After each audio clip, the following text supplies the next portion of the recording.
Hello everyone, welcome back to another stream. Well, today we are going to be having Twitch drops are going to be back, and they are almost here, about an hour out. I'm going to change my title because it did say they were back. They're not quite here yet. I'm going to change it for now, but everybody that jumps in beforehand, thank you guys for being here. Hopefully you all are having a fantastic week so far, and hopefully that we can let your Friday go a little bit easier. And then Rin, you said first, but ads, and so the pre-roll, the pre-roll is not disabled yet until the mid-roll starts running through. But you are absolutely first. And so today, Krispy Kreme, welcome in. Hopefully you're having a fantastic day so far. Today we're going to be running a deck that I have a video prep for, but it's not launching live just yet. And that's going to be one covering Cassandra Nova. Cassandra Nova is wild. Not only against Arsham, but against so many other decks as well. She does really good against Arsham, almost completely shuts it down. And then everything else, she's just a really big, flexible body. And so we're going to be launching in with a little bit of a copycat Athena Cassandra build. I have a few others built out today because with Cassandra becoming a little more common, I'm seeing a lot less Arsham. And so some other things may be able to start kind of working its way back into the meta. And so the overall deck, and then a good morning Bean Man slipped up. You're 3 million bubs away from Cassandra. Hopefully you get it slipped up. Hopefully, I mean, you're really, really close. All it takes is a couple of good games. Makoto, welcome in. Hopefully you all are having a fantastic day. Emote only chat is now 4,000. Yeah, at bare minimum, we may need to kick it up a little bit. But and then Nikolai, you said, dude, what's going on? Hopefully you're having a great one. Everyone is just trying to counter Arsham. Yeah, yep. And so if we're seeing Arsham less, we may be able to start flexing in some other decks, and they may have some room to kind of flourish and do well. Because last stream there was 10-minute.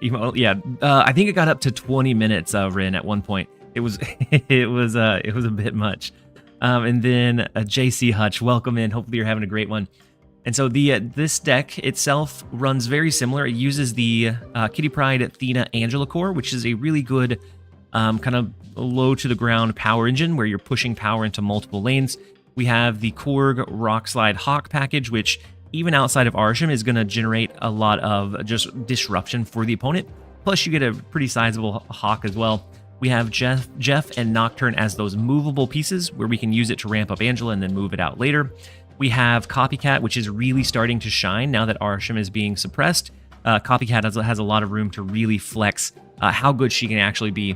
We have the Hope Summers for that energy ramp to allow us to curve a little more easily into our cards to let Athena scale. And then always the Shang-Chi counterpiece. Very, very strong right now. That's what we're going to be starting with. We have a few other decks built out as well, but that's what we want to start with. And then Cal Rossi, welcome in. Beanman, you said I won 100 mil bubs last night playing a Storm Guardians deck. I thought I was cooking, so I played it on the ladder and did awful. That's rough, Beanman. So we actually have right now 514 million bubs. We went on an absolute tear to finish off. As soon as I unlocked Cassandra Nova, I had enough to reach that 30 million, and I didn't get stopped after that. And so like it took me a long time to get up to the range where I could play past the kebabs. But one good win in ice cream, and then we were floating around in cherry pie for a while, and it just kind of continued to roll from that point.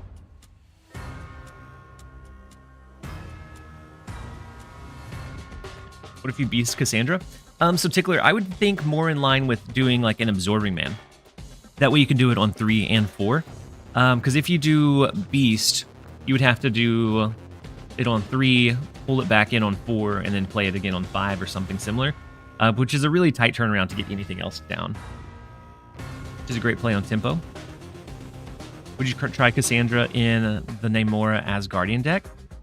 I don't think that'd be bad. Different from Sage. Yeah, you could also do Grandmaster if you're really looking to eat those points. But for me, the issue becomes Like, she can usually do good enough at pressuring one lane by herself. You still need good points in the other one. He said, yo, Woody was running a Cassandra bounce deck yesterday. Her numbers get pretty crazy. Yeah, I could see it getting pretty crazy pretty quick. And she's low enough that you can do some really big input. My only fear is that we start seeing a lot more like Shadow King floating around the game to reset like all of the Thenas, the Angelas, the Kitty Prides, and those sorts of cards that we're seeing a lot of. And then General Sergeant, you know it's Friday, it's going to be good when you get to watch TLSG all day. General Sergeant, thank you for being here. Hopefully your week has been going well. We're having I'm excited because drops are going to start in about an hour. And that means that all of you guys can get rewarded for just being here and hanging out. So we're going to launch into a few games here. Actually, ads are going to roll real fast, and then we'll launch into a few games. That way we push it out just a little bit. And it'll start disabling our pre-roll. Nicholas, you said, by the way, since my first message was dudes. Sorry, good morning, afternoon. No, you're okay, Nicholas. You're absolutely fine. You said Arsham started teching a Shadow King. I lost a very sad 8 cuber. Yeah, that's what I was worried about. It's a mystery variant. Yeah, it's a mystery variant for this one, but it's also credits and boosters, which the credits are nice. And so I don't think we'll see as much push from it, but a mystery variant and some credits is still nice for either watching or being AFK in a stream. Oh, you're move enthusiast. Yeah. Yep, I remember facing you quite a bit. Then Angel, welcome in. Hopefully you're having a great day so far. What variant are we getting with today's drops? It's a mystery variant. And so maybe you get a really cool one, but we don't know. We don't know for sure. And then Angel with the hydrate reminder. I appreciate you.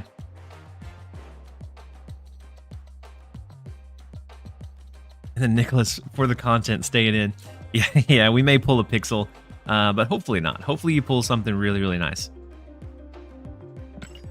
But since the ads are almost done, the Twitch drop, yeah, and the Conqueror's coming up. Wait, is Conqueror's today? I know they just announced it a couple of days ago, but I don't remember the date that it was going to run.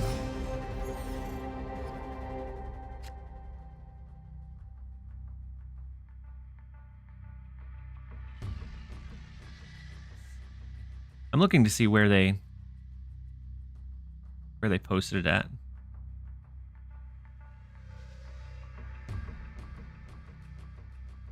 July 2024. I guess we'll take a look in here in a second. All right, we're going to go ahead and launch our Kitty Pride over there. I heard the reviews for Deadpool and Wolverine are good. Nice. I still need someone to vote for. It's in the community posts on Discord. You watched it and it's 10 out of 10. I definitely want to go see it sometime within like the next few days. New drops? Yeah, the new drops will start in an hour. Pilk, you said you're watching it again again tomorrow. Was it that good? How did it compare to the first couple of Deadpools we had?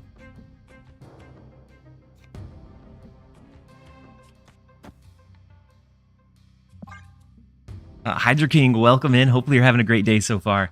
And then F-Moo, always nice for you to be here, to hang out. I'm glad that I'm able to go live today. My summer schedule is coming to a close, so we'll have to figure out what our new stream schedule would be from there. But yeah, so I'll start working shorter days, but I'll have to go back into work on Fridays. Let's go ahead and do some disruption with the Rock Slide. We'll play Kitty Pride over to the right. Before turn 5 ends, we'll move Jeff out so that it doesn't go into Fist Tower, or we'll block it out entirely with like a Kitty Pride. Are you sick again? No, I don't know. No, I'm not sick. Oh wait, am I sick?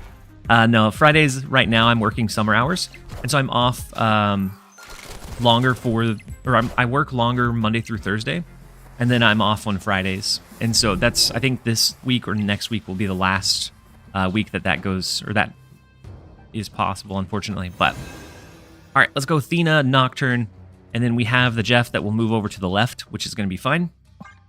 I didn't realize you got the Cassandra variant. I assume you did it last stream. No, I did it off stream. So after the last stream, I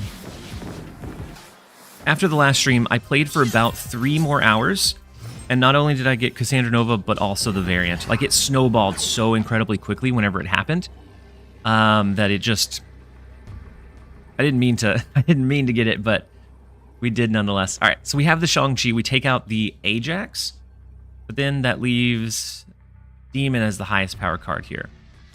Or we go with a Hawk, and we hope that Ajax doesn't get much bigger. I feel like that's a scary risk. So we could also just do... Locked in. We could also just do something like this. Give up the Monster Metropolis lane. We push for mid, push for right. And I think we'll be okay.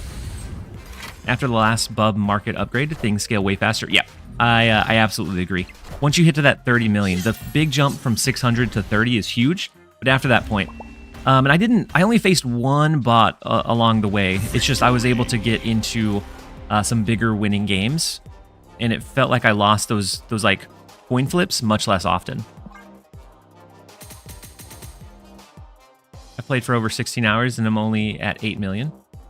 Collection level 3,000 playing people I know are over 20. It took me a while to get past that breaking point. I was between 1 and 3 million for a very long time. It just took one really good run. And from that point, it just snowballed so quickly. When are the drops coming back? Within an hour. So they'll be actually 45 minutes from now. The drops will be back. And so you guys can hang out even once they go active. As long as you're in an active stream, it should start calculating towards it.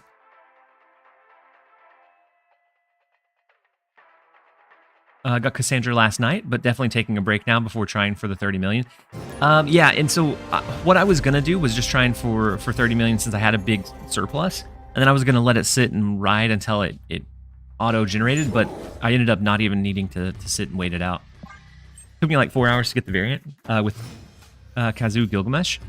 And I think it also depends on, like, I think over time we'll start seeing a lot less people grinding it, except for those that are going for, very nice Shang-Chi, except for the people that are going for the top 100 on the leaderboard. And then Repito, you said, hi TLSG, just coming back after not playing since Loki season. Been enjoying your YouTube content. Much love. Thank you so much for being here. I'm glad that you are enjoying the game. Hopefully you're enjoying the game again now that you're coming back. But it's definitely a good time to come back. So we can do Kitty Pride, or we can do Angela Kitty Pride. Next turn would be like Hope Summers Kitty Pride to allow us to start scaling our energy going into the last couple of turns. We do have a cheap Shang-Chi in the Copycat, and we know that they don't have one. So we almost automatically win Monster Island as long as we can win one of the others. 3-cost Chi is crazy. Yeah, I agree. 3-cost Shang-Chi is wild. And if at the beginning of the match you listen, you can hear if the opponent's Copycat steals an ability or silences one of your cards.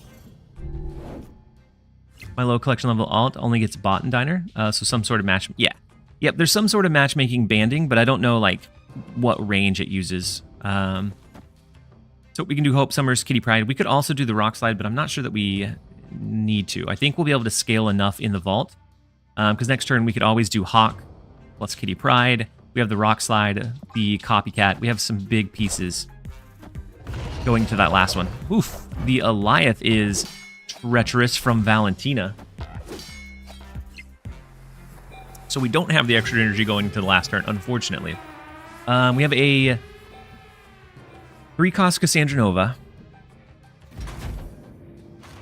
I almost think I'd rather do Hawk to the right.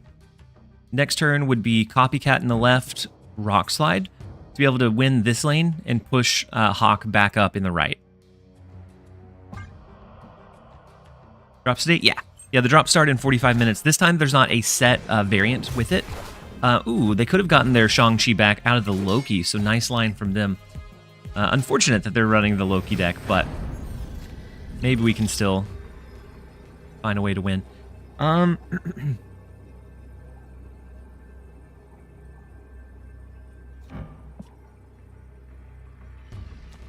So it's always Copycat in the left. They could have gotten Shang-Chi as well, so I almost want to go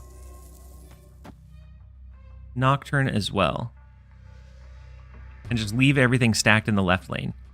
If they got Shang-Chi, that may be the only thing they throw here. And so we may be able to win the point differential afterwards. Yeah, their hand was 5 when they hit the Loki. But I think we're going to full stack in the left lane. Hope that they rely on just a Shang-Chi over there, because that's not going to be enough for it. Cassandra's only going to be 3 on this last turn. And so Nocturne's actually more power than the Cassandra Nova would be. Unless we did Rock Slide plus Cassandra, but that would make it where we couldn't do the Shang-Chi.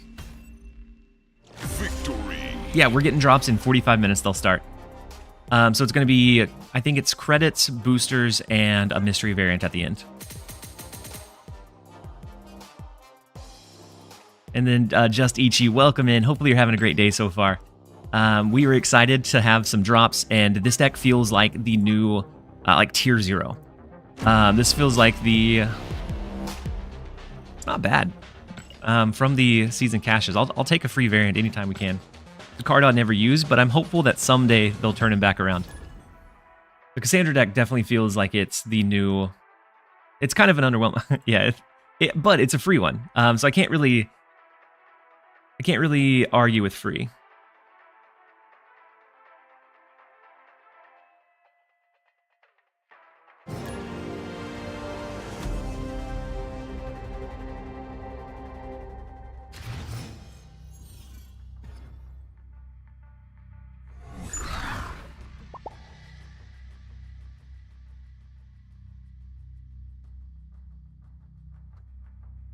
All right. And I'm working with someone to be able to release my next video. And so at least for right now, I'm going to be multitasking just a little bit. Said also, if you want to farm season pass XP, do it in the diner. You get so much XP compared to ladder. Really? Unfortunate. We know that the rock that we shuffled in is at the bottom of their deck. Never what we wanted to see.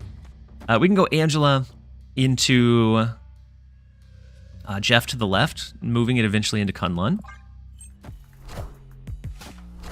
You said, honestly, Juggernaut is better in this deck than Copycat. I really like the Copycat. Since we're seeing less Arsham, a lot of times your Copycat can be those big plays. But I think Juggernaut's a solid shout out as well. But there's going to be times where you end up copying your rock that you just shuffled in. But I feel like that happens less often than...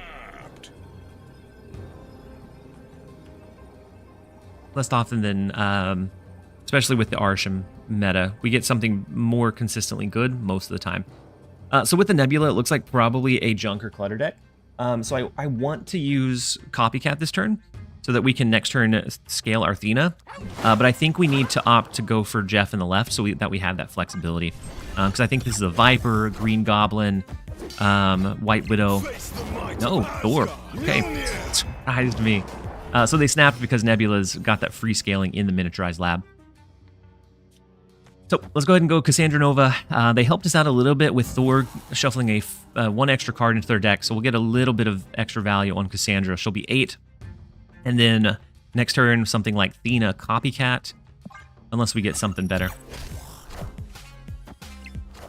And then Angel, you said, by the way, TLSG, can we expect some more Diner of you today? I mean, we can. But since I already have the variant, there's not any more goals to go for. And I have 500 million bubs. And so other than like donating them like lower down, I'm not sure that I get a whole lot of value out of it. And so maybe we do some if that's what we want to see. We have a really long stream coming in, so I think there's always time for it, but we'll see. So we have the Copycat Athena, or we move Jeff, do Athena to the left. That way we try to outscale what they have here. But then we're looking at like a Hawk to the right. You can technically aim to get top 100. Yeah, I mean, we could. But I have this one, which... So I already have one of the limited titles, and so I don't know that I necessarily want to push for another one. So we have initiative. Their Thor will scale because they do have Mjolnir in hand, but it's a -1 play. We may lose this one. They have the Nocturne, they can move into mid. And then with the Mjolnir, it scales more than our Athena. Or scales more than what we have in the left, unless we were able to scale Thena, which we don't have enough energy for. We're gonna jump out of this one. Top 1 bub is currently 33 bill. Yeah, once you get to that final table, like the numbers are wild. Like you're pushing. I think the biggest one I pushed was like a 200 million bub win, which pushed me over that 500 million range. But that final table gets crazy, and there's a lot more bots there.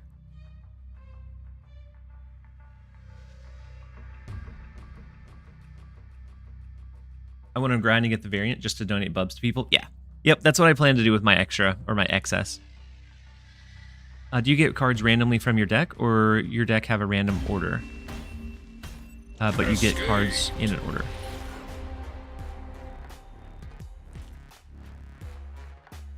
Mavia, I'm not really sure I follow the question. So you draw cards in a random order. Anytime you shuffle anything into a deck, though, it reshuffles the deck, and so you redraw in a different order. From what I heard, last table are 25 players and a ton of bots. Yeah, a lot of bots for sure. I have some people in my alliance who discuss it. 3 of them are in the top 50. Yeah, it's definitely something that, like, if you wanted an exclusive title, you can grind for. I have the one that the other one that they released, and so I don't necessarily feel the need to chase this one. I want someone else to be able to get one of the rare titles. What's the best way to climb once you reach 600k? Initially, it's very slow. Like you have to play it. Like for a while, I played in kebabs until I had a sizable like little cushion, and then I went into ice cream cone. The ice cream cone, you just really need one good win to be able to start pushing elsewhere. And so Aluno, the drops actually start in 35 minutes, so they're not quite live yet, but they'll be here in just a minute. How did you get the exclusive title you have now? There was a competition that they ran for, I think it was the better part of a month, and you could get a max number of points each day by playing and earning cubes. And so it was something that I I grinded for hours and hours and hours every day. And it was at the time where some players were facing bots in Infinite, but I was playing against all players, which was brutal. Yeah, the Lunar New Year. It was brutal, but it was, I think, the top 15 in each region or something along those lines got rewarded the title, and so that's the one I'm going to have for the foreseeable future. You got Cassandra and Infinite today, so it's a good day. Aluno, that's huge. Did you use Cassandra to hit Infinite, or did you just happen to hit it right after grabbing her? Yeah, we haven't seen the web events. They definitely weren't at. They were harder to engage with. I think they're trying to do it a little bit better now, but they were definitely harder to engage with than what we have. Waffle Brains, welcome in. Hopefully you're having a great day so far. We are, we're having a good time snapping, and we're geared up for a really long. We're geared up for a really long stream. On the YouTube side, we have Better Call Huts. Welcome in. I see your message, and I'm actually gonna pin my Twitch link here, just in case anyone finds the stream but doesn't end up like knowing where to go to find it. I'll pin that message since the drops will start on Twitch. Unfortunately, they don't work with YouTube side, but you guys are more than welcome to hang out there as well. And so we do now have Cassandra Nova Korg, and so we can do something like this. We scale the left lane, we scale mid quite a bit. We have Nocturne, which is that flexible piece in the Angela lane. I think we go ahead and snap into it. We keep all of our stuff below Shang-Chi range, and then we just explode on the last turn. Zephyr, welcome in. Hopefully you're having a great one. Gadget, you said been playing Arsham. Trying to switch is hard because got hooked to the extra energy. I could see that. I could see the extra energy being something that you kind of get used to. Hey, man. Is it Deadpool themed this time? Unfortunately, no. This one is just, it's credits, boosters, and just a mystery variant. So there's not any set variant for this one.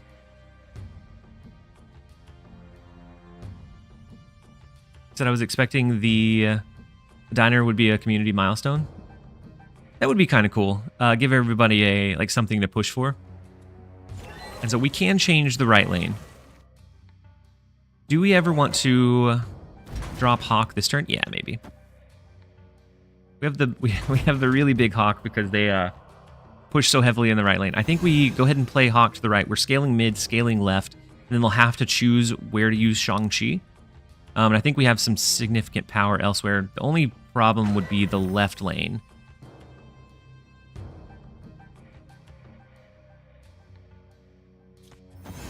I'm actually going to throw Shang-Chi instead. That way we can save Hawk for next turn. Everything else is going to be below Shang-Chi range that we're pushing and pressuring. So next turn we can throw, it looks like both Kitty Pryde and Hawk over to the right.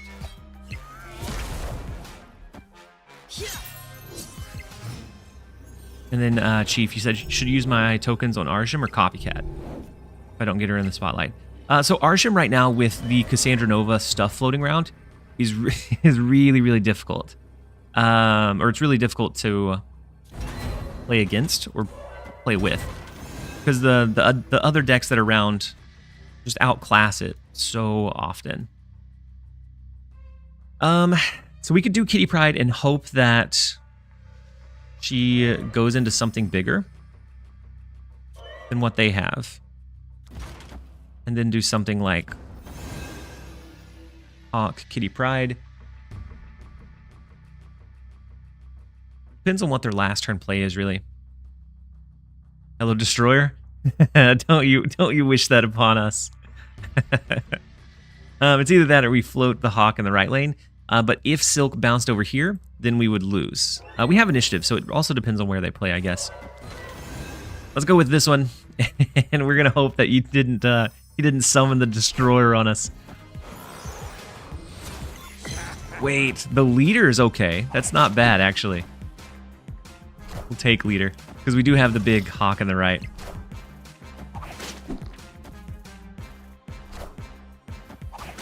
So Silk jumping back over to the left, so they definitely have that one. Ghost Spider pulling the Miles over and then evolving into something herself. Destroyer on there. Leader? No.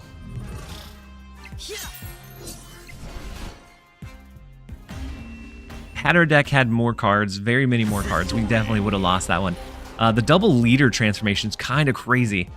But we'll take it. We'll take the 4 where we can.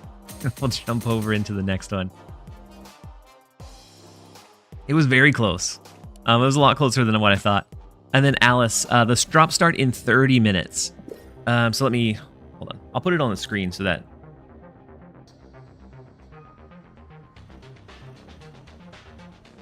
Oh my goodness.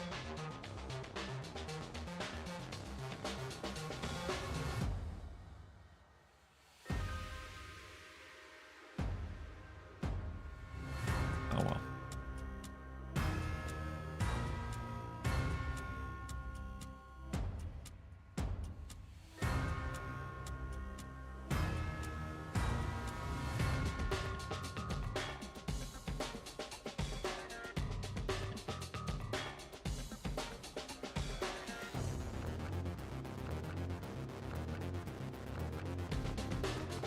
I need to find somewhere else for the chat then, right?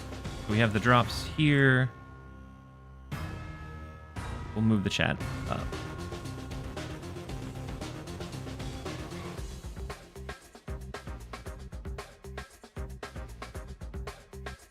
And I think moving this down, I think this flies over something, but we'll take a look in a second.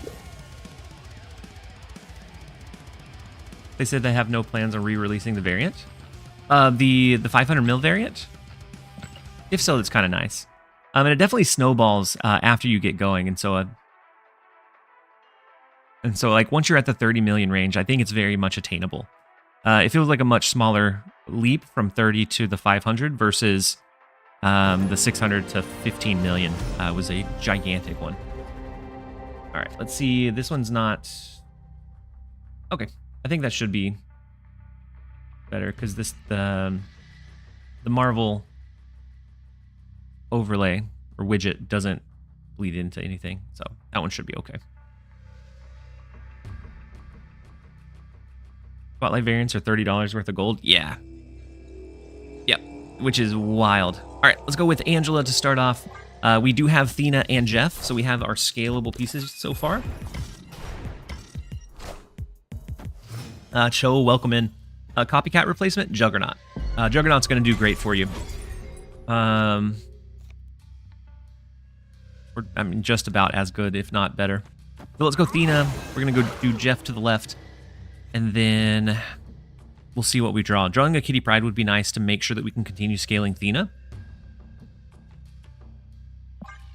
And then we have 2 lanes that we're pushing on right now. Oh, and it is an Arsham deck, so we're going to snap into it. Did I complete the diner? Yeah, so I actually completed it off stream. And it went, surprisingly, it went by a lot faster than when I was grinding on stream. All it takes is a couple of lucky wins or a couple of good wins to really start snowballing what you need. And then it's Clint. Thank you so much for the Prime sub. We face each other on the ladder all the time, so it's nice to see. Hopefully you're having a fantastic day so far. You said don't play Absman in this deck. It'll make me cry. What, with the double Cassandra? What deck did you use to finish? I used the junk. I just used my Ajax junk deck. And so the double Cassandra is unfortunate. The second one popping in at 13 power. The double drain on all of our cards is big. Let's go ahead and rip away Sinister London. And then we're not going to be able to scale. Hey, welcome. It took you long enough. And then Warzone and Cynic. Well, thank you both for the Prime subs. Hey, that starts us off incredibly strong. Hopefully you guys are having a fantastic day. I appreciate the support so very much.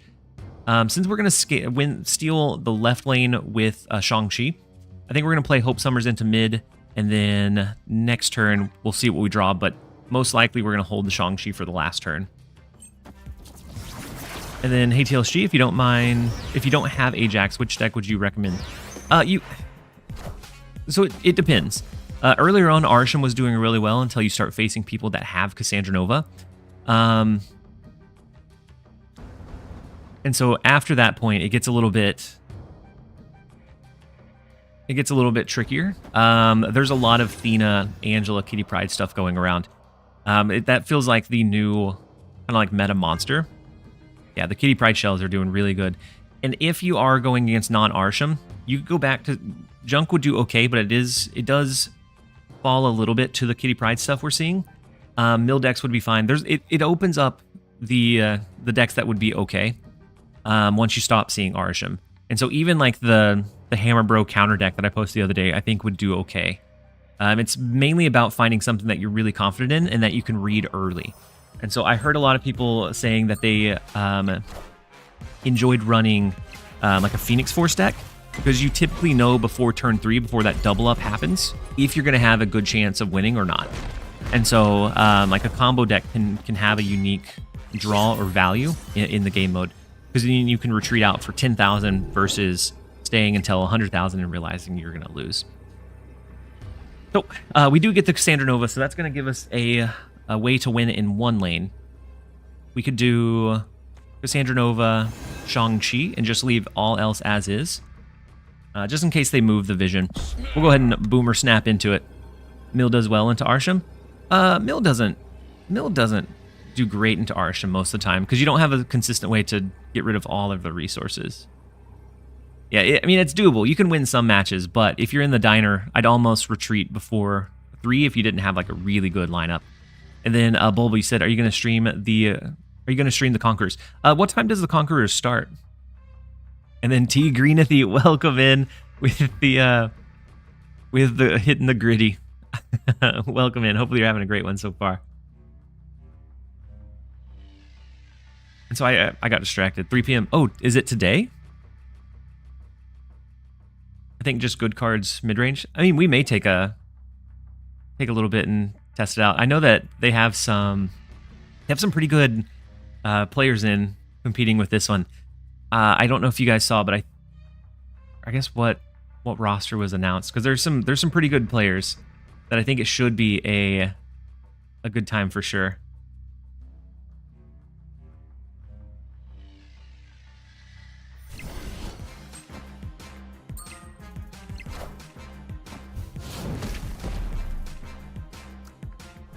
Whoa, so they sniped us with the Shang-Chi mid, unfortunately.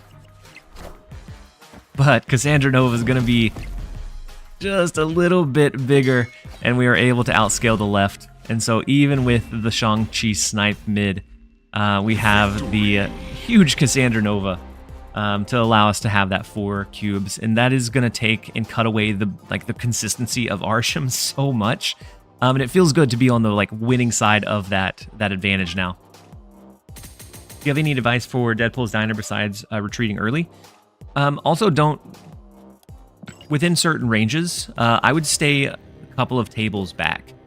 So for instance, when I was at the 600,000 restore rate, I was staying around kebabs until I had at least double the next table, so that if I had a bad beat and I lost all of it, it didn't completely take me out of the running.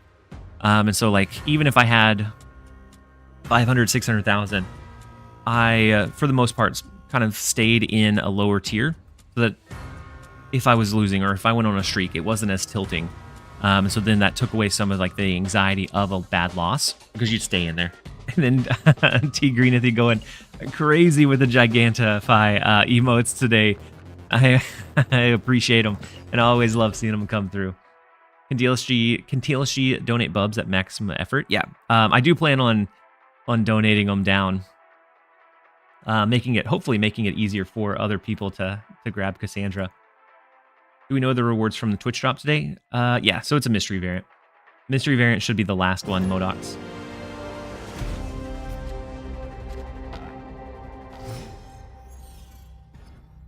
Then I was popping in over on the YouTube side to check on the chat. Oh, I apologize, guys. The train? Oh, you started us in a hype train, T Greenathy. So ads are gonna trigger here, unfortunately, in just a second. I'm gonna try and make it through this game or slow play it, depending on when they start. But I missed hitting the snooze, and so I'll do better. So it is a Thanos deck, and we do have the Cassandra Nova, which is huge for us. I almost don't want to drop it on 2 because of how big it gets, but we're going to, and we're going to snap into it. And then JR, welcome in. Hopefully you're having a great one so far. Then Will, you said, I don't know if it's me, but sometimes I want to use all the bubs to stop playing. Yep, I did that. I mean, a couple, if you're about to take a long break, I definitely doubled down and went spent all in. And really, if you hit that a couple of times, you'll get close to getting to that next up. Is 11 CT Central Time? It's in 20 minutes.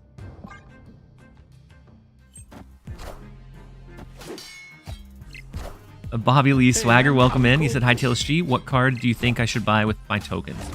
Nocturne or Red Hulk? Or wait for Cassandra Nova?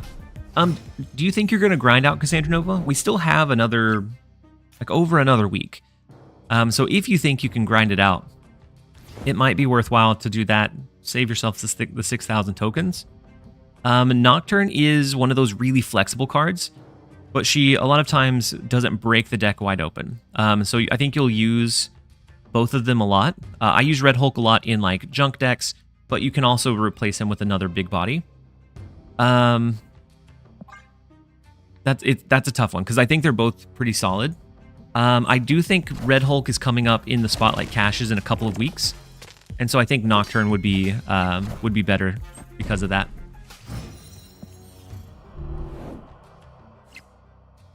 Nocturne has lost me games at least 40% of the time. Yeah, I can see that. I can see it. And so we have the Athena. We can go ahead and play our Hawk out. They haven't really been doing anything though, which is kind of scary.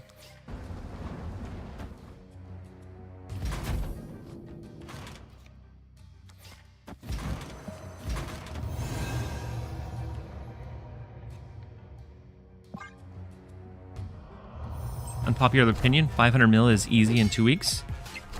Yeah, if you can hit 30 million, you can hit 500 million. I think the hardest part, and the part that it felt the worst for me, was going from 600,000 to 15 million. That was a big jump. And then Leo, welcome in. Hopefully you're having a great one so far. I'm excited for the drops to start here in just a few minutes. We get their Space Stone, but let's see. They can't Shang-Chi us everywhere. We can go Copycat.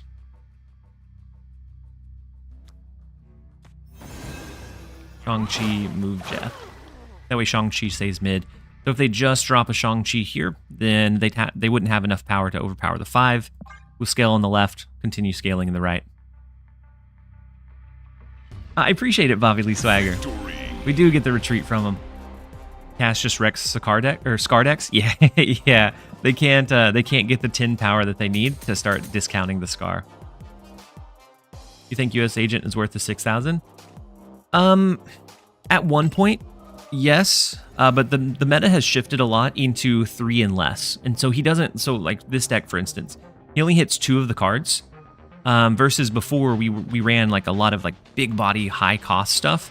And the meta has definitely shifted since then. So I'd say not necessarily right now. There was a period where he was, but we are going to run to that quick ad break because it didn't look like it triggered just a second ago. And so we're going to run to a quick ad break. I'm not going anywhere. We'll still be around, but we'll be jumping back in, continue our upward ascension with the new card. Don't go anywhere, you guys.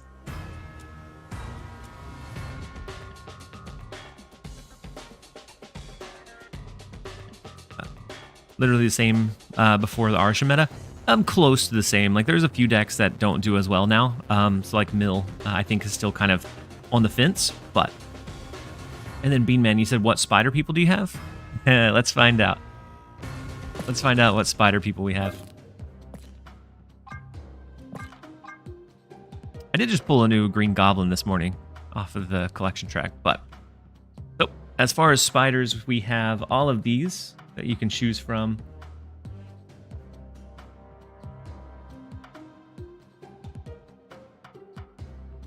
Oh, there's the overlays in the way. All right, let's turn that off. There we go. We have quite a few spider people for you to pick from. Baby ghost spider?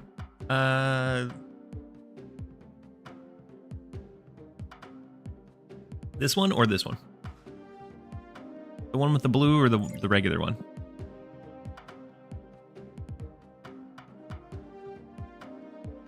You know what? I'll admit it. I'm lazy. Can someone please share the deck code? Wait, for this? The regular one? The spotlight frame one? All right. We'll do that. And I do like I like the ghost spider border, or the card back with it. I think it fits. I think it's only fitting.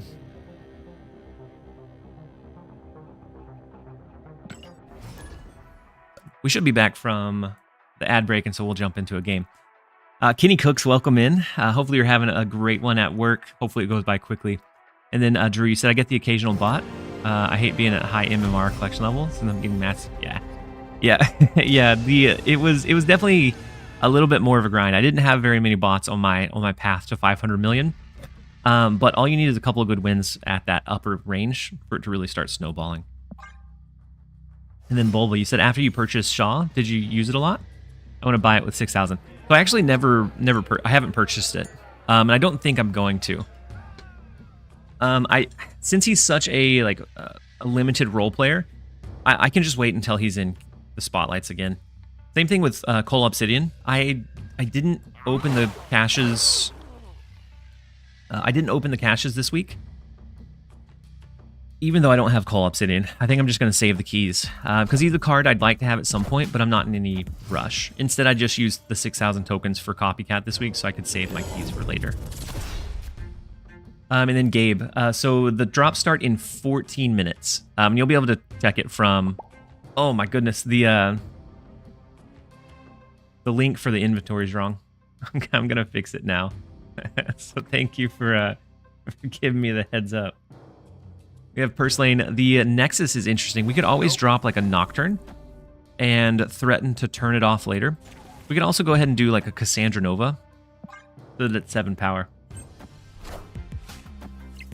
I'm going to update the link for that one. All right, the drops link should work, but it's twitch.tv/drops/inventory. And so now I think we go ahead and do like the Korg Nocturne. How many cards are you missing? I think it's 4. How'd the sponsor stream go? Did you get a lot of engagement? Not as much engagement as we got on the Star Trek one, believe it or not. But I think it's because it was a game that a lot of people have maybe already played before. Did they remove her animation? No, they shouldn't have. I am Iron Man. Ooh, the Iron Man in the right lane.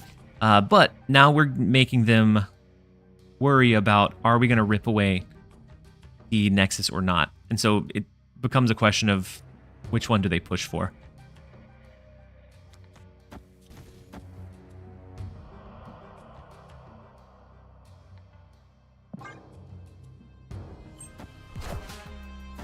And then JR, you said I just thought of something. What about playing Valentina with Ajax? It might be a little bit, but I am Iron Man into the Mystique into the Iron Man when we have the Nocturne on the board is bold. So they're definitely going for the win here. Oh, wait. Is it a Mr. Negative deck?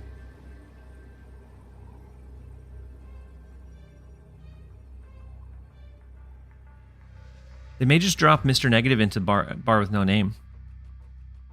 And so then they know that if we turn off the Nexus, they can win here, and they can win here. Switch the scene back. Thank you for the call out. I forgot. I've highly enjoyed Strike Force. Yeah, no, and we still have several times, quite a bit of time. Like people can still use the command Marvel and use my code. So it's I had a fun time playing it. I had a fun time engaging with the viewers that were there. And so I think all in all, it was a successful sponsorship. I don't think they're negative. You think it's just the new Ravona shell? And if so, then we go something like this and call the right lane our wash or loss lane. Are drops different? Yeah, so the drops are going to come back and they're going to be a little bit different. I haven't played Strike Force in years. I'm scared to go back. DuckTales, I completely understand. So the Sage, they completely disregarded the fact that we could... Oh, wait. So then it's a tie in mid, and they just have the high scaling in the right lane. That makes more sense. Well, lose off the differential. Jowsy, or Josie. Yeah, you called it beforehand. Not sure we're winning the tie? No. No, we're never winning the tie there.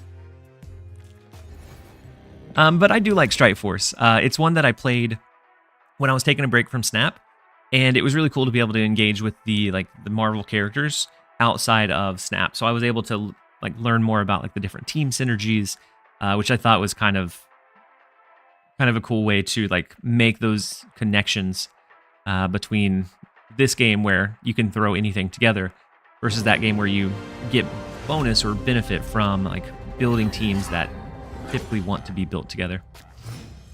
Is it another Wolverine variant? No, so this one is a mystery variant that's going to launch. And then you guys on the YouTube side, I appreciate you guys being here. We're pushing 70 over there, so I'll try to continue to check the chat as much as I can, but I appreciate you guys being there and hanging out. Some people just like the YouTube player a little bit better. I'm loving the Sinister Six. Yeah, the Sinister Six team was the first core team that I built, and it definitely feels really really cohesive and really fun to use.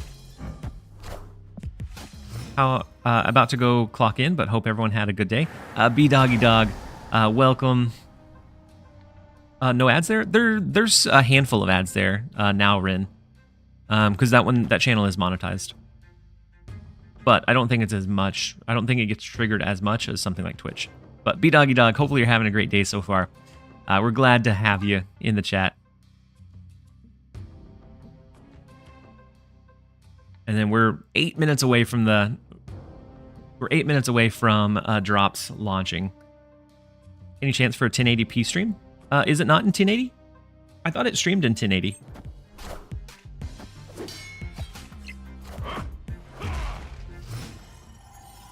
So the Hercules, our stolen Kingpin might pop off and go crazy here. So something like Copycat, Kitty Pryde, but then it comes down to how do we win the other lanes? And so maybe it's more so, well, yeah. No, so that their Craven doesn't go crazy. I'm going to stack here. And then maybe we start focusing into the Isle of Silence from there. 720? Interesting. So I know when I was at 1080, there was some like bitrate issues. And so I reran the setup, and so maybe that's something with it. So the Polaris was going to be good to destroy one of our cards, but Hercules made it not possible, which I find really funny. Wait, 1080 on YouTube, 720 on Twitch? It's wild, dark places. And then Wang, you said, I'm going to ask who got the 1000 or the variant in the free draws. I am a booster. I'm a booster collector here myself. So something like Kitty Pryde, Cassandra Nova, Nocturne. And we just start pushing for mid and right. I think we should be comfortable enough to be able to do that.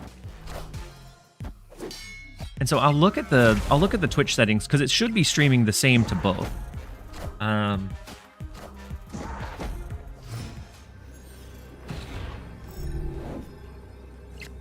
So it's weird that it has a different resolution. I thought it would be the same across. But I believe you guys.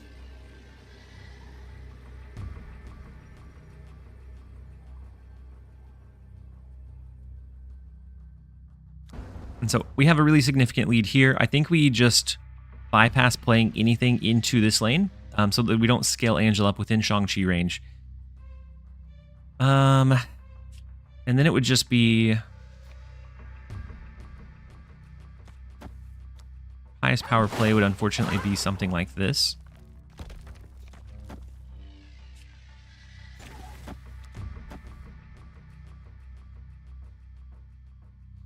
Or like this, which isn't great if they end up being able to push anything big into the right lane, but the Nocturne left could be interesting.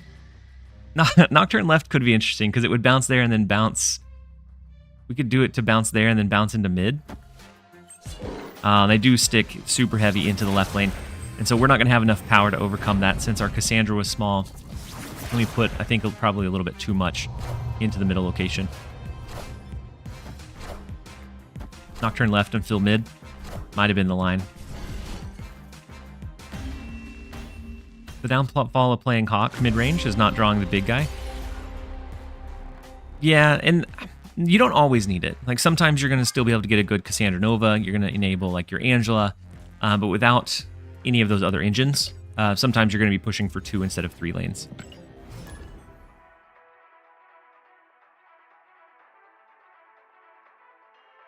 Did I unlock off cam? Yeah. So after I ended the last stream, I actually played for only about 3 more hours, and I had both the card and the new variant. It was wild.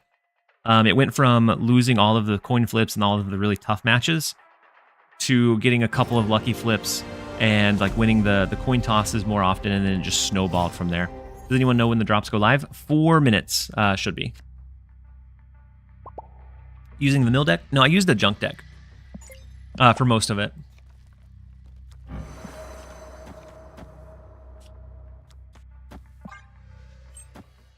And so here in 4 minutes, I'll update the title and I'll change the text to say that drops are live.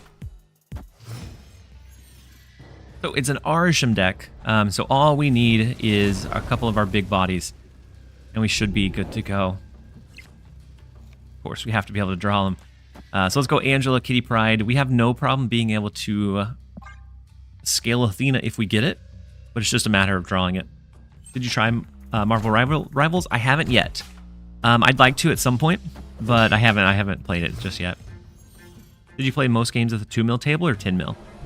So I played a lot at the ice cream level until I had about 5 or 6 mil. Then I played the ice or the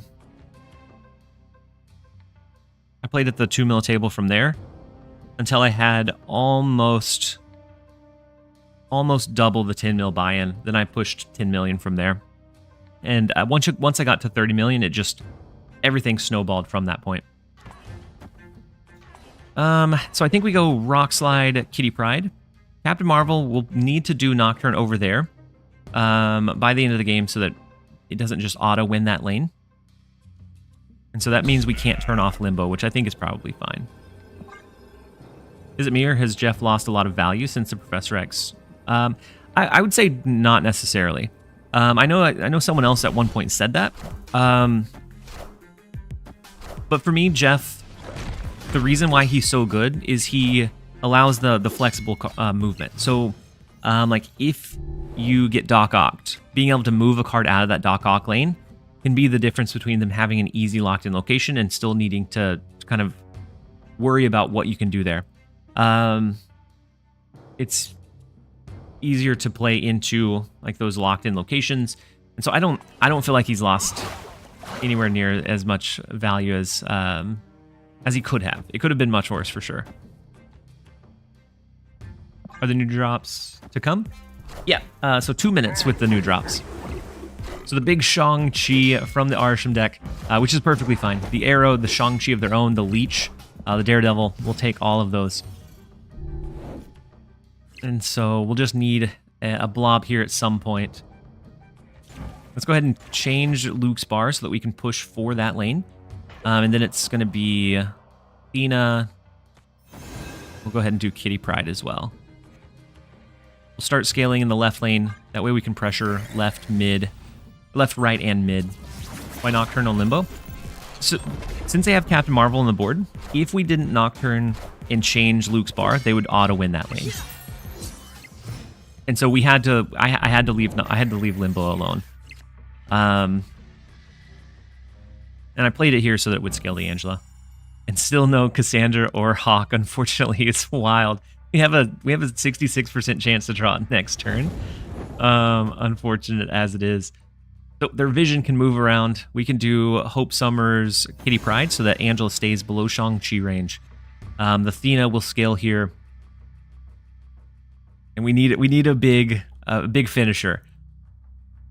And by playing one card into Hope Summers, going to turn 7, we will have 8 energy, so we could always do Hawk plus Shang-Chi. And then Hawk mid keeps Mojo off as well. Or Shang-Chi mid, sorry. So Thanos left, they ate their Shang-Chi. Yep. Oh, that's true. Yeah, Blob ate the Shang-Chi. So we don't need to necessarily worry about staying below that range, but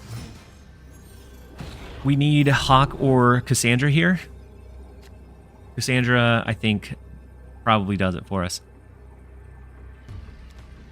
So something like Cassandra Nova, Shang-Chi. It's going to be 14 power in the left lane.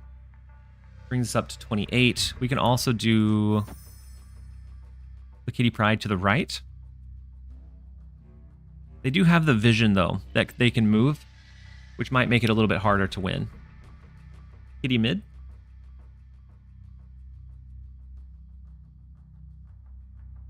8, 9, 10, 11, 12, 13, 14. I don't think we need Kitty mid. Because once we kill the blob, Mojo doesn't have a chance to go off. Unless they move vision and do something bigger than that. Move Jeff, so Captain Marvel doesn't fly in and activate Mojo. Okay, I could see that.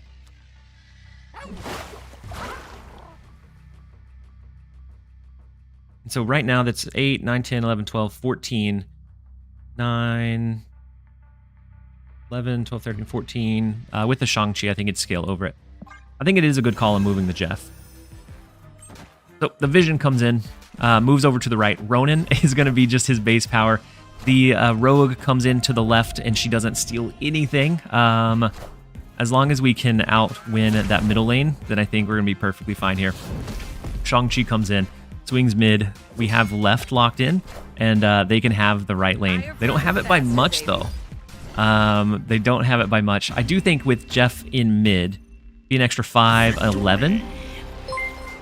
Would have brought them to 20. We would have been 21. So even if Captain Marvel had moved in, since they moved the vision, we would have held that one down. But I think the safer play was to move him out. And then Nimbus, welcome in. Hopefully you're having a great day so far. Let's change the title because it does look like the drops are in fact back. And I'm going to load up my stream on here so that I can make sure that I'm make sure that I'm getting progress, to make sure that you guys are getting progress as well. But we have the drops are back. Let's change the overlay.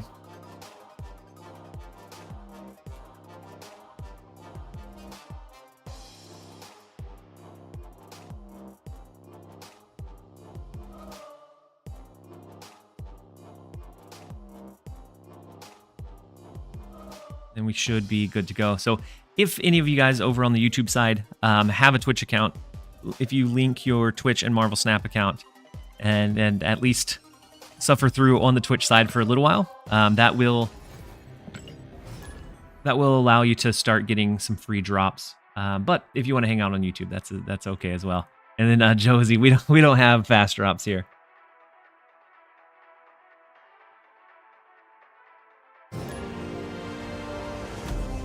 And then Ben, you said the drops are working? Perfect. And it's not something that you have to refresh or anything like that, right? Next up we have Dara has them. Dara has the fast drops. Dara does have the fast drops. So I've been told. YouTube has the slow drops. If you want slow drops enabled, you head over to YouTube, and that's where you pick them up at.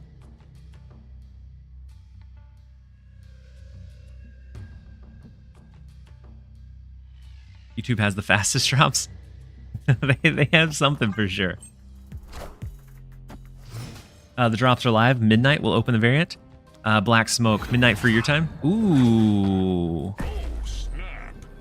That is a huge copycat. Stealing the beautiful Sarah split. And we'll gladly take it. Not that we need the extra energy, I don't think, but he said let me head to YouTube real fast. I want him real slow. Twitch is open on my phone for drops, but I'm watching on YouTube on my TV. Giovanni, thank you for being here. Hopefully you're having a great one.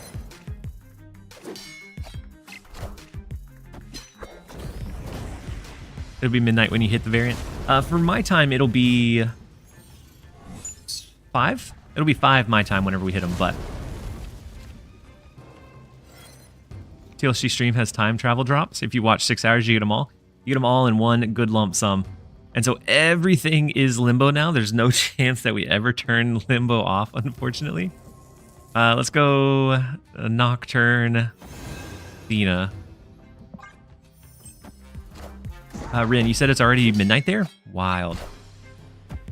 I looked away for 2 seconds, and there are 3 limbos. Yeah. So this looks like a junk or clutter deck, and so something like Kitty Pride is going to serve us pretty well. We do have Cassandra Nova as well. So I think Cassandra to the right, Kitty Pride to the right. If they do Doc Ock, they're not going to be able to fill any lane, which is huge. You say crazy people here from all around the globe. I know. I love the community that we've built. Being able to just have so many people that wouldn't necessarily have that commonality be here, because it's always interesting the different time zones that people are in. Especially when I first started streaming, it was something that I think I talked about with everybody that popped in. You said finally peaceful day without emote only. So far, anyways. I can't wait to get Pixel. Yeah, you jinxed it. We have the emote only chat launching in for the next 2 minutes. And we will be right back. We will see you guys on the other end. Enjoy. All right, so they have the hazmat. This looks like the Ajax stuff. So Cassandra Nova is only a poor 4 power now, but she did negatively impact their cards. So I think something like Hope Summers, Kitty Pride, and then we'll go from there. All right, we do end up getting the retreat. They decided to end it early. They didn't want the extra limbo, the extra turn, and we'll gladly take the retreat. The junk deck does really well against a lot of decks. Kitty Pride decks it does struggle with, because they have so many like flexible power pieces that it's hard for a junk deck to fully cap out any particular location. So we'll gladly take it. Posture check? Josie, thank you. I always end up sitting. It may be the chair, but I always end up sitting like a little bit of a goblin.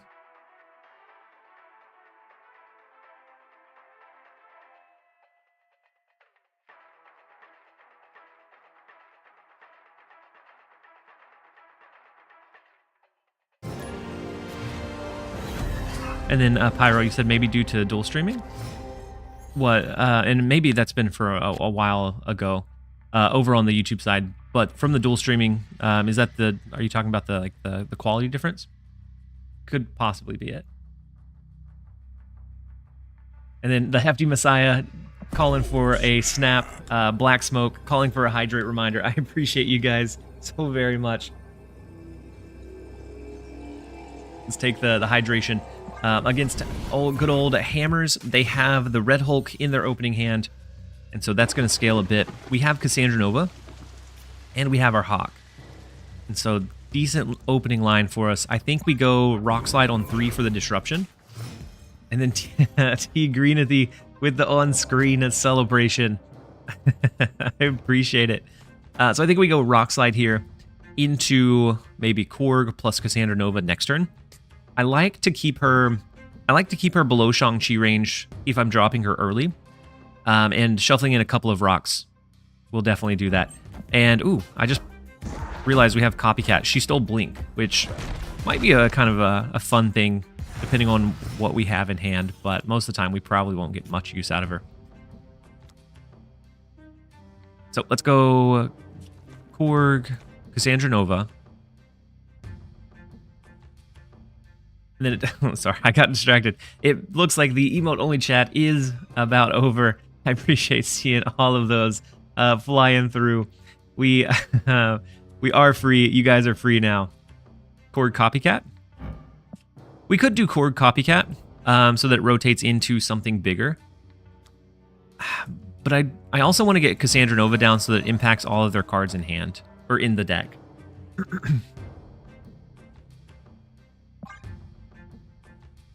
Otherwise, I do agree Korg Copycat so that it hits the blink.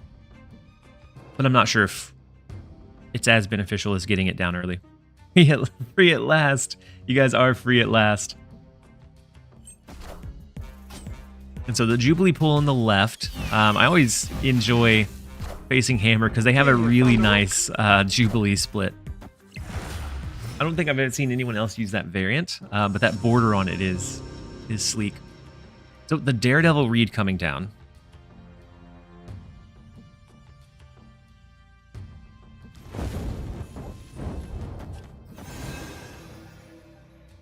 We have Hawk. We'll have 7 energy going into the last turn. We have a 3 out of 4 chance of drawing something we could use alongside Hawk.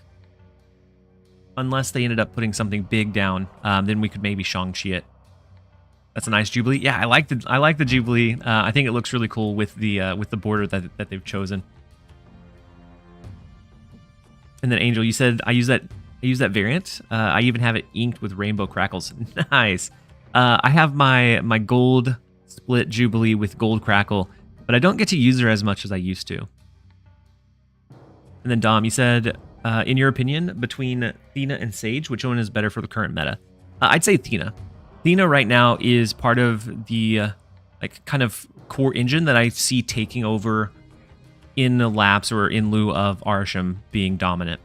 Because Athena, Kitty Pryde, Angela is such a dominant low ball, low curve, power potential engine that then you can really start flexing what else is in there from there. So my vote would be on Athena. The Sandman comes down. Only one singular card on the last turn. Unless we drew Jeff here. Jeff would be beautiful, but unfortunately we did not find him.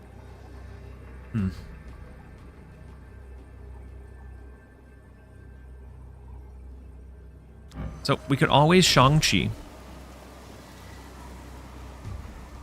But if they had a Doctor Doom, Doctor Doom would win in the right.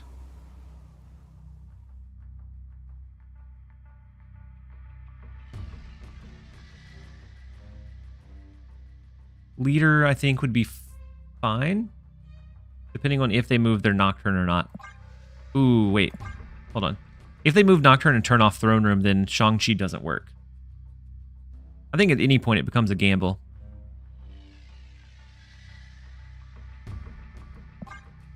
We'll see. Yeah, we would be 11 for the Doctor Doom, right? Depending on if they move Nocturne or not. So one singular drop in the right lane. Let's see what they ended up going with.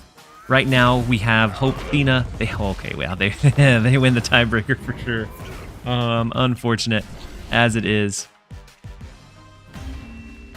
Well, if they move Nocturne, it wouldn't. If they move Nocturne, the move happens before priority goes into effect.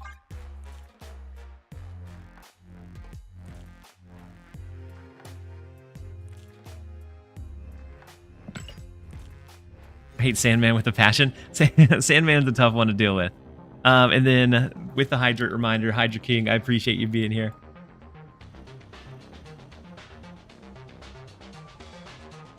You said, what do you think? What is the best deck to have a chance to get Cassandra?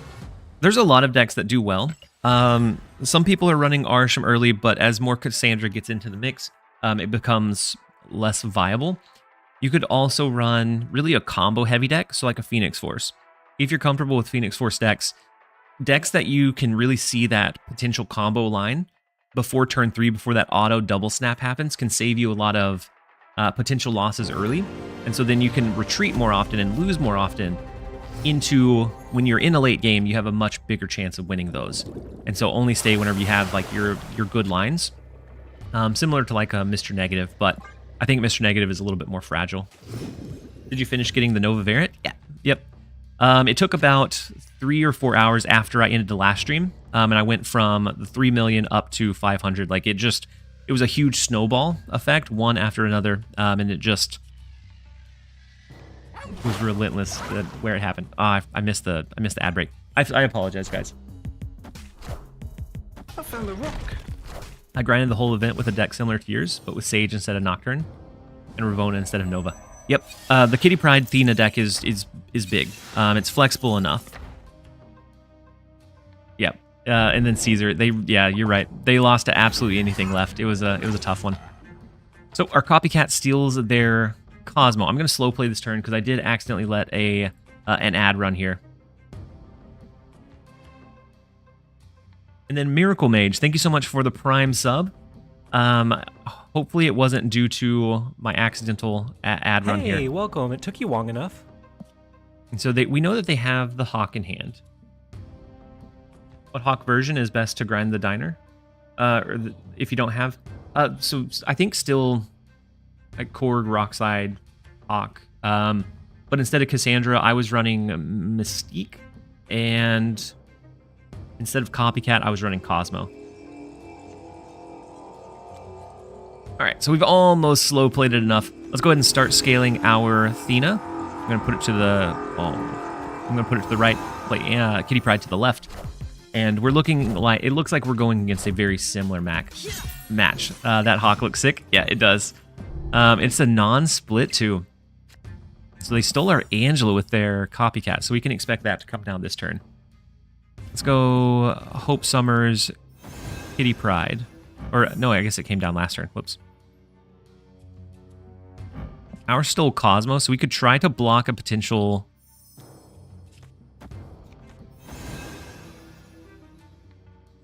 We could try to stop a potential Cassandra Nova. Sub for drops. I appreciate it, Miracle Mage. I appreciate you being here. Hopefully you're having a great one. Who's excited about the Deadpool Wolverine movie? I want to go see it. I don't know when I'm going to have time, but I want to see it soon. What card do you hate playing against?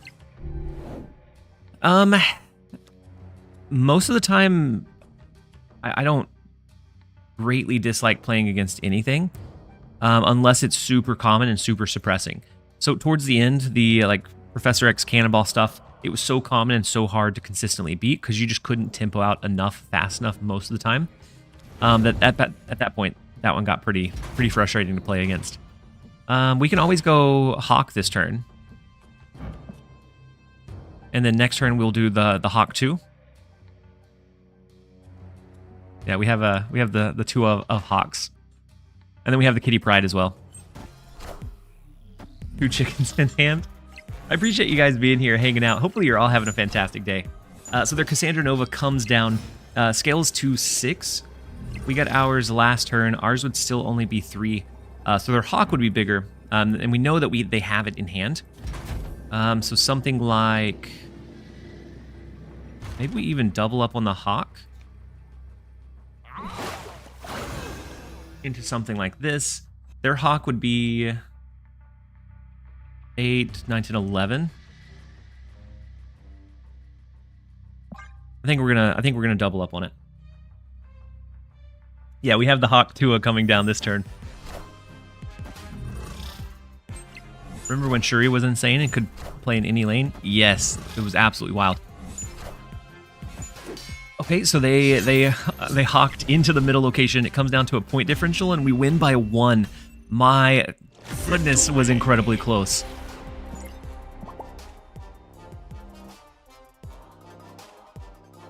Was wild close. I really didn't think they'd put that much more in mid, since we already had 1 Hawk in place, but Hawk is the Hawk. Mystique is the Hawk too. Gotcha. You're who makes sense. We're following you. And then Snub Cube, thank you so much for the Prime sub. The notification should go off now. I appreciate you being here. Hopefully you're having a fantastic day so far. Who'd you vote for in the Conquerors? I haven't voted yet. I have the one that I'm probably gonna vote for in mind, but my vote's probably gonna go to Dara. I think Dara, KM are both really good contenders. And so I think either one of those would be a good place to vote. I think Regis is a wild card. He has a lot of... He did competitive Hearthstone for a long time. I think most of the time on most of his builds, you don't see him take them that seriously. Or like, not that you don't see him take them that seriously, but he comes up with like fun builds versus like the super strong stuff. And so he could be a wild card that comes in and just sweeps the competition. And so I think he'd be also one that you might want to go for. Why not Zoidberg? Which one's Zoidberg? Go to Dara too, since I'm not in it. Yeah, some of his cooks became meta too. And so he definitely has a good like foundation. Why are you not in it? I was in the last one, and I think this one, since they have a lot of I think they have some outside people from the game that are involved in it. I think this one is a little bit bigger. And so I didn't get an invite to this one, but at least we got one to the last one. And so I'll be cheering on all of the competitors that are in it. Yeah, Disguised Toast. Yeah. I didn't know if it was like a Sherlock or what that looked like, but yeah. So Toast is huge. He'll bring people in just for his name alone. So it may bring in like new viewers, and then which I think is good for the game. We do a watch party. I don't know. It depends on how many people are interested in it, really. You and Regis should collaborate sometime. Yeah, me and Regis actually at one point tried to work out like a time to do a collaboration, and it ended up that our timelines never exactly lined up how they needed to. But it is something that we definitely both would be interested in.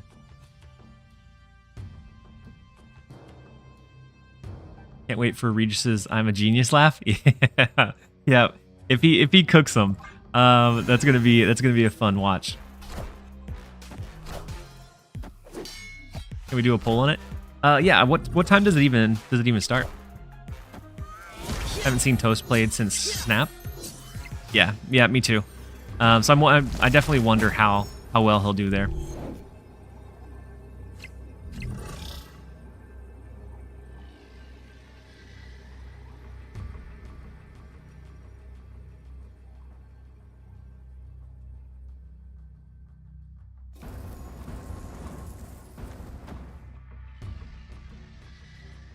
So do we ever give up the left lane? So that we can do something like...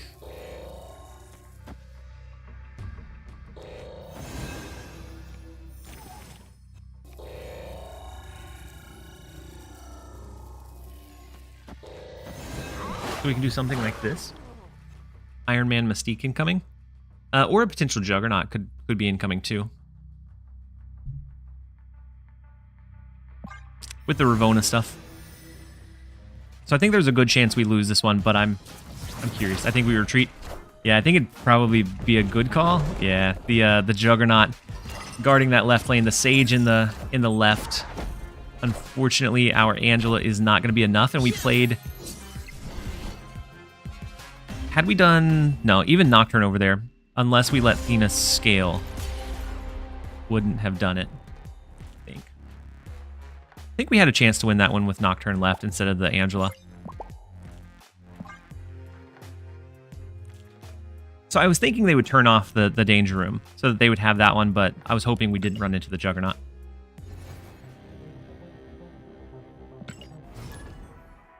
Juggernaut seeing a lot of play these days? Yeah. Yep, Juggernaut is one of those that he, especially in like the low ball stuff, he has a lot of value. Being able to drop that plus anything else can be really good. So the defeat music low-key goes hard. I mean, they have to bring up your spirits a little bit somehow. Do you think the Deadpool Diner event is friendly?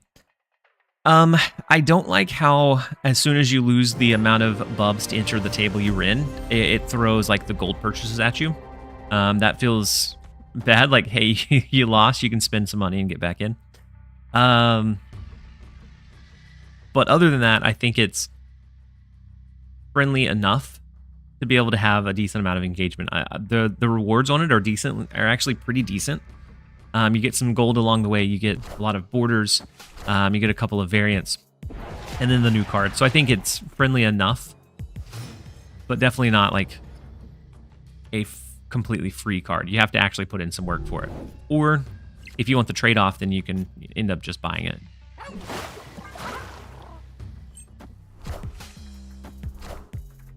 What I don't like about the diner is that it makes your bad losses feel much worse.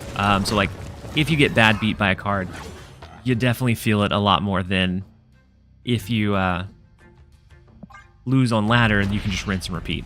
But if you get locked out because they got a lucky like 1 out of 5 top deck, you're going to be a little bit more salty. And then Mr. Mist, you said, hey, asking again, since you were focused when I asked this, will you do non-deck tech videos in the future? I would like to, but I would like to, but even doing something like covering the latest patch or the latest update gets a little bit iffy because there's so many people that are already covering that information, that content, that I think it's really hard to.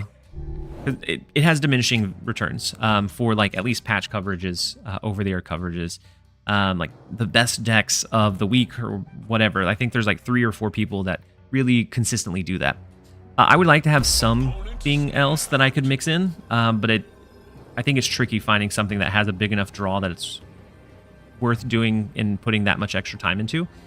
But that being said, I will eventually do another 30, 60, 90 day, 30, 60, 100 day of Marvel Snap because I liked it. I liked doing it. I just want some kind of update or change before we make that leap. Why did Cassandra not do her animation? I don't know. The animations have been kind of wild here recently. And then Kenny Cook, she said, I've watched a lot of streamers since Snap launch. I like some more than others, but there's always been 2 streamers I've consistently viewed and interacted with. That being TLSG and Regis. Hope the collab comes to fruition. I would like it. I know that he has a young one now, and so a lot of his extra time is definitely split there. But it's definitely something I'd be open to in the future. He said I would be so stoked to see another 100-day series. Yeah, so I want to, and I actually thought about launching it up recently. I actually recorded the 30 days. But the issue with it ended up being that it didn't feel... it didn't feel like enough had changed to warrant doing the series all over again. Because really the only difference between the first time I ran it and now is that you want to engage with the booster shop. Falcon, Swan, yeah. Yep, Big Monkey, potentially, it's like Sasquatch along with all their small stuff. Becomes really difficult to win in that one.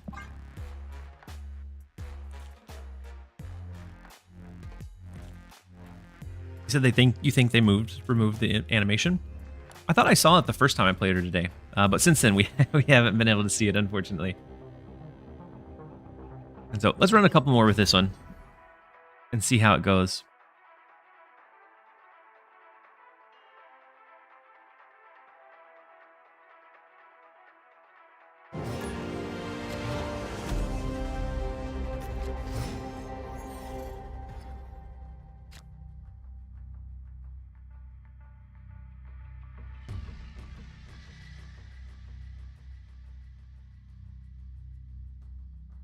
I played her just now. She doesn't have the animation. Really? I thought she did it the first time today, but was there some kind of glitch with it? Have you seen the Deadpool Diner leaderboard? Yeah. I've seen the leaderboard, and it's an interesting grind for sure. I kind of like how they did it different than the last time, where last time you were just playing the ladder over and over and over again. This time you have to like very specifically be playing either those bots or other people that are grinding for that leaderboard spot, so you have a little bit more of that direct interaction. But it's not something that I'm going to be participating in, since we have one of the limited titles. I didn't think there would be enough value in doing and grinding for a second one.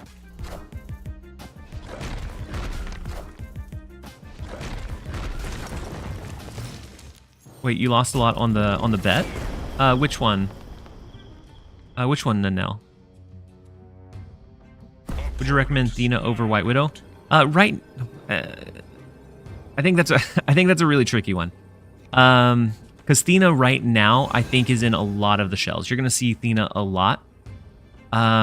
Because that's the deck that is the deck to beat right now. Like, I think that is the like the baseline of what a deck needs to be able to do to be viable. White Widow has several good shells as well, and so I think you'll get plenty of use out of both.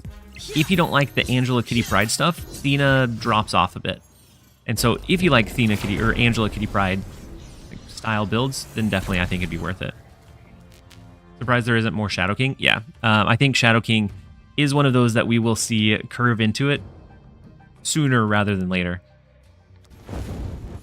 All right, let's go Hope Summers, Cassandra Nova. Get the 7-power Nova. Let Thena scale on the left. Next turn we can do Hawk plus something else. Maybe. And then Icy Breeze. How's everyone doing? I'm doing well. Hopefully you're doing well as well. We're enjoying the stream. We're enjoying the drops being live again. And enjoying the lack of Arsham that we're seeing nowadays. Elysium allows us the very nice flexibility of being able to do something like this.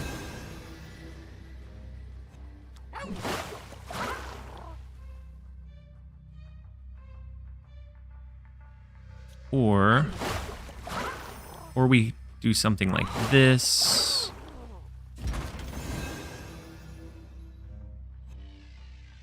Hope for mid.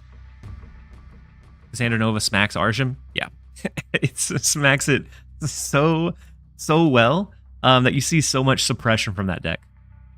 Overcommitting to the right with the first play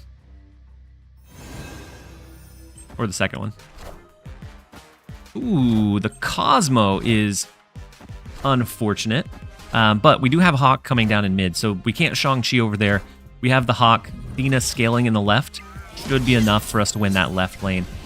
And so I guess either one of our lines would have worked. Victory.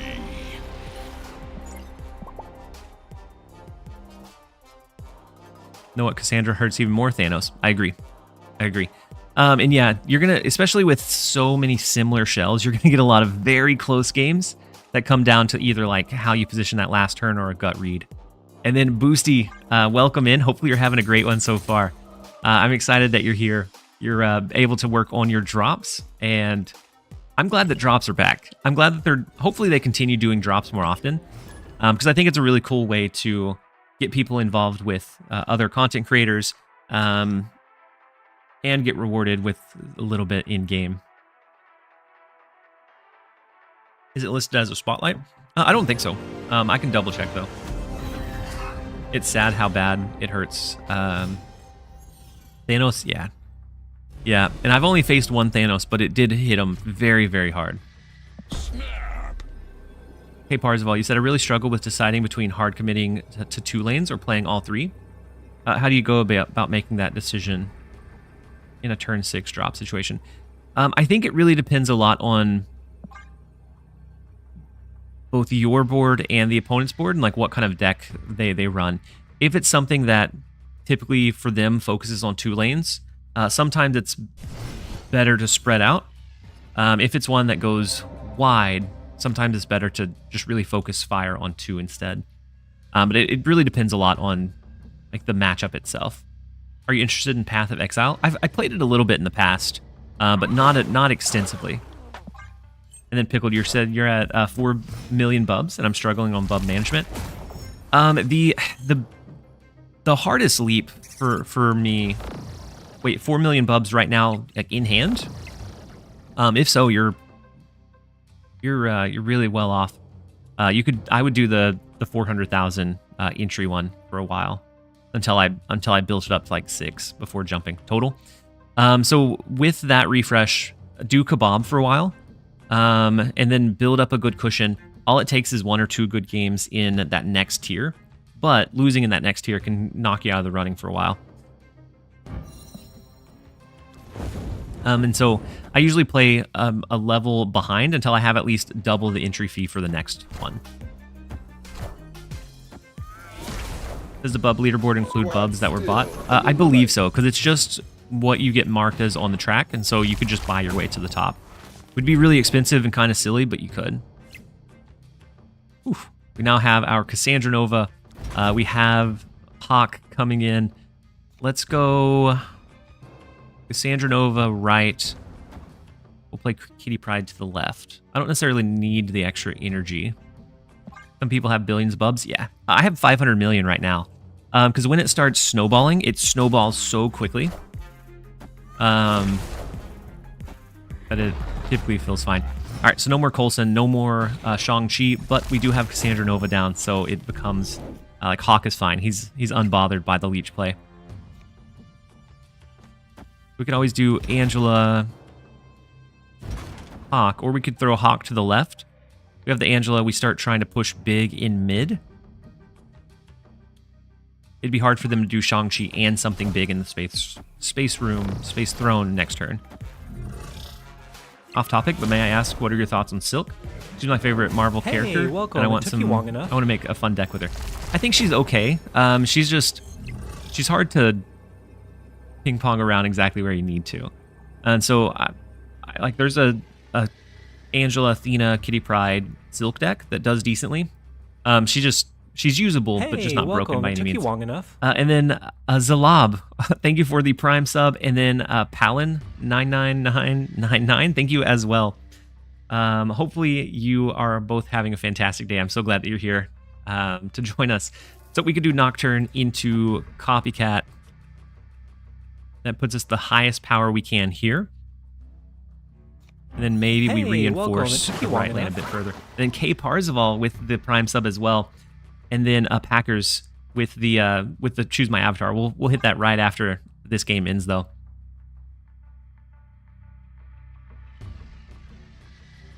It's so funny that you can buy 1 billion bubs for 8,000 in the final tier. If you're pushing for the leaderboard, you might spend, but there's no way Loki is escaping patch over the air effect at this point. So I don't feel like he's crazy broken. We do have to worry about them having a double Shang-Chi now if they top decked it on the last turn.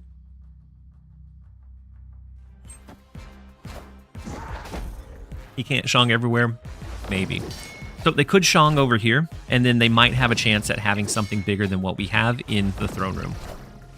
So they just have to have something bigger than 5, which I think is very real possibility. So the Angela, yeah, Angela's going to go up to 7. So then we lose a lot of that range. Unfortunately, it's going to slingshot that location, but not enough. So it only went up to 5. Victory. Oh, because it only goes up by 1 now. So it only went up to 5, so we still hold down mid, we held down left. And so we are able to push for the 4 against the Harsham deck. How's Cassandra Nova been treating you? Very, very well. I've been loving Cassandra Nova. Against Arsham and outside of the Arsham matchups. But it always makes me feel a lot more confident in being able to like turn 1 snap against the against Arsham decks now, versus before I felt like if I won 1 cube off of it, it was a very good match. Because I felt unfavored in most cases.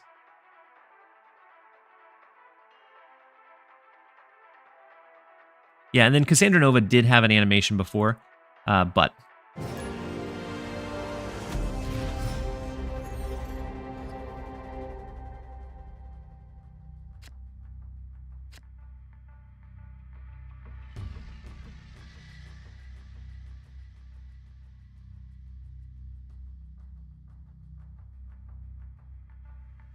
and then I have a video that I'm about to launch live, so I'll do it right after this one.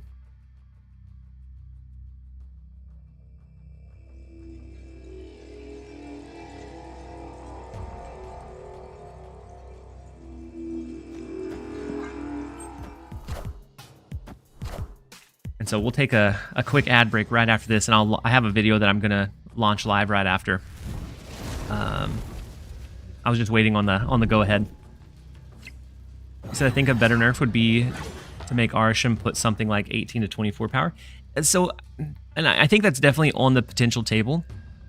But the reason I think they may not be necessary is how hard Cassandra just like stomps on those decks. I think we'll see a big drop off just because of that like direct counter, and also because of the direct counter. I think we see a lot more Cassandra Nova in the mix too. Yeah, copycat hazmat.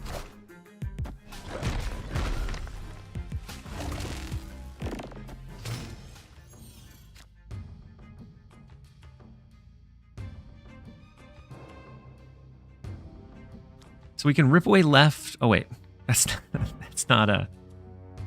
I thought it was Nocturne. Okay, so we could do Cassandra Nova this turn. She moves over into Asteroid M. Wait, did they play it into Quantum Realm? If not, they messed up. You can get an extra base +1 on Cassandra for playing her into Quantum Realm. And then she'll move over into Asteroid anyways. So I think we're going to do that. That puts her at 9, which I think is perfect. It's right under that range that we need. And Kitty Pryde actually gets buffed up by 1 too. It'll change her base, not any of the like multipliers on her. I think it's not a great way to balance Cassandra. Doesn't change the fact that the meta is still 90% Shim or Arshim. Shim or anti-Shim. I gotcha. I think it pushes Cassandra as like almost feels like a must include, unless there's significant change to Arshim. And so the werewolf comes down. We have... I always do Angela, Jeff, Kitty Pryde. And similar to what we're doing with the other ones, playing Jeff into the right would actually give him another -1. Because Cassandra Nova's effect would still be intact.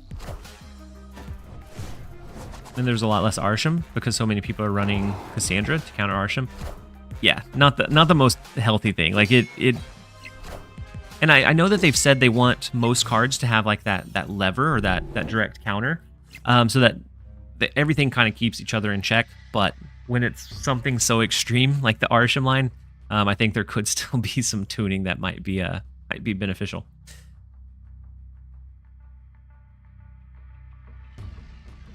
The Cassandra animation was bugged. The Wong plus Masik plus... Oh, it closed the app? Woof. Okay. I didn't know that. So the Athena in the right can scale a couple of turns here.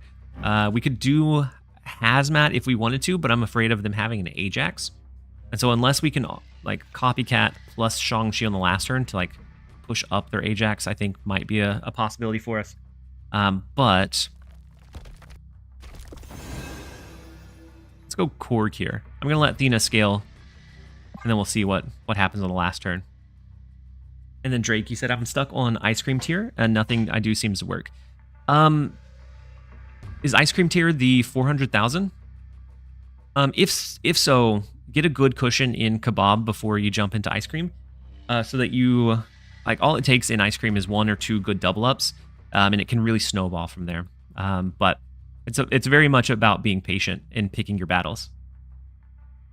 Do you think there's a problem with them changing the cards so soon after their release? Not necessarily. I do think when it's, I don't know. So I think getting a card, like an emergency early buff is great. And then if something is overpowered, I think they also need to probably... Ooh, that is a cheeky Nico into ripping away Limbo on us, which I think maybe wins them the game.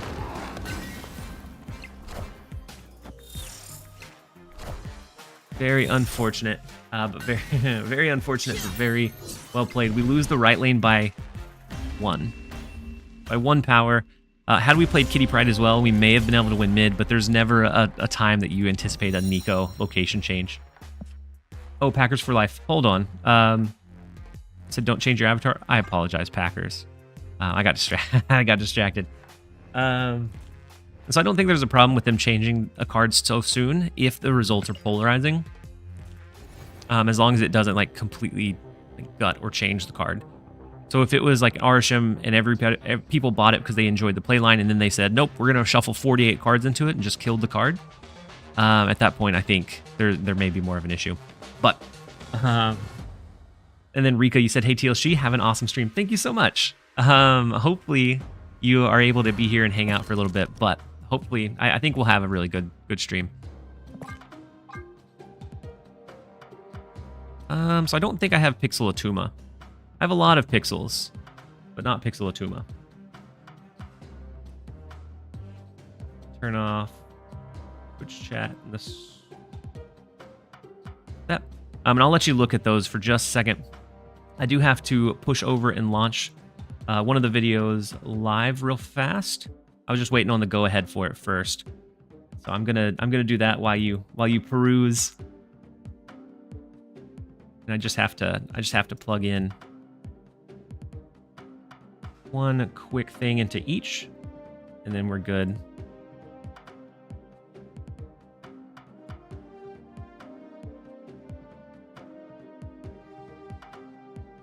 Hello, everyone.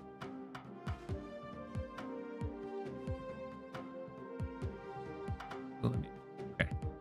All right. So we have it live. We have it pinned. And did you pick one? I have an ad going. I can't hear the stream. Oh no. Has to be Pixel Dracula. All right, we can do that. Let's see like a grayed out echo border for it, or maybe it needs to be a little bit more.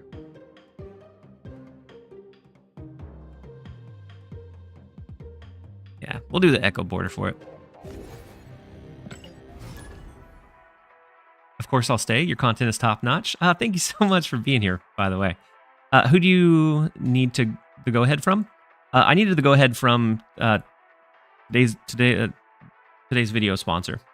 So I needed to go ahead on it from them.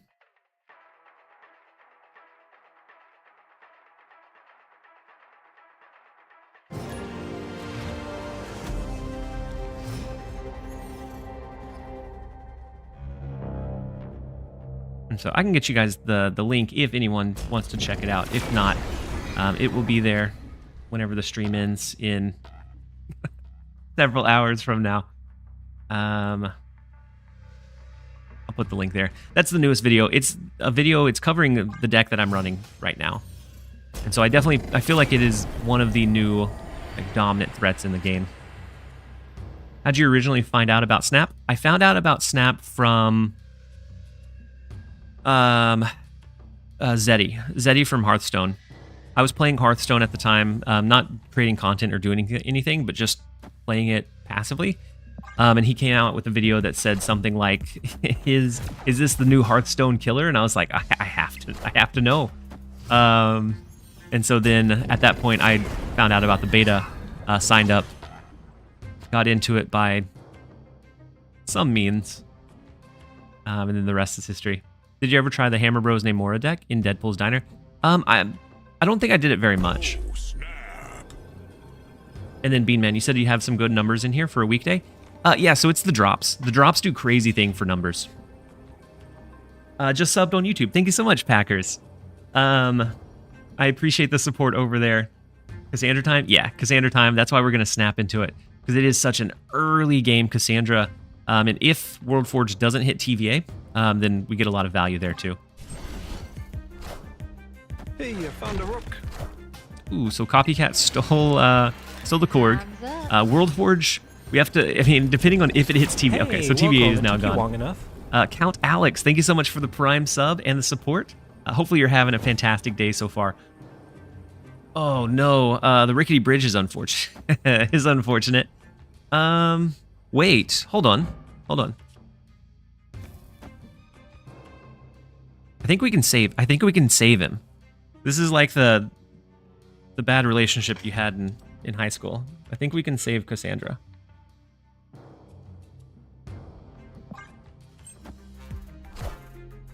I always lose to some last turn BS the opponent pulls out of. It does happen sometimes, yeah. Thank you for the highlighted Hammer Bros Namora deck. It's helping my Dynacon. I'm glad that it's working for you. Yeah, it's definitely the I can fix her. we can fix her. She's not a bad egg.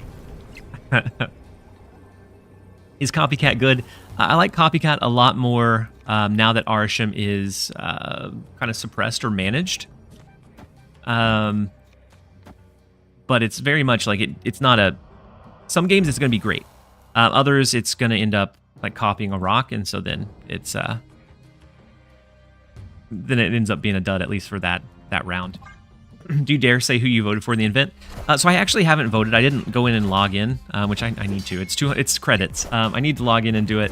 But my vote was either going to go for KM or Dara. I was leaning towards Dara though. Do you want to leave space for a free card? Oh, I guess a free card could have made sense, but we did not. Max Mitchell, that's a good call. With Sakar, I had forgotten about it. So now, final turn. This wins here. This ties left.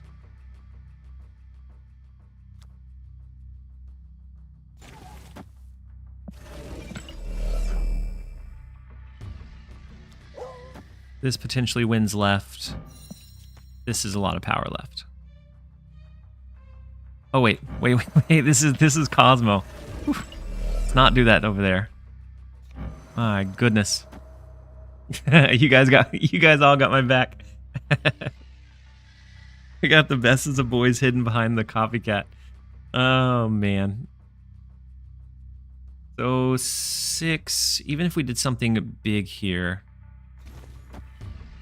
That's 10, 11. That doesn't beat it because of the Giganto. We definitely should have left room for something to pull. We kind of hamstrung ourselves. I think it would have to be something like this, if anything. I need a good show today. I've got you on live at GalaxyCon. Gunny, I'll try and give you the bestest of shows that I can. Don't after this game, of course. After this match, we're not gonna count this one. I blundered all over the place, but still positive vibes. We can lose a few. Is there info exact date of the next over the air? I haven't seen the over the air information. I think the patch is on the 30th though. So the 30th could balance some cards, but the last few patches have been very much focused on like game changes rather than card changes.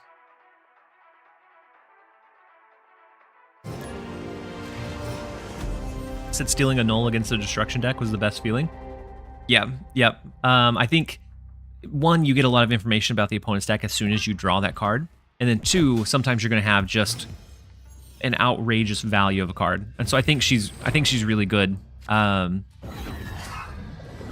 in most cases, but also one that you could skip. It doesn't feel like you have to have it, but it could end up being like a Nocturne where we see her in a lot of decks, just for the flexibility and variety that she kind of allows. So let's go ahead and start stacking into the vault with Sunspot with Squirrel Girl. This could be just like a Khazar Zoo maybe, but the Angela doesn't really fit into that mold, really. I don't think. Let's do Hope Summers. Next turn, we can do Thena Jeff. Depending on how heavy they go in mid. Yeah, but the sound effect is pretty quiet. Sometimes I've missed it, but it does let you know that you stole one of their cards. But they don't know which one. And so a lot of times that could be leveraged and utilized. So we could just super heavy scale in the vault. We have Jeff that can go into Crimson Cosmos. We have Hawk that can be used over there. And we have a Squirrel Girl that can push value that way too. I hope they nerf Arsham. I wouldn't hate an Arsham nerf, but I know that Arsham is being really, really suppressed as more people unlock Cassandra Nova. So we have the Nocturne now as well. So let's move Jeff. Let's play Nocturne. And I think I'm just going to do Org here. 1 extra energy.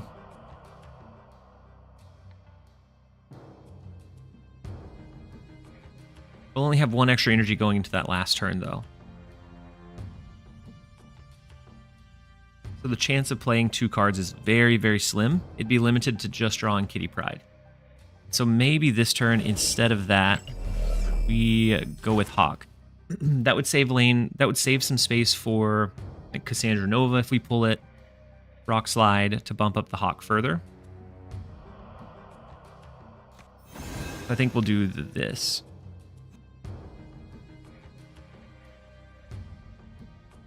And so I think I like this one this turn. Next turn we have the ability to like copycat Nocturne to scale further in mid if we need to. I heard they nerfed it to just swat you if played. Man, I'm cool. Oh, the Cole Obsidian in mid is giant. Such a large amount of power that they have there. We can only scale by 3 more, which is unfortunate. We do get the Cassandra Nova. So it would end up having to be like Jeff over there, Cassandra and Copycat. Copycat would send 1 more over to the right. If they have a Shang-Chi, we would lose. This isn't a huge amount of power, though. Because they already have 6 in place. This would be 5, 10, 12. So they'd have to play less than 6. I think this one ends up being a retreat, unfortunately. And even if we did this, be 10, 11, 12, 13, 14, 15, they'd only need 9. Which I think is... Shang doesn't lose right because of the squirrel. Yeah, it doesn't lose right, but if they just push left instead...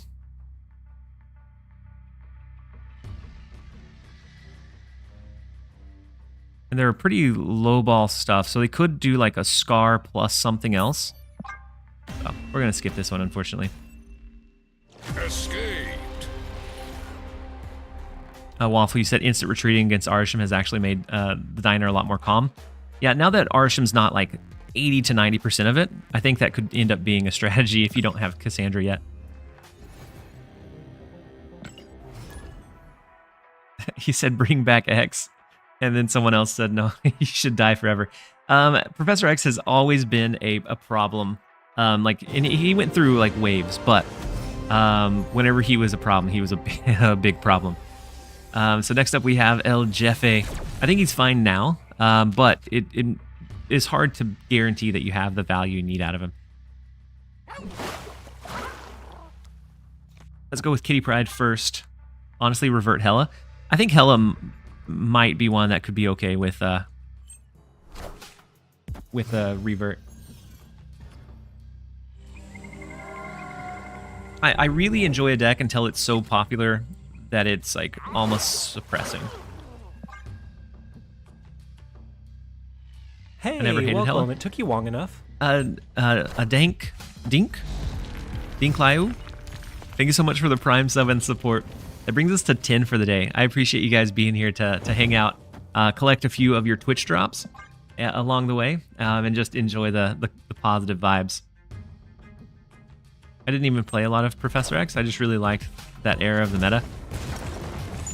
The era of the meta was okay. All right, so we destroyed their Thor. Might be a Thor subject for him. That Gob shouldn't be able to swap. Yeah, there's a lot of like quirky interactions now with Professor X that makes it really difficult. And then Nickel, thank you so much for the Prime sub for the 2nd month. I appreciate you being here and appreciate the support. We can go core Cassandra Nova. Next turn, we do have Kitty Pryde that we can use to ramp up. We could do Hawk plus Kitty Pryde next turn. And since we took out their Thor and they haven't developed anything, I think we'll snap into it. That one zombie, welcome in. Hopefully you're having a great day so far. We're enjoying that the drops are live again, and enjoying the just the awesome vibes that we have here. I found a rock. Gonna brick your hope lane? Wait, what do you mean you're gonna brick your hope lane?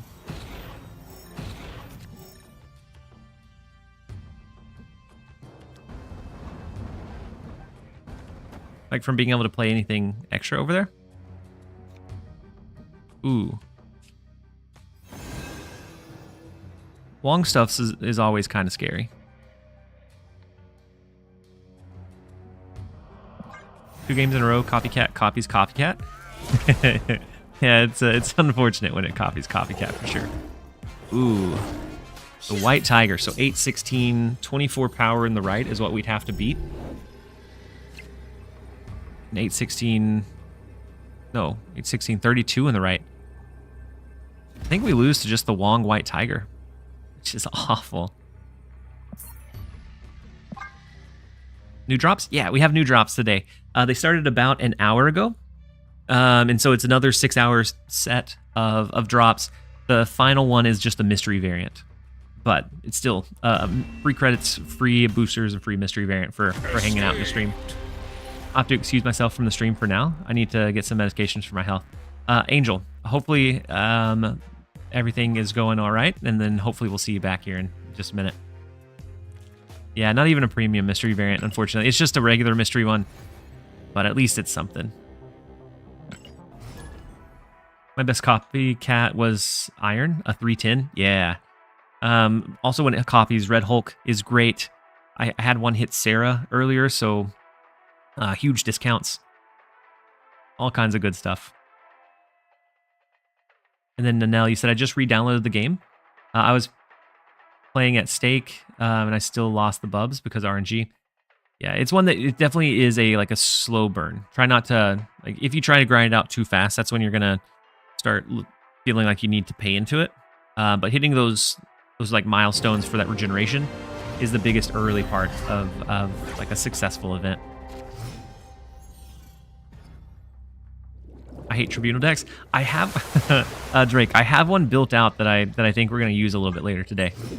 I'm planning on doing a really long, lengthy stream today, and so we have plenty of time to switch through a few different decks. Hey, TLSG, you gonna play spoiler Deer and Conquerors and play the diner?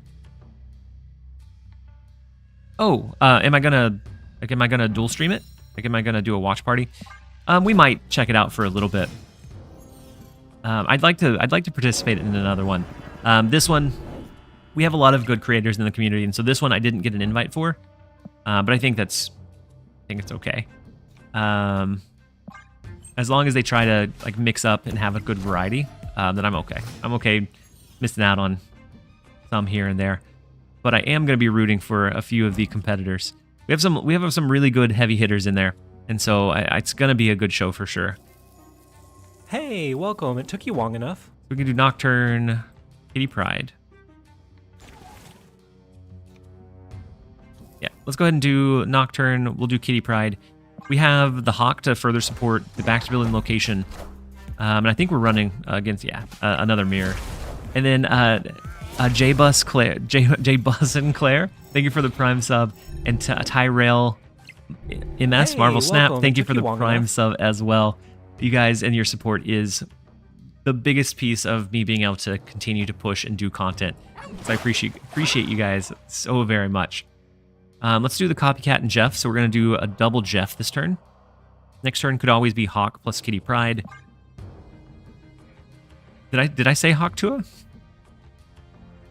I don't think I did. What's your rank in the diner? A couple of days ago I was 400. Right now I have 500 million bubs. And so we could grind it on the final table, but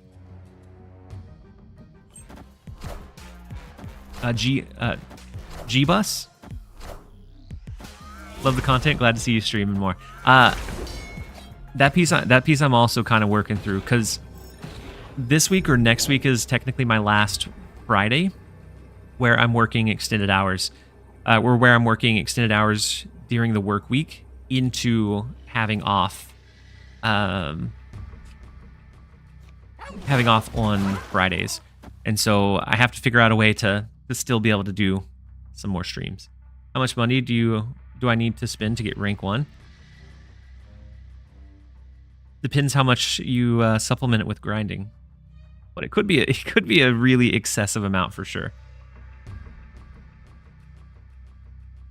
I think we throw into the right lane because I think that's going to be a pivotal like win lane for us, and see if maybe we can steal that one, which would give us an easier time winning left. And so the Juggernaut, unfortunately, pushes our Hawk out. They win right. They win left. We tie mid. The Juggernaut strikes again. I got paid today. I'll buy a few billion bubs. I mean, if you're so inclined, you can.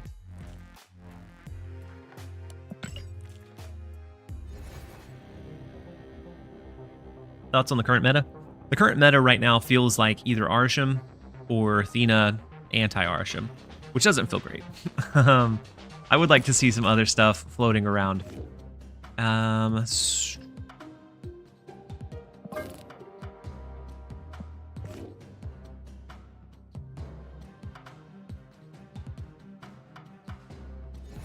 Let's run. I'm gonna switch it up a bit. We're gonna do some Tribunal games here. Rayolo, you said, "Yo, what's up, TLSG? How's CC for you? Feeling for you?" Oh, Copycat. Copycat felt pretty good. Now that Arsham is a little more suppressed, it definitely feels quite a bit better. Because you're gonna hit more valuable things more often. With Arsham, it was just kind of a. It was like a random dice roll. But now you're hitting those valuable targets, similar to when people were running Morph. I think it's a very similar thing. And then Liquid, are you winning? We're doing okay. We're doing okay for ourselves.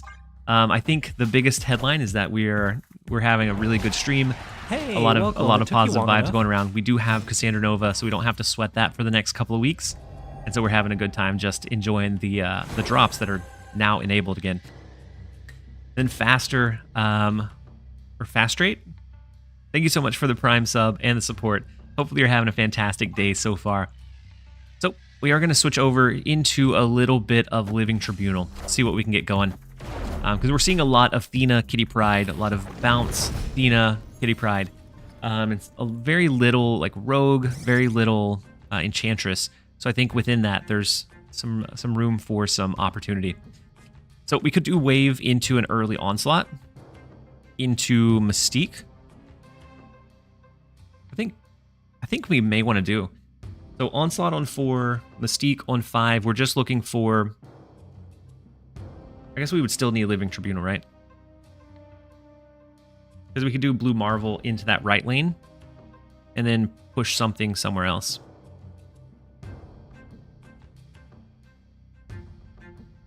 Play the combo deck to beat the mid-range? Yeah. I didn't even realize the drop started.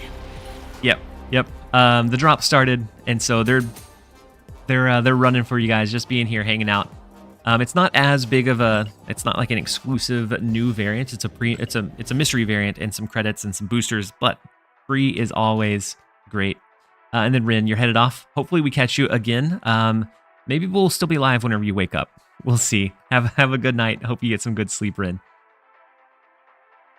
Yeah, we could get a free pixel, but you could also get a free something else as well. We'll see. We'll see what we end up pulling from it. And I'm watching, so I think I'm making progress as well. Do you think Tribunal is better than Negative Tribunal? I don't know. I haven't played around much with Negative Tribunal, but I like the base quite a bit. So let's see. I'm gonna check my drops real fast, make sure that I'm making progress. Yeah. So I'm about 50% of the way to the boosters, only 17% of the way to the mystery variant, and so we'll pull that once we get to it. This is much more consistent. Yeah. You can run Cosmo. You would be able to run Cosmo on this if you were really getting beaten or bodied. And then Orn, welcome in. Hopefully you're having a great day so far. And so for this one, we have waves, so we could curve out our other cards a little bit earlier. Nimbus, activate turtle slow drops. If you're wanting slow drops, there's a video on demand YouTube channel down below. Watch the stream from there, and your turtle slow drops will activate very quickly. Your ongoing is much better to play out. A lot of times it ends up being a lot more consistent because it's just there's a lot of flexible pieces, especially with like Jubilee, Iron Lad. You can dig through most of your deck and see most of your deck in most games. So that's it. I'm retreating turn 1 against Arsham. Yep. He's a frustrating one for sure.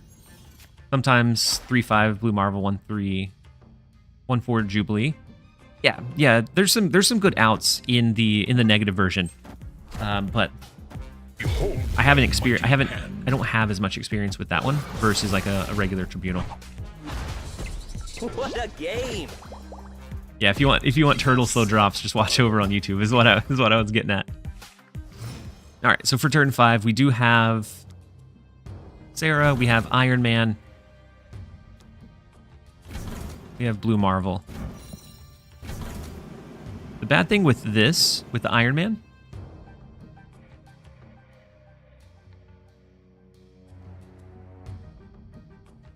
would be that we don't have the guarantee that it impacts any other lane. We could do Blue Marvel. Sarah, the double discount on the Sarah, yeah. All right, so they have Death in the right lane. And Ravona. So in our deck, Iron Lad could hit Living Tribunal, it could hit Jubilee. And I think it's worth risking. We do Iron Lad. The only thing that it would lose to is if it pulls Magic. Iron Lad always hits Tribunal, or Jubilee into Tribunal would be fine. I'd be okay with that. And so then we would want to do something like Iron Man to the right. Make sure that spreads across. Or we could do Blue Marvel. That's not Blue Marvel. We could do the Blue Marvel. That way we still have some power presence elsewhere, because that's what, an extra 2 per each. But I think it's always the Iron Man here. Let's go Iron Man. Let's go Ravona, and let's see the Living Tribunal. Galactus incoming. I would cry. I would cry. Ugly tears. Wait, we win even without the Tribunal, right? What in the world? So even without Tribunal, we win. So Jubilee pulls the Jubilee into Magic. That's fine. They abandoned the middle lane, and so we don't need it. Wild. I'll take it, but wild for sure. Victory. Pulling the low collection level player. Ooh, yeah, that's my bad. Ooh, thank you, Wolverine. I took it off so that we could see the... There we go. They're back. Thank God it didn't turn off Fogwells. Fogwells is an important one. But I am going to run to the restroom really quick, and we'll continue our absolute domination with this one. So I'll be back in just a minute, guys. Don't go anywhere, and then we'll see you in a second.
All right, we're back.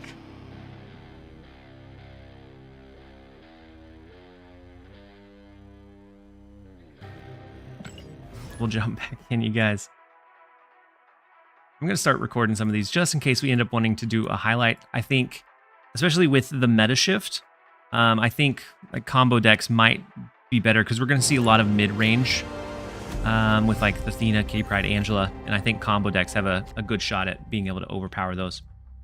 And sometimes it can be Arsham as well with what it can do.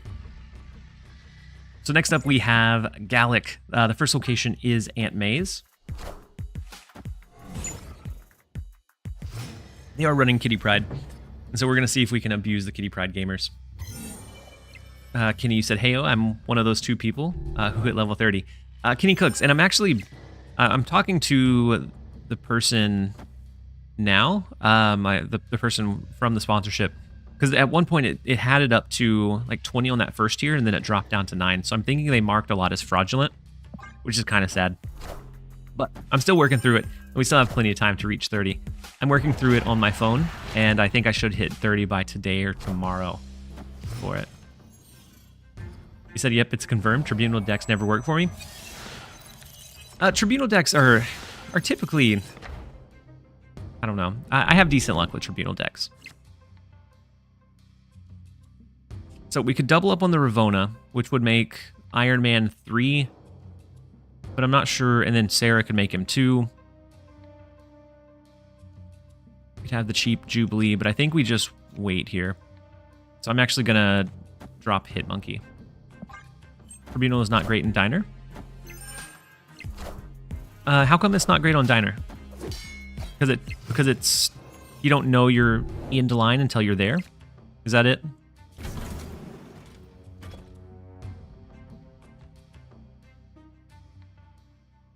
Alright, so I'm going to throw Iron Man in the left. Wait, did we already move one? No. Iron Man in the left, that way he moves. And then maybe we copy it with Mystique. Maybe we get lucky with the top deck. Maybe we go Sarah on the last turn, which would allow both Living Tribunal plus a Mystique maybe. We'll see. Tribunal is only good when mid-range is good. Yeah, and today is all mid-range for sure. You're going to stream for the next 22 hours? Potentially. Potentially, can't tell. We'll see it. We'll see how well the stream goes and how energized I continue to feel. But right now, that's a potential line that we're going with. I disagree that decks like Tribunal and Negative are bad for Diner. Yeah, combo decks a lot of times are good for the Diner. If you know that you have the out, great. Otherwise,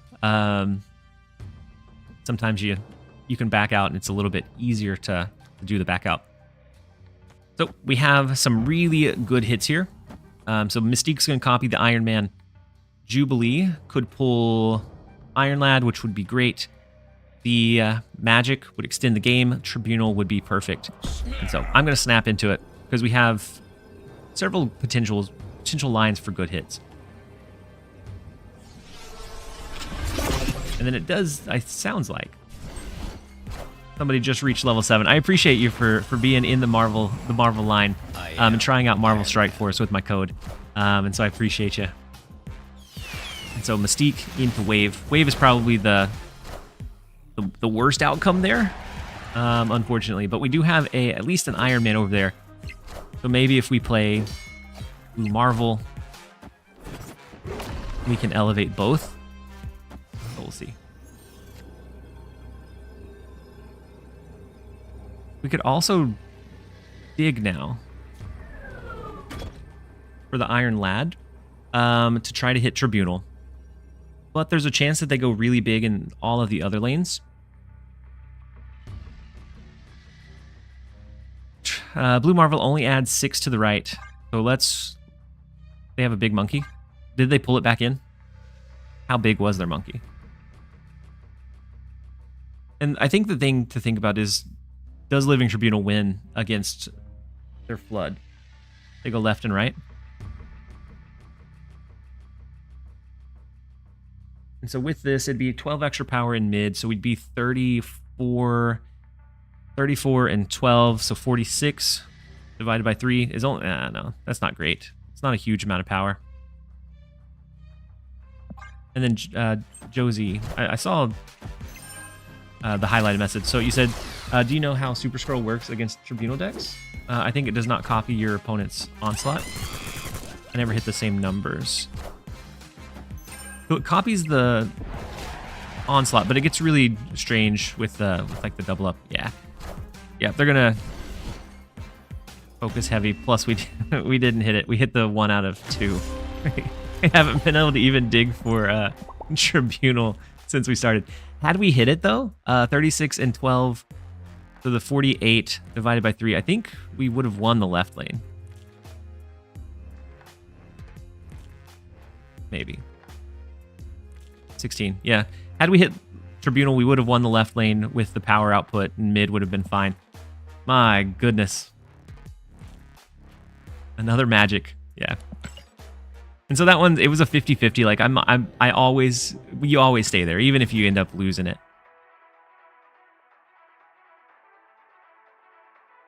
They could give mid and you could just onslaught right. True. I was a little worried about, I guess, since it was balanced, maybe not Iron, maybe not Juggernaut. So the onslaught could have been it, Beanman. Slayer for Mayor, you said, do you find it hard to decide between Nocturne or Copycat for best in slot? I like both. I think they're both flexible. If you're seeing a lot of decks that are wanting to like cheat into like a limbo, then I definitely think Nocturne takes a little bit of edge over it. Otherwise, Copycat I think slots into most decks really well. But next up we have Wretched Nimbo. The first location, Clintar. Second one, Oscorp Tower. So far, awful locations for us. We're going to play out Ravona. We now have Magic, which is fantastic. We're not going to pull that with our Iron Ladder Jubilee. Let's go. And we have the Living Tribunal in hand. So we could always go Wave, Onslaught on 4, whatever else on 5 into the Living Tribunal. Snap? Yeah, I agree. I agree we snap here. It's a pretty good hand. We could either extend the game or we cheat out Onslaught early so that we don't even have to worry about it. Wave Onslaught is good. Yeah. Wave Onslaught's probably maybe potentially a little bit better because you could always top deck into Mystique and have 2 Onslaughts. But the Corvus discards Ghost Rider and Iron Lad. So I think we always beat a hella high roll. So now we can do Iron Man outright. We have Iron Lad that we can play.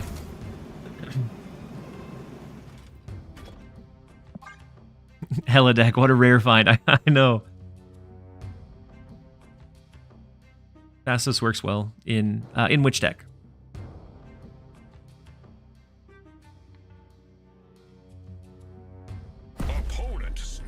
I agree. I think we always beat the hella high roll as long as we get ours. And something like a Magneto could potentially be disruptive. But I think it's fine. So Blade with the Death.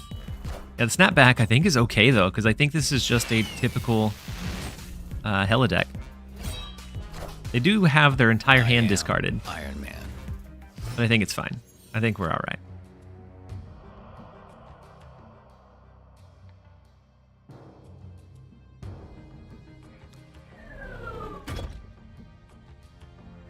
With what we have, I like the Iron Lad to see what we pull. Pulling a Mystique would be okay. Blue Marvel, Sarah, I think all of them. I was thinking it was Hella Tribunal because I saw the Iron Lad. No, just the blink into Iron Lad, which hits the Odin. Are ye worthy? Into Infinite, Ghost Rider, perfectly fine, Death. Magneto, maybe a bit disruptive, but I think otherwise we're fine. Maybe left for Jubilee.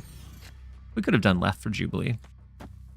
But now we go Onslaught, Living Tribunal, and that makes the numbers pop really, really big. I don't think they can beat the craziness that this does.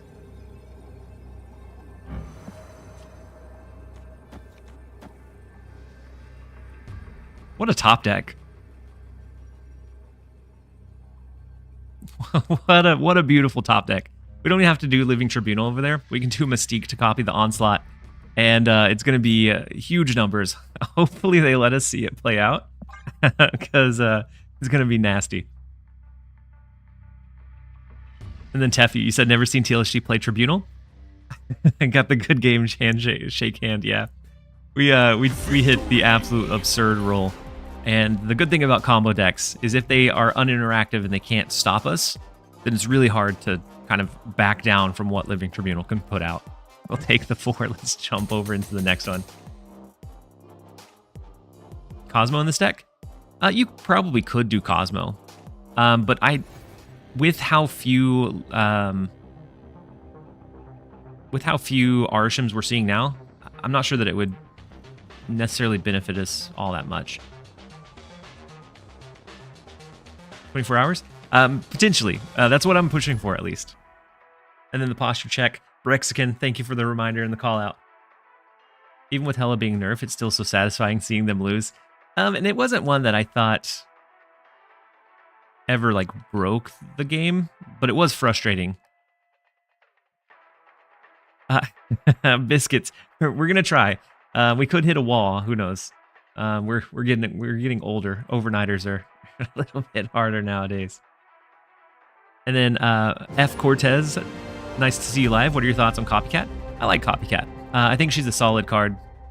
I think she is a solid card that has a lot of really solid value.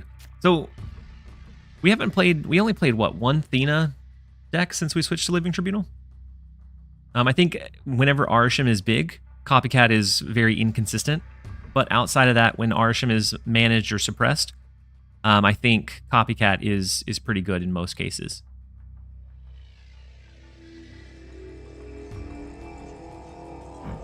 All right, next up we have Robert, which sounds like a bot. Maybe they changed their name to act like a bot in Deadpool's Diner. I was wondering how 24 streams are possible. Must be tiring. So for me at least, I haven't done a 24. I would like to at some point. Maybe that's today if we continue to have enough like support throughout the night.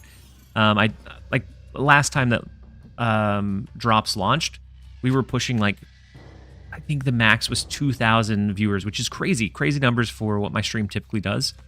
And so that alone was like energizing enough that I was able to pretty easily keep going.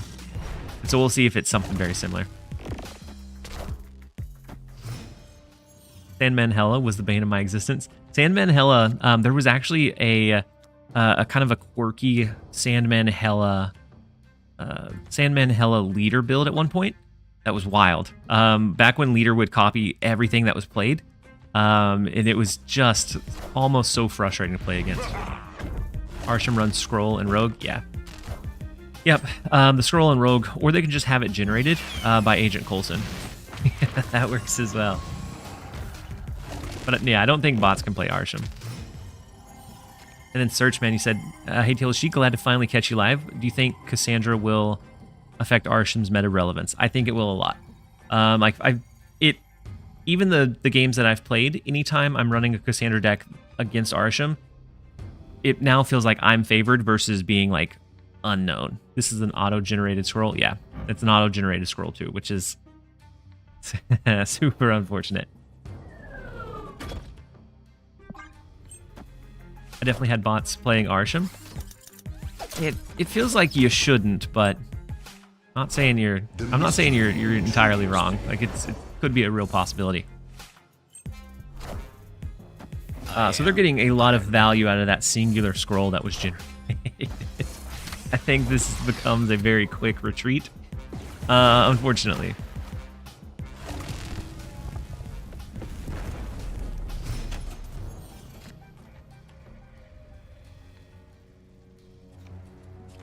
We'll just give them more.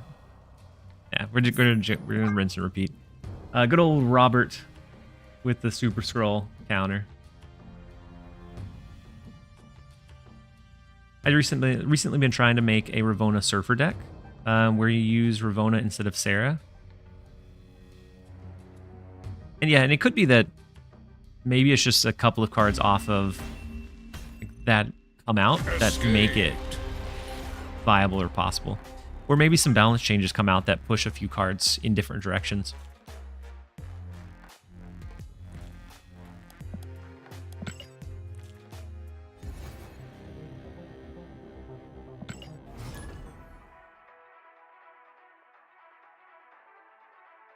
Old Surfer would have been insane with Ravonna? Yeah, Old Surfer would have been...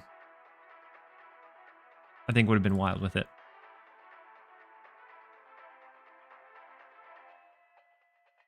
Yeah, I'm going to create an alliance. I don't know how we go about figuring out who can join. I haven't figured that piece out. Next up, though, we have KX4 in. And so we'll see. I think there's probably a high likelihood that they are running that kind of mid-range deck that runs the Kitty Pryde, Athena, Cassandra. And so maybe we can best them.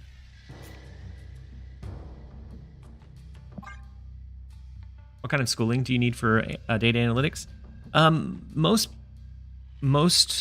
of them that I've seen, you don't necessarily need any like direct schooling. Like the one I'm in, you just need at least a general bachelor's degree is all that I needed.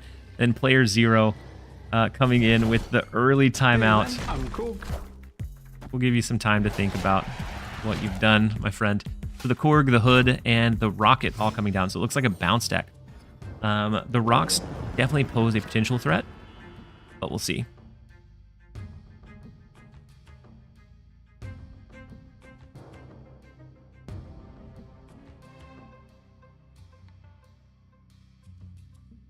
All right, player 0. And then the hydrate reminder from General Sergeant. I appreciate you.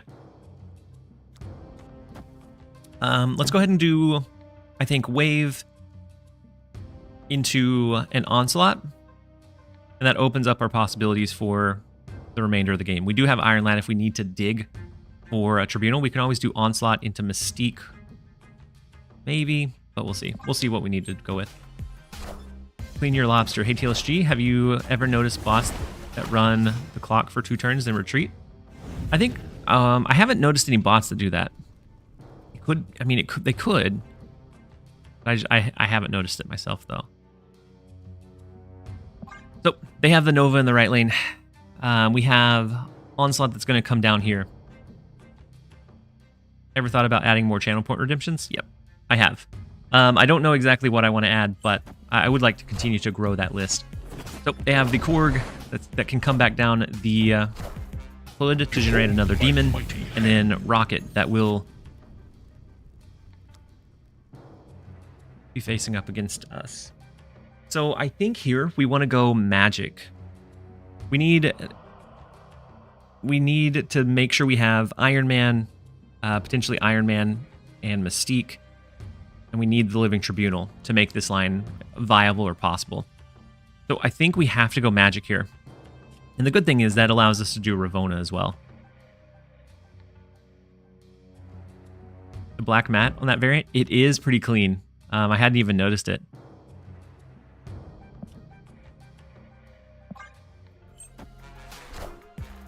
So they're running a werewolf deck. The Nico, okay, into the Rocket. And so Rocket's going to end up... We dodged the Rocket one more time, so it's only +3. Gallagher Gal, you said, I'm now enjoying Strike Force because of you.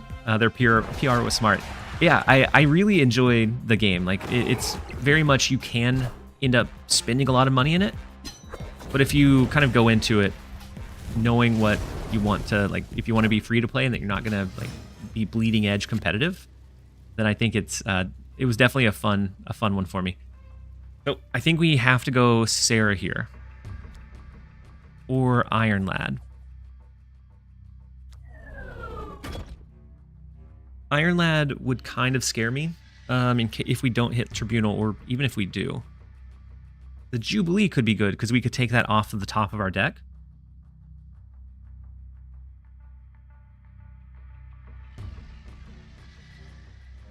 Sarah would allow for Tribunal to be 5 next turn, but I don't think that's enough.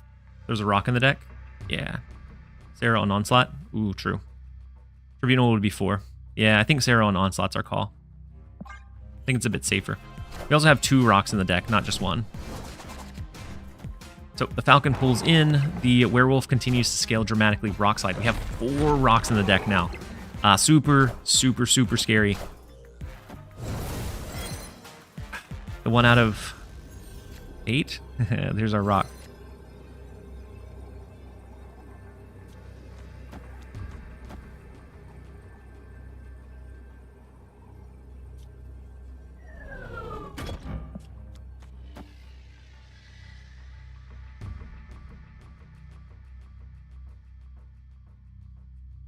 Does this ever do it? The double Marvel gives plus, I guess the double blue Marvel in the onslaught. Iron Lad on the onslaught lane? Right now it's +4 to everything. Watch it for Jubilee. This deck needs Howard. Move the rock in case you hit. Yeah. And so it's +4 to everything on the right. Do we think they push for the right with like a werewolf? Or do they abandon it? Why the rock? I don't know. Because we can. We have the energy too. Iron Lad in Ravona. Is that going to be our other lane? But werewolf will bounce. And so I think there's a low chance that they hit here. Lad left, rock mid. I think it becomes a question of like, are we gambling on like an Iron Man to the right? Thank you for the hydrate reminder. Lucky flip.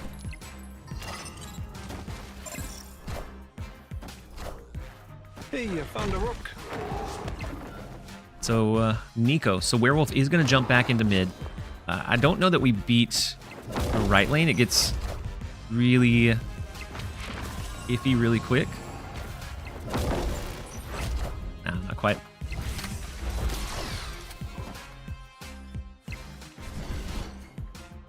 Not quite. Had we been able to scale just a little bit higher.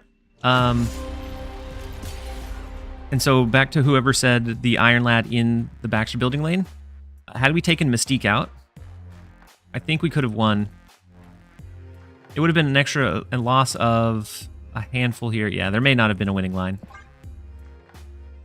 Yeah, there was another set of rocks. They played Rock Slide.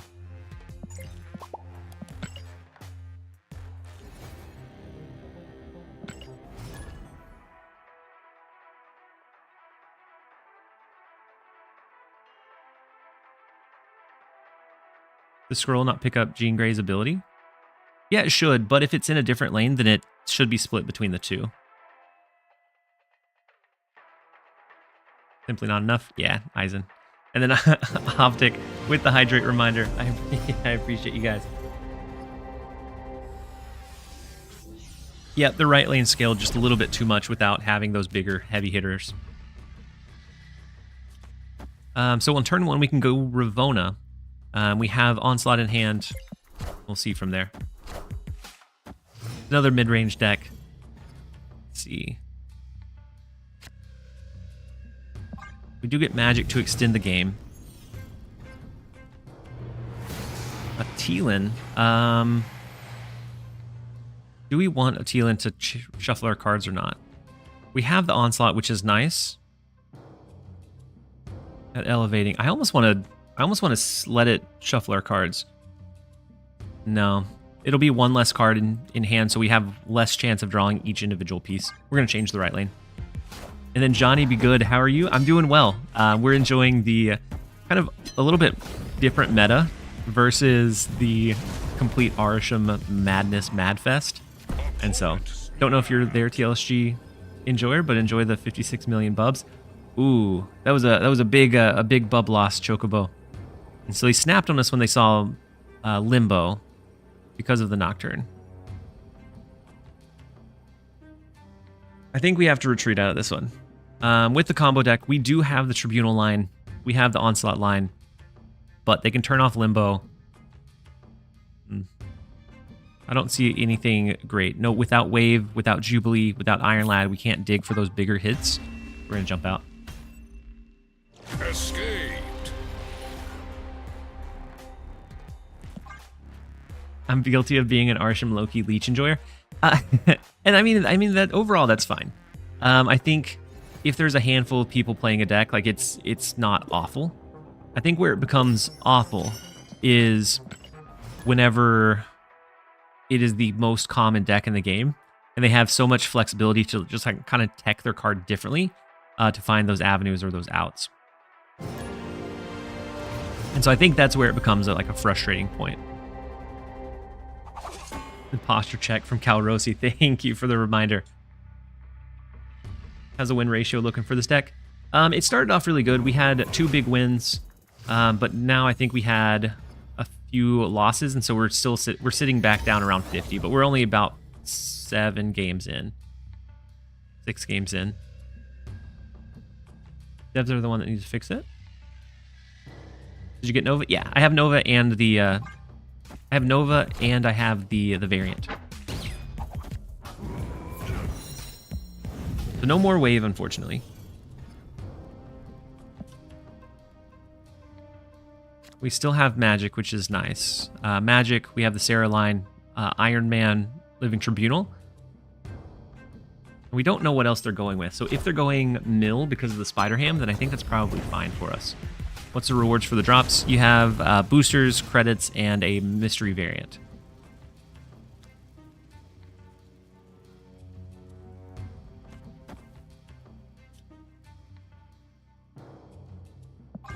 I almost want to hold the Jubilee, just because it has a couple of hits that could be bad.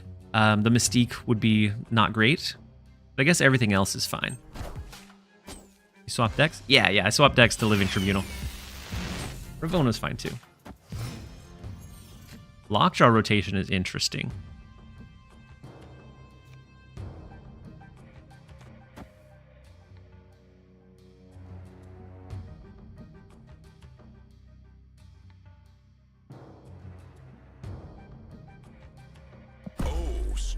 We can go Sarah here into Living Tribunal next turn, into Iron Man plus Mystique in the Living Tribunal lane on turn 7.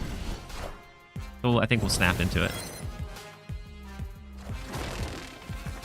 Yeah, the Beta Ray Bill, I don't think they're going to be able to outshine what we can do. Maybe if they have an Enchantress, but I think a lot of them have ended up cutting Enchantress. We could also Mystique onto the Sarah to get a bigger discount on our cards. It would allow us a little bit more flexibility on that last turn. Right now we have a 50-50 between onslaughts. So next turn, we'd be able to do Iron Man, Iron Lad, Mystique, as it is now.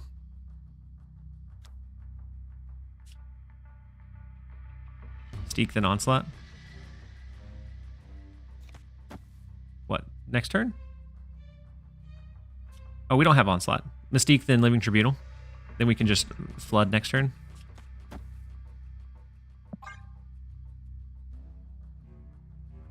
We'll do that, because then we can do a really cheap Iron Man plus Onslaught if we draw it. Or if we don't draw Onslaught, we have the Iron Lad to pull it out. We have the guarantee to make sure that we have access to it. It just doesn't double it up as big, but I think that's okay. So they flip into the Stormbreaker. They do pull our Jubilee out of mid. So our Living Tribunal lane is a little bit harder to get that value into. We can't double up on the Iron Man now. At least not in that lane. And then something like this. Retreat. Oh no, Sanctified. You're okay.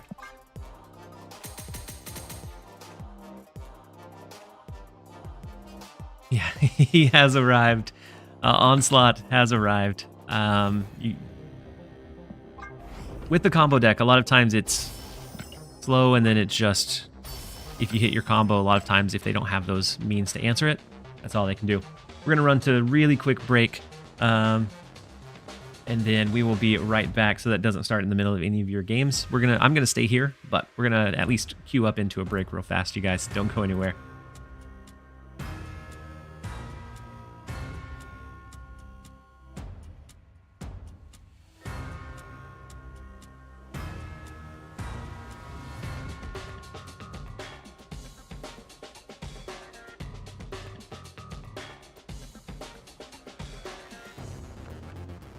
All right, I think we should be able to go up here in just a second.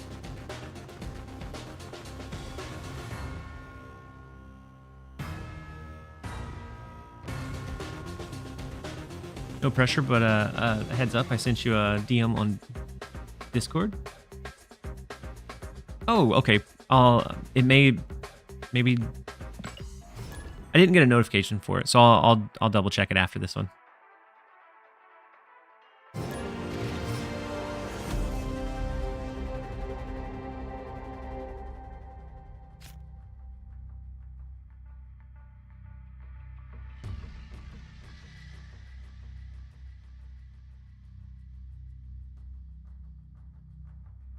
We'll slow play this first turn as ads are still running. Phoenix Tribunal, much better.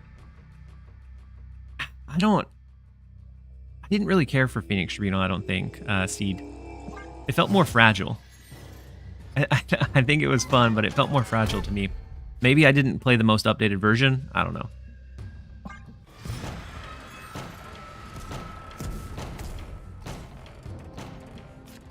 Insert the Miss Minute waiting emote. Yeah.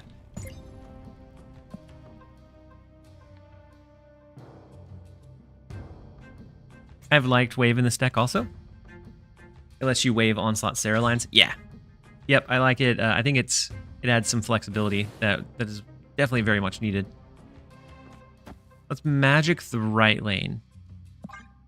We could also do like Sarah to get a huge discount if we had it, into being able to play out our combo pieces elsewhere easier. But I think it's probably fine. So a pretty big Cassandra Nova. So the next card they draw is going to be decent sized. Negative version is just taking out Wave and Iron Lad for Psylocke and Negative. Yeah. Yeah, they're very, very similar.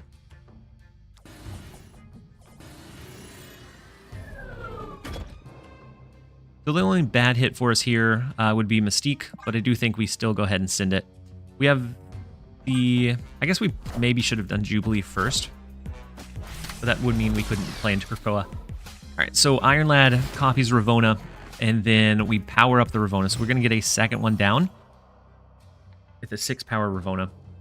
I feel like I see too much junk to play this deck anymore.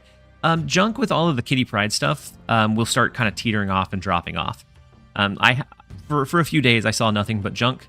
And then now, with like, the reign of the like Kitty Pride mid-range, I see very few junk decks because it doesn't do great into it.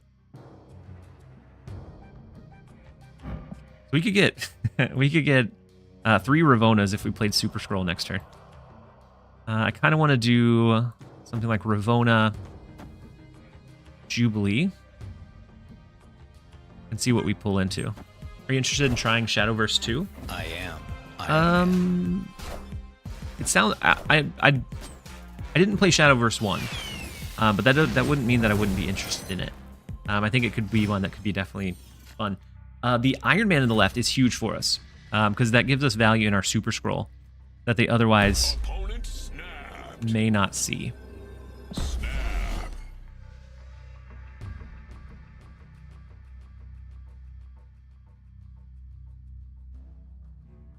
Scroll then Mystique. Yeah, Scroll then Mystique could pop off. Or even scroll into Iron Man in the Living Tribunal lane. Yeah, they snapped. They could be a negative deck. It looks like Ravona, Cassandra, Iron Man. So maybe it's a negative deck. But we'll see. We'll see why they snap. The Sandman is treacherous.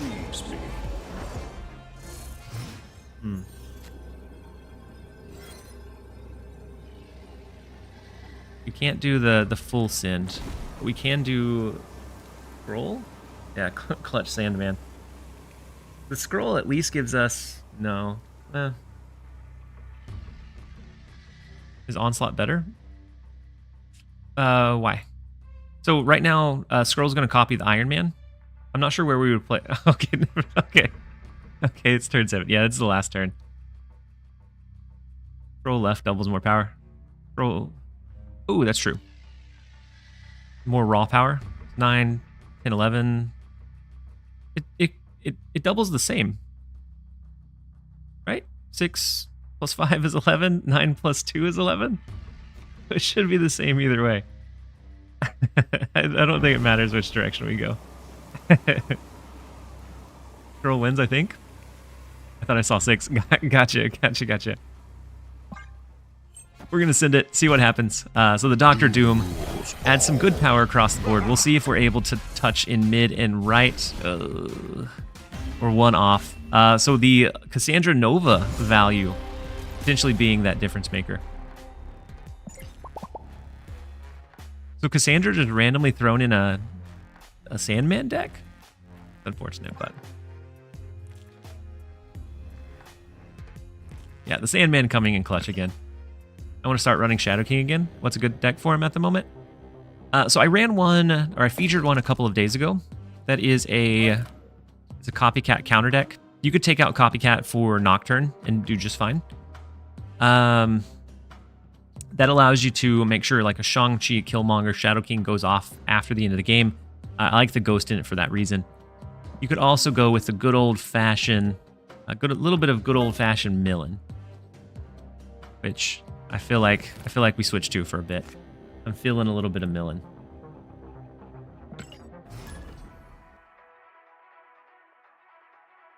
You said Sandman Control seems to be the response to Kitty Pryde Hawk decks?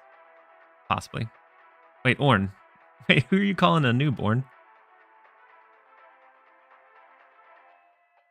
I wasn't taking Prio into consideration. I was thinking possibly of Enchantress Right. Enchantress Right could have been rough. Couldn't see the decks probably because of the scene. Gotcha, Rayolo.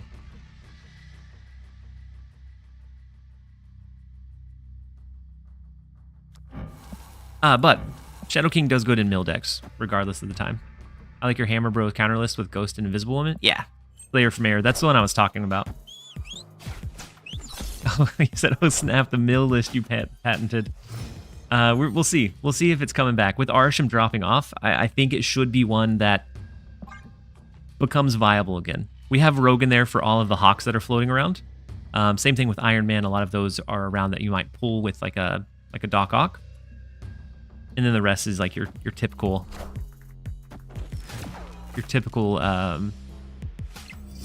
mill package. Any plan for pasta baking stream? No, I don't think so, Aldo. I don't think we'll be baking any pasta soon. Maybe some other time. But at least right now, I don't plan on it.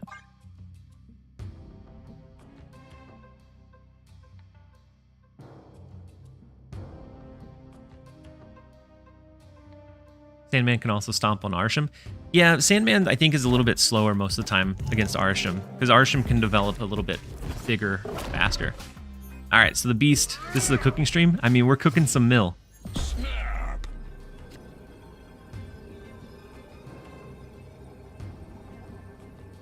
And so next turn, we can get the guaranteed only card remaining with like a Baron Zemo. Maybe we hide a Shadow King, do a Cable, and then next turn, Baron Zemo to pull their last remaining card. You have a Surfer deck you like? I haven't played... Ooh, Cassandra Nova's not a good hit in this case, but a good hit in most cases. But she's going to be tiny now. So for Surfer, I feel like Shaw is a pretty big build around or piece for it. And right now, I don't have Shaw. Tiny Nova? Yeah, it's going to be a Tiny Nova. But Baron Zemo is going to pull their last card. And so it could be something really good value. Could end up being like a Kitty Pryde. We don't know. But are you competing in the Conquerors today? No, I'm not. I didn't get an invite to this one.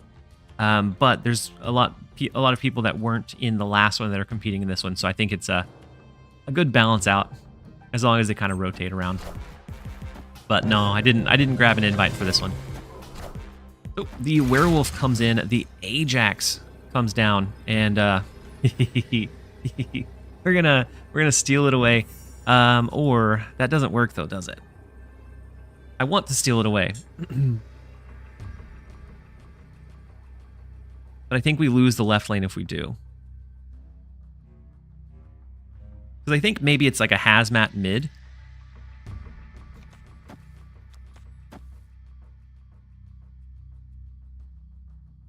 They have hazmat dark dimension? Yeah, I think so.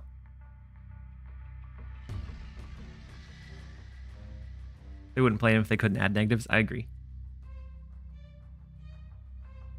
I agree. Our werewolf jumps into the middle location, so maybe there's some shot that we rogue here, Shadow King plus rogue pulls it mid. Might be a line that would be okay. Werewolf is key for mid? I think so. I think that's our only chance. Maybe Lucky Cage still? It'd be wild. That is a lot of cards mid, and I think we reveal first. Because I think we'll win before everything reveals. So Demon left, yeah, we're going to reveal first. And so with 4 cards in mid, I think we're going to take a big L here. So Ironheart, the negative hood. Nico. And Viper. Viper seals it in. Sending the hood over. Unfortunate, but we will take our loss. Yeah, I don't know. There had to be a hazmat somewhere in their hand. But I don't know. They were cooking too. Cooking us. For sure. Alright, we need to turn it around. We lost some steam and we need to get the steam back on our side.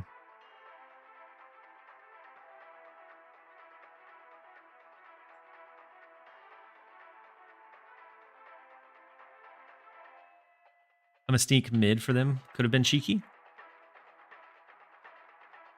Could have been cheeky.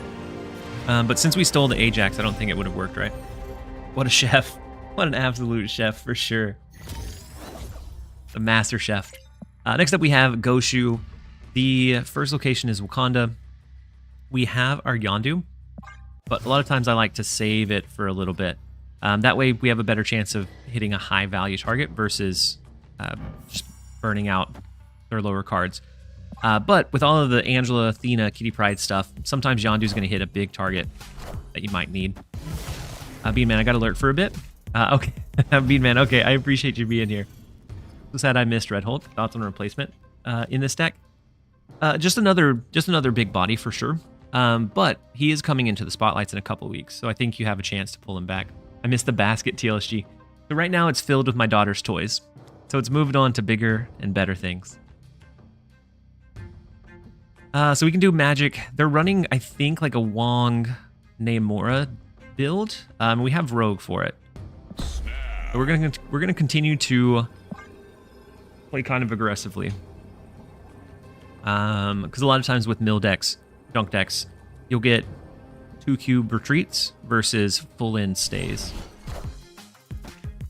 Will Cassandra be around in next week's Spotlight? So it's not going to be in the Spotlight. 2 weeks from now, she'll be available for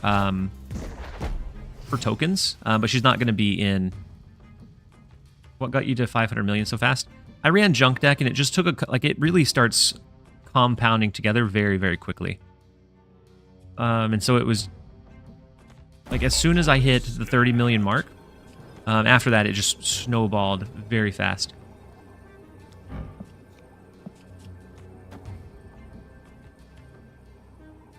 Who would be at the Spotlight next week? I think it's Hope, Proxima, and then one other card. I don't think there's a new card next week. Red Hulk coming in 2 weeks? Yeah. Is it Nico? We took out their Ironheart, and then, so this is going to pull a 3 or more. Wong. Not a bad pull by any means. A Shadow King in the left can be decent.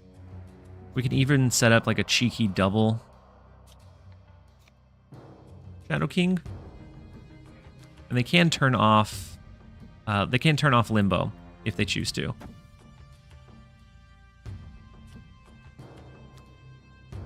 It's either that or we take their last card in the left lane so they don't have anything to use.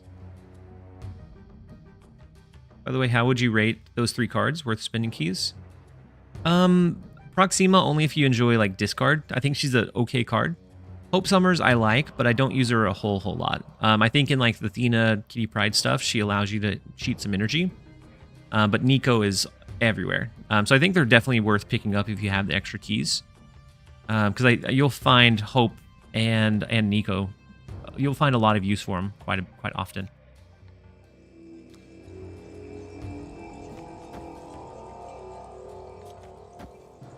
We're going to gamble in the left lane.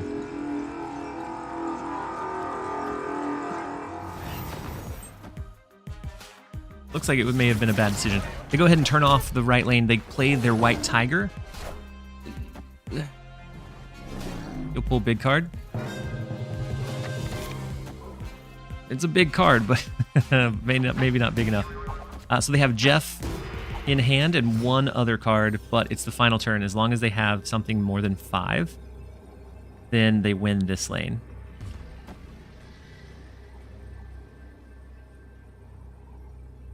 So there's a 50-50 chance. What haven't we seen that they typically run? So Wong, Namora. We have their Odin. Is it Doctor Doom? Sage.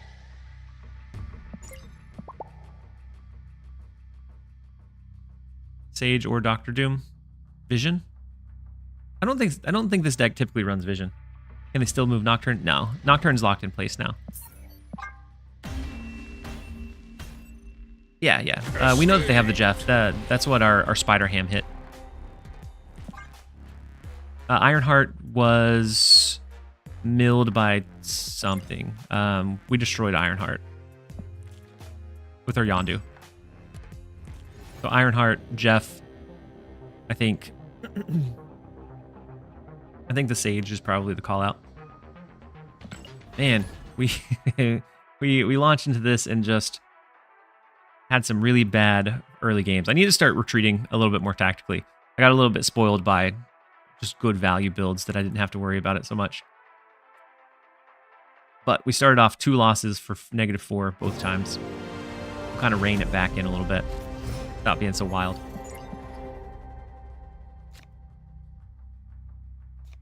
All right, let's start with Spider Ham, see what it hits. Titania. So we're looking at a junk or a clutter deck.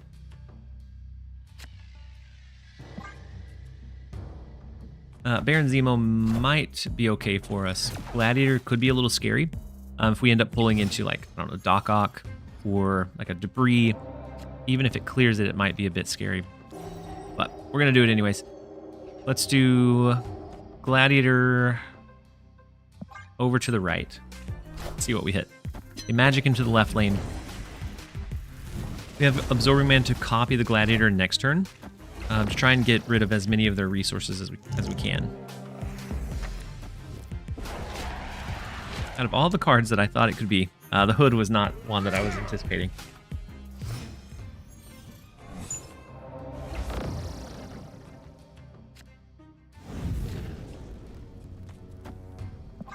Throw Absorbing Man mid. Well, they could double. Wait, they didn't play anything?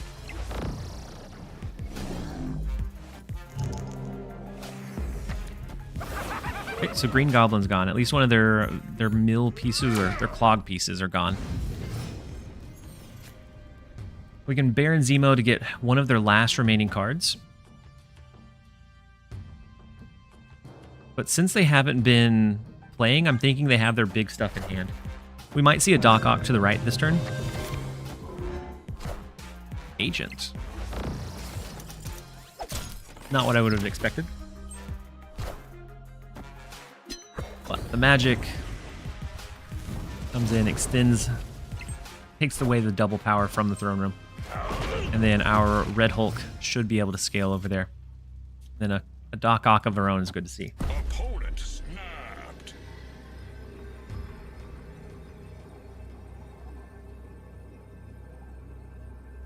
I think we stick it out for the snap. I almost want to snap back. Because maybe we pull their Shang-Chi here.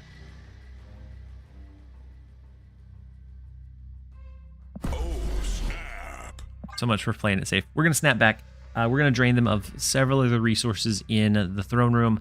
Depending on what we hit or what they hit, I think there's a good chance that we could still overpower what they have. We're going to be very limited on their resources on that last turn.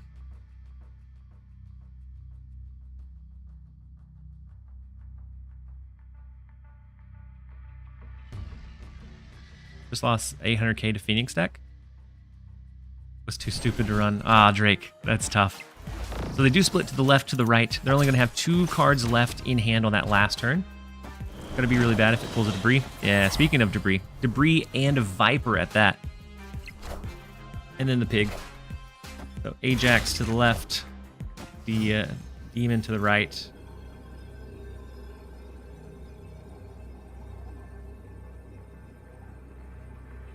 Fur thing is out for the Dan Hip Domino. Oh, really? Did it just come out? So 2 cards left. One has to be, I would assume, a Hazmat. Hazmat Shang-Chi. Did we miss both of those? We missed the chance at the Shang-Chi.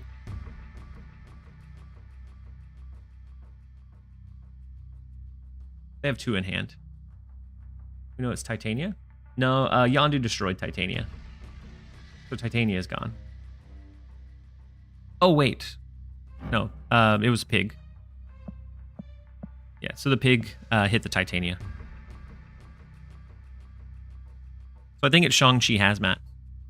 So Shang-Chi here wins this one. Hazmat wins the left, and they just give us the middle lane.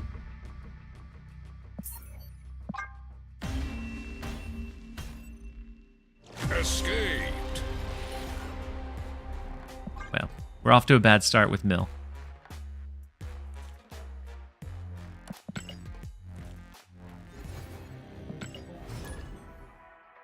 B Malone, welcome in. He said, "How are you today?" We're doing well. We've switched up a couple of different decks. I was only seeing like Thena, Angela, mid-range stuff, and so we switched to a combo deck, and then saw much less of it. And then we switched to Mill, and saw our first junk of the deck of the day. So we're having a rough streak, or rough little spurt, but we'll turn it around. Are you done with the diner? I hit 500 million yesterday. And the play for the first Cassandra card? I'm not sure I understand Bobby Lee. He said, guys, if you want Cassandra's variant, this is the method I use. Withdraw from the match in turn 1 9 times, then 10th time is always bought. Really? Is that a real thing, or are you trolling people? If that's a real thing, it's a good find. Glad I get to get drops from the best streamer around, Rush. Hopefully you enjoy the stream as well. I'm glad that you're able to be here and enjoy us, or be here and join us. So if they don't skip in Collapse Mine, we'd be able to rip away. Otherwise, we can't do much, unfortunately.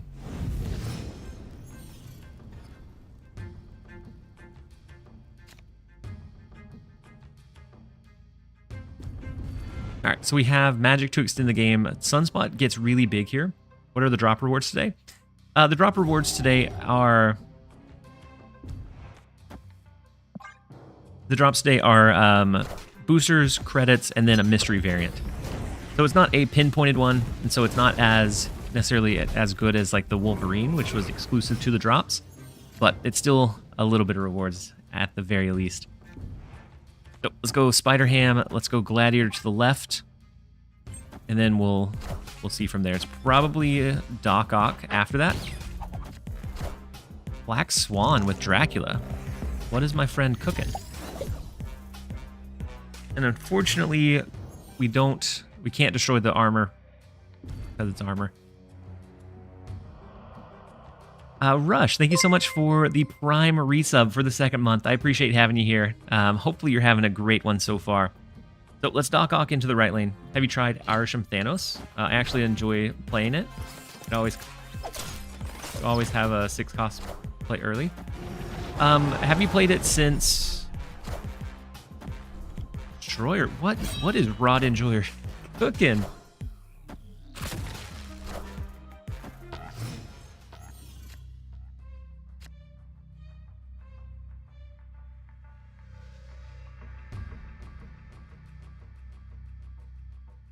I don't even know what to think of this deck. Dracula dump. Oh, so they probably have an Infinite as well. I forgot, but they didn't have like Bob or a couple of the other pieces that I normally see. Oh, snap.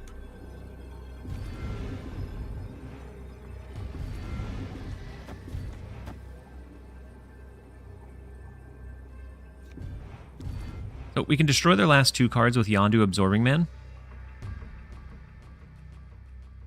We could also just play Hulk. Shang-Chi in the right lane wins us that one. But if we did this, we would be hoping that whatever they have in hand is not the Infinite. Yoshi, what is the deck that you used in the Diner Climb?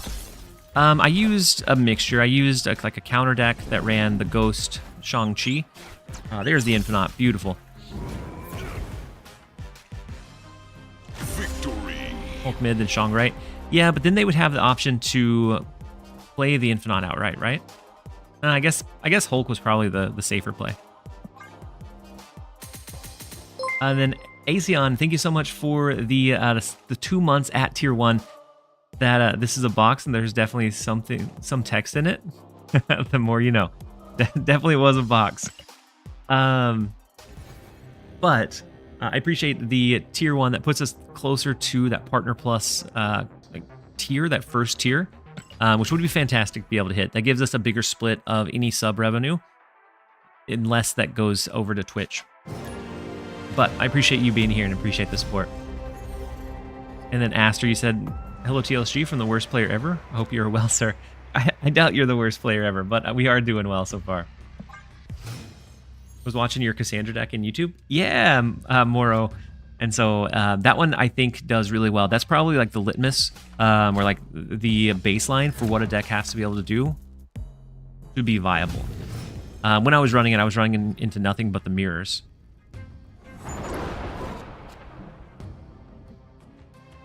But we switched off to get a little bit more variety. With White Widow, it could be a mill deck. But we have Doc Ock, so I'm going to magic the left lane, and we'll see. Cassandra Nova comes down.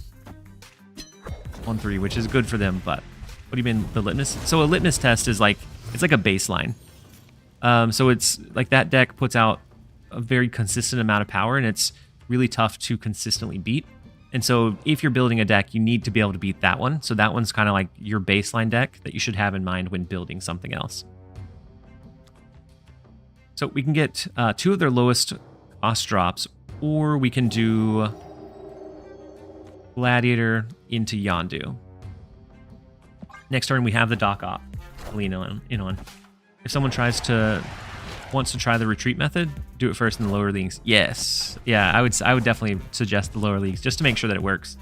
Do you think this game's matchmaking tries to put you against mirrors or counters? I don't know. I don't know. There's some times where it definitely feels like it. So like now.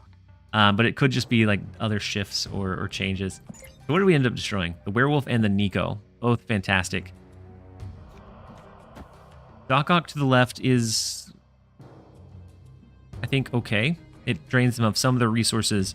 If they have Beast, we might pull their Beast out. We have Werewolf, so they can't have that bouncing power. Go ahead and snap into it. Doc Ock into the left lane just in case they have a Nocturne.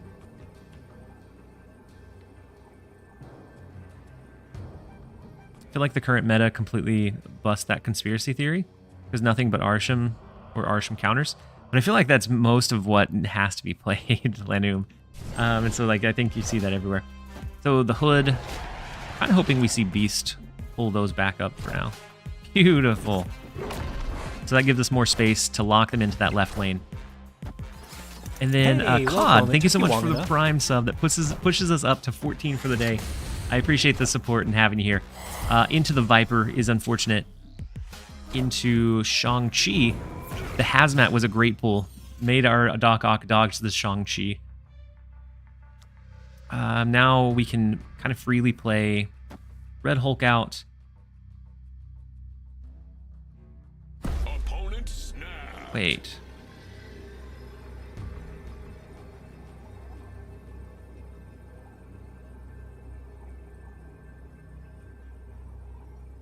Sir Shady, I'm exactly the same way. I have no idea what to use my borders on.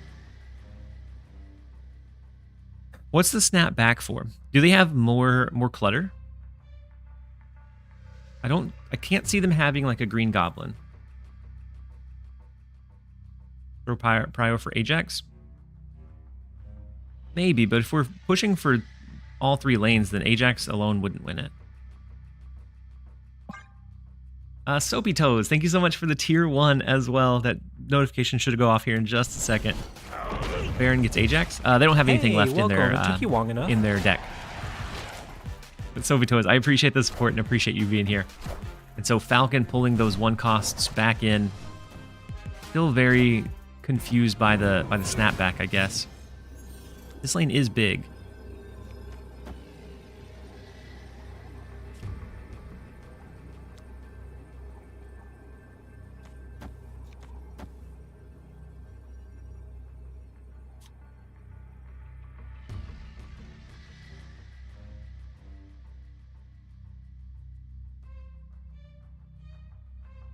They have to have the Ajax, right?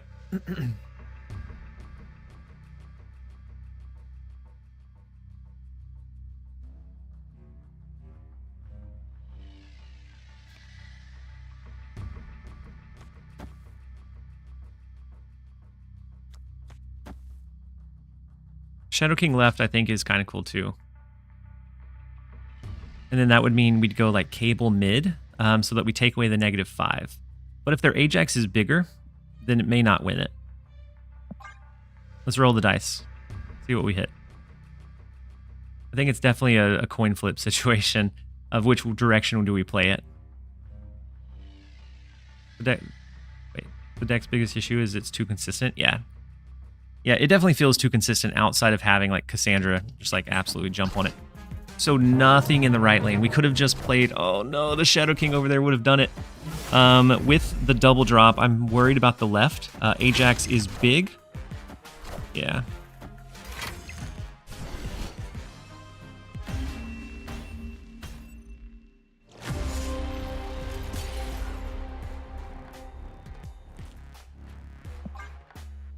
Baron mid. Baron mid. I forgot I had played Baron, honestly. But Baron mid should have been there over... Well, since we were throwing that lane, I agree. Well, that's rough. We went from 120 to 180. Time to let Millen chill a little bit. Let's go to a different Cassandra Nova deck. One that we had brewed up. See how that does compared to the other Athena stuff that's floating around.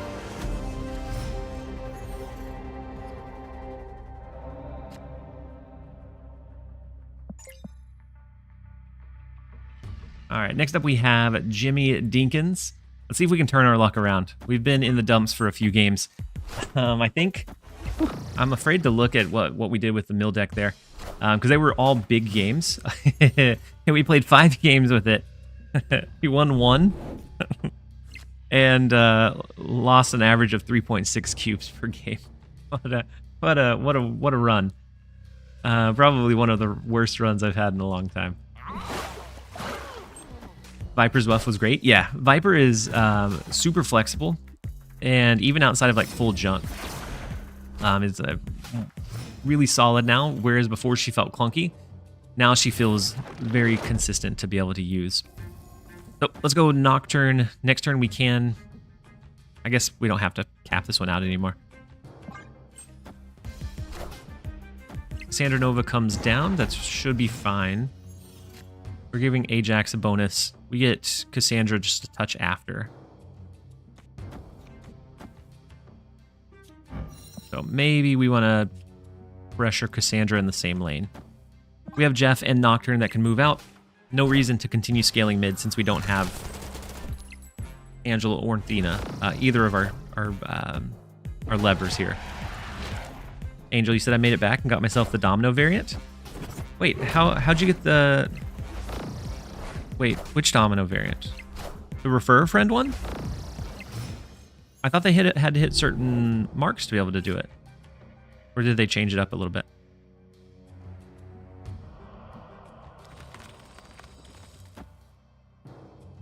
All right, let's throw, I guess, Ajax to the left. And then maybe we push Heavy into the right lane next turn.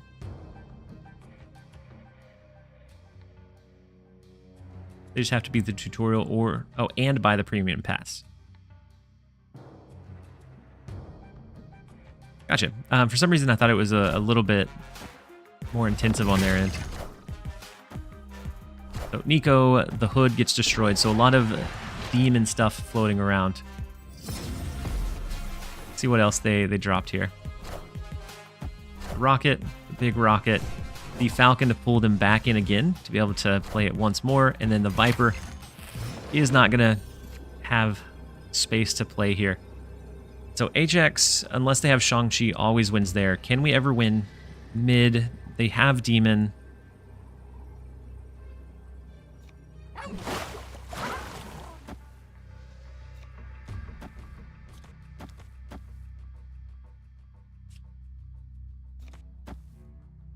This would be the line that I ended up going with. Unless we were just pushing in the right. We know that they have 2 demons.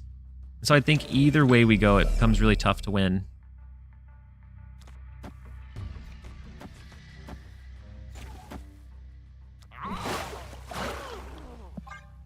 But if we're giving up on mid, we might as well give up on mid.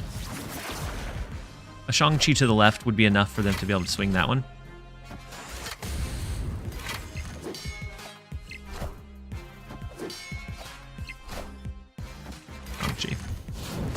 Black Smoke, thank you for the reminder. We will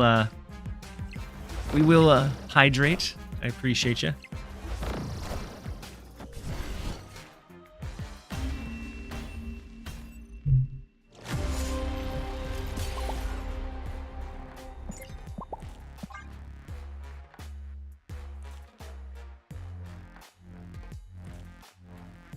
Wish that second dinner would also offer old card backs. I think at some point they'll probably bring some of the old card backs back. I feel like they have to. Otherwise, you just have so many that you just never have access to. I know they previously brought some back in like a bundle, and I think it would be very similar to what we would see. Our luck's gonna turn around here in a minute. It has to. We're on a bad lose spree. Between the Living Tribunal deck, the Mill deck, and the first one started off with a loss on this one. But to be fair, we didn't get a great early line, so I think it probably still has some potential. We basically said that he makes the account and plays the tutorial, and then I bought a welcome pack for $10. Now you have a new account to play on occasionally. Yep, so the alliances should come out on the next patch, so on Tuesday. Spooky Front, you said hi TLSG. I've recently gotten into fighting games big time. I've played some, but it's probably my, so I play a wide genre of games. And I'm decently pretty good at most that I pick up. Fighting is probably my, the one that I'm the least good at, because there's a very big gap between people that are really good at fighting games and those that just button mash. I'm much closer to button mash versus those that are absolutely wild at it. Which fighting game did you end up getting into? So cloning vat. Oh, feeling a little hasty on the snap now because of cloning vats. With the Wolverine, this could be a full Deadpool destroy deck, and they could just do a lot of crazy things in the cloning vats. I'm obsessed with Tekken.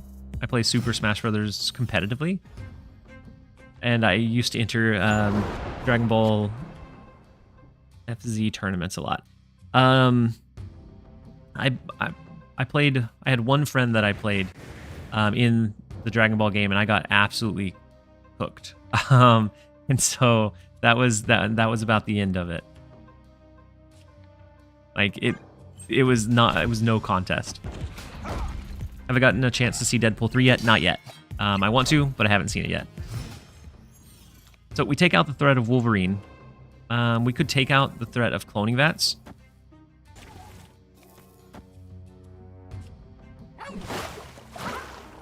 That way they can't destroy their cards, copy the cheap Sabretooth, and just have a lot of them. Fighting games require a lot of dedication to be good. I agree. You have to, and for me, it's not, the skill set isn't directly transferable either. So like a card game. those skill sets will typically transfer over to any other card game that you play.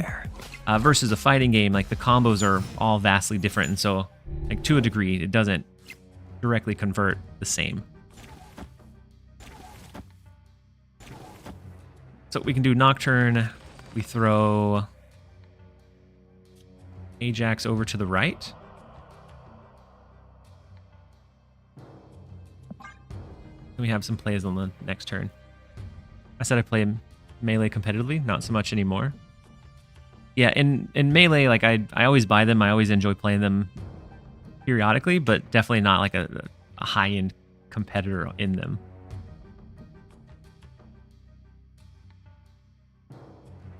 Right, yeah, I agree. I agree, McCabe. So like if you're playing a racing game, like you can get the feel of like what the shifting needs to be, what your braking patterns need to be, that sort of thing. But against a good fighting game player, like they know the combos, they know like the moveset of every character, I imagine. And so then it becomes a lot harder to find those wins.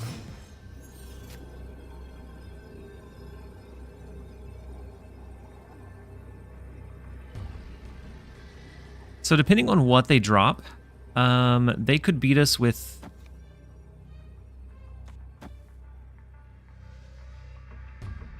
They could beat us with Null. They could beat us with Death. I'm still going to stick it out. So Death in mid. Okay. Killmonger should be fine. The Deadpool on the right, I think, is okay. We take out the left lane. Hazmat comes in, bumps up our Ajax. No, not enough. Not quite enough. They win by a bit more than we do.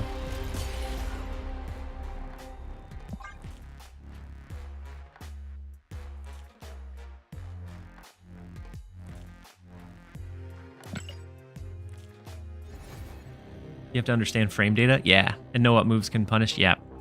And know like when you have those windows, what you need to do? Yeah. There's a big gap or like skill difference between someone that just plays them and does it for fun and somebody that's competitive. I tried to show TLSG the list, but he never did it. One day I'll make him check it out. Which list is that again, Angel? Not a good start for this one either. So we may pivot off of this one. We'll continue kind of moving around until we find our groove. Losing like that feels so much worse than Diner. Yeah. Yep, but to be fair, a lot of these games, like in Diner, I don't know that I would ever find myself in. I don't know that I would stay in them. I like watching RuneScape streamers tick manipulate. The tick manipulation in that game is wild. Not even was. It absolutely is completely wild. So being able to like prayer flick is a skill set that I was never able to get down. Like I could do it sometimes, but it was never consistent enough that I could rely on it to not die to certain things. And so there's definitely a big skill difference there from those players that have put in that time to learn like how the ticks happen and how they work. I can't wait for the Marvel Capcom collection coming. Yeah. As a fighting game person, that's a pretty big one. I think it would be pretty fun to play. But like for me, I'm typically like story mode or find one move to be able to spam against people and then kind of let that one ride. Your Blink M'Baku list? Oh, you had to cut in M'Baku since Cassandra release? Gotcha, okay. Wish Second Dinner would rework a good majority of locations. Would love to see more interactive and fun locations. I mean, they keep coming out with different ones. I haven't been... The ones that they've released recently, I don't think have been awful. I think they've come out with some different cool ones.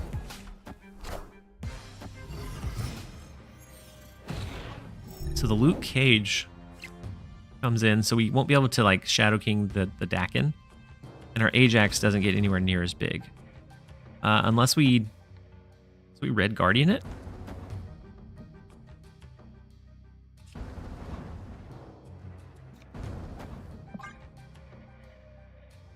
We'll see. If they play in Kunlun, then we won't be able to take away the loot cage. Otherwise, we should be able to. And so now they'll be impacted by our hazmat, which I find kind of funny. If they have a Killmonger to take away their Nova and Muramasa Shard, if they're going with something like just Carnage, Venom, Deathlock, then it won't be as big of an issue. Would love to see some MVC collab. Oh yeah, yeah, doing any kind of like collaboration or crossover I think would be kind of cool for the game.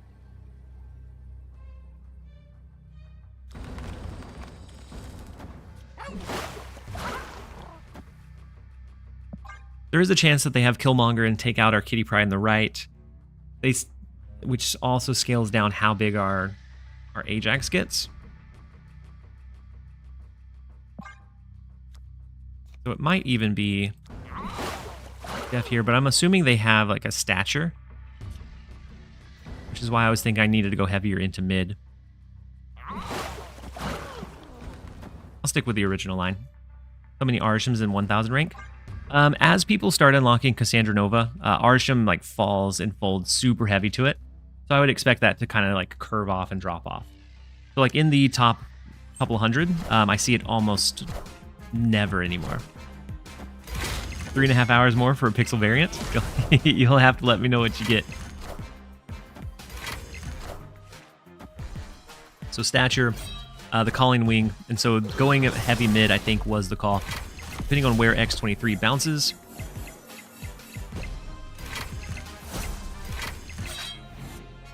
See? Okay, so X23 over to the right is barely able to overcome it with the Jeff and the Kitty Pryde over there. What's your favorite variant you have? My Debris Gold Crackle split. I had to think about it for a second. Hey, welcome. It took you long enough. African Herb Man, thank you so much for the Prime sub and the support. I appreciate having you here. Hopefully you're having a fantastic day so far.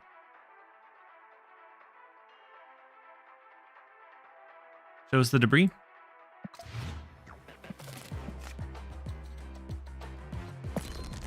We can pull up the debris.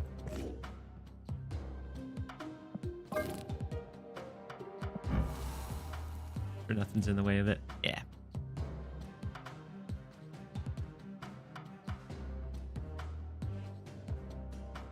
No, that's definitely my favorite split. It's the only card that I've felt compelled to purchase a border for. So looking at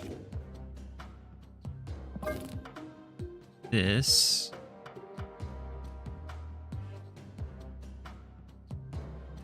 might be all right. Let's pivot a little bit more. I think the other deck did okay, but I don't think it did any better than...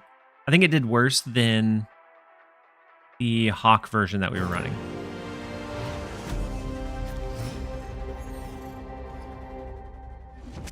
Honestly, Ajax is trash. Ajax in a junk deck is fantastic. Outside of that, a lot of times he feels kind of tough to use. And then Shindig, a log stream today. I'll lurk for as long as I can. I appreciate you. Lurk away. Lurkers make the entire stream go round. So we have Nico, and that will double up on Nico's power if we pull her back in. That'll be great. We have White Widow to use in the left. Even the tutorial board is different. One thing I'm wondering why they haven't monetized the board itself. I think it created... So they're a pretty small team. And so I think that would take away from developing things like Deadpool's Diner or other things that I think they feel people would be more excited about. I think at some point we do see the board monetization come in. But I think they dedicate that design space elsewhere for now.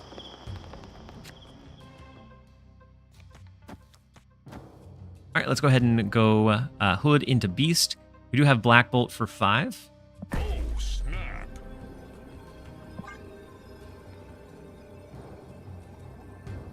Yoshi, why'd you have to make Clog so popular? I don't know. I don't know, because I love Clog. Love seeing the viewer count get this high. Yeah, so with drops, typically it gets kind of crazy. The last time I streamed, we held an average of over 1,000 for, I think it was like 9-10 hour stream, which was the highest I've ever done by far. But it's definitely the drops, the Twitch drops definitely kind of help in that department and help encourage people to come in and view.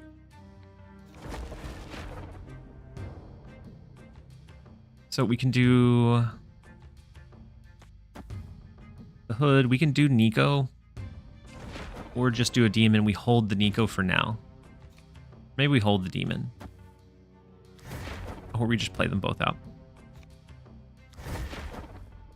We have Black Bolt next turn, which will enable us to use a stature. Also, it will disrupt their line a little bit. What do you mean when you say board? So like the, I guess the background to what the locations and cards are on. So it's like a board. You know, like Hearthstone has, or at least Legend of Runeterra had different boards. I don't know if Hearthstone ever did it. But I know Hearthstone's changed like every season. Or they did for a while anyways. I was pretty optimistic about Deadpool's Diner, but I never expected to hit 500 million 3 to 4 days. Yeah. Yep. And that's something that I think it feels really slow going at first, but it can just start compounding so quickly. Hearthstone started coming out with hero skins. Yeah. And so I think we go ahead and throw Black Bolt to the right. We'll take away one of their cards left in hand. Hopefully hit something good. The Sage. So definitely hitting something good. The Absorbing Man, copying the Cassandra Nova for the maximum disruption possible. Now it comes down to, like, can they beat what we can do in the left? And I don't know that they can. So something like Stature is great over there. We can throw our Demon. If Rocket hits in the left lane, it's +4, so that's going to be better than like a Korg. And then we can just throw the rest down. We don't necessarily need to. It doesn't benefit us any, but I think we're all right. We're going to commit to the left, to the right, and I don't think they're going to be able to match what we can do. I hope.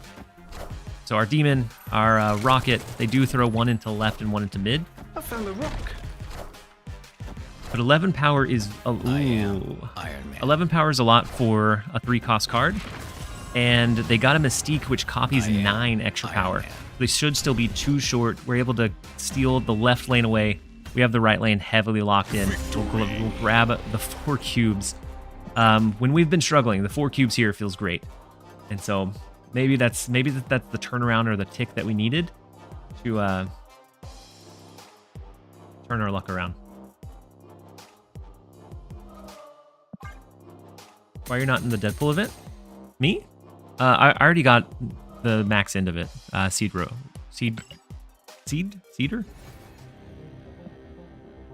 I'm currently sitting on 500 million. Or in the Conquest.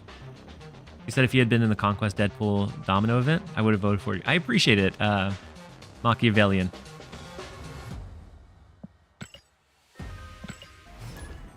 Just posted the retreat method on Reddit. Everyone deserves the variant. That's a pretty big find. Faction. And it makes just getting to that like 15 million much more manageable.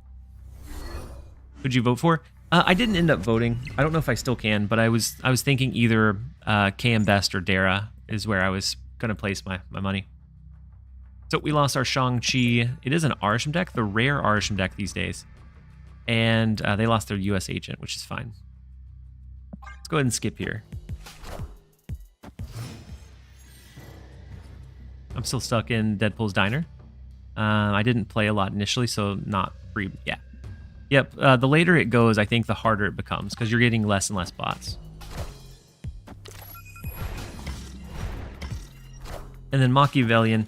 So they said that if you retreat 9 times in a row, the 10th one is always a guaranteed bot. I haven't tested it, but we'll see. Things will get destroyed by Nightbot. They do get destroyed by Nightbot. I can patch it through though. But we have one lane that we could potentially win with Hawk.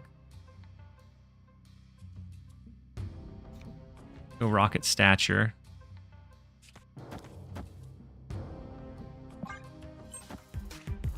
Missed the rocket, unfortunately.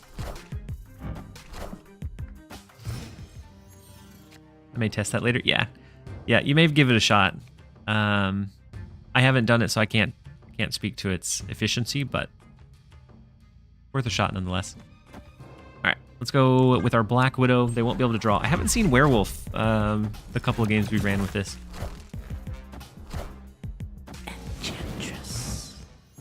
That's unfortunate. They got a discounted stature from the Agent Coulson. Throw Black Bolt to the left. And we'll see what they play for. I got a copy of our Black Bolt, so unfortunate as well.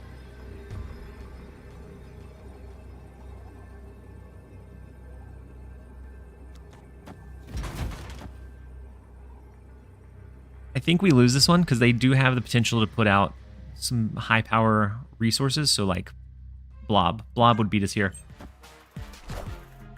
Devil Dino probably beats us here as well. Maybe not. Maybe we win the point differential. Yeah, we win the point differential. Devil Dino is a weird one. Victory. Oh, it's a real player. Rank 360. I guess they just didn't have a great draw. We'll take it.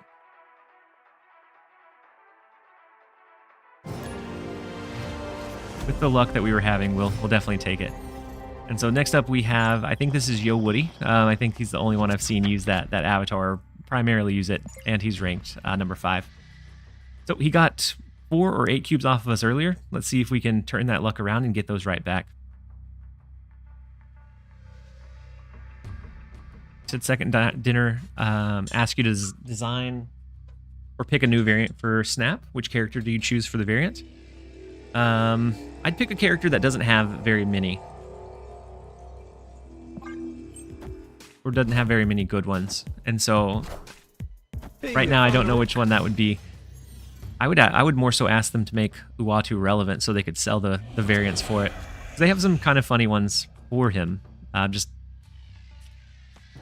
no good use for him because he doesn't do a lot of things for you. Like he doesn't do any good. So they have their hood. They have Nico, so they're copying the hood. Interesting. Big head Uatu, yeah. So not the morph variant. There's a couple of cool morph variants already. I think. So this will turn whatever we play next into a demon. So maybe it's this. We forego the werewolf for 1 turn. And we pull in our left lane. The correct answer is Kang. Kang always needs more more variants for sure. Oh, snap. I love Pixel Morph. Pixel Morph is one of the better looking morphs for sure. Black Border Nico. Yeah. This is Yo Woody. And I think he was live. I think it's his birthday. And thank you to whoever's playing Marvel Strike Force using my code that just reached level 7. I appreciate you checking out the game. Hopefully you're enjoying it. And hopefully we can continue to have some good engagement there. We need a Howard variant. Howard is one of those unfortunate cards. All right, so we can start scaling our werewolf. We know that he runs a Shang-Chi though, right? So we have to look out for that possibility. We can go Korg. I don't know if we even want a Nico yet.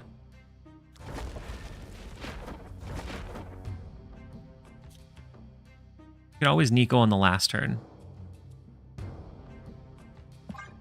See if we get a better ability. Biscuits, you said, I think that was you? Well, I appreciate you for checking out the game. Hopefully you enjoy it. You can speed through using your energy. Can typically, I use my power cores for refreshes there most of the time when I was playing the game, so that lets you level up a bit faster. At what time do the Conquerors or whatever the name starts? I'm not sure. I'm not sure what time it starts. I think it's 12 Pacific time. That'd be in what, like 17 minutes? Or is or am I way off base? Let's do Black Bolt over to the right. I used to play Strike Force 2 years ago, but it was a lot to keep up with. Yeah, I've heard that it can become that it can start feeling very much like a chore towards like the end game where you're doing like all of the stuff.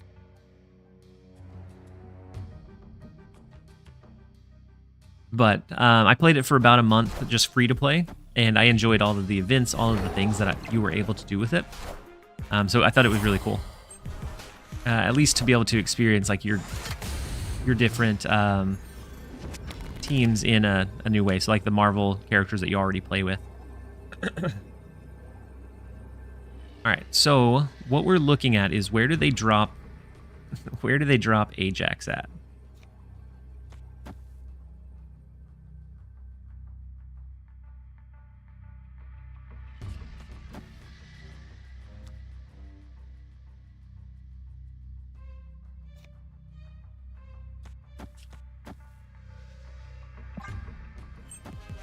Have you played any of Marvel Rivals? I haven't yet. I would like to at some point, though. Read them like a book. We got the Ajax snipe in the left lane. We have our werewolf that's going to jump around the board. And then I think we already have the right lane locked in. Nico's going to bring werewolf over there. We may not quite be able to swing that one, but we win the left, we win the right. We get 4 of our cubes back against good old Woody. I can't call him Dara's girlfriend's boyfriend, but feels good to grab a win.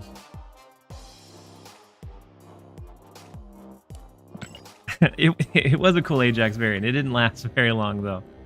At least not on the board this time around.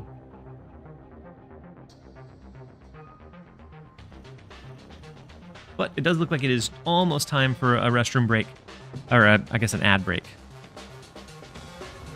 Just describe Snap. Well, Sergeant... So... you get to interact with the Marvel IP, but what I liked about Marvel Strike Force was it's focused on team building, and so you look at those different like team synergies. For Snap, like I can throw any characters into a deck, and it doesn't matter if they, in the comic book lines or the Marvel Cinematic Universe, if they mashed up at all. Versus Strike Force, building like the Sinister Six, you get a more cohesive team for building those like characters together that are together like the comics and the movies. And so I thought it was kind of cool to see and interact with them in that way. But we're going to run to a really quick restroom break. I'm going to get a refill on water so I can continue hydrating. And then we will be right back at it. I think Werewolf may be in a pretty good spot here. If we can keep up the positive wins here. We'll be right back, you guys. Don't go anywhere.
The moment I got Shang from Copycat and just destroyed 2 big units, feels good.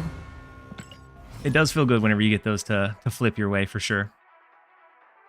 How do you feel about Shang moving to 5 cost? I think it'd be tough. So I think he's very much a necessary evil, because you're doing a low tempo play. So if you're using it on one of those like pivotal turn 5, turn 6s, if the deck that you're playing against is developing the other lanes as well, then I think it's...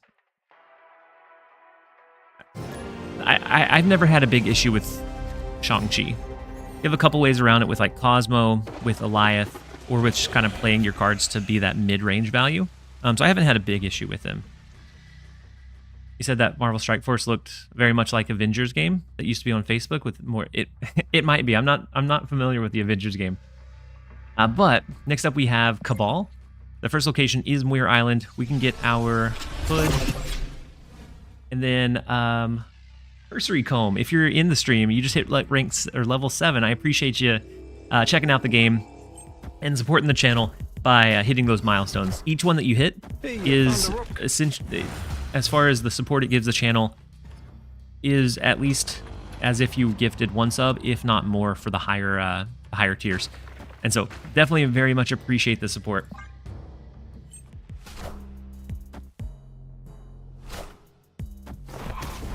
But we have Nico. The spell was Hood, so it turns it into a demon. Very big start, and unfortunately we are going against Arisham. So we always have to be a little bit cautious over everything that we play, because it can snowball so quickly. The good news is we do have Hawk in hand. We have Black Widow. Next turn we have White Widow to clog a little bit more of their space in one of the lanes. I think we overall have a pretty good line here. Are the Bubs hunt over for the day? I mean, we could go over to the Bubs. I had a lot more success off stream than I did on stream. I think They dig up this time. for whatever reason I went on a really good luck streak, and we ended up getting over 500 million. And so I have the variant. I have everything on the reward track, and I don't plan to push to try to. I don't really plan to try to push to win the exclusive title. Since I already have one of the exclusive titles, I don't feel like I need to chase that one as well.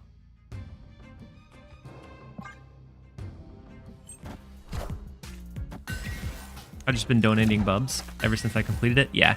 Yep, that's what I want to do in my downtime, is just go in and donate the Bubs where I can.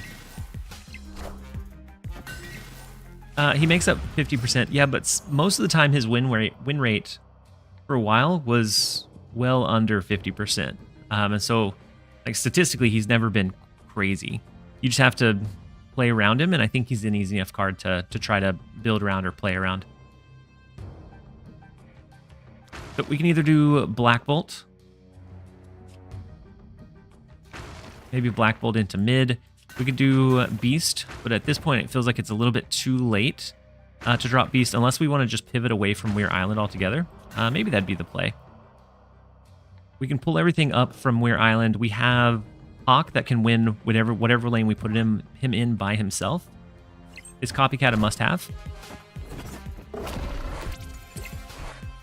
I wouldn't say it's an absolute must-have. Like, I think it's very much a good card, but I don't think it's a have-to-have, at least right now. I could see it being in just about as many decks as something like Nocturne, because it's a good value card that has some times where it has even bigger value out of it. And so I think it's one you could probably see quite a bit. So we have the 37 Power Hawk coming down into Nidavellir, which is going to be massive. I think we give up on the left lane, and we do something like Nico, which is going to become 10 power. We have Demon, we have Korg, we have Rocket. And so just an absurd amount of power in mid, and then an absurd amount of power in our Hawk to the right. Did not even threaten the middle lane at all. Interesting. So the Hawk comes in, the massive power. We are able to overpower the Nidavellir Iron Man with just the Hawk. And we will heavily stomp in the middle lane. We'll take the 4 cubes against the consistent Arisham player with Cassandra Nova on the rise. Definitely should be looking for other decks other than Arisham right now. But we'll take it. Let's jump over into the next one. My first Copycat was on an Infinite. That's rough. That's a rough one. It stays copying Hobgoblin and Green Goblin. Well, if you wait until they fill up a lane, it might not be an issue. But it can get some bad flips. But the most of the time, you're going to get good flips out of it. Flamingo?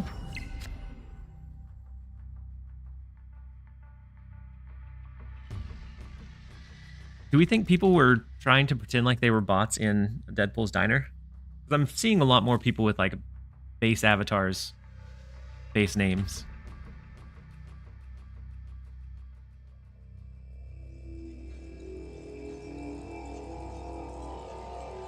But next up we have Lamingo. Let's go ahead and do Rocket into Nor Dimension. Just so that we start generating additional on reveals, our werewolf will be able to play pretty easily on turn number 3. We can start scaling it really quickly as well. I like the White Widow into Expansion. We also have Beast to be able to pull back in one lane. So maybe we...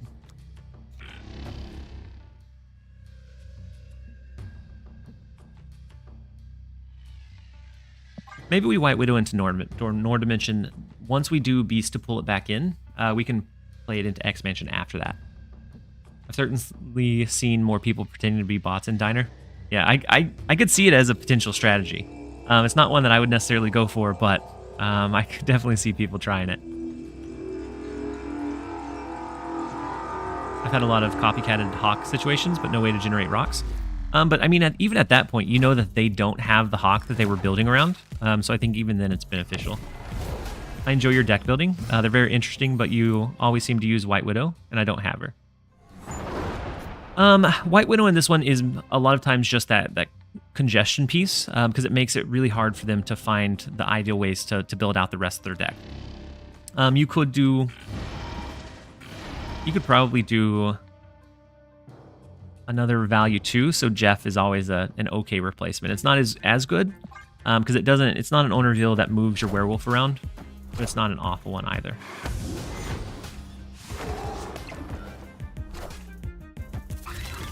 The Brood in the left lane is interesting. So go ahead and cap that one out.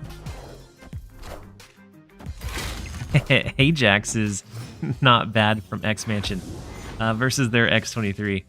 I think we're definitely going to snap into it. We could Black Bolt this turn, but I want to do something like Org, Beast, Jin? No. We'll do Jin to the right. That way we have space to play in all of the lanes. And Werewolf's not going to lock us in. Green Goblin comes to mind, TLSG. Green Goblin could, as a way to freely bounce your Werewolf, but it does increase your curve, which I'm always kind of weary about with a deck that's wanting to run like Beast to bounce stuff back in. You could do the Green Goblin, and I think it'd be okay. It's just a little bit pricier, so harder to consistently get down. And what is TLSG's real name? My real name's Justin. Hey man, I'm Cook. So we have Werewolf, the Beast bouncing the cards back in. I would assume they may have the ability to like Silver Surfer out the Broods in the left lane. The Absorbing Man comes back down too. Sir Shady, you're Justin as well? Just EG, you said I hate having Goblin in my mind. Don't we all? So we can do White Widow for 1, take up 1 space, so they can only do at max 1. Werewolf bounces mid, Black Bolt to the left, Werewolf bounces to the left. Then do we ever Jin as well? The one singular Silver Surfer is 246. That brings it up to 12. With the move over here, we'd easily have this one locked in. Next turn we could do Hawk plus Rocket. Oh, snap. Just in time. Yeah, just in case. Just in time. I enjoy all of the dad jokes that came along with my name. Which I think really fits my my personality well. Next, yeah, Hawk plus stature next turn, yeah. It's just incredible. So the single drop in X-Mansion They lose their hazmat,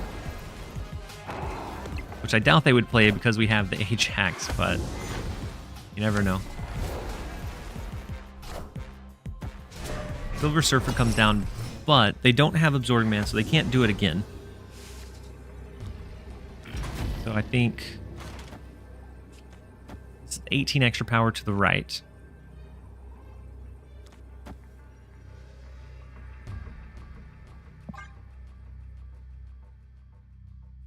The grind to the final bub case is the real deal. Yes. So from the 600,000 to the 30 million was the biggest. Like that was the only thing that it felt like took a long time. Once I got to 30, 500 million was like a few, maybe an hour, 2 hours, to jump from the 30 to 500. Are ye worthy?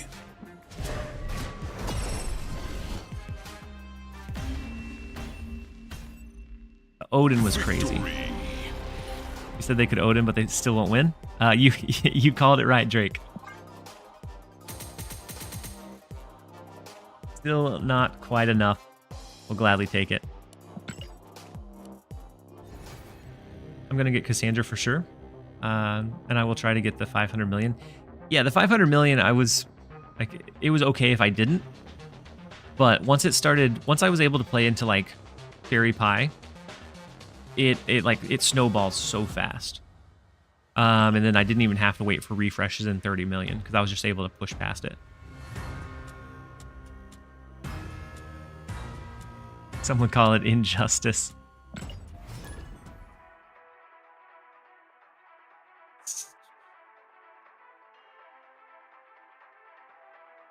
All right, next up we have I Lost Son, and this one, they're rank 19, so they should give us a pretty good run for our money.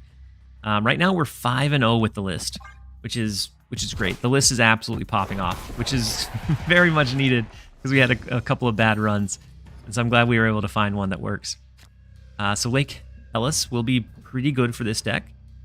We could do White Widow, but I really like the idea of doubling up on Nico's power. But I think I'll hold it for now. Let's go White Widow instead. I like the disruption that it causes. I was lucky and got a bunch of bots on the first day. Yeah, if you were able to get out ahead of that curve, then like all of the bot matches were like paid off in dividends. He said I'm proud of the dad joke.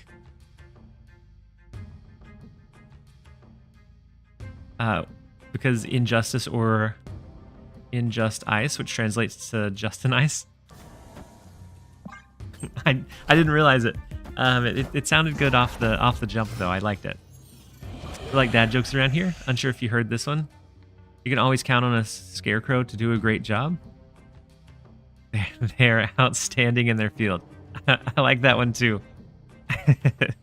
I don't think I've heard that one, but very much a fan of it.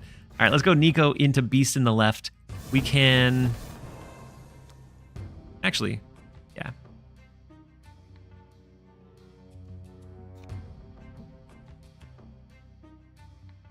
Yeah, I think we only bounce Werewolf one time here. So Nico, Beast, and then I'll Korg to the right, which will bring Werewolf over there, and it'll allow us to start playing there after this turn. Going from 30 million to 100 million took me forever. Going from 100 to 500 took maybe 5 games. Yeah, once you get on like a good streak, it just like it elevates so quickly. Official Saucepan, you said, hey TLSG, what was your best deck to climb in Deadpool's Diner? One that I was comfortable with, I think, was the biggest takeaway. So there were a few. I used my junk deck for a little bit. I also used a counter heavy deck that used Killmonger for all of like the Athena, Angela stuff. It used Shadow King for all of the Athena, Angela, Arsham, Blob stuff. It used Shang-Chi. And so I used that for a little bit. I think being able to react to what I was playing and jump between decks that I was already comfortable with was a big piece in being able to climb consistently. What kind of... Oh, you said what kind of pants does a ghost wear? The paranormal pants. I like that one too. So we can do Black Bolt. We could copy Black Bolt so they lose 1 additional card next turn. So something like Nico, Black Bolt, and then Hood. I kind of want to snap into it, but I'm going to play it a little bit more passively. Because with Magic, a lot of times you don't know exactly what that deck is wanting to do. All right, so they lost their Mobius as the lowest power card. Lowest cost card was Mobius, so the lowest cost in their hand was 3. So they're sitting on a very stacked hand here. Doc Ock, okay. But the good thing is it doesn't completely lock us in because Werewolf can bounce next turn. The stature's great. The White Widow is okay. It's not perfect, but it's okay. I think I rather would have hit maybe Black Bolt there. But in the left, let's go Rocket left, Black Bolt mid. That way we pull Werewolf into the middle location. And we do have, well, if we pull him into mid, we won't have space to move him left or right, so he'll be locked into that middle location. I think instead I'm going to go Black Bolt and then Rocket. I'll lock him into the left, but there's still room for him to move into mid if we need him to. And then 2 Bites, welcome in. Hopefully you're having a great Friday so far. And so the Shadow King is now gone. They played 1 card in mid on turn 6, the Blob. The big Blob himself. And so maybe... oh, this is a Tiny Hawk. Oh, no. Well, we could either go Demon to the right. If they have Shang-Chi, we lose. Got their Cannonball.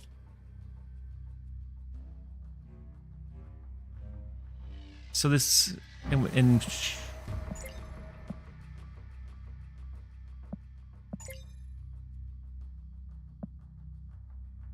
Shadow King Mobius. I feel like Shang-Chi has to be in it.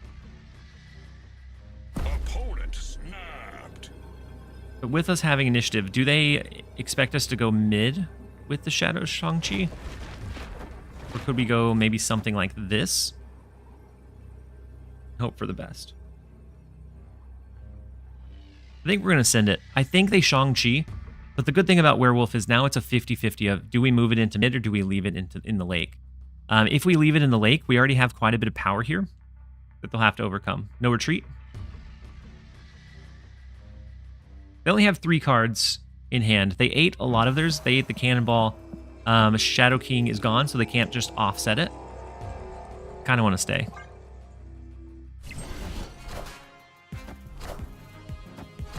But the Shang-Chi to the left and then a big card to the right could do it, right? Ooh, the Killmonger follow-up. Brutal.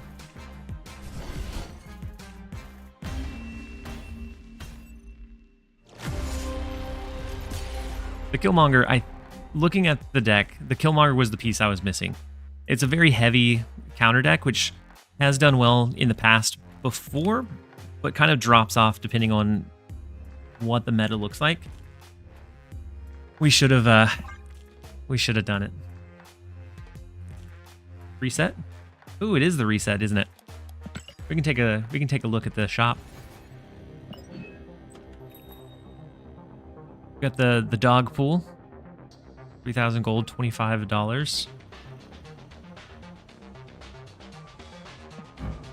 Just the card we needed another really good variant for. I was just thinking, I haven't seen a good Storm variant for a while.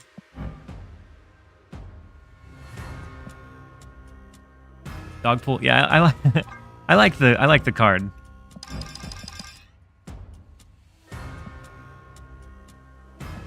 But I don't think I like it $25 worth. You can't decide if you want to buy it or not. Do you use Deadpool very much? I don't play a lot of Deadpool decks.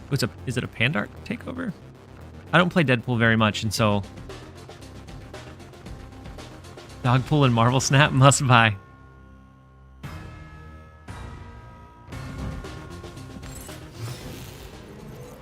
New album 2? Is it the Deadpool one? I'll take a look at it.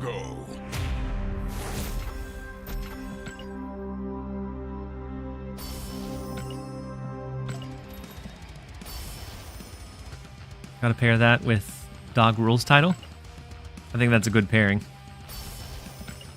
Best She-Hulk. This is a pretty good She-Hulk. The art germ. I like a lot of the art germ stuff. I like that style quite a bit.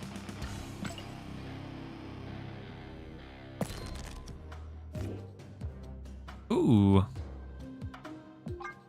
A Deadpool one? And you only have to get 9?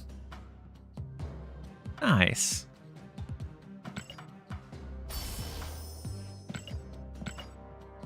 So I don't have the Wolverine one completed, but I guess I have a lot more Deadpool than I gave myself credit for.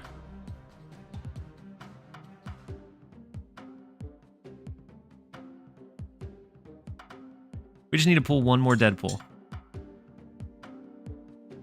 And we'll have it. I think they're all super rares, though.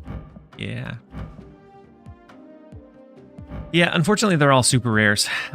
So unless I got it from a premium mystery variant, the chances of popping it out would be odd. I wonder if the Twitch drops will count towards it. So the Twitch drops today, it's not for a Deadpool variant. It's just for a mystery variant. We can't see a lot because of the scene. Good call out.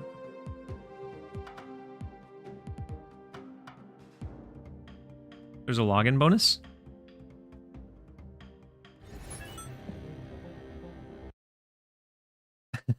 Eldane, you're all right. Let's reset it real fast.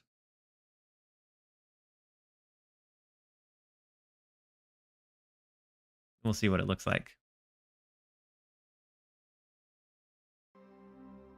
Dogpool Lockjaw Cosmo, Werewolf by Night. I don't think that's a I don't think that's a bad line. Kenny Cook, she said phone died and I lost the stream for a while. Ooh. I wonder if Headpool will count towards it.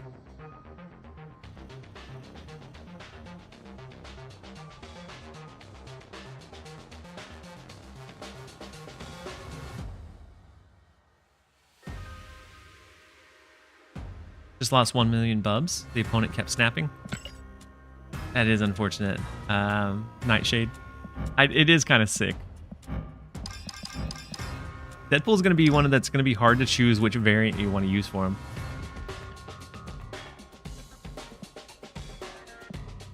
It starts off with gold for the giveaway. You have a mystery variant. I like the login bonuses they've been doing. Fur friend, you can start now. And then it says, is the Conquerors event live now?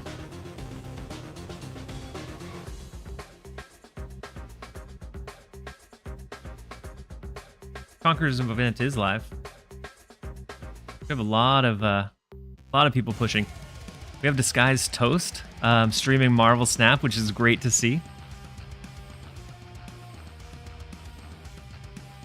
Do we want to watch the Conquerors event, or do we want to keep kind of rolling some different games? How's it going? It's going well today.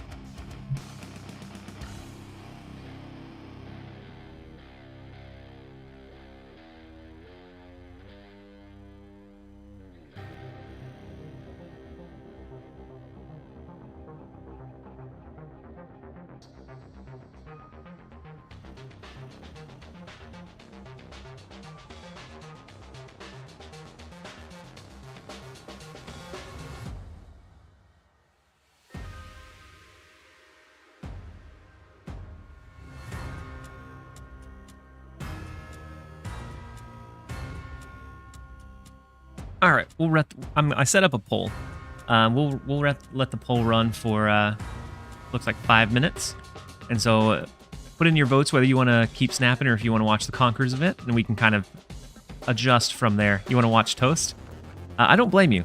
Toast is one that her early Hearthstone days were really cool, and so it's cool to see him back in on Marvel Snap at least. And then absolutely, Zon. Absolutely. I'm glad that you guys are here hanging out and enjoying the stream regardless of it. And so I don't mind. I enjoy streaming. I wish I could do it more often. Thanks for the 65 Mirage boosters. I mean, I'm a man of the people, my friend, a man of the people. So we have White Widow. We have Black Widow, which is nice, gives them a little bit of junk, less draw. And then werewolf already, which is good too.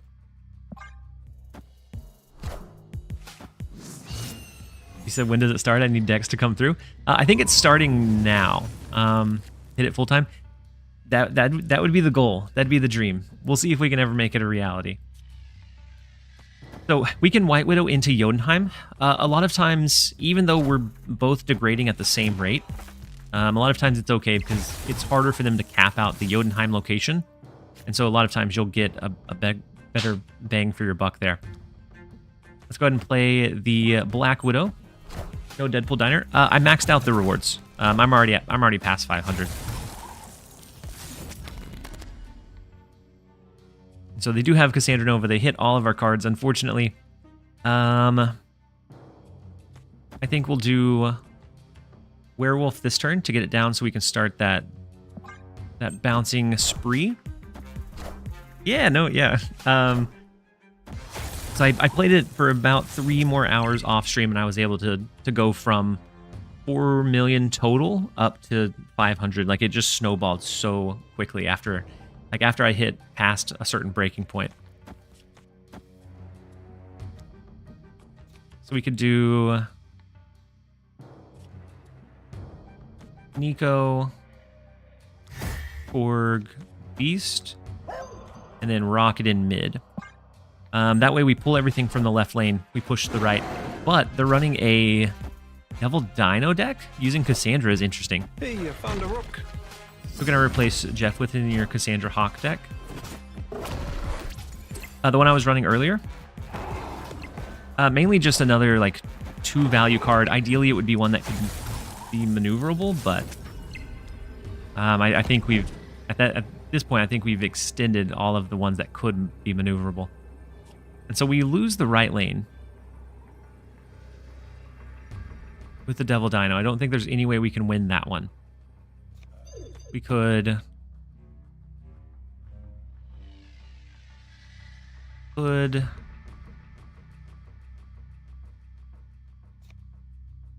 White Widow, Nico Stature, or Nico Korg, or do we just forego the White Widow altogether? Do we think the 9 power deficit in Jotunheim is enough? Because then we could just do Nico Stature and call it good.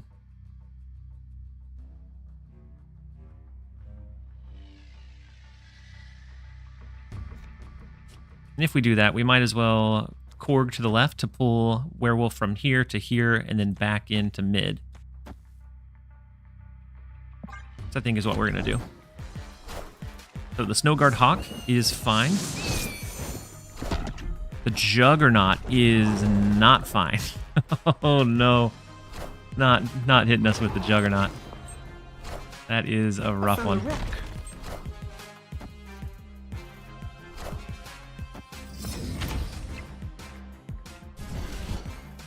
And I guess we could have bounced it around. We had a chance to be able to overcome that, but I wasn't anticipating the Juggernaut.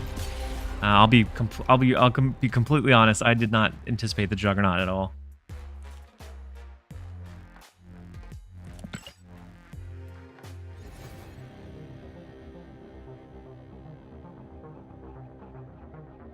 But let's see. We still have a little bit of time. Looks like most people are pushing for watching the Conquerors event. We have a lot of people that maybe just don't care. So I'm gonna do. Actually, the voting is up. We have 73% that said watch the Conquerors event. So we'll do that for just a little bit here. Let's see if I can get everything to line up right this time. Quit the game. We don't have the background music running.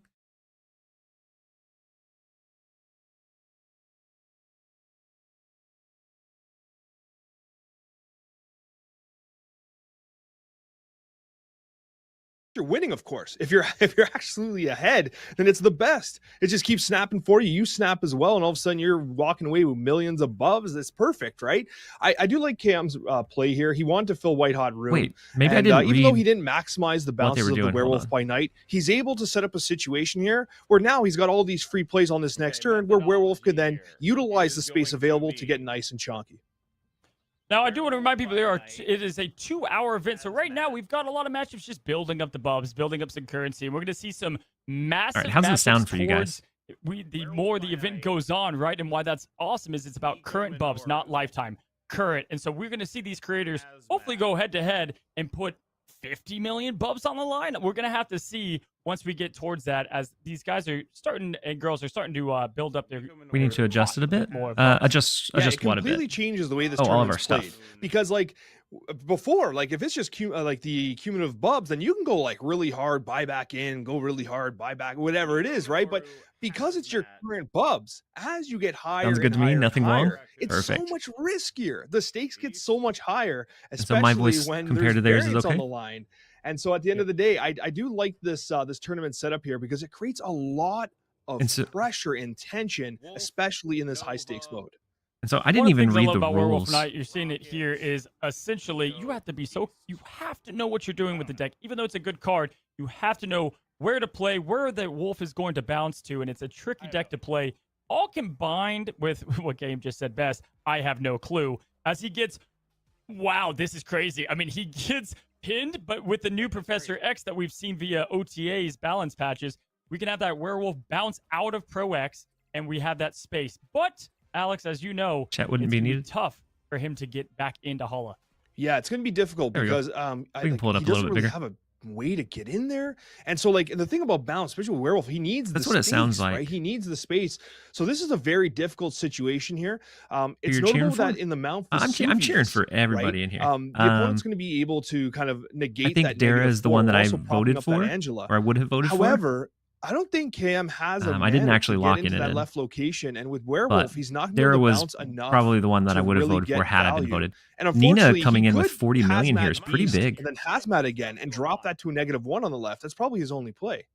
Yeah, and just it's unfortunate it's the last turn of the game here because the Viper could have been used to at least clog up some space. He's got that classic, I've ran into this, where you got all that energy, but you're out of that space to move with, right? And it's hard to predict the Professor X and Hawkeye over there. I don't think he was probably expecting much of that, but we are seeing Cassandra do what she does best. Absolutely. I think I voted for KM, but now thinking about Dara, it makes no sense. I love Dara is definitely a big time, like you basically just brought me back in high time variance. To the time, so he's either going to dominate this combo play, then it's like, oh wait, the game's over, or at least be close to dominating. Where was Magic when I thought she existed, right?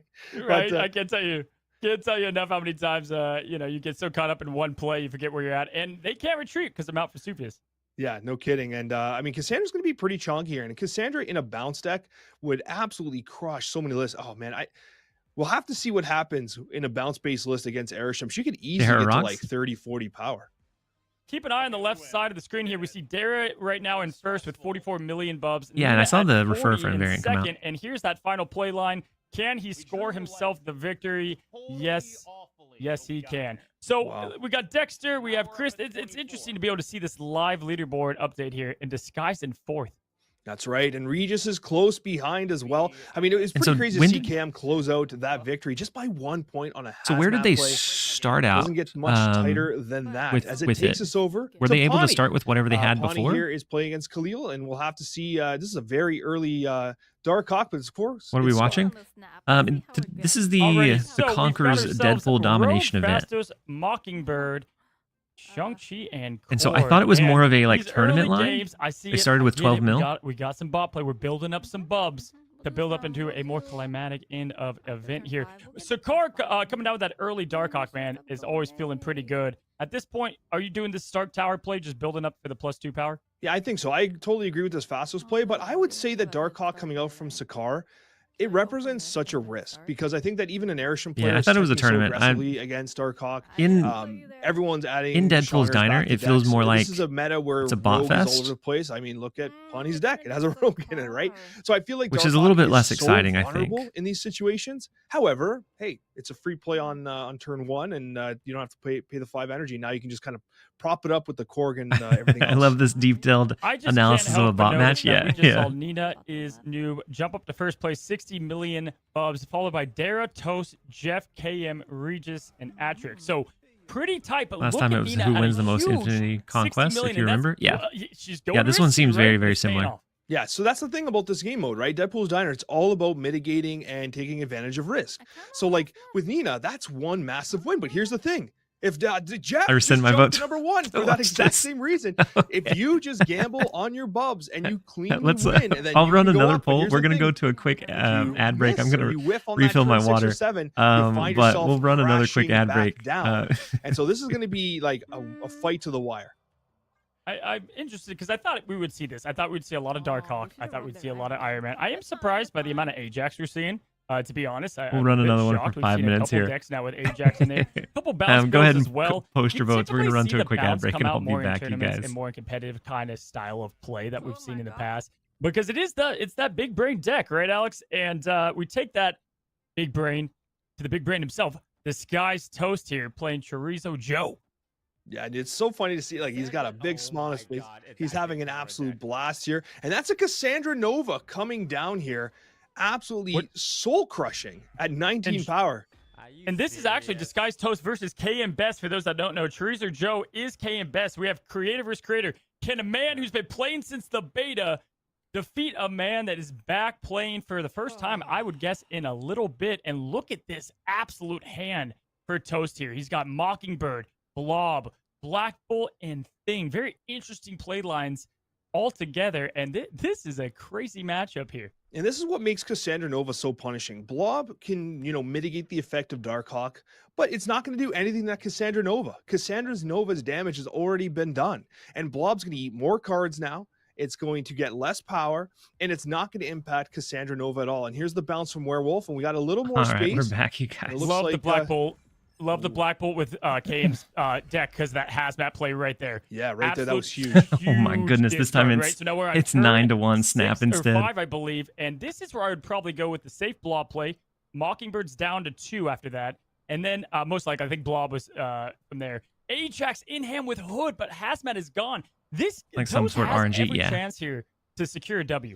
What's interesting as Yep, well I is you agree. have Blob and you also have New York. And remember, Blob's ongoing ability has been removed, which will allow him to move Blob to New York in order to dodge like a Shang-Chi play or a Shadow King, which I don't remember if our boy Cam Best has in his deck. I don't think he did. However, it's worth noting here that it is still a viable play to move Blob at this point in time.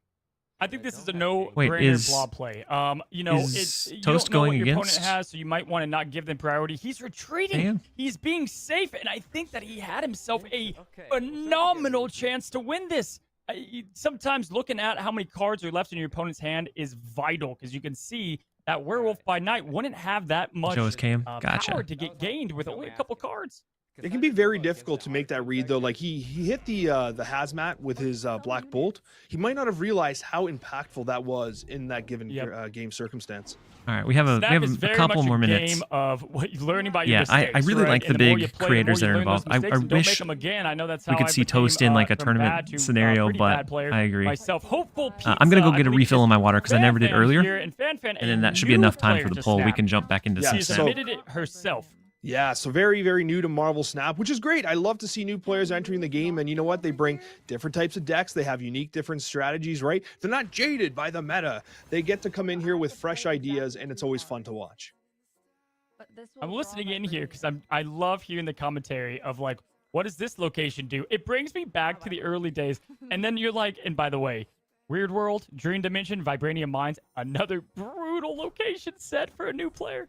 Yeah, absolutely brutal. But sword mastering a Darkhawk in a Vibranium Mines game, I think Stella, might be, let's just say, making some strange plays. Yeah, so here we go. We've got Nocturne, Hope Summer right side. You can see right away, though, she is playing these cards that can move and things like Kitty Pryde into Hope Summers. I'm just saying, for someone who hasn't played Snap, she's already got a strategy down a little bit here, right, Alex? I love it. Yeah, you're seeing some effective use of Thena, which I think is really important here. The cards in her hand are not particularly effective, although near the end of the game, the Vibranium themselves, I mean, it's better than Wolverine or Colossus, right? And it's unfortunate that you have what might be a bot into Weird World, which is really going to impact her ability to get some notable cards. I'm just waiting for that turn 6 Nakia, which unfortunately she hadn't drawn. You mean to tell me Wolverine Colossus? These two aren't just meta shakers here for the last turn of the game. Very tough playing cards that don't do much. We do have a Nocturne play that she can move. With the bot, there are ways to easily kind of trick them into a victory. We've All right, so we got an angel. I forgot we he have was a in the little game. bit longer. It Yeah, looks oh, like Angel for looks nice, that's Snap right. versus. But I mean, with bots, right, it can be a little challenging at times. Keep watching. Because as you move It up, looks like onto the we're leaning a different, little bit more heavily towards echelons going of, back to Snap. of the Deadpool's Diner. 'Cause it does feel like it's gonna be surprised by a couple, a very right? big You get analysis those on bots that throw down the Jubilee into Magneto, Getting cooks drag with the everything hydrate win by reminder. I 1 appreciate point, you. questioning your entire life. I've lived those moments. Alex, I've got to say, can we take a look at the left side of the screen, the leaderboard? Dara has almost collectively the combined bubs of most of the players here. Nina at 122 behind 85 and Jeff. This is how fast this game mode can snowball. So it does look Don't like be we're discouraged switching for back. small bubs amounts because you can wager double quicker and faster. And I'm curious where Dara was able to snab 170 million bubs. Yeah, it's crazy, and that's the thing, though. You can turn Looks like we're 170 going million bubs to nearly half back a million over bubs, to and half a million Snap, you bubs guys. into a We'll billion bubs. finish this It one out, turns but big so fast. Once you get that snowball rolling and you start really like taking advantage of like advantageous right, we'll positions, switch you're back able over to to Snap, just you guys. corral those bubs into even larger numbers. the boss is Yep, crazy. Bam Yeah, Bam got yeah, the especially in the W. bigger, Let's just higher take a end of them. moment Yeah. to say, wow, congratulations on by the 1 point W. She's feeling the excitement, feeling the ecstatic nature of it. And look at that. She's absolutely floored. I think herself. I've won plenty of games like that. I can't believe I won. All right, let's switch it back over to some Snap. I thought it was going to be a little bit more engaged than that too. Like a tournament. I think would be really cool, especially seeing like Toast, Dara, and like seeing the players go head to head. But in that, it definitely feels like it's not as exciting, unfortunately.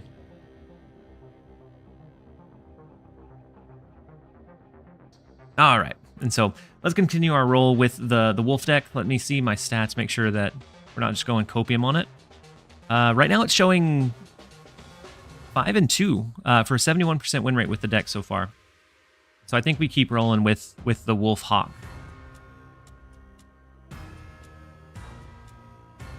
How does Havoc work with Arsham?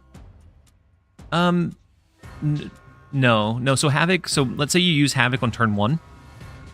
You would have 2 energy for the rest of the game, because Arsham only gives you the +1 energy like on that first game, and so after that you'd be locked at whatever you played it at. Nicest way to call something I've ever seen. I mean, I'm really glad that they were looking at pulling other people in from like different.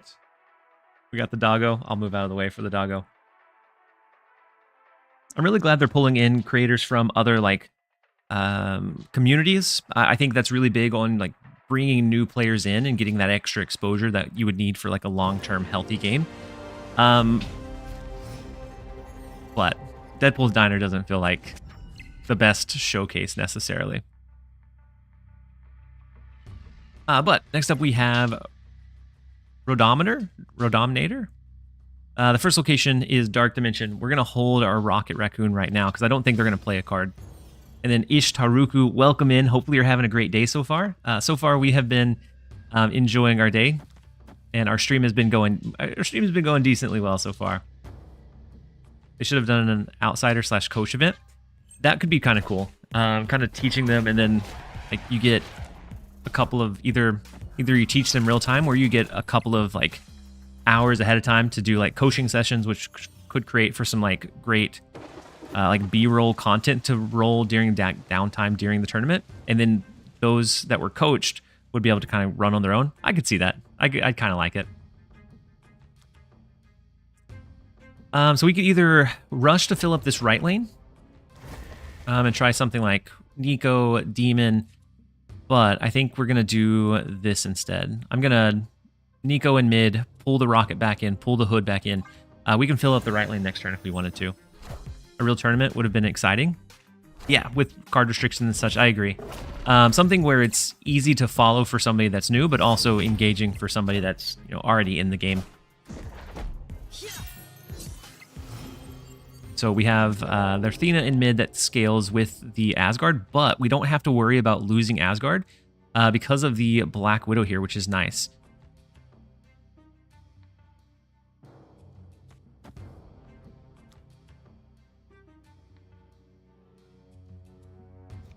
Do we ever rip away the raft? I think they're going to fill it up this turn.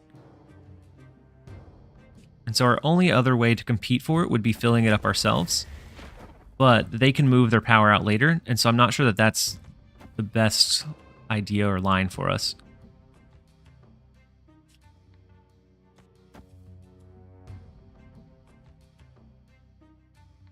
But maybe we do it anyways. Since we know that they're not going to be able to win with Asgard, so it doesn't matter if this card scales, I think we should be okay. We're seeing Athena, Hope Summers, Kitty Pryde. I'm assuming that a Shang-Chi would be in the mix somewhere. And probably Hawk as well. Ooh, locking this down after next turn is nice. They'll have to put a lot of investment there to be able to get that value. They're also not going to be able to draw a card this turn, which is, I think, really fun. We could always do something kind of cheeky and like Black Bolt Odin,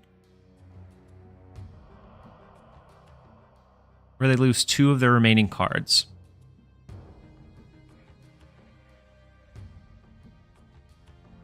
And then Beast would reactivate, Hood would reactivate. We'd pull these back in. Black Bolt wouldn't be on the board, but we get Odin again. I kind of like it. Go ahead and lock in the Black Bolt Odin play. We're going to pull a lot of them back into our hand, but I think that's potentially okay. They're going to lose at least half of their remaining cards, making that last turn play a little bit more difficult.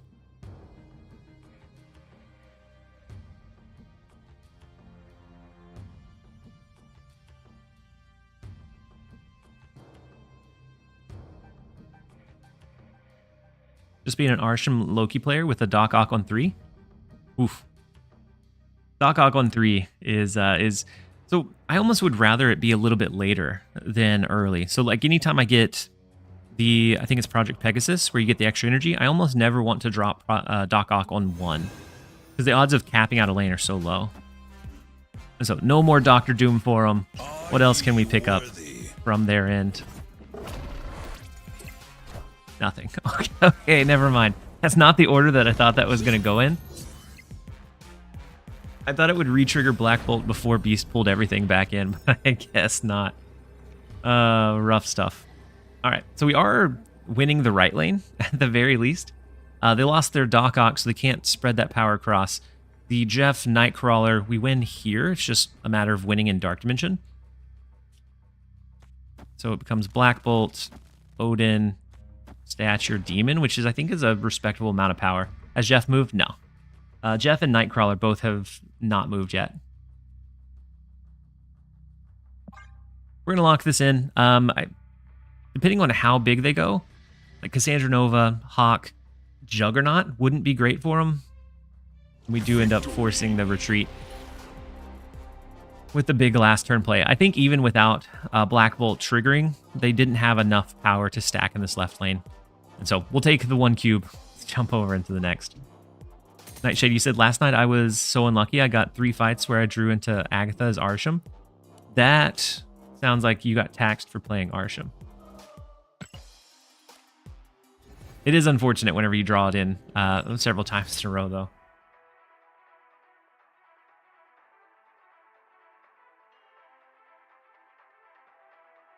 It was Arsham, so I knew I'll need luck. Copycat gave me their Nick Fury.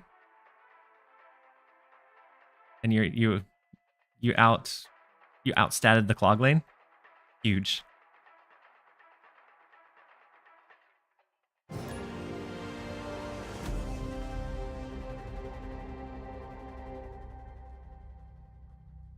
The Arsham tags. Wait, you got her with Valentina? I thought it generated a 6-cost card. Can Valentina generate Arsham?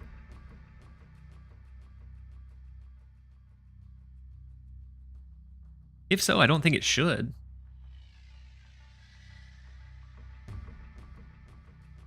Oh, you got Agatha. Okay, gotcha. Okay, that makes more sense. I'm following you now.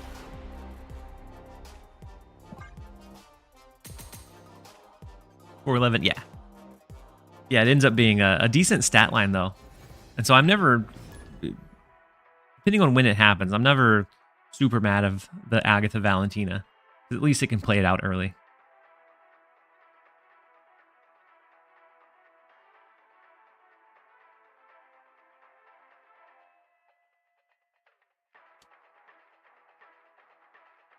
Not as bad, not as terrible as the Arsham Agatha attacks.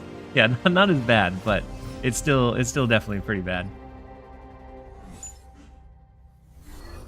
Next up we have Sesko. We lost our Black Widow. They lost their debris. So they're running a junk deck. We get the discounted stature, which is nice to see. We do have Beast, so maybe... Well, a lot of times they're not going to have one-cost cards. So maybe, unless they have Nebula, they're not going to play in the left lane. Or Korg. I found a rock. Wait, Korg debris? Interesting. And then a Trek. We don't, unfortunately, we don't have fast drops enabled on this stream. It's not something that we've been activated. I love all rocks everywhere. Oh, with the debris, with the Korg, yeah. Thank you for the hydrate reminder. Opt.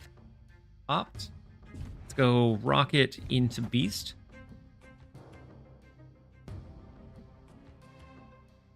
The only reason for debris and Korg? Yeah, yeah, I agree. But it's a base Korg too, which feels strange. Like, not upgraded in any way, shape, or form.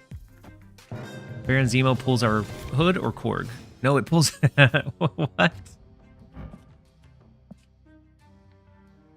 I'm interested... I got you. Fast drops activated.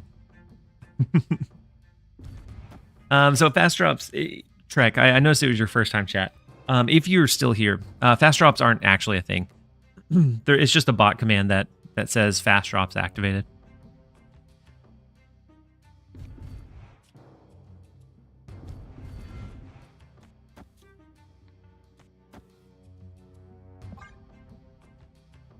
Not experienced Zemo player.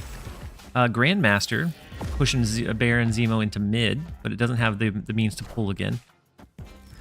Then White Widow. White Widow is a bit unfortunate. At least we get the scaling on our Rocket, though. It's so refreshing to watch a streamer who doesn't call his viewers.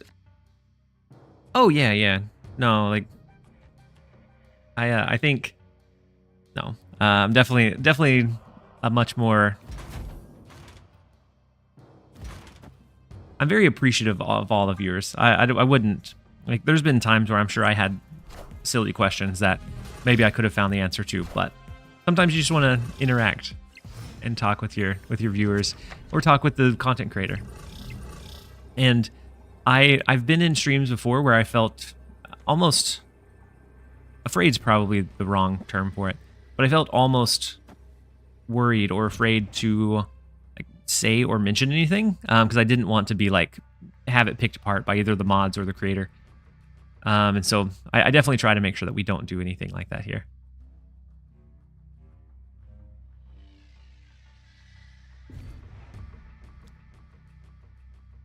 Depending on where they play, and what they play, I'm not sure if we can beat this. Because if we do something like Werewolf Nico, we'll pull Werewolf out so this stays at 12, which is easy enough to overpower. There's only one additional... Oh, they do play for right. What? Shang-Chi, maybe?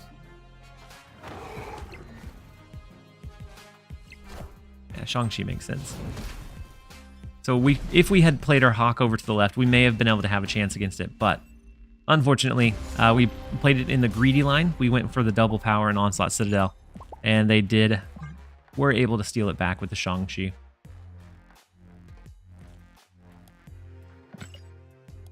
And I don't think that's a Nimbus. I don't think that the Shang-Chi's a problem. I think he's a possibility. You probably play around it knowing how common he is. So I don't think it's a problem at all. But we should probably call him Shang-Chi, though.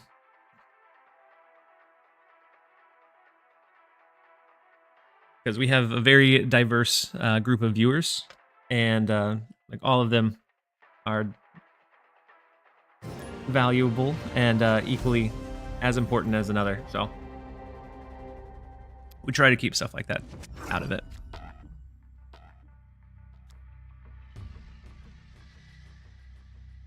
And then Ses Kanita said, I can't believe it was you. Just entered the stream to check. Good game. I was just telling saying that I probably misplayed and I got too greedy with the Hawk. I should have played it to the left like you did, so that it would be under that Shang-Chi range. But definitely a very good game. I'm glad that we ran into each other, even if we lost or even if I lost. I'm glad that we ran into each other and that it was a good game. So the interactive part is the reason people question stuff. Some legit ask weird stuff, but for the most part, you're right and it's great. I don't get, yeah. And as far as like the questions go, there is a point where you become maybe like the stream becomes too big or the chat becomes too quickly, so some of that gets lost kind of in the middle of it all.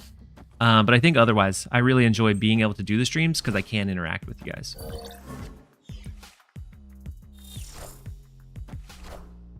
Hey, I found a Thanos at the moment is not as awesome. Yeah, with Cassandra, I think Cassandra Nova definitely hurts Thanos a bit.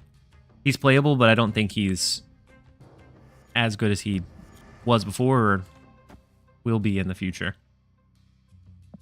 And Java, you said, do you think boosters should have another purpose, or would that be too risky? I think if they're not gonna change like the bot farming possibilities, I think it is probably a bit too risky. Is what my gut says, anyways. All right, let's go White Widow and Beast over to the left. We're gonna clog them up a little bit. We are going against an Arsham deck, and so they have several means to be able to put quite a bit of high power out.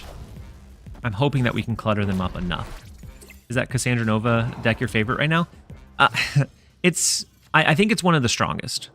I don't enjoy it as much as something like a junk deck or as much as something like Mill, but I think it's much stronger than those at the moment because it does defend itself really well against both of those other big decks, like the junk deck, having the movable pieces in Jeff, Nocturne, and Dina. I think it makes it poised to do really well against that, against Arsham, and just everything else. It puts good stats out. But I don't find it as I don't find it as fun for the most part. I think it's one of the strongest, but maybe not most fun. So we have Black Bolt. We can make them discard one of their cards. Instead of Black Bolt, we could go with the White Widow line and try to cap them out in the left, but I don't think that's the line we want to go with. Can you recommend me any Thanos decks? There is one that's like a Lockjaw Thanos that I think has some okay potential right now, but it's definitely not super... The meta's not poised super well for him. And so they do cap out the left lane because we did have the threat of the White Widow. They're currently way out front in the event. Jeff is second. Millions of bubs can change at a moment's notice, so who knows. And once you get to like that bigger point, like the values change so fast that I think it could get kind of crazy kind of quick. So we need 5 more power in the left lane.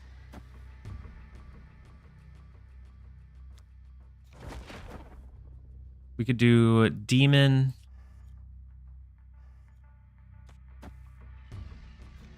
Stature, White Widow, Stature, Rocket. And then we leave the mid as is. Otherwise, Werewolf's going to bounce around, and I'm not convinced that we could capitalize on that left lane without him there. So I think it comes down to trying to push and pressure the right lane more so. Victory. 500 million seems so far, just hit the 30 million. At the 30 million mark, it starts snowballing really, really quickly. And we do grab the 1 cube retreat. So maybe we need to, maybe we've shook off the bad rut we were in. So maybe we need to start playing a bit aggressive again. But the snowballing from like the 30 million point to 500 can happen so quick. Like I think I played 2 to 3 hours after I hit 30 million, and I was able to jump up to 500.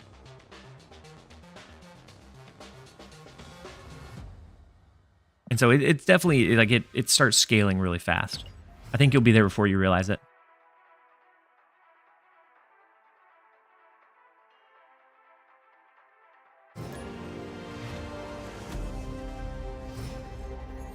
$15 million. Yeah, that's the like gap that felt like it was the hardest to climb to. from the 600,000 to 15 million felt like it took a long time as the tournament finished. So it ended up not being a tournament. Well, I mean, it is, but it's in Deadpool's Diner, so it's a lot of bots versus bots. And so it wasn't as exciting as I thought, as we thought it would be. So we did a second vote, and everyone voted for it to come back almost. And so we decided to snap instead. Stuck at 2 million. You'll get there. Just slow and steady, and you'll be able to do it, I'm sure. So unfortunately, they're going to get the extra draw with the Hood and the Abbey. But unless they have like a beast to pull it back in, we're going to clutter them up a little bit. What plate did you play?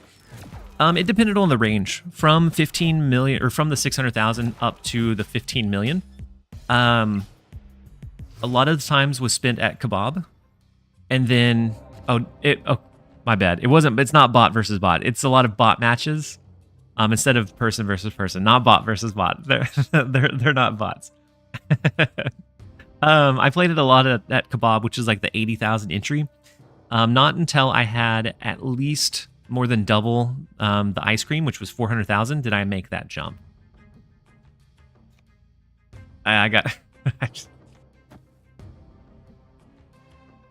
There is definitely a bot. I mean, he does some good pumping. But I think a bot is a far cry for him. All right, we have the rocket in the left lane. Beast to pull these cards back in, and then I eat rocks and dirt. Welcome to the channel. Hopefully you're having a great day so far.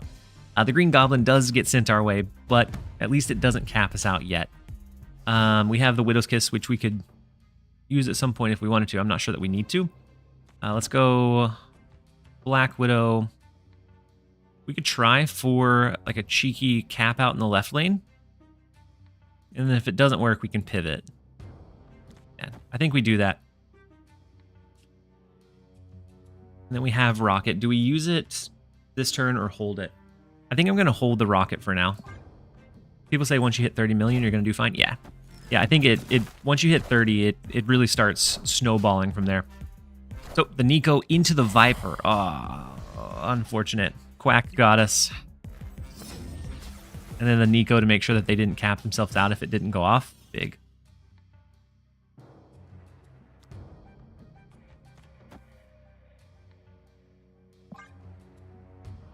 We can do Black Bolt. If they do Doc Ock, maybe we want to Black Bolt in the left, or then in mid. Because if they Doc Ock, I think they Doc Ock in the right, which without magic I think is a bit risky. Yeah, so you start getting like millions of bubs on each refresh. So once you hit 30 million, like all it takes is a couple of games at that like 2 million mark to be able to get up to 10, and then from 10 it's only a couple of good games to get up to 50. Much less so than 80,000 in that jump up to 400,000. That's the most, like that's the biggest gap that felt the hardest to get into, was consistently being able to play in that, I think it's Ice Cream, or the 400,000 entry room.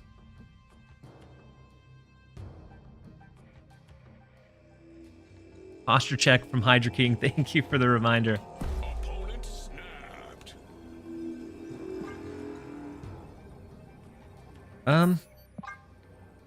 I tried to undo. Hey, welcome. I'm not sure that not sure what's going on, so I decided to retreat instead. So they snapped on it. They have us locked in the left lane, so not much we can do there. And so I did. As long as they weren't snapping, I was fine staying. But with a snap, I think it becomes a very quick and easy retreat. Ghastly, thank you so much for the Prime sub and the support. Just looking out for your back. I appreciate it. This chair is not the best. I probably need a new one at some point. But Ghastly, I appreciate you being here. Appreciate the support. Hopefully you're having a fantastic week so far.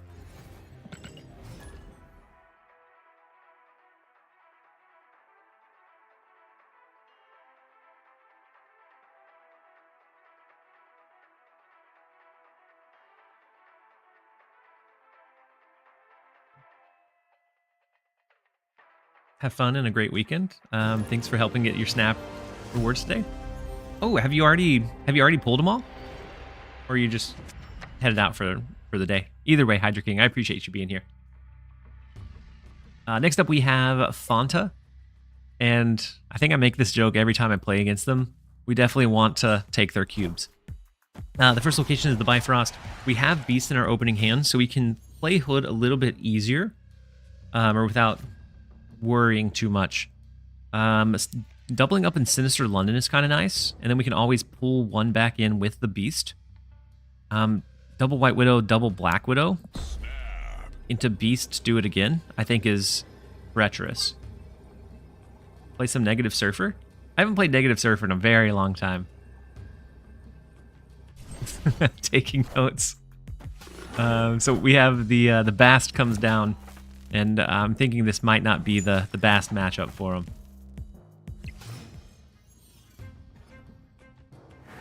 I think it makes a lot of sense to do Black Widow here. Into maybe Beast in the left lane after this turn. But they're going to have to start self-clogging so much of their space, even if they have like a Beast or a Falcon to pull cards back in. I don't know that it'll be enough most of the time. So we do have the Nico. We could get a copy of whatever card we play. So we could get a copy of Beast, but I don't think we really want to.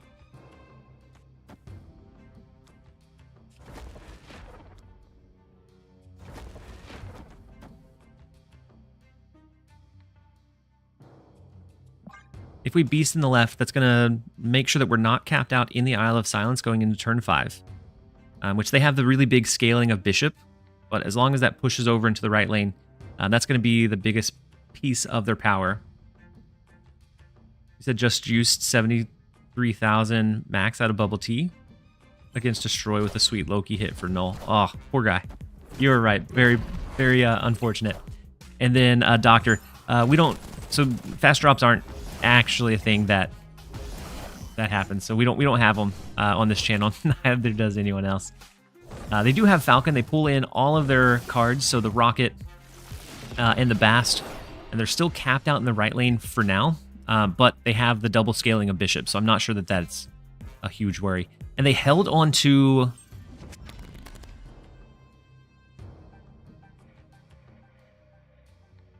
They held on to their Widow's Kisses.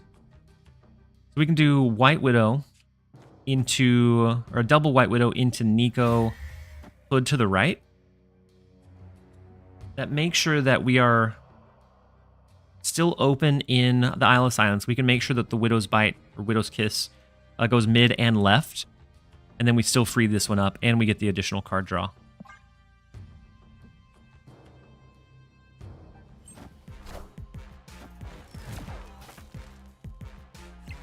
So depending on what they drop here, I think we might be all right.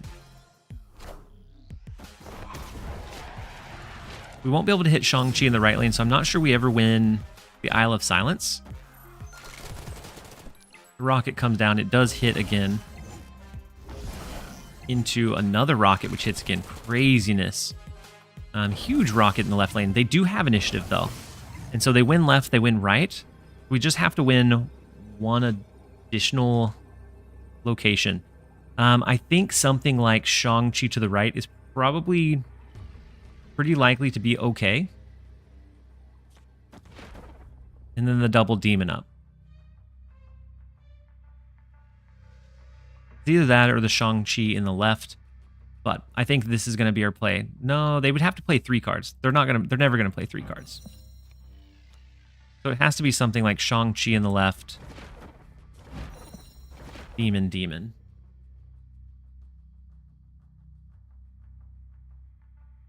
I think's the line we go for.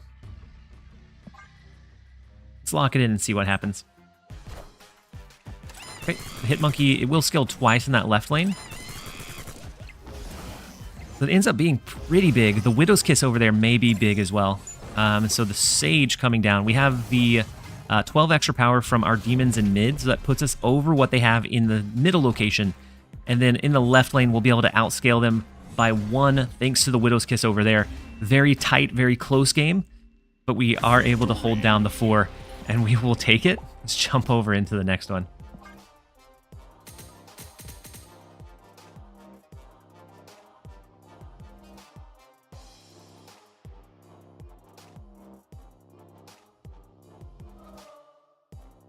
Posture check, Albert.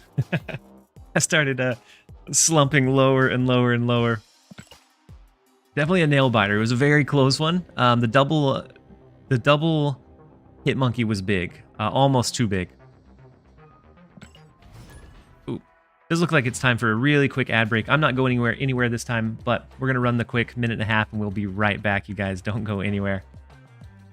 Welcome back, Sergeant. I'm not sure if you've been lurking or if you just got back, but I appreciate you being here. Hopefully you're having a great day so far.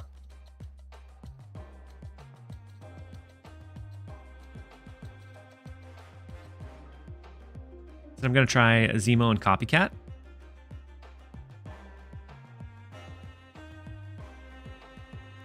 Like together? Or are you doing overall a like a mill deck? Is Conquest over? No, it's a 2-hour event, but it's in Deadpool's Diner. So it's not creator versus creator. It's creator versus sometimes creator, but mostly bots.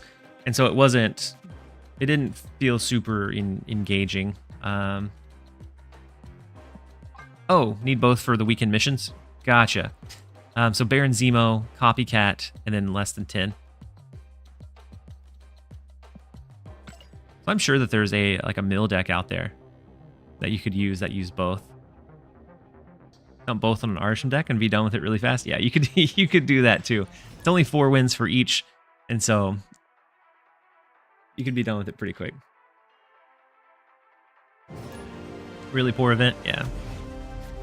At least to watch for actual Snap players, yeah. I mean, it might be better for non-Snap streamers. Yeah, I guess if you're not able to identify that it's bots. But, I don't know. Surfer maybe? What, with both of those? I mean, maybe. Hey, I found a rook. Next up we have the true Arsham game, District X on turn number 1. We start with Thena. We have Werewolf. We have Black Widow that can stop them from being able to draw. I don't know that our Thena ever gets to scale in this game, though. Bot versus bot, TLSG 2024. Well, like I thought it was gonna be. I thought it was gonna be closer to like the last one, where in the posture check, quickly go back to sitting like a gremlin. I thought it was gonna be like the last one where it was like player versus player, and more of like a tournament. Unfortunately, it was not. They do have the movable Nocturne, so they can turn off New York. We can play Werewolf. That way we get the extra energy, and then we use On Reveals to pull it out, so we're not completely capped out there. And I guess we could have played Martyr so that our Athena would have scaled, but oh well. Ooh, Gladiator versus Gladiator to the Craven. We will we'll take the free card, thank you. And then Nauri, welcome in. Hopefully you're having a great day so far. So far we're having a pretty good one. We're having a pretty good stream. We're enjoying it. What could we do? We could do Jane Foster, Black Widow. That opens up all of our lanes. Next turn we can do a Blob and a Martyr, so that Thena scales. I think it's pretty cool. They did move Nocturne, so no New York. Savage Land is unfortunate there. But with Arthena in mid, depending on what they play here, I think we have a good chance of being able to beat them in this lane. Yeah, so the White Queen, we'll be able to outscale them. We have the big blob, which is going to make it very tough for them to win the other 2 lanes. And we have the extra energy from the White Hot Room.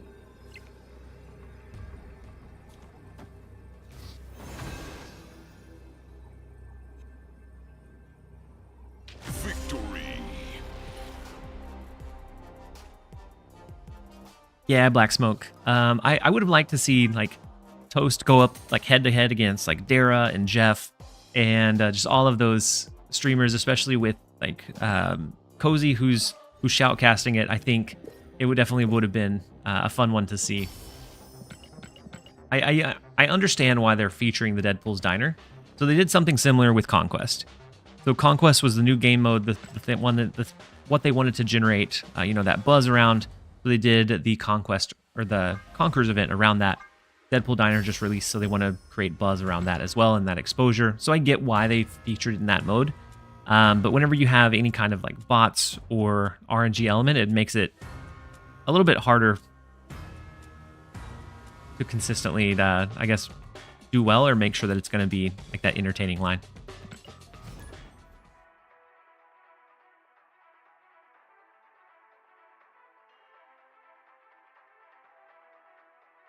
Then Nower, you said, hey, Mr. TLSG, what deck did you use to get to the 500 million bubs?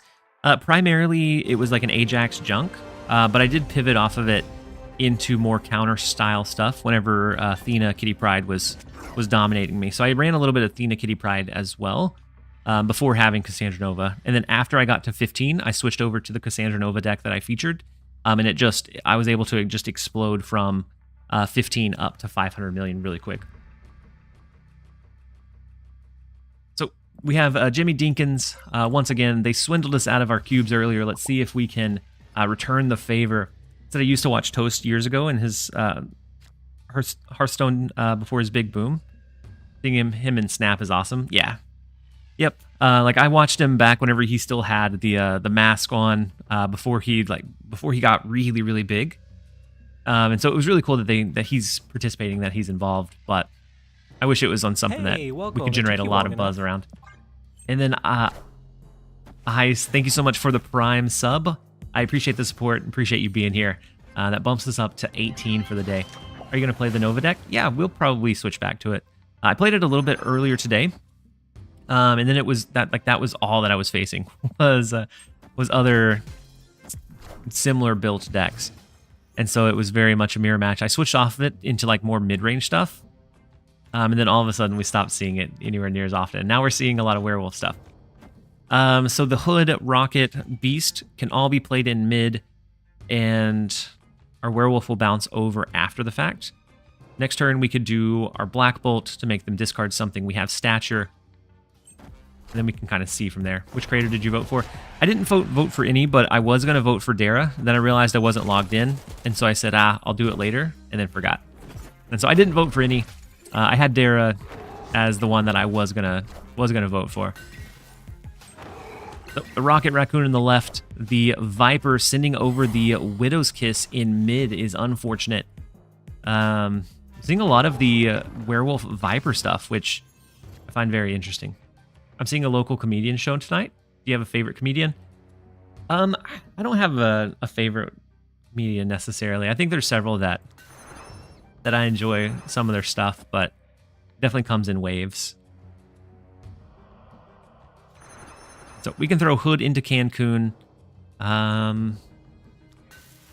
Since we have Stature next turn, we have Stature 1, 2, 3, 4, 5, 6. We can play all of these outright. I don't know that I need to rush Rocket down. Unless we did Black Bolt, Rocket mid, Hood to the right. That way Werewolf isn't in mid. You doing a 24-hour stream? Potentially Cow Rosie. There is a very high potential chance that we push for something like that.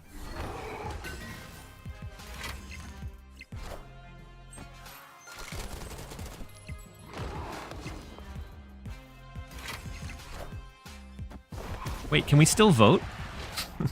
If we can still vote, we shouldn't be able to.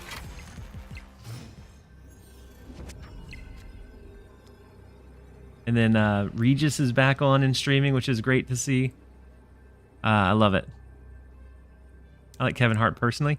I think there's a lot of things that highlight a lot of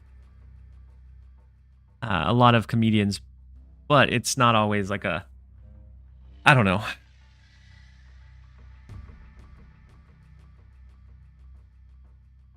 So with Ajax, I would expect a Hazmat. And so Ajax gets really big here. We don't have our Shang-Chi in hand, so we can't potentially target that one. We can do Big Stature, Big Nico, Big Demon.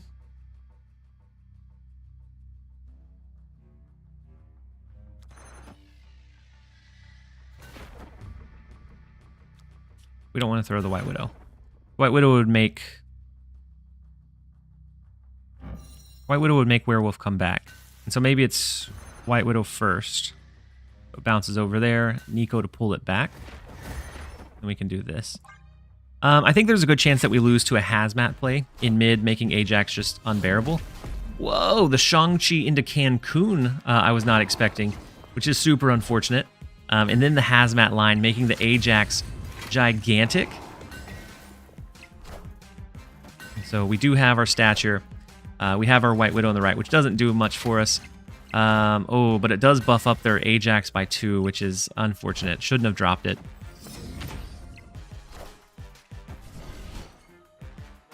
And then we win left by only 4. We lose right by 16. What happened to the free-to-play series? So my hard drive crashed. I lost day 60 through day 100.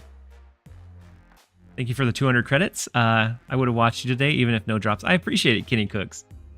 But the free-to-play series, my hard drive crashed. I played from day 60 to day 98, 99.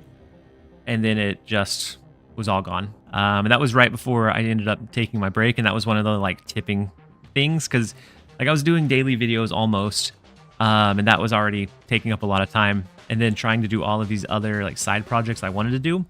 It just like tipped the scales, and so I wasn't able to complete it. I do want to go back to it. But I want some kind of significant change into like beginner card acquisition before we do that. Because right now the only thing that's changed is that you want to engage with the booster shop versus before you wanted to avoid it at all cost and play Conquest. Now you don't even have to play Conquest because you have the booster shop to gain your boosters from. And Sanctified, yeah, it's all right.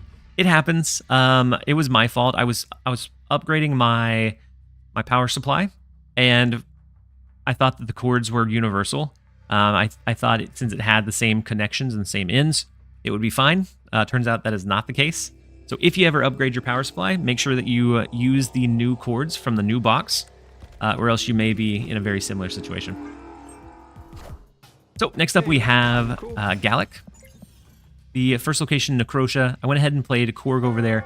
Would have been better in Kamartaj though. But we have the double White Widow, the double Black Widow coming into Kamartaj is big. Maybe even the Beast to pull them back in. We'll see. Widowtage? Yeah, it's very much a Widowtage. Both the White and Black Widows.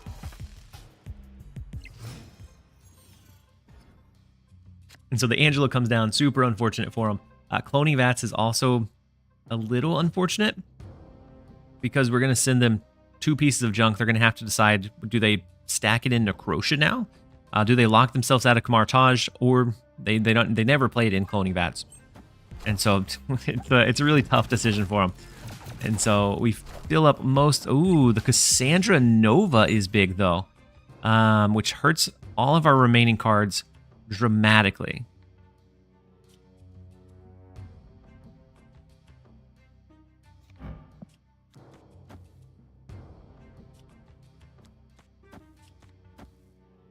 So now I'm a little bit less confident here. Because now another Cassandra Nova in mid is another like a double mill.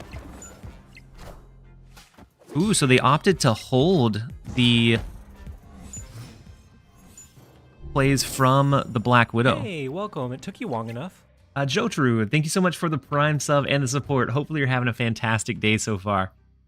So they decided to hold them. So something like Black Bolt isn't as beneficial, at least not in Kamartaj. We could do Black Bolt left. Or we can forego it altogether. Do something like double Nico trigger the Rocket Raccoon copy. And we just don't have the cheap stature to leverage. I was wondering if you can recommend a sub for Nocturne in the latest deck. Usually my sub for Nocturne ends up being like Copycat or Jeff, but the latest one had that. And so another good value 3-cost card. The biggest purpose for Nocturne in that build is it protects you from Limbo, and it also allows you to have a lane or a card to play into the Angela to move out later. And so another, I would keep the curve relatively similar at 3 cost. You could probably do like Green Goblin and be okay. Let's do the Nico and the Rocket. I'm not going to end up going with the Black Bolt, so we're not going to enable the cheap stature. I want to see if we can get a really big rocket scaling here, because he's going to scale plus Nico's going to double trigger and bump him up further, so we have a 1-cost 13 power card to use. And so the Cassandra Nova, once again, does put it within Shang-Chi range if we get lucky with our top deck. Hawk is okay.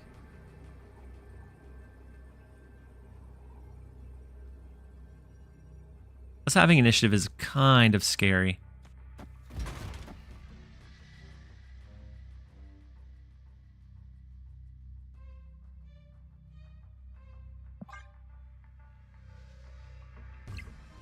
Rocket right, Hawk left?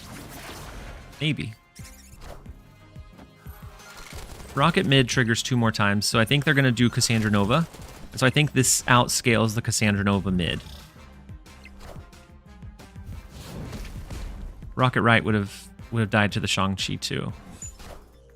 So Kitty left is fine. The Widow's Bite in mid is fine. We were able to steal the 4 cubes away with just the kind of ridiculous scalability of some of those cards. We'll take it. Let's go ahead and jump over into the next one. I'm out of bubs. I can't win anything today. You still have way over a week. So I wouldn't give up or lose hope just yet.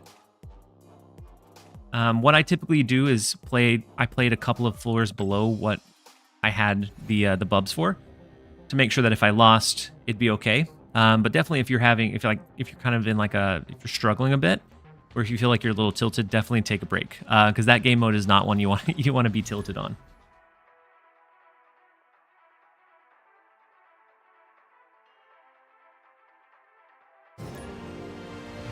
Next up we have Butt, and I've done anything but be able to win against them recently, so we'll try to turn that around here.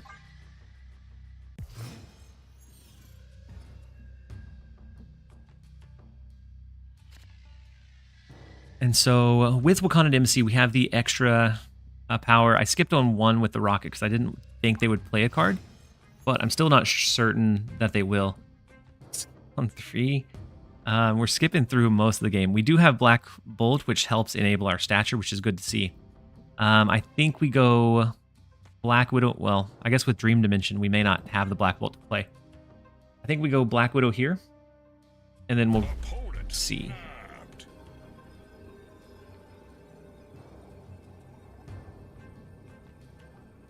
Sad to see Copycat doesn't make the cut, even with the rock shuffles. What in this build? I mean, I'm sure you could put it in or like fit it in, but I'm not sure that we would necessarily want to. Because in this one, Copycat, it doesn't always have that guaranteed on reveal, and so for a wolf deck, I think we need that a little bit more. Good old Black Agara Boltagon, absolutely. So White Widow, throw a Korg, throw a Rocket, and then we have nothing to play next turn. I think I'm going to pass on Copycat. And so I think she's going to be very much like a Nocturne. I think we start seeing her in a lot of builds because of how flexible she'll be. And then Aster, you said, sorry, I'm sharing you with the Olympic opening. Absolutely no worry at all, Aster.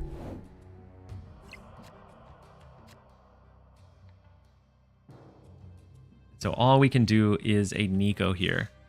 And so all we can do... One of these days we're going to beat Butt. But until then, we're just going to keep retreating and unfortunately not being able to beat him. Escaped. We are still having we still have pretty decent stats with the deck. I'd like to run it for a little bit longer to see how it fares in the long term, though.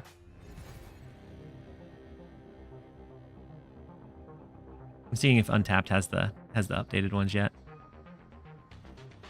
No, for some reason it's not updating. Oh, maybe because I closed out. I'm gonna exit out of Untapped and open it back up.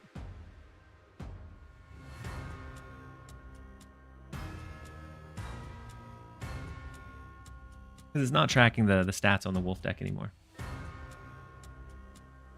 I'm on the fence with Copycat. She seems really bad into Arsham. Yeah, but we're seeing a lot less Arsham with Cassandra being around. And so Cassandra helps suppress the Arsham, which allows Copycat to actually have value.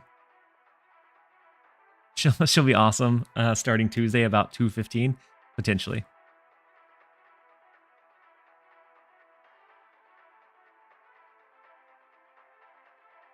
Managed to get Copycat in 1 key. That's probably why I'm having no luck in Diner. So I ended up using tokens for Copycat instead of my keys because I only had 2 that I was able to use. You think they'll adjust Athena? Maybe. They may end up eventually nerfing her because she's such a powerful engine for such a low investment that really brings that, similar to Elsa Bloodstone, where she got adjusted because it really creates some problems with Kitty Pryde being just almost too easy to play. So next up we have Kitty Snaps. The first location is the Space Throne, so we're going to avoid that one at least for now. We have our Hood. We'll see if we end up drawing Beast to pull it back in. Strange Academy is a little bit scary unless we can lock in the Space Throne. I'm going to go ahead and skip this turn and... Okay, Jeff. So they're protecting the left lane from the Widows, which is fine. Are you guys seeing untapped not keeping stats while you're in the Diner? The games just don't show up. I think they disabled the Diner games because it was creating some really weird skews in the data. I know them. What's their current rank? They're currently ranked 686. We do have the location changing Nico. We could rip away the Space Throne, but I think for now we're gonna maybe play Werewolf over to the left. But it'll always become a problem with Strange Academy.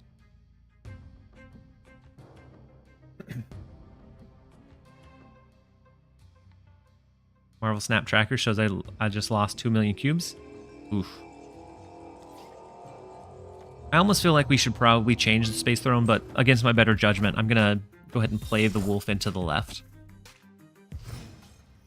Because the other play is really not super ideal. With Nico, we can get a copy of the card we play next, so either a Korg or we can get a copy of Demon.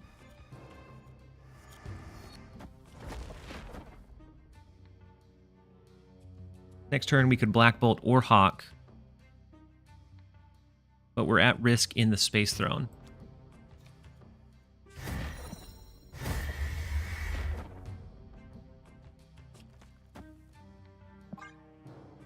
Can't even reach 1 million, chat? No, you'll be able to get it. Just give it some time. You got this. I believe in you. So we could always maybe Hawk in the left lane next turn. Maybe we should have copied the Korg so that we could lean into the Hawk line a little bit easier. They always have the potential for Shang-Chi over there. So instead of Black Bolt here, it may be that we go Hawk to the left. Otherwise, we're just almost throwing in the Space Throne.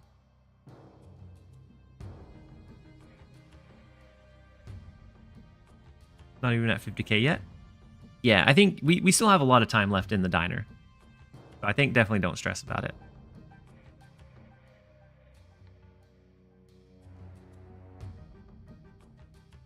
It definitely will start feeling kind of tedious around that 600,000 to 15 million. But you still regenerate over time. Don't give in to the needing to spend gold. And if you do, try to spend just around what you got from the track, so 300. Would end up being like a wash, and so I think that'd probably be okay. And then Nightshade. So if you're having the worst night, it might be that you need to take a break and be able to hit a reset. Sometimes that's easier said than done, but sometimes it's very necessary.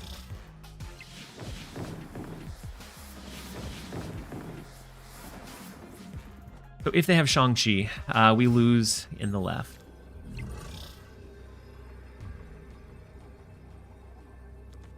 Otherwise, it's this, and they move the Jeff Shang-Chi. They have Quantum Realm locked in heavily, but I'll go ahead and stick it out, see what happens. But I think there's a very good chance that we lose here. And then, yeah, I've also heard that combo decks like Phoenix Force do decently in the diner. Since you know if you have like your multiple man into destroy into Phoenix Force in hand early, so you can snap, stay, retreat a little bit easier. And we do get the stay, and we do get the loss. I'm sure. I'm assuming we get the loss. Yeah, the Shang-Chi.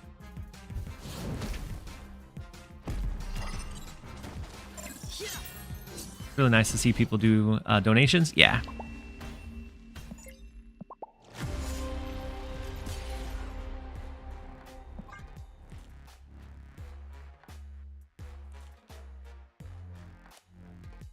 Wait, why do you use auto hotkey, JF?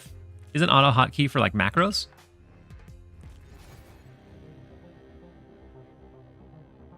I spent 300 gold on 900k bubs. I don't regret it at all.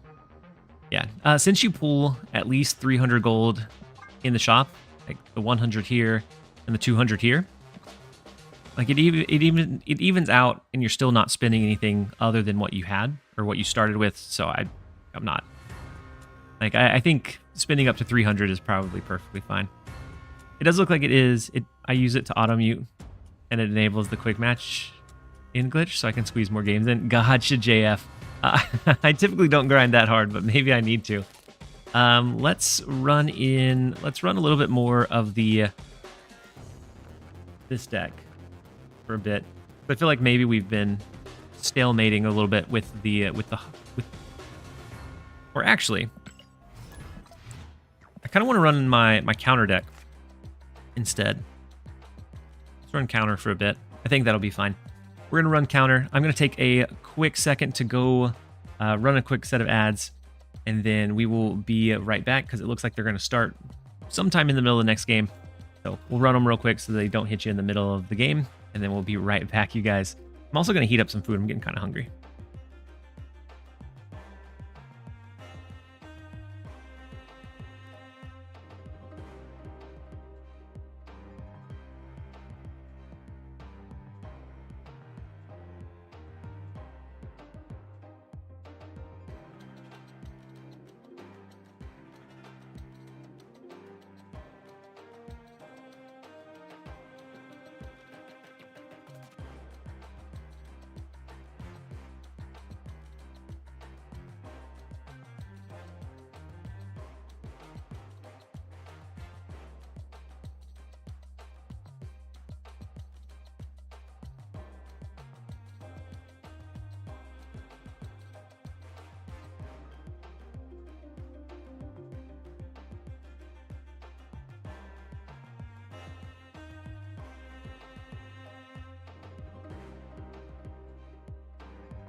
All right.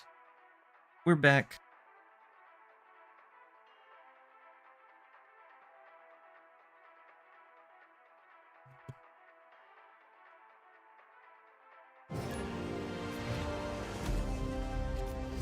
But you said I don't think I grind that hard, but I do love ending matches quickly.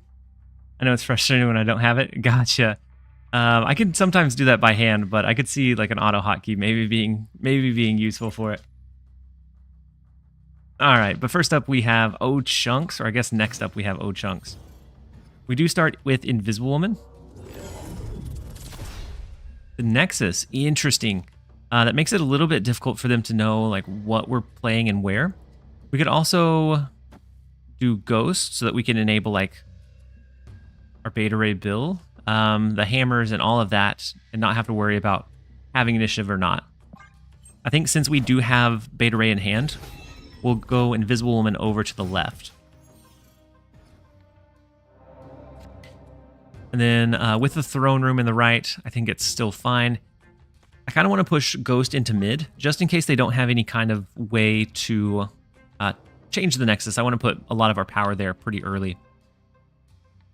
Now with Ravonna, there's a couple of Ravonna shells that are floating around. We have Mr. Negative and a few other similar shells. We also have the Athena stuff. Athena and Cassandra Nova, which is going to be super unfortunate for them because we have our Shadow King in hand.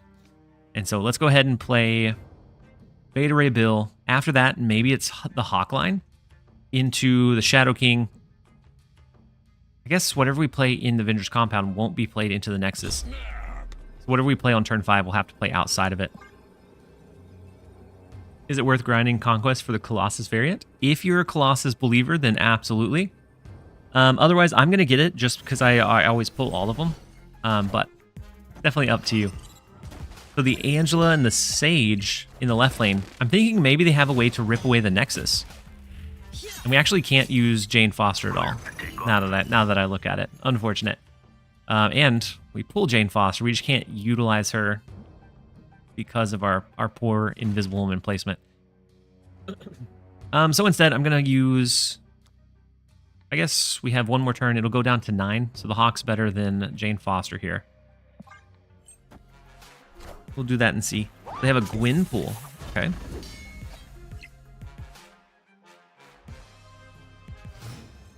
We could do Shang-Chi first and then Shadow King after. Just in case they do anything above 10 power, we can knock it out. I'm not as confident now since we can't scale our Beta Ray Bill. But we'll see. We'll see if we're able to hold it down. Cassandra going back to 1 is huge. Athena probably going to 4 after she scales on that last turn.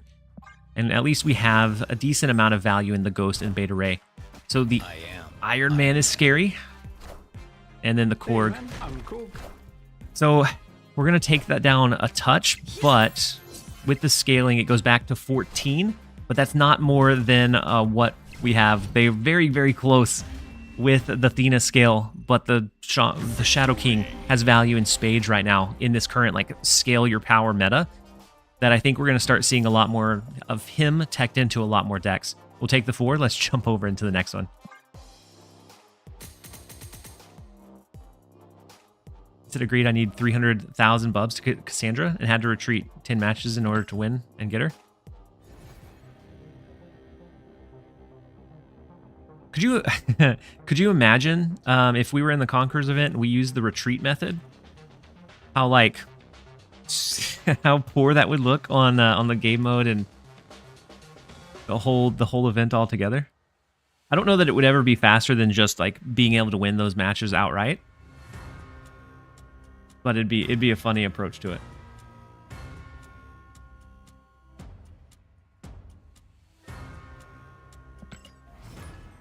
I love where Shadow King is at in the game right now. Yes, especially where compared to where he was on release. On release was awful.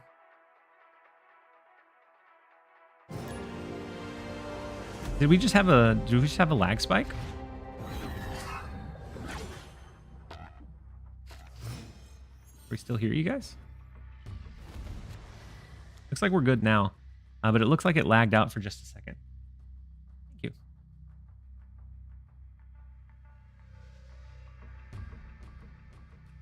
Lag spike. Was it a big one? We're cleared up now though.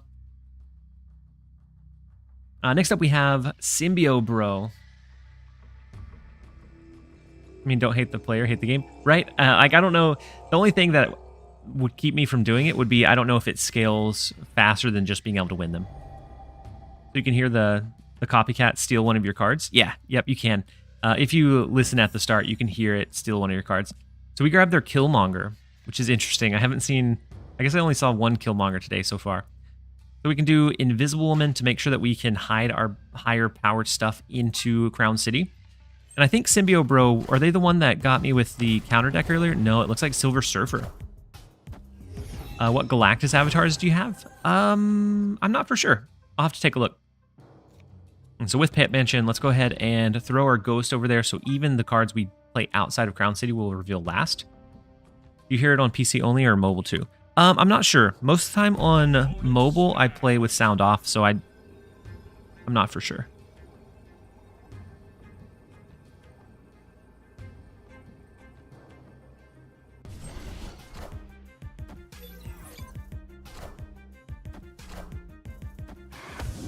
Sebastian Shaw in the right lane is a pretty big threat, but if we get Shadow King, we can set him back down to his base really, really easily. Even after everything is, even after like a Silver Surfer triggers. And speaking of the Shadow King, I think we copycat in mid, potentially Hawk in mid as well. Because we want to make sure we're able to win that location. Because that'll push to the left, to the right. Shadow King, the MVP in this match? Yeah, absolutely. Especially with Ghost in line, making sure that it comes down after. And then Black Smoke, some Galactus avatar to get them to kneel to hit up some cubes. All right, we'll launch it right after this. So we have the Korg. Let's go ahead and hide the Hawk. The only thing I worry about on the last turn with Shadow King in the right is having enough to win that lane after everything kind of comes through. But I still think we're going to hide the Hawk for now, and we'll see what happens after. Who's in the lead right now? It was Dara last I checked. Dara was in a significant lead. Went out for barbecue, came back, and we're still here? Absolutely, Mark, you man. Okay, so the Red Guardian comes down, which knocks out our Invisible Man. That should be okay. I mean, it's not the end of the world, I guess. We're below Shang-Chi range with our Hawk. So not a big issue there.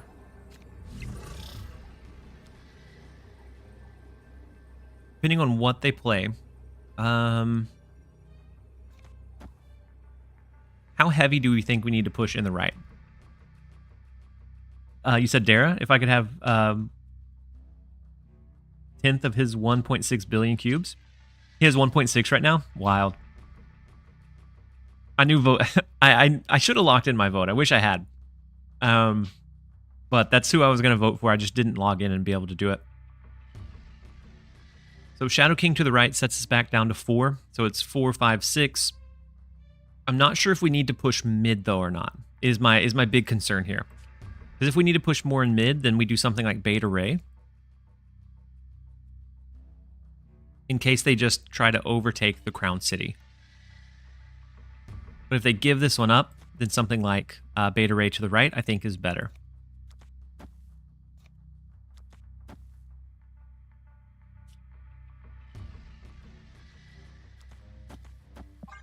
I'm going to split the difference. I'll go Rogue in mid, Korg to the right, and C.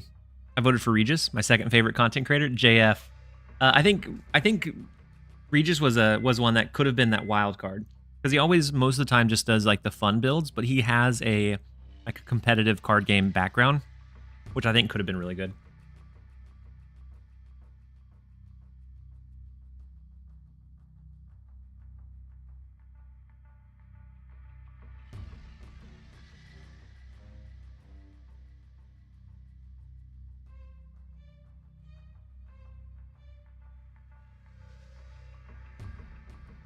Taking a very long time here.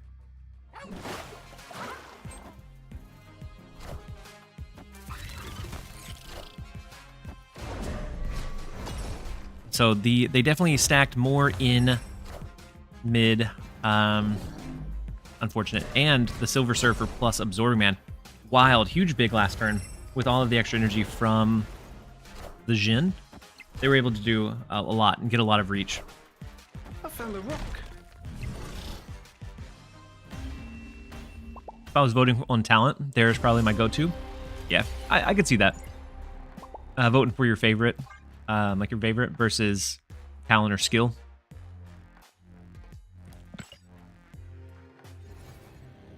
Did I need to stop voting in KM Best? He's not that good in tournaments. And it's definitely and I don't know. Something like this one is really hard to judge because it's very much a different approach than reading your opponent. So I wouldn't even say it's necessarily like a tournament per se. This one is more so like Can you create high cube games and high cube variances for yourself? And then can you do those decisions really quickly? And Dara just absolutely ticks all of those boxes. You said you think he's not good to watch? I watch Dara from time to time.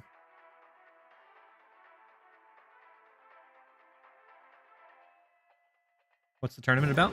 The tournament is about farming as many cubes or bubs as you can in Deadpool's Diner. And so I thought it was going to be like a player versus player tournament. But there's a little bit of RNG mixed in, like who you're playing against. And there's definitely some strategy in like mitigating your risk.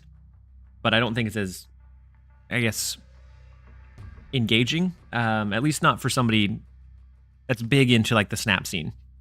For new players, it might be easier to follow like people engaging in like that game mode instead. Hey, I found a rook. Do you know how to manipulate your way into bot matches? The tourney? Potentially, yeah. Being able to manipulate in some way.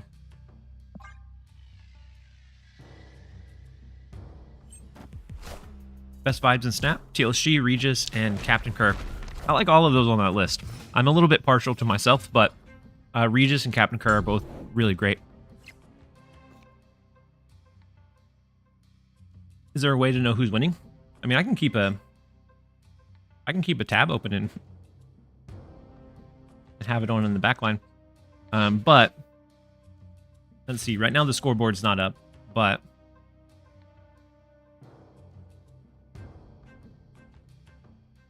I'm not sure why the board's not up, but I'll keep an eye on it. We do have a turn 3 Beta Ray build coming down, which is nice to see. They have the rock slide, so drawing into our hammer is a little bit less likely.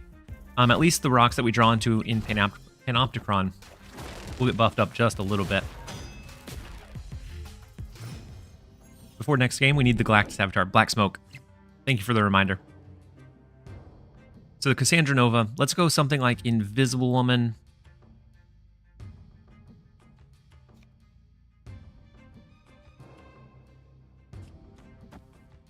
I'll hide the Killmonger and see what we draw. What do you think about the new refer a friend thingy?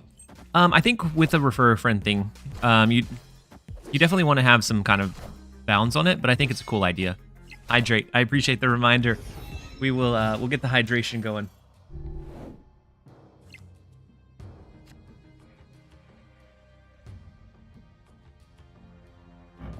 Our cards in hand are not great. I'm against the dopest body here. What is your advice for fishing for bots? Hey man, I'm cool. So I don't know. I faced almost no bots in Deadpool's Diner, so I don't know.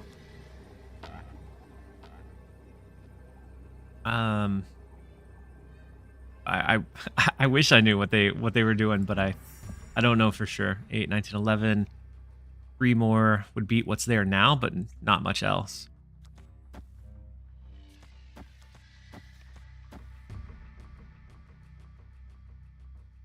Looks like a retreat. I agree. It definitely looks like a retreat game. Oh, hold on. We're gonna blow up our rocks with our Killmonger. Let's get out of here. Escaped. Getting cooks with the emote only chat. Let me select the Galactus avatar here and then we'll launch into the emote only chat for a second. And in between games, I am munching on. I heated up one of the other factor meals, which is, I think this one is my favorite so far. It's Peruvian chicken, which I didn't think sounded great, but was very surprising. I actually texted my wife and had her come in here and taste it before I ate it all. So we have, let's go with this Galactus. We don't have much of a choice. And then I think we do the Galaxy, since he's the ultimate presence. We'll do the Galaxy for it.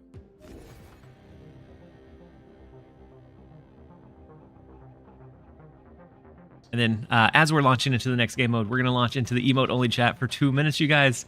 I appreciate it. Don't go anywhere.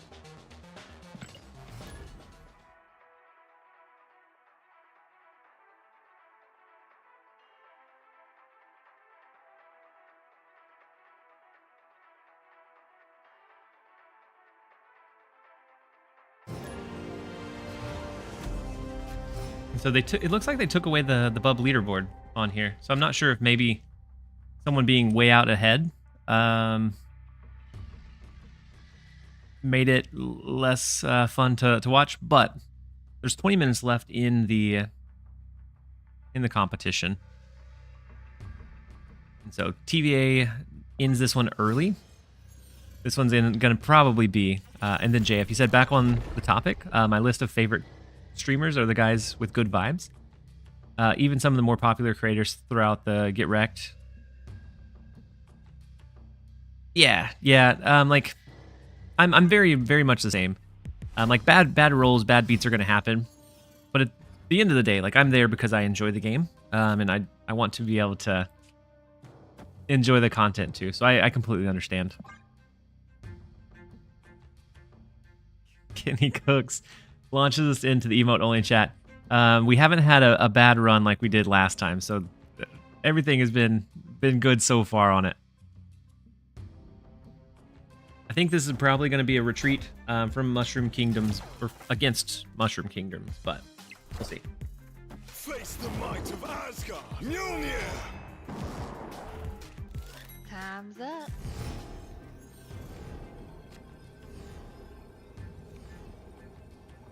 Yeah, absolutely nothing we could have done. Had we gotten lucky with the Mjolnir top deck, maybe it looks something like Beta Ray Bill plus Mjolnir. Could have given us a potential out, but without getting lucky, we'll go ahead and back out of this one.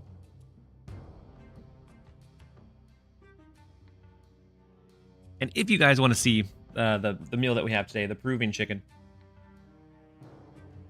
show you guys. We're waiting on them to back out, so we're not missing anything. We'll switch over to the cam. If you want to see the Peruvian chicken from Factor, it has the broccoli. It has spicy cauliflower grits, which actually ended up being one of my favorite things about it. They're very good consistency, very good flavor. And then the chicken itself is really juicy. So if you haven't heard of Factor, if you haven't heard of winning all 3 lanes with the casserole and Marvel Snap, it's really quick, convenient food, and I'm currently sponsored by them. So if you ever wanted to try it out, you get 50% off with my link, with my discount code in the US.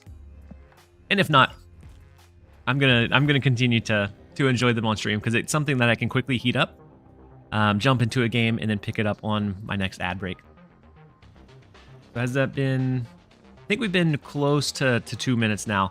We'll give it just another couple of seconds. Once we queue into this next game, we'll take off the emote only chat for you.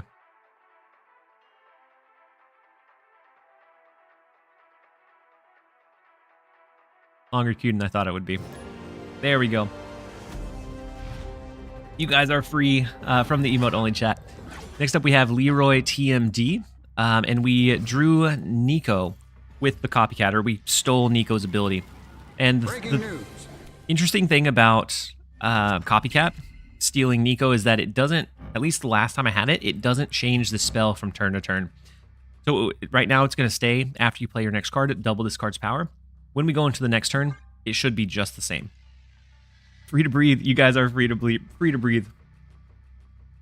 JF, you said it's actually delicious and literally takes exactly 2 minutes for a good meal. Exactly. I was really surprised, and before I took the sponsor, like I asked around to other people that I know who had tried it, because I've done HelloFresh before, but the only downside of that is it takes a while to cook. For this, you pop it in the microwave and you're good to go. Ooh, it changed now. The last time I got it, it stayed at the exact same ability for the entire game. So let's go ahead and throw down our Korg. We have a copy of their Ajax, so if they go Hazmat, I wish I could try a Factor. I'm a chef, though, and prepare most of my meals from scratch. I think I'm going to make some Peruvian chicken with cauliflower grits, though. Kitty Cooks. I don't... So it's very, very tasty. It's very good. But I don't think anything can compare to home-cooked meals. So if you have the means and the time to do that, absolutely. I'd say absolutely go for it. We're going to shuffle our cards after this turn. So we get rid of Thor, shuffle these back in, have a better chance to draw into maybe the hammer. Face the might of Asgard. Mjolnir. You got to do the Surfer card back with Galactus? How come? Thanks for the meal inspiration. No problem at all. The things definitely goes over to factor. So we have Killmonger. If we can ever get Ghost, Killmonger can be a huge boon in this list, or in this matchup. We also have Shadow King, which can be great as well. I almost want to tempo out the Rogue, but we're going to hold it. Posture check. Oh my goodness. I was in like the most awful goblin state I think I've ever been in. Let's go ahead and do Jane Foster, and then we'll see. Hold on. I think we do Jane Foster to the right to give ourselves a better chance to lose initiative when they bounce their Wolverine around. Because we definitely want to make sure that we don't have initiative going to the last turn, but they decided to do the Hood, so we don't have any say in that matter, unfortunate.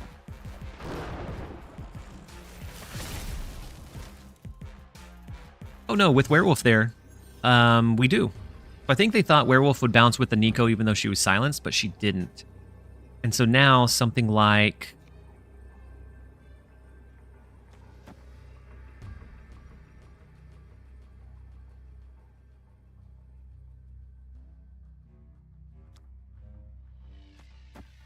It depends on what they throw on this last turn, but actually not super confident now.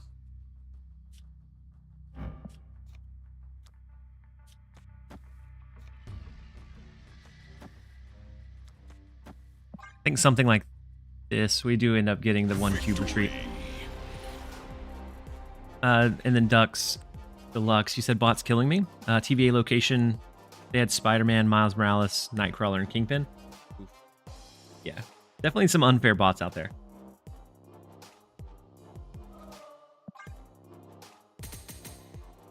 Silver Surfer is Galactus's... is Galactus Herald? I'll make the change. You didn't need to find the winning line. We did not need to find the winning line, as it turns out.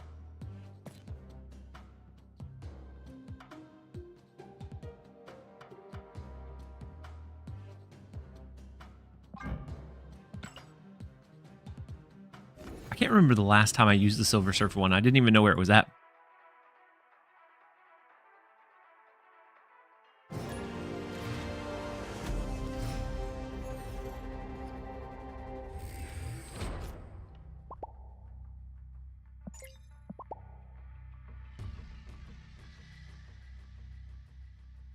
It reminds me of a Band-Aid. Yeah, it really does.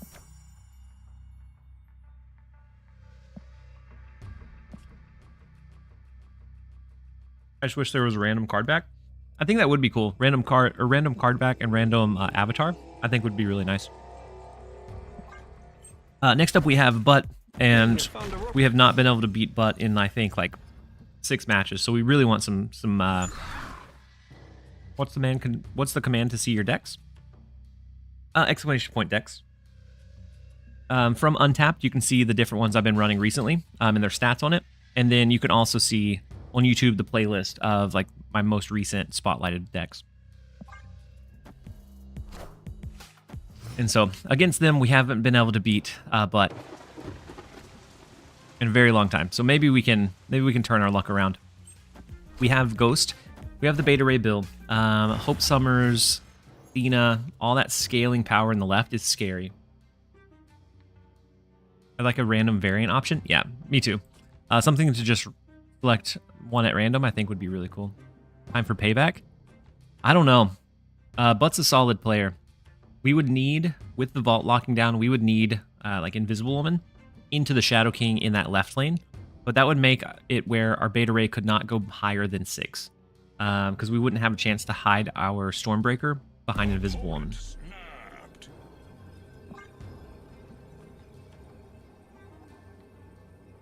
And then SPK surprise. Happy Friday. Happy Friday to you as well. Hopefully you're having a great one so far. And so the snap, maybe we retreat out of the Savage Land or out of the vault and we just give them that one for now. But is filling themselves? They are. They absolutely are. Cassandra Nova comes in. She's big in the vault lane. A 1 out of 6 Invisible Woman would be great. But unfortunately we don't find it.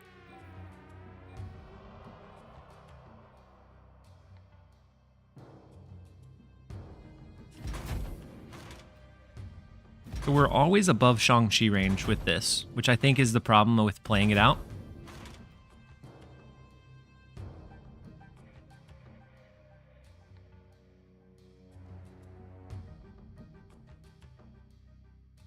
Had we played Beta Ray over there, we could have played Hawk as well. So I think maybe we shouldn't have went away from our original line. Is it ever Killmonger right? Over to the right? Like just Killmonger? Why didn't Captain Marvel move? She couldn't go higher, further, fast enough. Hazmat line.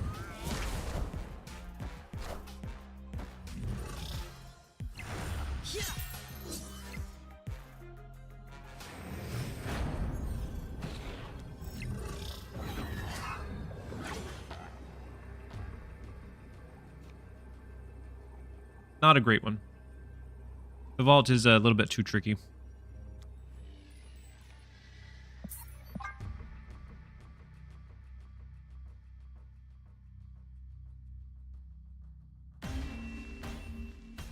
We're going to jump out of that one. We'll get back into another one real fast. We'll rinse and repeat. We need to start just anytime we see Butt, run the other way, apparently. I'd like to be able to beat him one of these days, though.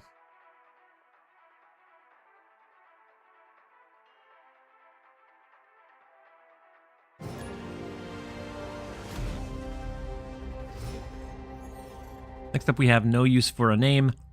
First location is Wakanda. Something like Beta Ray Bill would be decently safe over there. Ooh, so it's a discard deck. We get their Morbius, which is nice to see. Our Invisible Woman might be okay if we can play her into, if we draw her.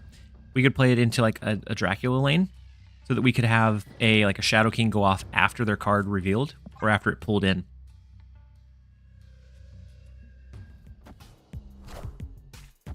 Collector, Shadow King is going to be great for it.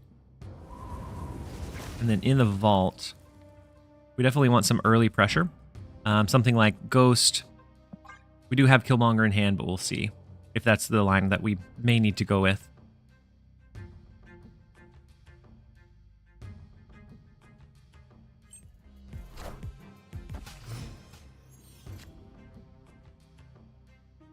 So we have 8 minutes left in the Conquerors tournament. Right now, Jeff is in the lead with 2.5 billion. Jeff ended up taking at some point a last minute lead. Dara has 2.08, and then Nina is just under that with right around 2 million bubs. Hold on. I said that wrong. Nina has 1.99 billion. Dara has 2.09. And then Jeff at 2.59. So a pretty sizable lead for Jeff going into the last 8 minutes of it. But we have Ghost. Our cards will reveal last. Let's go ahead and go Thor. We have Jane Foster next turn to be able to pull the hammer back out. The Dracula is unfortunate. Unless we get Invisible Woman here. No, but we get the Beta Ray. We're not going to use the Beta Ray. You know, if Jeff wins, I'm fine losing. So we can do Jane Foster. Right now, anything that Dracula pulls isn't huge. Maybe it gets really big. I voted for KM. Yeah, I didn't see KM along the top of them.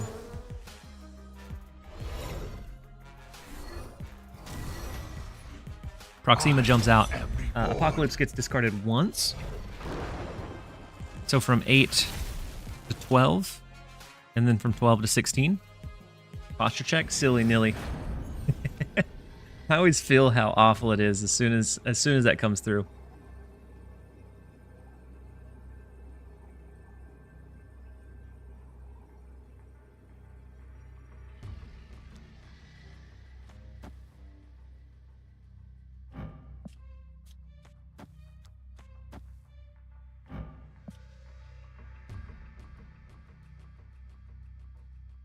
They do have several swarms, which might be scary in the left lane. I think this is our best shot, but I don't think it's a good one. Oh, swarm. Blade. Oh, they get the extra discard. They top deck the Blade, which is going to put their Apocalypse, I think, within range. being able to do what he needs to do. Instead, I've been playing a version basically the same as this. Angela instead of Shadow King and Jeff for Killmonger. Yeah, definitely a very fun deck. But the Apocalypse scales a little bit too hard with the Blade top deck, which I wasn't anticipating to take the loss. I think we maybe pivot off of this deck too.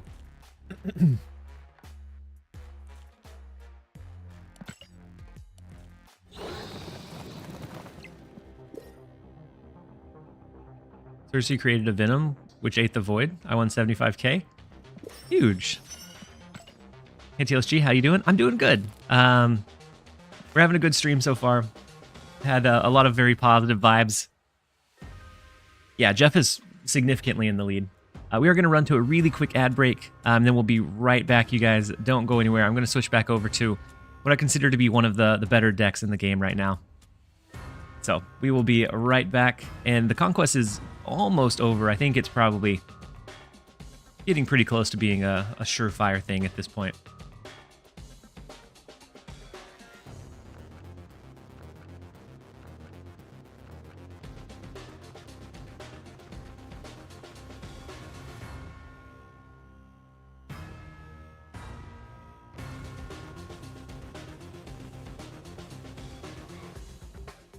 Actually, I still have an itch for mill. So instead of this one, let's throw that one to the side. Got a new mill deck.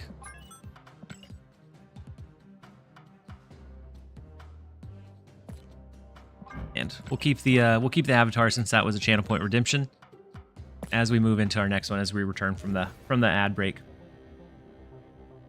Regis has let me down. Don't be let down. He's there. He showed up. He's competing. And this is definitely I think it's definitely a different thing than like a tournament.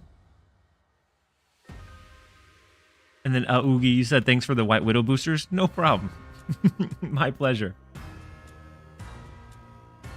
We have 4 minutes left. And I mean, Regis, it looks like he did decently. He's not super low in. Regis is in 7th. Like he did decently. Like he put up a good fight for sure.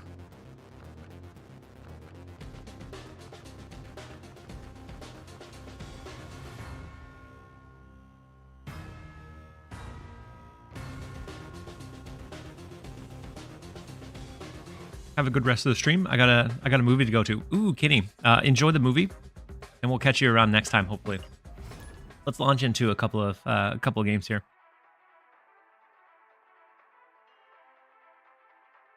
I was picking Regis regardless. Yeah. Yep. I think there's definitely like the joy of supporting your favorite creator. Trying to go with the line that you think would win. But honestly, I thought Dara was going to be the line. And it looks like Jeff had just an absolute huge showing. And he's pulled ahead significantly. He's at 2.79. Dara's at 2.1. Nina is at 2.12. So she's been doing really well in this mode as well. So definitely making some good strides and some good progress. But it is the last 2 minutes of it. It was either you or Regis. So who won? Probably Jeff, it's looking like. But it has 2 minutes left. Now, hopefully, if you're streaming, I'm viewing. I appreciate it, Kenny Cooks. He's number 7 in Conquest and number 1 in my heart. I agree. Regis' positive vibes carry him everywhere.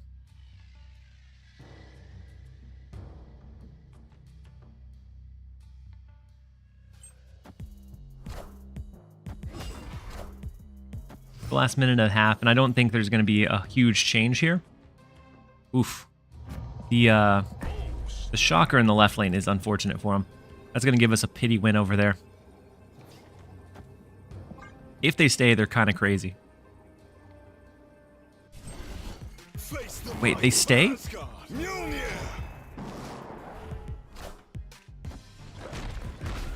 They must have something that they're excited about, I guess.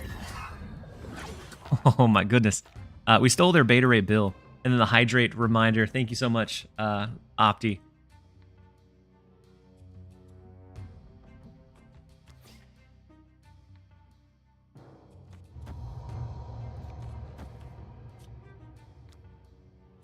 I'm going to go Korg, Cassandra Nova over to the left, or Cassandra Nova to the right, Korg to the left first. And then we'll use Kitty Pryde to scale the Angela from that point. And comes down to having a bigger card in Crimson Cosmos, which actually, now that I'm looking at it, kind of scary. With their Cyclops in place, with that Thor in line.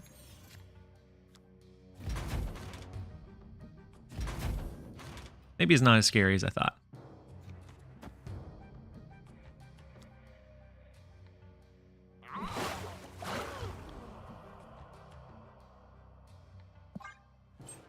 Tournament was just bot farming? Yeah. How does second enter do something to make up for it? I don't know. Love the Pixel Dracula avatar. So do I. I'm kind of digging the Pixel Dracula. And so this one is scaling it quite a bit. Do we ever hawk into the left lane, move the Jeff, and call that good?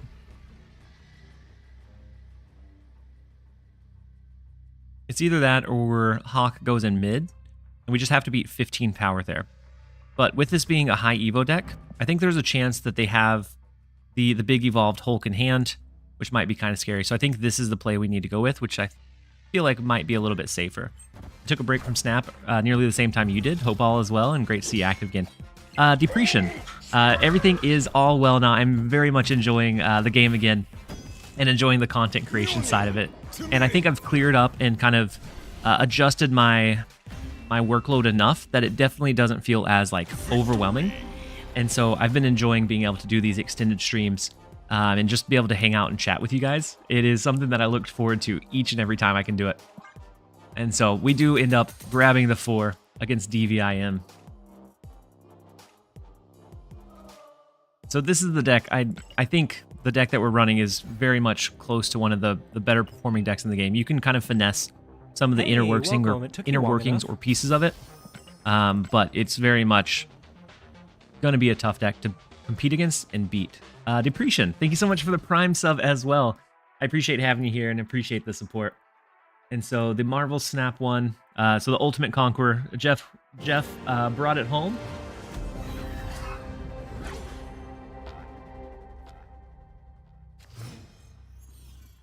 Which is huge for him.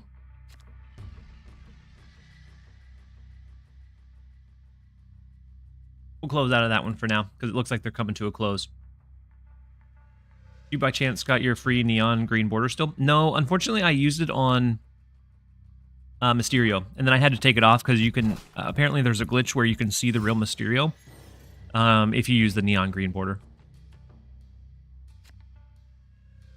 So I don't still have it. I have all of my other borders, so the silver ones, all of the ones from Deadpool's Diner, and so maybe one of the blue ones could go on Jeff. And so Jeff comes in, pulls Nico, or Beast comes in, pulls Nico. We have our Hope Summers comes down. Beast pulls Beast, which I find really funny. And so they have another Beast in hand. They could continue to just like farm the Nico and Beast over and over and over. We did copy their Shang-Chi, which is nice. I just now noticed that that's what we copied. I think we play Rock Slide to the right, just in case they have like a Rocket, and they go Rocket plus Beast, and they try and get real cheeky. I don't want to give them that like infinite scaling possibility.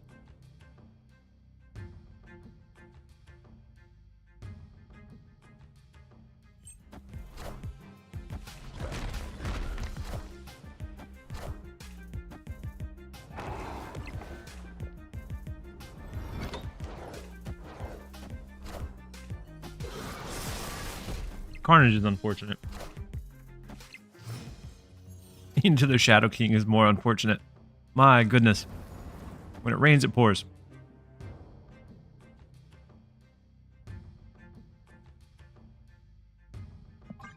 Go ahead and play the Nocturne. And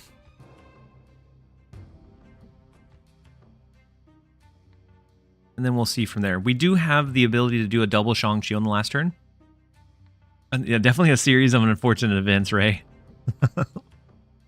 Jeff won? Yeah, Jeff ended up winning with a pretty sizable... it was close to 3 billion bubs that he was able to get in the 2 hours. Which is huge.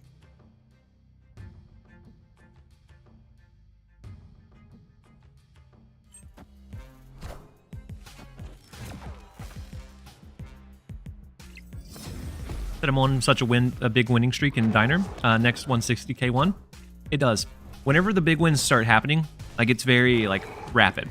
They just continue happening from that point.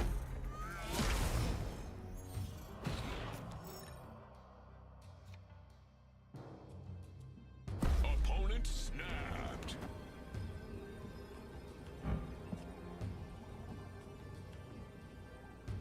So we can always Cassandra Nova or Hawk this turn. If we Hawk, I probably want to do it here. That way next turn we have the potential to do a double Shang-Chi if we want to. Who won? Jeff won. Jeff won. Dara and Nina were really close for that second slot. But Jeff had a pretty big lead going into it. We do lose initiative. Or we don't lose initiative, so the Shang-Chi is irrelevant.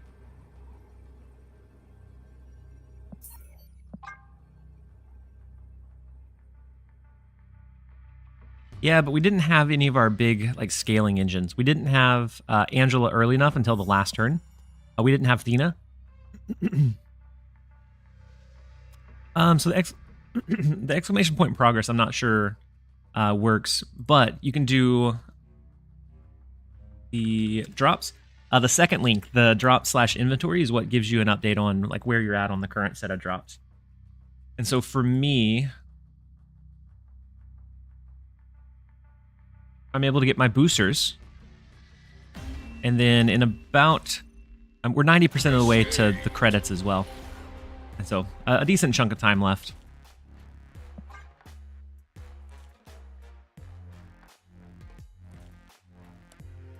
At least another, I think, a couple hours to get all of them.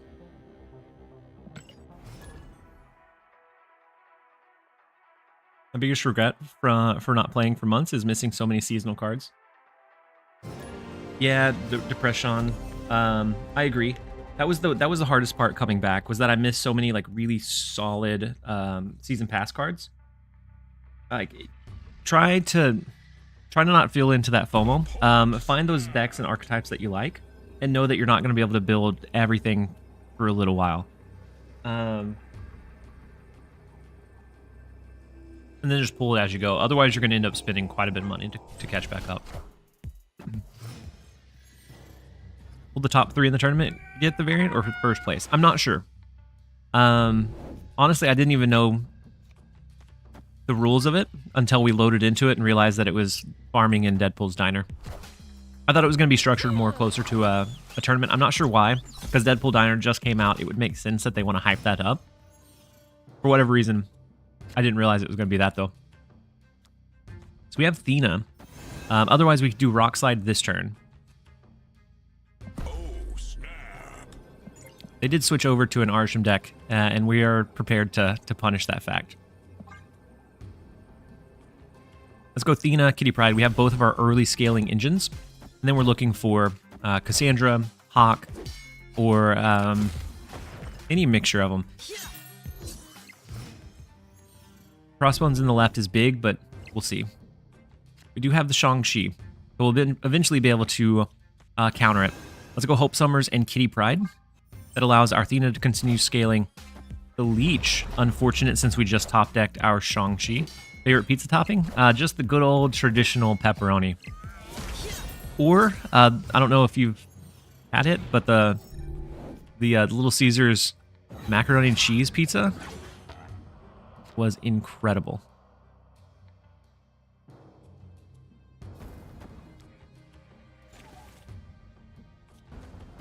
So we could do this. That gives us a big push in the left lane skill. Still, the middle lane is scaling with Thina. We're gonna need a lucky top deck. We have a 2 out of 3 to get either one that we need. Mac and cheese pizza. Now that I can get behind it, it was my favorite when I went there, and I don't go there very often. So it's been probably a couple years since I've had it. But from when the last time I remember, that was one of the favorite pieces or pizzas that I got at that place.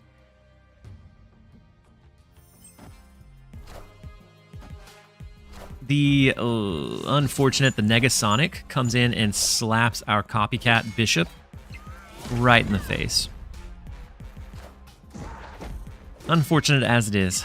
Let's see. Athena scales, which is great. No Shang-Chi. We need Cassandra. Decent. Very decent for us. So now, which lane do they focus in? We can go Cassandra, move Nocturne, and then play the next highest power card in our Kyera. And actually, the extra card of Kitty Pryde would be more than letting Athena scale. So we can just do this. I think that's what we're going to try and do. They did spread across the board. Juggernaut, unfortunate, but I think it should be fine. With the Cassandra Nova there, I think that will be okay because it's going to scale past most likely what they have. The Mockingbird, ooh, maybe not with the Mockingbird. So Kyera, no, we're going to lose the right lane by 1.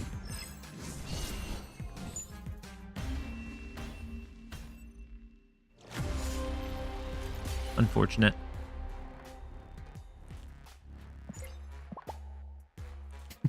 Unfortunate. I agree, Anglo. Very much unfortunate. We're having a tough time today. Bad games, good vibes.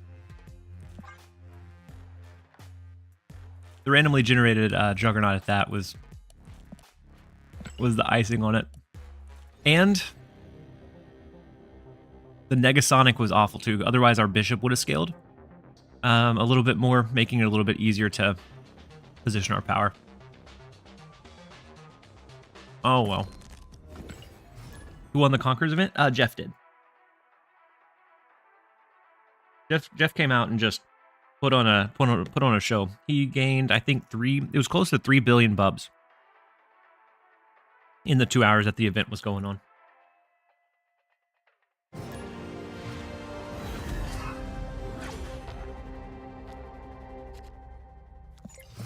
Next up, we have Mr. Enjoyer, and with their copycat, we get their Athena, which is nice. He said finally played the Athena Juggernaut list, even though I don't have the Athena. I won just on turn 6 Juggernaut with priority.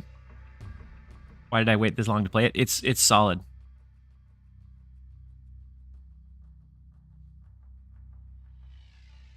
Copy Athena is insane. Yeah.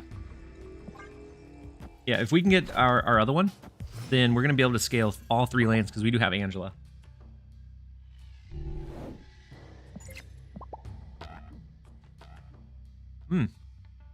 They drew their copycat just now. So they have something of ours.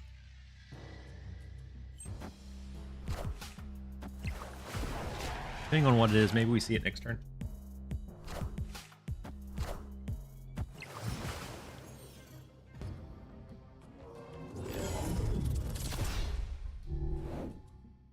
Okay, the Nexus.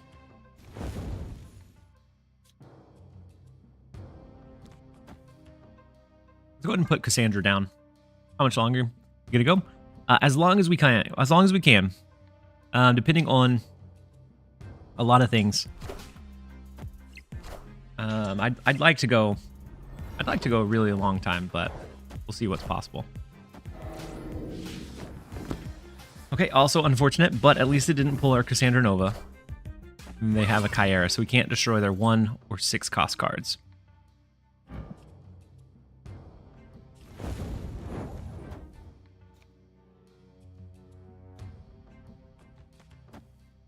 Let's go Copycat. Next turn will maybe be Hope Summers plus Jeff. At least 18 hours, I heard. Angel. That would be the ideal. We'll see if we make it that long.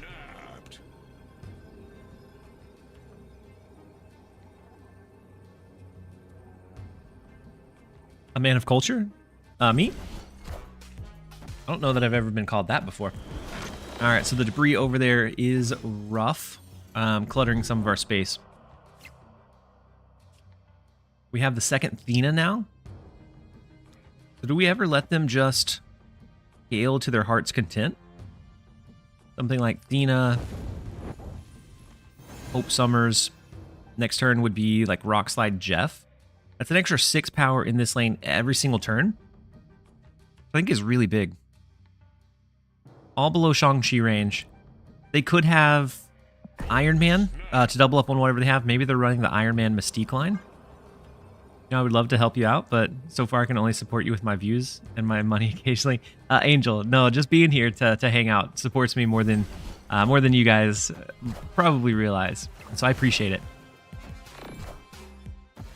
The Viper does clog us up in mid.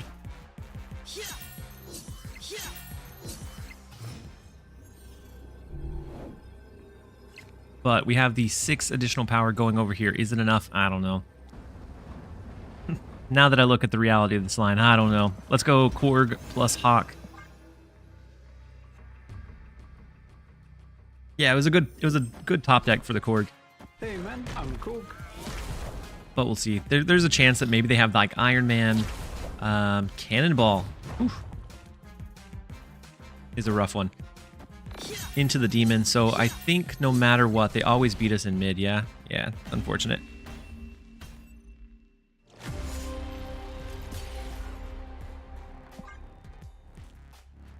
The Cannonball is not one that I was expecting to come down there.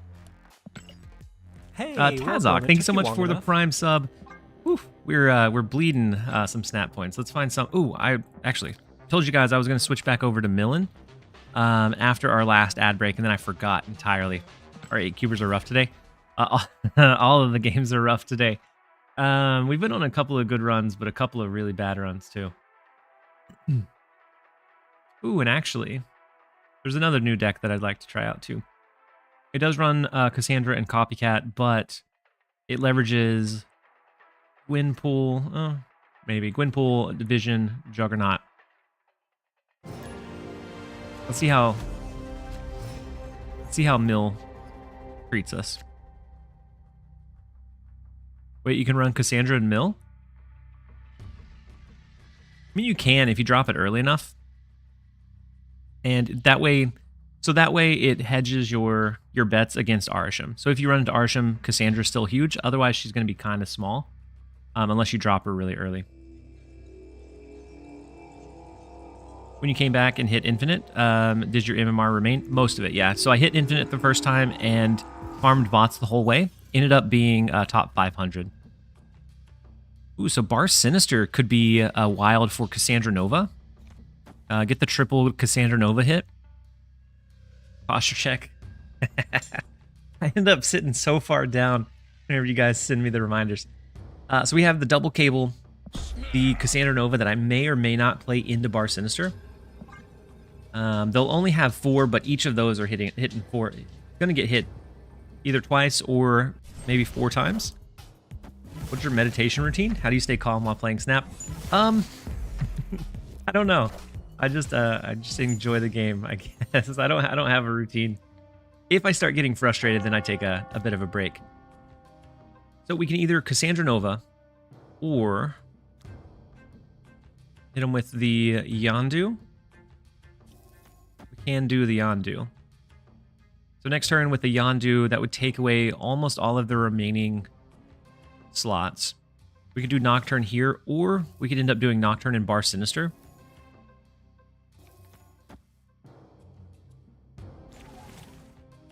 Let's go with this for now. I imagine Cass makes Gladiator hit easier to proc. Yeah, and then if you hit the Arisham, which is Mill's like biggest counter deck, if you hit the Arisham, Cassandra Nova can still make it winnable. So they have the double Hope Summers. We're gonna go Yondu, Gladiator, mill them of everything else that they have to their name. If we could snap again, we would. We have Doc Ock that can either go in Sinister London. Maybe we play it there. Maybe we play it Kamar Taj, depending on where their cards go this turn. And we can kind of decide from there. And then Notary. Drops, yes. Not as cool of drops as last time, in my opinion, but cool nonetheless. We took out a Gladiator, which was a good hit. And we should have done the Gladiator first versus the Yondu, now that I think about it. Unfortunate, but the Super Giant is interesting.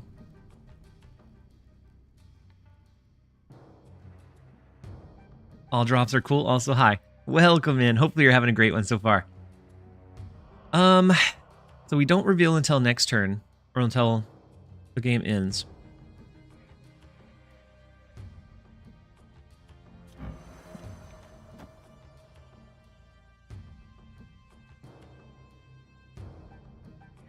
Soup giant?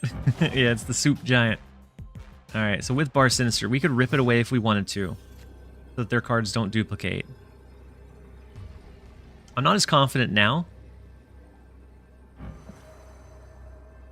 as I once was.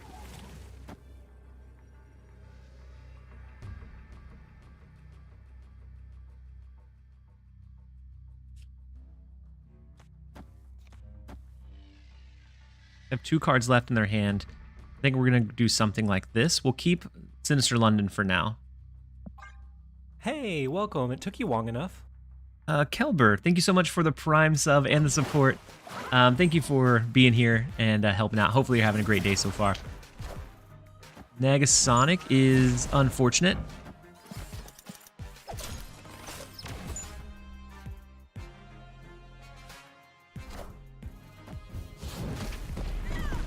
The one card we pulled out was Shang-Chi, unfortunately. But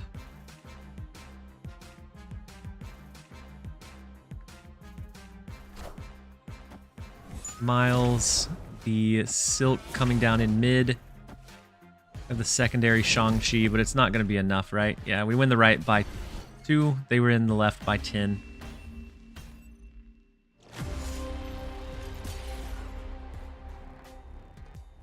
Eliath incoming? No, we pulled Eliath with the Gladiator earlier.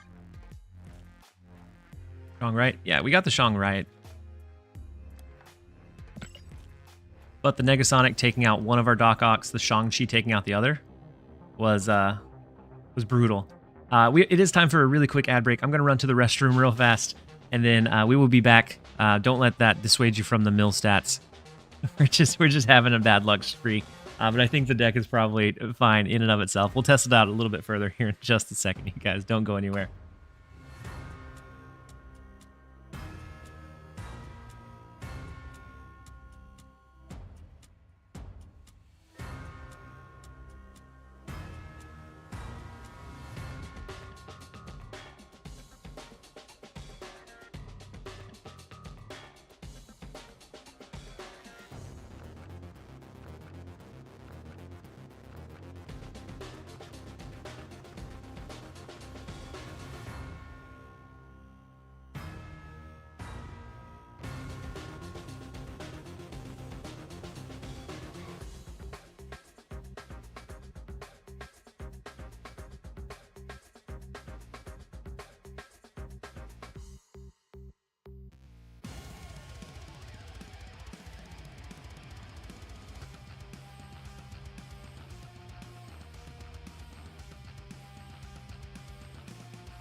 All right, did we see the puppy come by? Because she came in laid down. I do have to fix one thing really quickly for the video that just came out a few hours ago.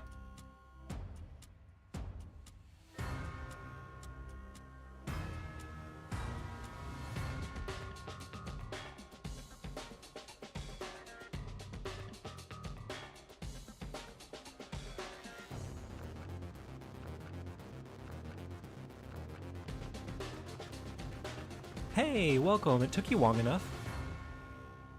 And then Broke Boy Kev, thank you so much for the Prime sub and support. I appreciate having you here. Hopefully you're having a fantastic day so far.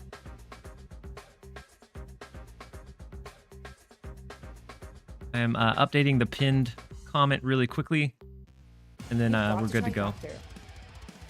All right, we're good. 2 weeks for Red Hulk? Yeah, 2 weeks for Red Hulk. Should be good once it comes back. Someone gifted me a sub the other day, but I wasn't here. Well, one, I appreciate you lurking in the chat and leaving it AFK, but I'm not sure who it was that gifted it to you, but I'll pass along the thanks. I'm really torn on grabbing Copycat or not. I think Copycat is Copycat is a decent card. I think with Arisham being suppressed, it definitely got better than it was before.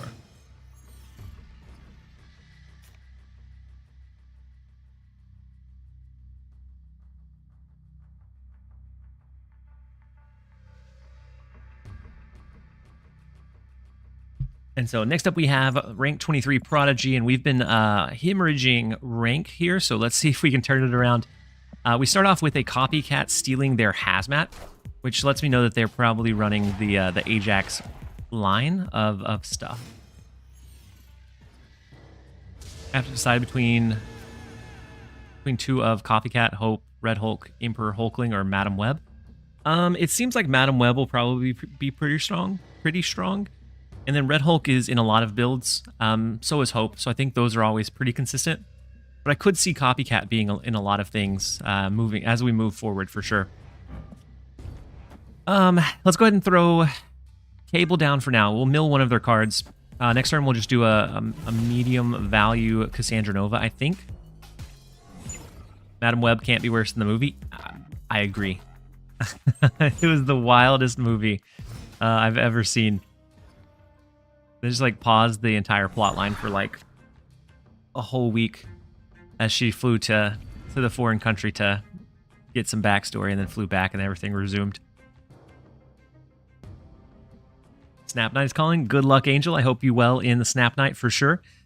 So we have Cassandra Nova coming down in the left lane. Going to be a 6-power card, which is good consistent value for a 3-cost. Unfortunately, they did have Viper, which clutters up our right lane quite a bit. We always have Falcon if we wanted to pull that lever, but I'm not sure that we do.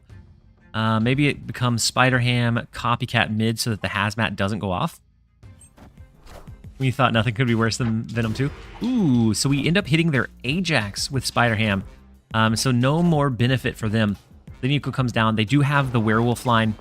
And so we could gamble with the Doc Ock. We could just play Doc Ock in mid.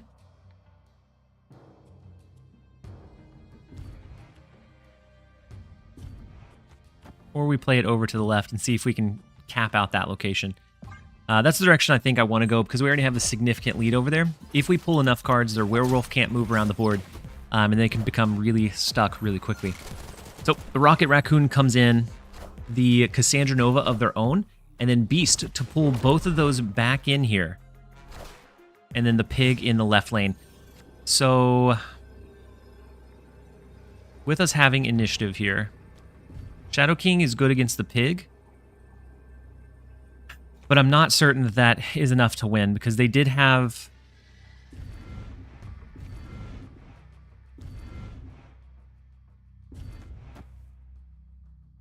They did have Cassandra Nova that came down and then bounced in. Same thing with Rocket. And both of those could scale in the left lane. And since we don't have initiative, they would come down after the Shadow King triggered.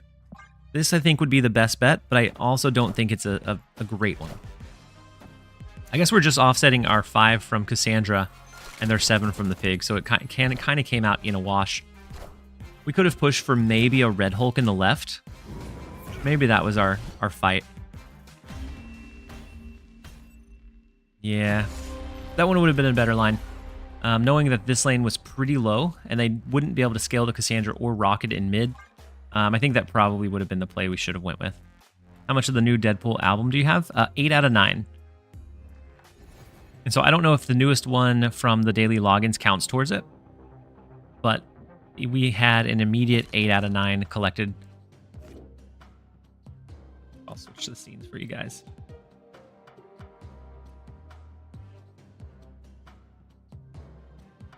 And so the only ones left, at least in the base album, are super rares. And so we would have to get really lucky with something, or maybe we get lucky and the one from the login bonus counts. But we'll see.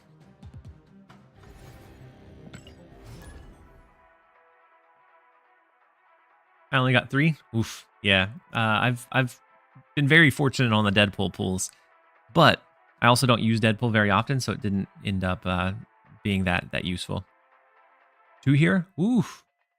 I didn't think I had that. I didn't think I had that many. I know we got 1 from the season pass. Next up we have Reckon, and let's, I reckon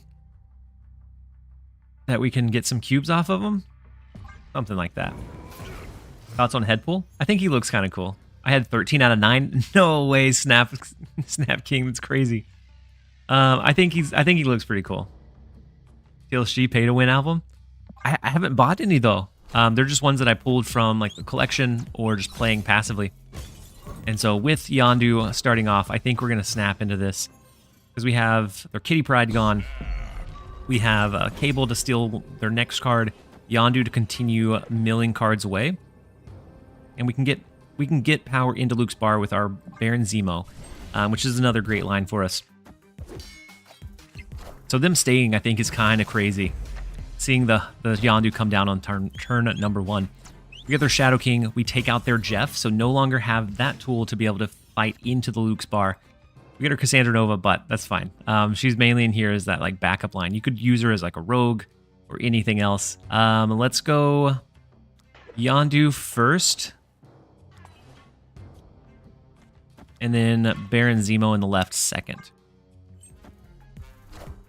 So the Gwyn pool comes down. Us being able to do a Doc Ock into potentially Panopticon can steal the rest. Overlay. Thank you, Robe. We mill their Juggernaut. And then we pull their Vision. They no longer have visibility of what we can do. Copycat doesn't have anything to copy because we are awful. And then their Gwyn pool. With Doc Ock in the right, we might be able to full cap this right lane, and we'd have like Red Hulk that could scale, maybe. That might be the direction we end up going with, unless they have one other movable piece. Yeah, it's a raw copycat. Okay, so the Shang-Chi comes down. That's perfectly fine as long as they don't have a Nocturne. The Red Guardian comes down. Okay, that's fine. Nocturne, and then Sarah. So actually, is it fine? I don't know if it's fine. So, Nocturne moving over here, we would win. They can't play anything this turn. We would have to do Red Hulk in mid. Or I guess Red Hulk to the right. But I definitely think they had a couple of ways they could have won that one. But they end up retreating. We will gladly take the 2-cube retreat. We'll jump over into the next one. So the login reward Deadpool should count towards the album, count in the bonus variant section. We'll see. I think it should, but we'll see if that's how it ends up panning out or playing out. They have 0 cards. Yeah, they had no cards in hand, no cards in deck, and so they weren't able to play on turn number 6. We completely milled them.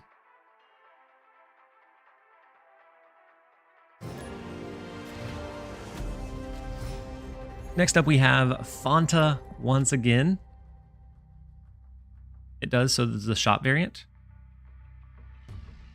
Which shop variant?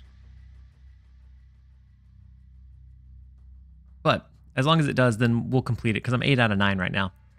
The first location is Necrotia. Slow Dive, how's it going? It's going well. Hopefully you're doing well as well. I'm glad that you're here. Hopefully your Friday went incredibly. Let's go ahead and play Cable. That'll bring us in, give us one of their cards. We get some insight into what kind of deck they're playing. We have the Gladiator line. The Cassandra Nova maybe is more mainly in this deck, I think, for like the Arisha matchup, so it's not an instant loss. Otherwise, a lot of times she's going to be pretty low or mid-range value. Didn't they come out with a Dogpool variant? Oh yeah, the shop, the one that you can buy, the bundle variant. I gotcha. All right, so we have Baron Zemo, we have Gladiator. Let's go ahead and do Gladiator to the left. Our Red Hulk is pretty decent. And we'll see what happens from here. We pull out the Rocket, which even after it gets its scaling hit, we are going to take it out. The Bass tells me this is more of like a bounce deck or bounce list. The Cassandra Nova comes in. We steal their Nico. And Shadow King we can offset here. After you play your next card, it becomes a demon. Not bad.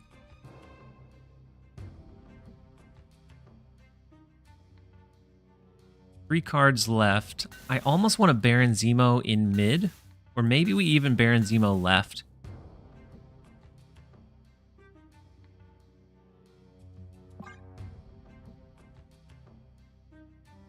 They need to add a variant randomizer. Yeah, I agree. Something to like cycle through all of your cool stuff. 15k bubs. You're getting there, Decisive. You'll get there. So Baron Zemo in the left lane. We're keeping it out of Nidavellir. We pull their abilityless Nico, unfortunately. The Bishop comes in. This is a pretty easy lane for us to target with Shang-Chi. Or we hit them with a magic.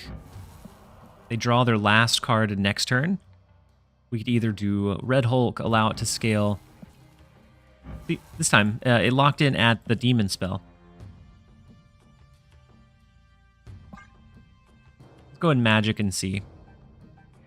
I think with them having so few resources, we might be okay. We only have we have 2 okay draws next turn in the Doc Ock and the Spider Ham. Yondu and Cassandra would both be pretty useless. The snap here is unfortunate. If they have a Nocturne that comes down, then we humbly retreat on 6. What have you applied your distress borders on? I haven't applied any of them because I don't know what to put them on. So the Falcon comes down, the Beast pulls in the Demon, and then we do get our Doc Ock, which is beautiful. I almost want to snap back into it because they don't have any cards to draw. We have Shadow King, which can help us in this lane immensely, or we can just flood Nidavellir. We're gonna snap back. The top deck from Doc Ock was crazy. Unless they have a way to change Limbo, I think we're in a pretty good spot here. I applied the red on Arsham. Nothing better than bed rotting and watching a TLSG stream. Beat, welcome in. Hopefully you're having a great one. And hopefully you enjoy the stream. We're having a pretty good one. We're 6.5 hours in. We've had some really good viewership. I love being able to hang out with all of you guys. And it definitely all counts towards looking at being able to go full time. So all of these extra sponsorships that I've picked up are something that I normally maybe would pass on or be a little bit like roll them out a little bit slower. But I am wanting to seriously consider the full-time status thing. And so a couple of extra sponsors a month might be able to be what is that tipping point to allow us to have that flexibility. Milling with Cassandra, how are you liking her in the deck? I haven't liked her so much in the deck. What's the day job you're looking to leave? Data analytics. And so the day job itself isn't bad. Definitely better than what I've worked in the past. In the past, I did retail. I did like big HR, like complaint HR style stuff.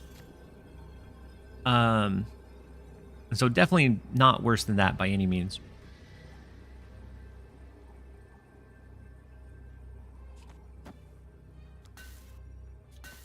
But I still would like to be able to dedicate more time to you guys. Do your colleagues watch your stream? I don't think they even know that I do it. And then Lee, you said cheers from Spain. You're by far the best snap streamer, dude. Thank you so much for being here, supporting the stream and just having the positive, wholesome vibes. I appreciate you. You do what you need to do. A few ads aren't going to hurt anyone. Yeah, that's what we're seeing. I want to take a realistic look at it. And so it's almost been a full month that I've done extra streams, extra sponsorship deals. And so I'll take a look at it. And if that's something I can do consistently, then maybe I can make the change, even without hitting that 1,200 sub goal.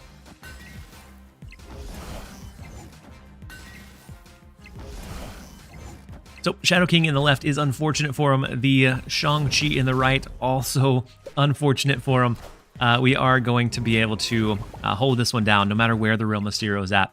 We will take it, and that is the flip side of the 8-cuber that we are on today, which is very sorely needed. Love to see it. Hopefully we can keep that momentum going. And so as far as Cassandra in this mill deck, a lot of times she's just felt almost like a dead draw, similar to if you had slotted in a rogue. And so she's very replaceable, but it helps you not auto lose in the Arsham matches. So if you run into the rare Arsham, before it was an auto loss almost. She gives you that competitive edge back a little bit. The regenerated bubs don't count, so it's either bought or earned as far as your bubs, or as far as what counts towards that collection track or the reward track. Words are tough.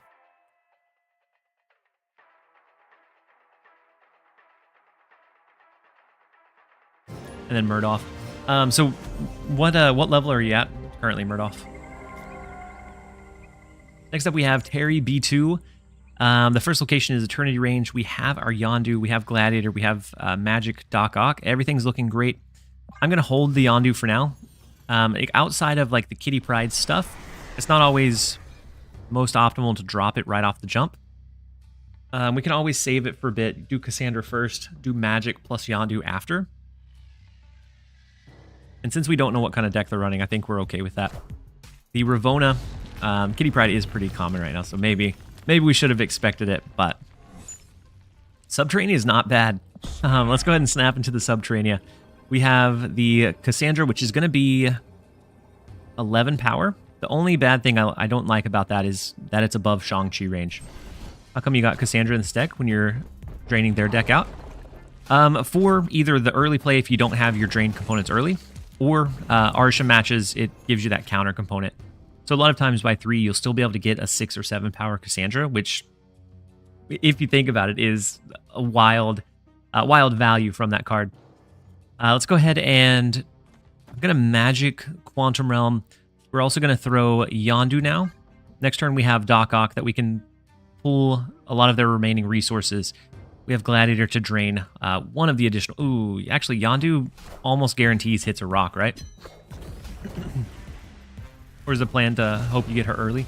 Yeah, so I think it's a trade-off. Similar to, like, a Red Guardian.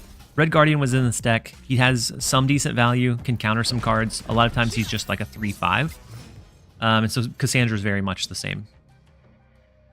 And it might give you better consistency on, like, the Gladiator follow-up or other similar plays.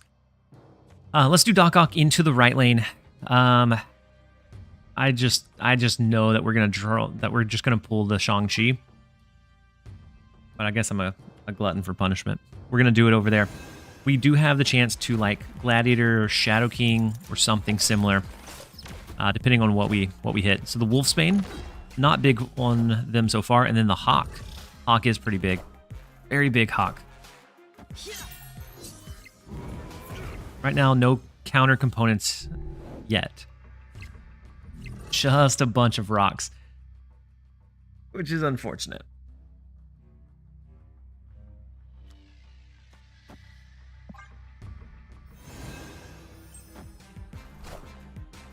So the Hope Summers, the Kitty Pride, they top deck the Hope Summers, which is great, seeing as how they have so many rocks in their deck. Now if they top deck the Shang... Oh no, what? Awful. Awful luck.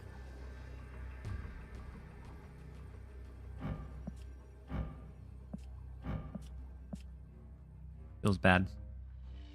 Feels real bad.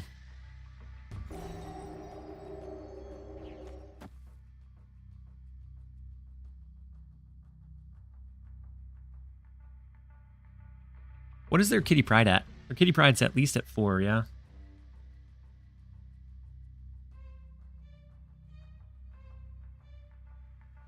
Someone is 100% sitting in the server room and feeding you the rocks.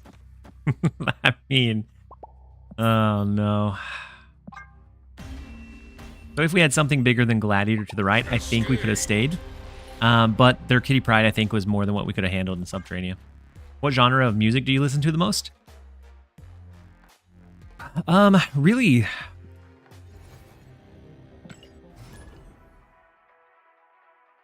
I really listen to just about anything. But it depends. Like, if I'm running, then a lot of times it's, like, more upbeat stuff. If I'm just, like, in the car listening, it really depends on the day.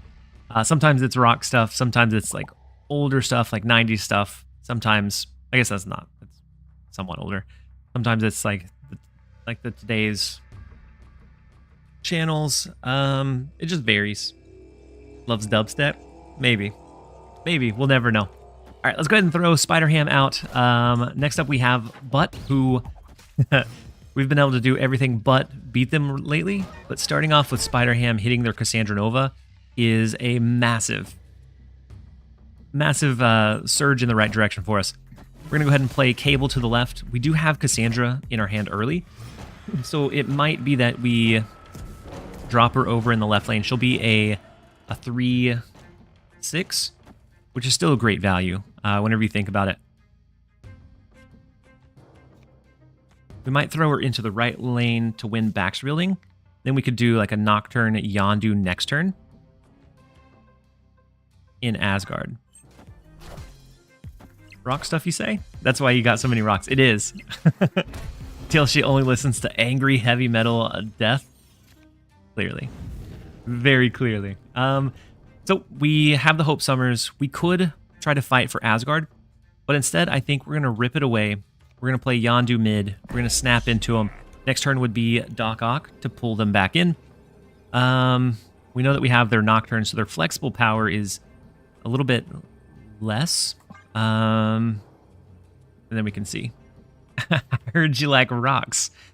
They definitely did hear that we liked the rocks. And the hydrate reminder from Opti. I appreciate it. Who's your favorite artist or band? I don't know that I have a favorite artist. Because it really fluctuates. I don't have one that I just outright follow. For a while, I listened to quite a bit of Maroon 5, but they haven't released anything recently, and so definitely not them anymore. And that's been like years ago.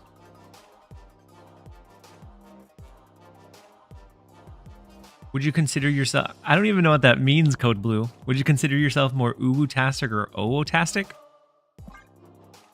Am I too old? Is there a reference in there? My favorite artist is TLSG making snap art, like the Bob Ross. Only we don't lose many 8-cubers. It's just happy little accidents. Yeah, they definitely yeah. I haven't listened to them in quite a while, but are you cringe or are you above the question? Wait, I may be cringe. I am starting to get a little bit older. I use all of the like slang terminology that I know to embarrass my 13-year-old son.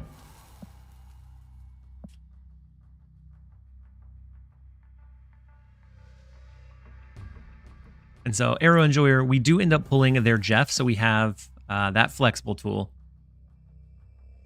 Ask him if you have Riz. Yeah, I do. I throw all of them. Like I went up to him, I said, "Hey, I got to ask you a question," and he just walked away. Ooh, we are up against the zombie. So always good matches. Our Cable hits their Cassandra Nova, which is beautiful. And then we pull into our Cassandra Nova as well. I'm going to snap into it. Super unfortunate.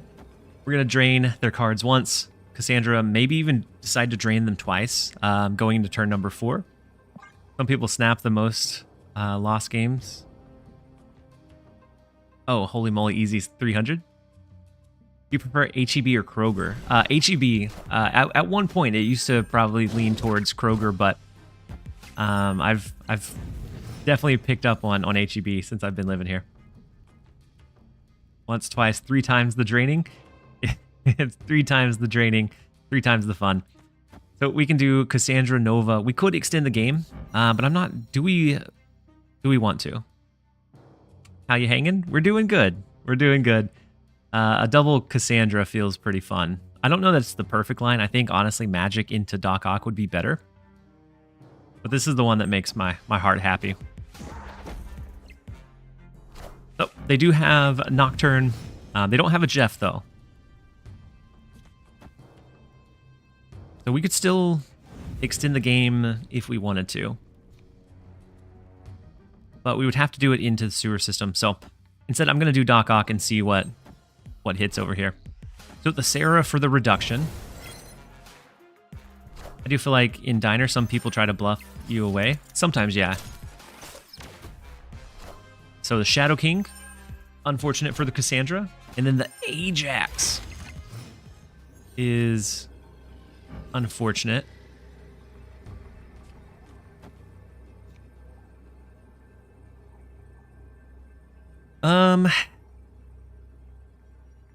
Unfortunate.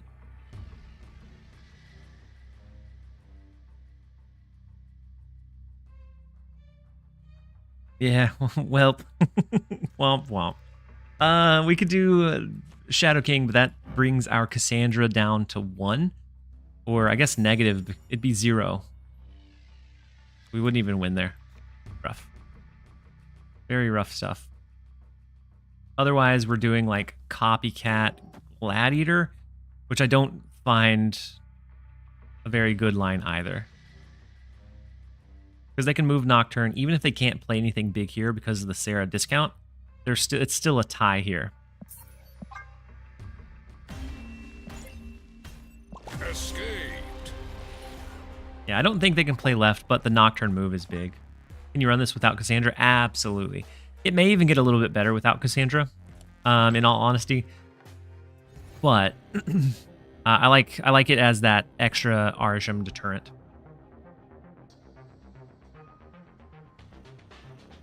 Oh, how are you able to copycat left? It was a Jeff. It was a Jeff that we had pulled.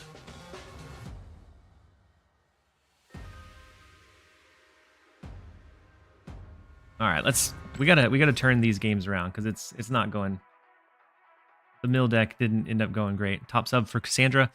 It really depends on what you're seeing. You could end up using Jeff Nocturne.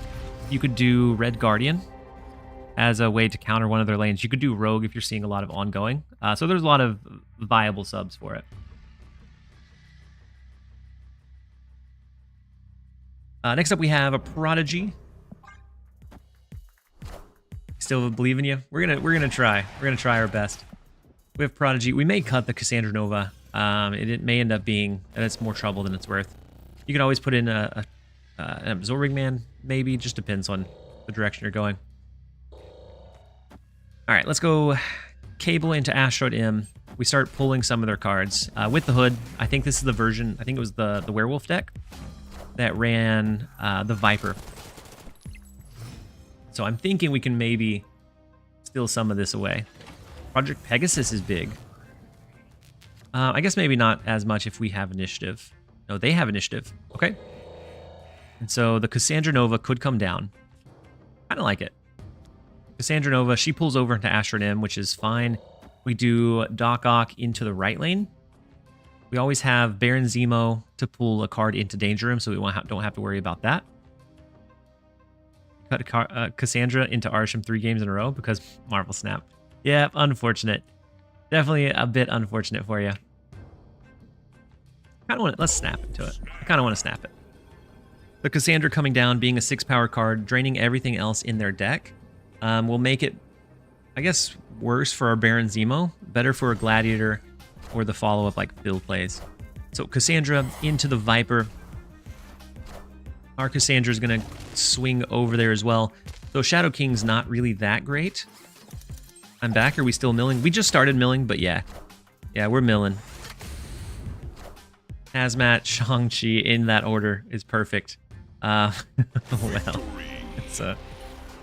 that's unfortunate.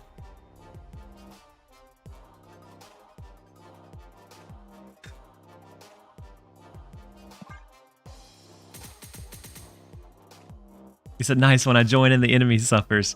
Yeah, it was just that ordering as well was super unfortunate.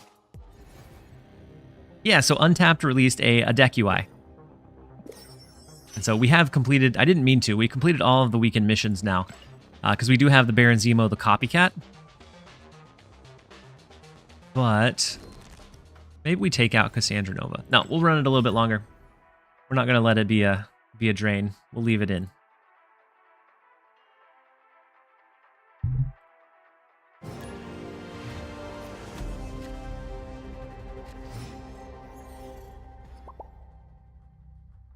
Next up, we have Cicatiro. Rank 101. The first location, Monster Island. Perfect for a Shang-Chi. Let's go ahead and throw Spider Ham to see what they're working with. Okay. The High Evo Wasp is an interesting one. We do get our cable, which is great to see. I'm going to play it into the right lane so we avoid the Lechugia. Yeah, and so you can hover over the cards in like the Dex tracker, and it'll give you an explanation for them. Posture check. Wait, is this Dexter? Ooh, what a big copycat. That is a 315. Huge. The Shocker we could use to discount Shang-Chi, but let's go Gladiator for now. What did he get? We got the beautiful Doctor Doom split. So Gladiator taking out the big threat of the Cyclops. Huge. They do have Thor, so it could get kind of scary, but I think we might be all right. Snap. Angel. All right. Do it. Sir, I want you to win. Well, we're going to try. I was thinking about doing Baron Zemo into the Lechugia, of all things. But maybe we play it a little bit slower. Because Baron Zemo could pull out their Mjolnir if they didn't draw it. But I guess we have Shang-Chi in hand. We have Shadow King already. What more do we need? Let's go ahead and do it.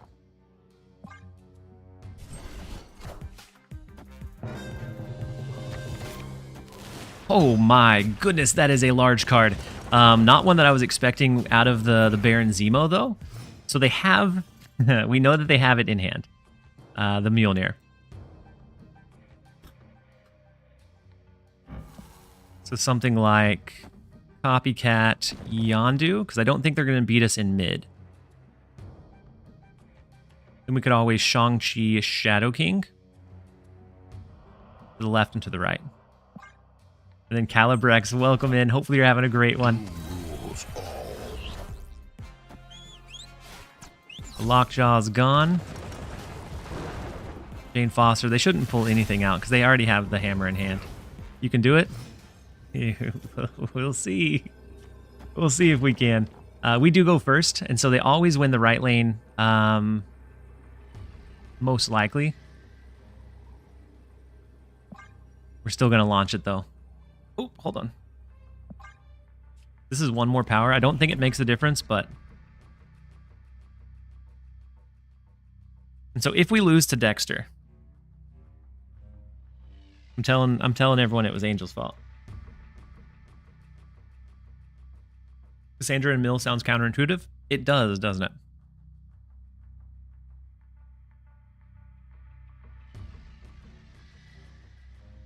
If you use it on 3 with a cable, you'll typically have like a 3-6, 3-7, which is like a Gladiator without the downside. It's not a broken 390 like you would with like an Arsham or something similar, but it's not bad.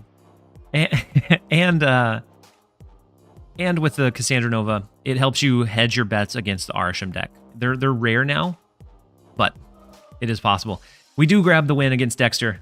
I was still sweating it. Every match against Dexter is a good one, and so we will take the 2 where we can. We'll jump over into the next one.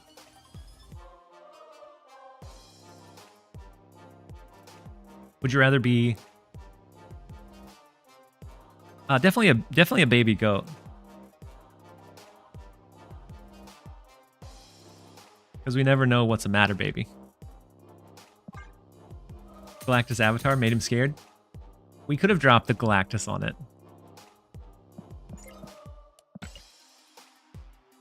What is that question? You're supposed to ask what's a matter, baby? Or what's a matter, baby? And then the response is nothing. What's the matter with you? Posture check. Thank you, Metal Seal.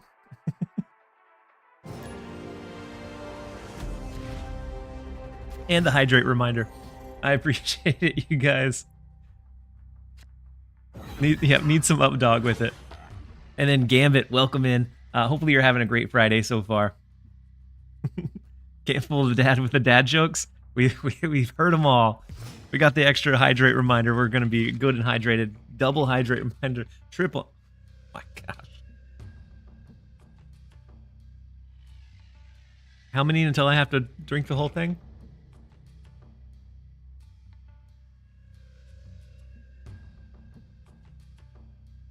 Doc, you have too many points.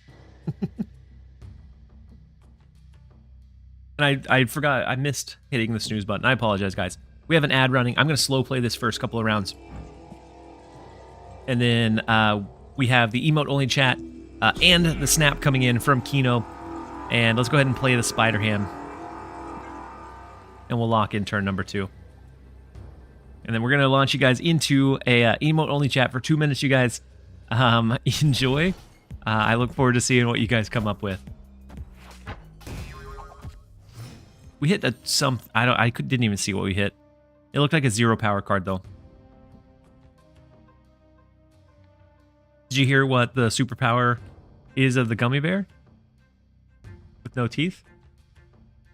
Gummy bearing it up? I had not heard that one. Alright, so we do have Cassandra Nova coming in. Before we start our downward scaling, we have Shadow King to help offset the Athena. Calibrex, that one's good. That one's a little bit intense. So their Baron Zero stole our Yondu, which took out our Cable, so super unfortunate. But we do have a much better chance of drawing into like Doc Ock, Red Hulk, Magic than we did before.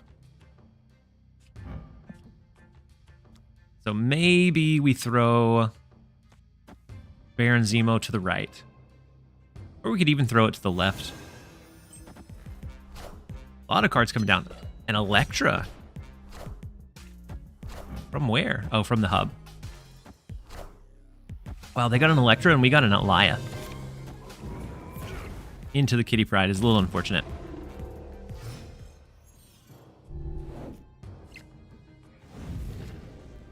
Magic's not bad here. We will take a Magic play.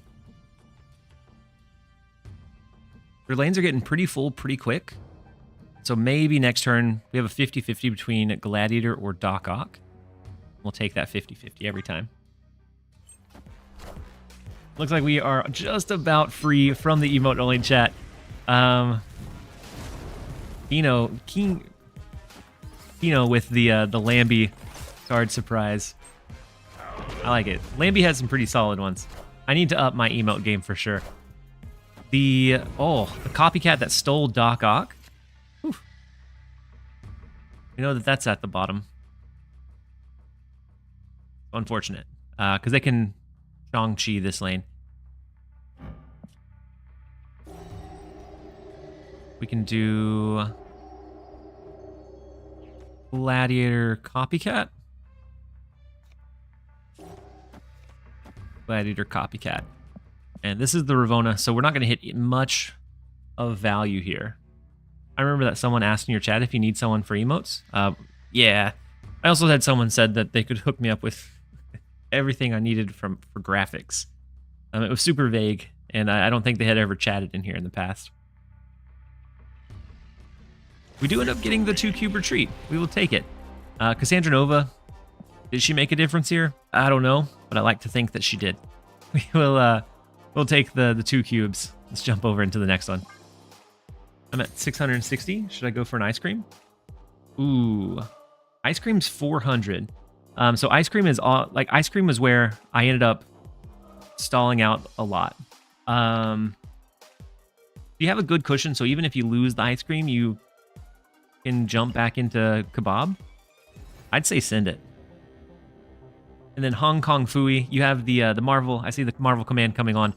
We are sponsored for the next 6 days by Marvel Strike Force. Using my link to download the game will help support the channel, getting different milestones. So if you purchase a case of power cores, it's like gifting like 20 subs to the channel or something crazy. But if you just go in and reach level 7, 20, or 30, each of those helps support the channel, each milestone that you're able to hit as well. And so in our transition to find a way to full-time, these sponsorships help out quite a bit. But next up we have Hyper Time. We have the cloning vats, so something like Cassandra or Cable is great here. Let's go ahead and start off with the Spider Ham. I'm going to snap into it just because I like the idea of multiple cables, multiple Cassandras, and just being able to have like that big negative influence on them. And I keep sitting hunched down today. I don't know why. But the Kitty Pride comes down, so they do have that line. I did not see what Spider Ham hit, unfortunately. So we just know that it's a resource of some sort.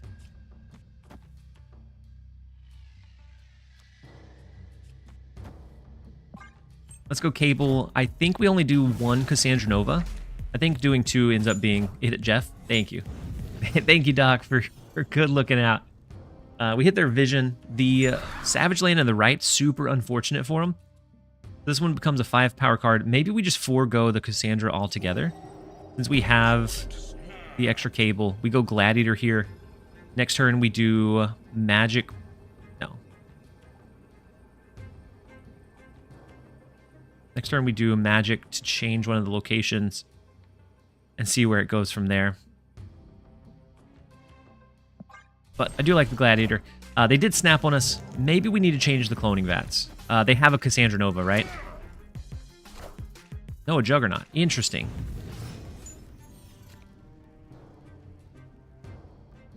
Very interesting. So I think now we use Magic in the left lane because maybe they'll pivot out of the Juggernaut line. Yeah, we can secure right with Vision, but we have to wait an extra turn. And so I'd like to get Magic down first. But it also becomes a little bit of a risk or gamble. I'm hoping that they pivot the Juggernaut and put it mid. I'm hoping that they had the mind games and we just outplay them. That's my hope anyways. Oh, beautiful. We dodged both of the Juggernauts.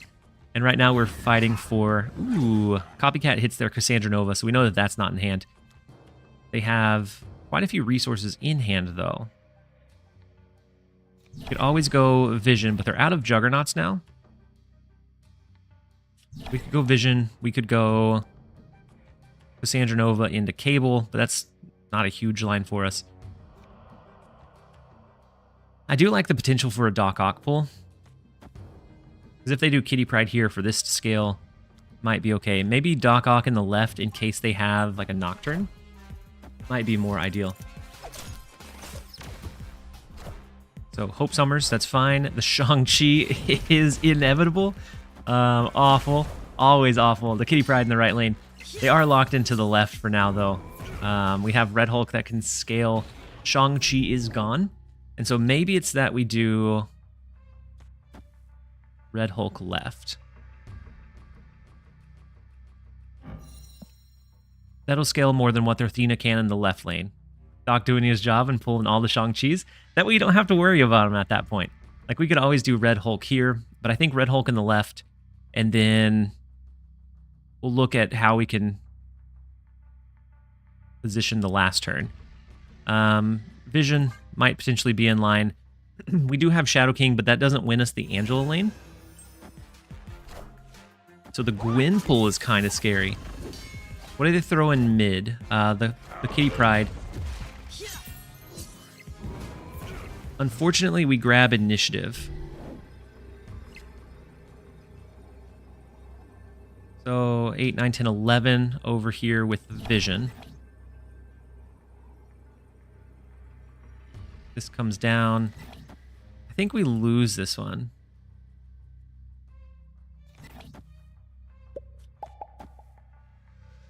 We don't lose this one. Between the Gladiator, Vision, Cable, I'm guessing they didn't have quite enough to be able to pull into. I'm glad they didn't have those big plays, because a lot of times I think they're looking at like maybe an Iron Man. I don't know. We'll take the 4. I'm not sure. I'm not sure what they had in hand, but we'll take the 4. We won't question it. Let's jump into the next one.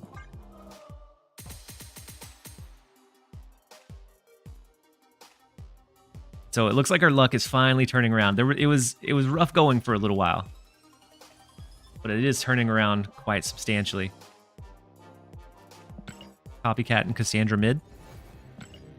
Copycat Cassandra mid would be 10. We could also do the vision and the cable, and I think it'd be one more power. Next up, we have Mr. Butt once again. Let's see if we are able to find a way to beat him. The peak is not great for us. We'll see. We'll see what we're able to do. It hurts our Doc Ock, but everything else is okay. The magic is actually a little bit easier. Copycat stealing Kitty Pride is not great in terms of the copycat, but knowing that they don't have Kitty Pride and they're not going to be able to draw it is great. So we can change Machine World. I don't remember if Butt's deck ran a Nocturne.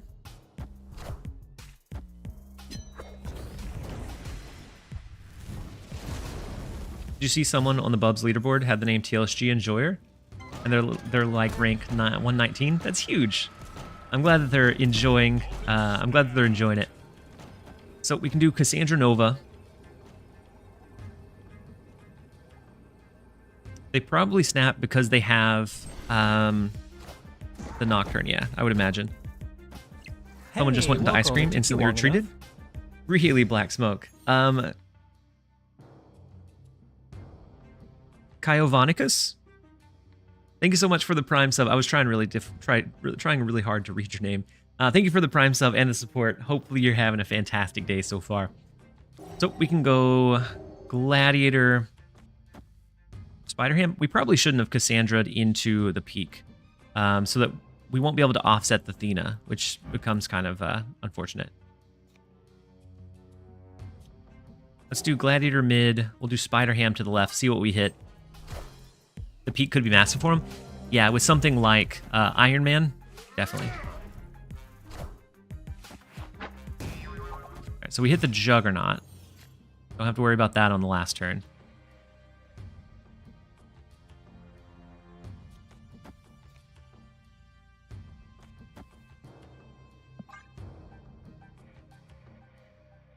Wait, is it variant time already? Maybe I didn't load into my stream early enough. Yeah, so I have the credits, but I'm only 78% of the way through the mystery variant. You guys let me know what variants you pick up, though. Doggo? Yeah, we got the Doggo Pogs. It's for everyone who's watched till the start. Well, I was a late joiner, apparently.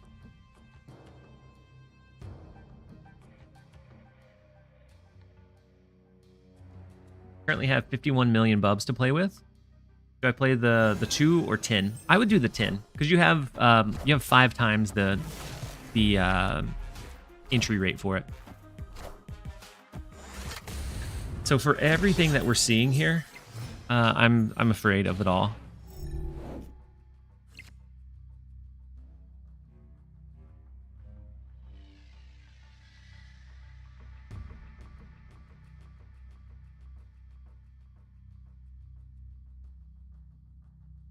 Hawktua. I like your name. We could do Copycat. We could do Shadow King. We don't have initiative, so we could try to angle like a Shang-Chi. But it all feels really risky because I'm pretty sure they ran, and I thought they ran an Iron Man and maybe a Mystique in their deck, and it could have hit both. Negative Zola. Negative Null Zola. Because it's really easy to retreat before turn 4. Yeah, have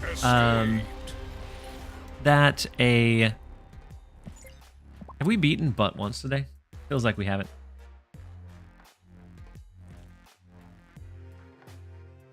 And so that, something like a Phoenix Force, anything that has that kind of combo or that easy to read like play line is pretty good in Diner. Pixel Null is pretty fire. Pixel Null is pretty good. Didn't you beat him earlier? Maybe, but he's beaten us way more than we have at the very least. I couldn't remember if it was him that we beat or not. 10 million bubs, only seen 2 bots. I've seen people get much more bots. Yeah. Yep, it also depends a little bit on like your ranking, your collection level.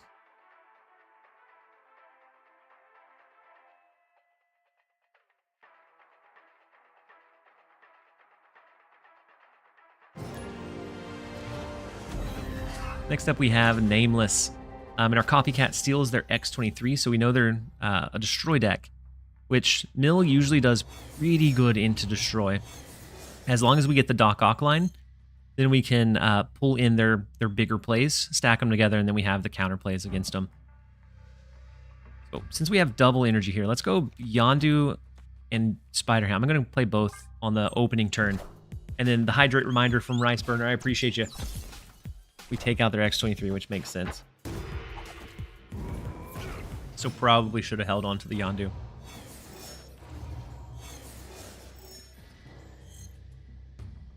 Lake would have been great for these two cards. Unfortunate. Let's go Cable, see what we pull. The Hydrate Reminder from Real Raptor. Keep hydrating. we gotta make sure we're good and watered, so we can grow like a tree.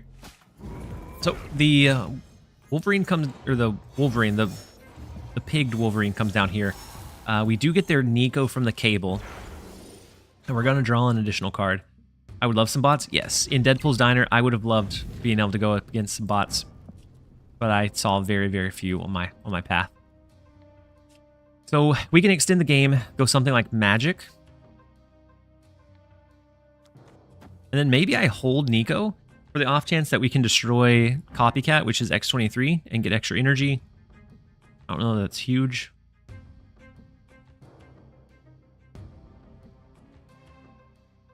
But I do think I'm going to rip away the left lane here.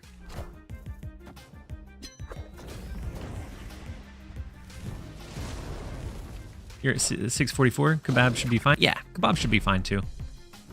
So the Killmonger does come down. It takes out our 2/1 cost in the right lane. I was on the fence of if I was going to play it after I got Cassandra or not, and I did end up deciding to stick to it. All right, so we can copy our Doc Ock. I think it's kind of fun. Go ahead and play the 5-power Copycat. I'm going to play it out to the left, the Nico in mid. Next turn we'll do Doc Ock on the right, and we'll just pull all of their cards together. I was on the edge, but after that, like 15 million, I was like, you know what, I'm going to spend. I'm going to try to get to 30 million. And then from there, it just continued rolling, and I got it within the next like hour or so. So it all happened really, really quickly after like that first frustration point. I think the biggest delay is that 600 to 15 million. Is Deadpool Diner mode here to stay? So it's a limited time mode. So it's not here permanently, but it's one that they have that lever to go in and out or on and off of. The Arnim Zola onto the Null is great. Unfortunate for us, but great for them. The Venom actually is fantastic, because if we get Shadow King, we can turn that Venom back into the nothingness. It took you long enough. And then Bree Nanny and PDX Lowland, thank you both for the Prime subs and the support. I appreciate having you guys here. Opponent got Quinjet and Nick Fury. We leaving those. Every time we're leaving those. Hopefully they bring it back regularly. Yeah. Yeah, and I think they do it from time to time for different like features and modes. And so that is a very big null. But their Deathlock ate this one, which is so great. You get the fist bump retreat. Because they, at that point, they're out of resources. They have a Deadpool in hand, and then something else, maybe Shang-Chi, maybe Carnage, but it becomes very tough to win from that point. We're going to take the one. Let's jump over into the next one. I'll dodge Arshan players left and right. Yeah, once you get Cassandra, farm them left and right.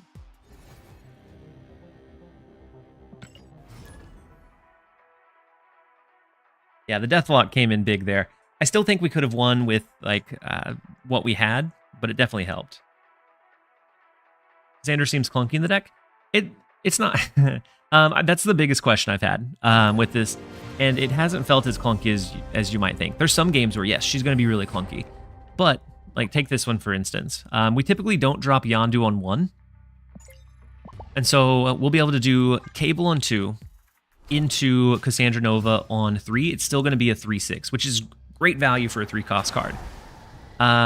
It's like above average, and it helps us like hedge our bets against the Arisham lineup. We get their Juggernaut, which is great. Always love to see a good Juggernaut come in. And we could always even hold the Cable if we wanted to like maximize the value from Cassandra Nova.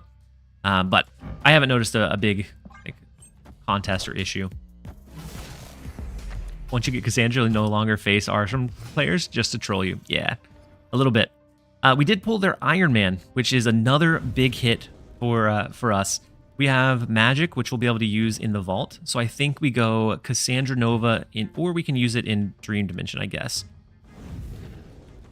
Let's go Cassandra Nova. Next turn, we'll do Magic into Dream Dimension to rip that one away.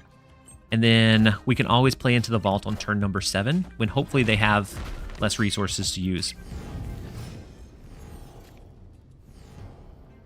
And so we do have a double clog that we can do. We have Yondu Gladiator. But I want to do Yondu into Magic for now. We're going to rip away Dream Dimension because that's just such a tough location for so many decks. We take out their Athena, which is one of their scaling engines. And then our Copycat did hit their Juggernaut. We pulled their Iron Man, which are those kind of big levers for them. The Nocturne, unfortunate. Hey, you found a But rock. they will be able to turn off Limbo. So now, this would be the last turn we can play into the Vault.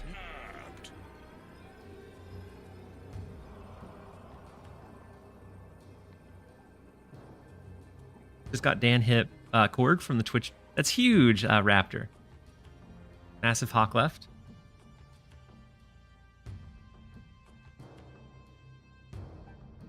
For them.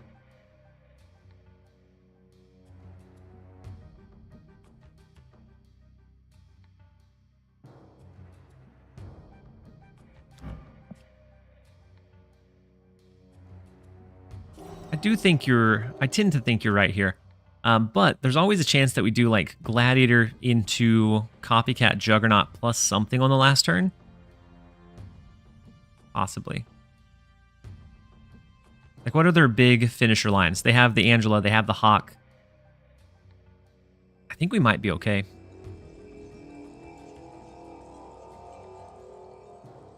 I'm gonna stick it out. Nocturne to the right is fine. Because if they do, let's say, Strange Academy is unfortunate. If they do, say, Hawk here and they have Mystique to copy it, they know now that we have the Juggernaut. So the Hawk, if they do Mystique to copy it, oh no, they're going to change the Isle of Silence. Less okay now. Less okay with Strange Academy pulling it from here to here. Rough.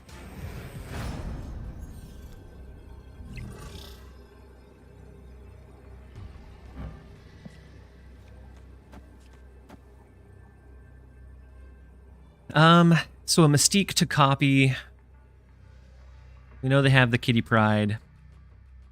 Right now we're at 6 cards. So it's a 12 power Hawk, yeah. No, I don't think it could work.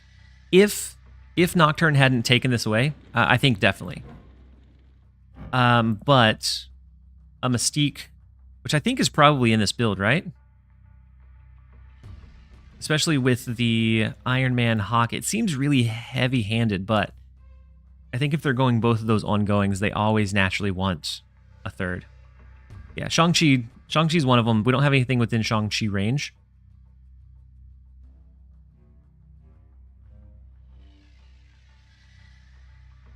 But I think Mystique is definitely in play. And so we're going to retreat out of this one. And if they don't retreat as well, I think they probably had the line. We're not gonna pay the cost to see it.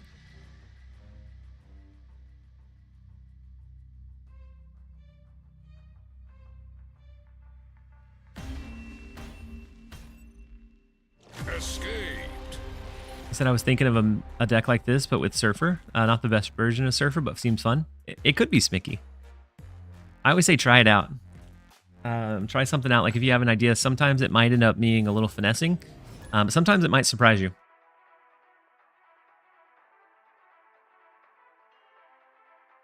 Santa Korg will always be the Korg I use. Santa Korg is a nice one. Same reason why I always use like the winter event Patriot. Like there's other Patriot variants that I have that I think are good and I like, but the winter one is like that limited one. And so I always use that one when I use Patriot. Real Raptor, thanks again for the Twitch drop. Absolutely. Hopefully you enjoyed the 6 hours and it went by quickly. And then Wheaton Law, welcome in. I knew you. I knew this day would come. Let's see if I copied it. Wheaton Law. One of these days. One of these days you'll learn. We'll see you in 2 minutes, my friend. Let's go ahead and Spider Ham into the left lane. Since it is kiln, we lock up their hood, which is decent. With Nico, they can change the left lane. It was fast because I did exclamation point fast drops. Super unfortunate. Sokovia discarded our Zhangqi and discarded their pigged card. Hey, thank you to the player that just reached level 20 in Marvel Strike Force. Love to see the support. That is the equivalent of 1 gifted sub. Hitting 30 is the equivalent of, I think, 3 gifted subs, which definitely helps out the channel as we get people to hit those ranks. For Strike Force, does it have to be a new account? Yeah, so it has to be a new account, like on a new device. Emulators, they end up weeding out. How long do you put people in timeouts? I won't press the button to find out. 2 minutes. It's 2 minutes, 2 minutes per claim. And at one point, I think you were probably here for it, but at one point, I did have a one that you could time out another user, but people got big mad at it. And then Doc with the hydrate reminder. I appreciate you. And then Kino as well coming in. One day, you'll have a little bit of time to think about what you've done. We'll see you on the other side. Hey, once you get out of your jail sentence, we'll see you at the other side as a reinvigorated member of society. I rolled everyone on Arsham and never got him. Now I get to see everyone else have fun. Wait, you rolled... so he's actually falling off a bit. So now that we have... I almost want to Doc Ock in the left lane so we have extra energy. But I'm going to do it in mid. Any replacements for Spider Ham? Yeah, you could do quite a few things that you could do. Any other low cost card? So you could do Jeff. You could do Grandmaster. Also, Justin, we gonna have to fix your bots. I'm suffering when I see this. Oh, the double? Yeah, I'll fix it. Turn off the one on Stream Elements. I thought I had turned it off before, but all right. So I have them. I have it on Nightbot, so now it should only do it one time. Let's see. And if any other ones do that, let me know. I can fix them. Classic Shang-Chi every time. So Vibranium Mines might be a little sneaky Cassandra Nova possibility, but I also think they have a little bit too much power just about everywhere. That would end up being something like this. I think is super risky depending on where Werewolf ends. So the Nico, the Vibranium, then the Vibranium. Oof.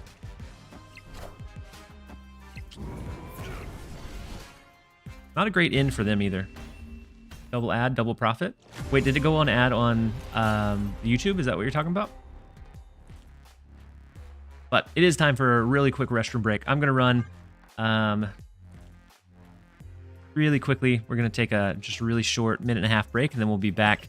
And I'll see what the stats are for the mill deck. See if we maybe need to switch it up a bit. We have several things that we can end up trying out. But we'll see you guys in just 1.5 minutes.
Black Smoke, whoever see me in ice cream, feel free to donate.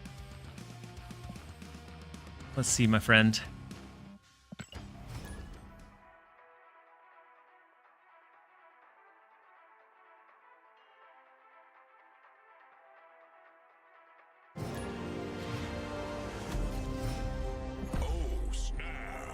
Wait, is this you, Angel? Wait, is it really you?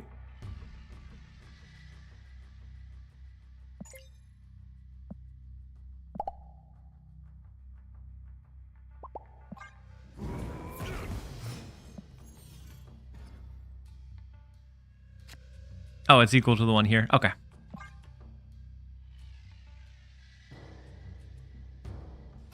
We'll still throw him a few bones. That's what I plan to do kind of in my downtime, is go into ice cream. Because that's the biggest, like... This would have been insane. I know, right?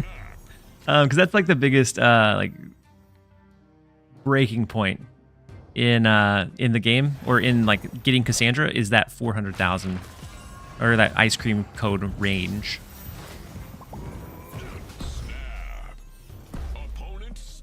Said, how's your day going? It's going well so far. We're doing good. The stream, the numbers have been great. We've been absolutely having a great time. And yeah, ice cream is where I was stuck for a very long time. And then once you kind of roll past that, it kind of goes a little bit faster from that point. And so I love how some actually donate and help the others. Yes. If I wasn't streaming and I was like passively doing it, I would definitely do it a little bit more.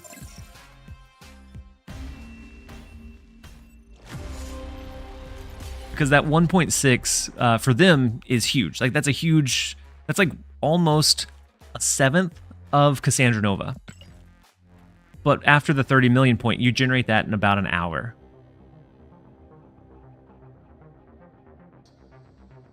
So I can throw one more for you, Angel. I don't want to spend too much time doing it. Got a casual 8 bill Bubs lying around. Yeah, yeah, exactly. That high end definitely you see a lot. Do it? All right. I'll do this one the last time, then we'll switch back over to Mill. I think this is a bot, right? Just wanted to say thank you for your Clutter Ajax. It's been killing it for me. I love the Clutter Ajax deck. Yeah, that was very fast. I think it's definitely a bot. Because we lost an 8-cuber, I think they launched into a Murky. Welcome in. He said, thanks for the win. I didn't think I could love you anymore. So we have 500 million. And that piece right there where you're at, like that ice cream, was the biggest, like the toughest turning point for me. And so welcome in. Hopefully it helps you unlock Cassandra Nova. Hopefully you're able to take it and like just turn that initiative around so that you can pull her quickly. But I'm glad it helped you out. I do think we're going against the bot with Wild Child since it connected so quickly. And so I almost want to snap them and see if we get those cubes back.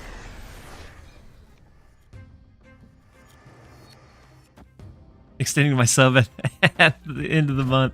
Look at the man. That puts you at exactly 15 mil. Huge Murky. Glad I could help you out. That takes a lot of the edge off that finishing grind. And so enjoy Cassandra Nova. And so let's go ahead and do... Gladiator's now a little bit risky with Mr. Negative, but let's do that. Let's do Spider Ham to the left, and then we'll see. 14.97. So very close. So very close, JF.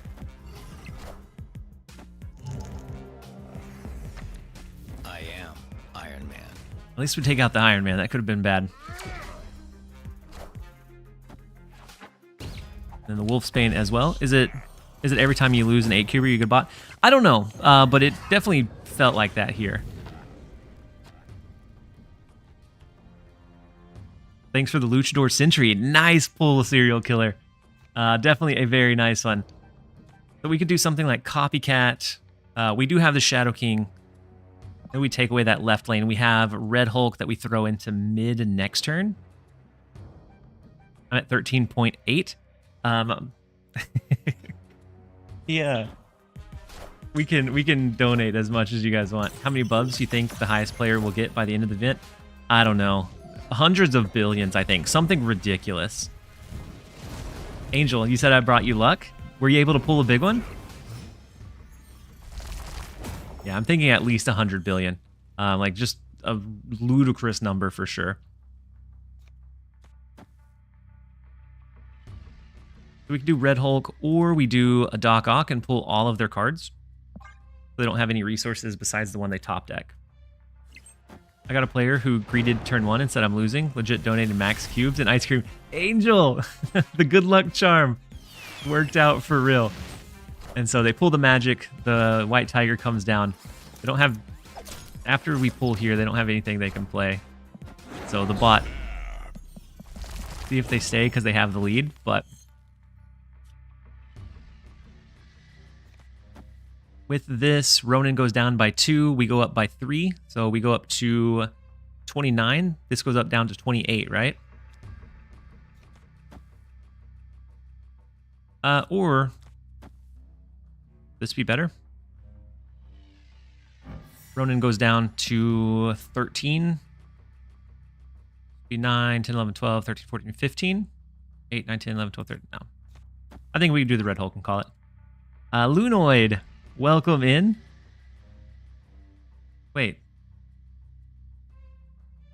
I'm not sure I understand your first chat.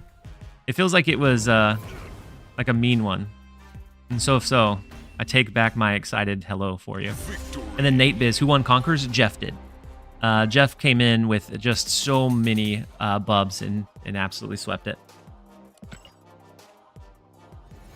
Where can I buy Marvel Rivals? I think it's still in beta, so you have to get a key. I know that they're running, or they were running, something where you could get the chance to get the drops from like watching rival streams, and so I'm not sure if that's still going on, but that was one potential way to get in.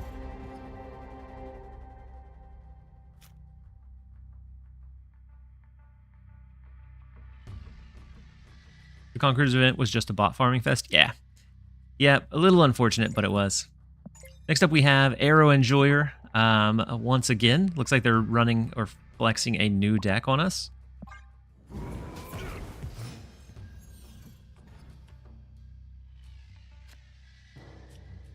We do have the Yondu. I don't necessarily want to use it early. I think we'll probably use Cassandra Nova on 3. They do have Jeff, so they have a good way to win Sanctum Sanctorum without us being able to do anything about it.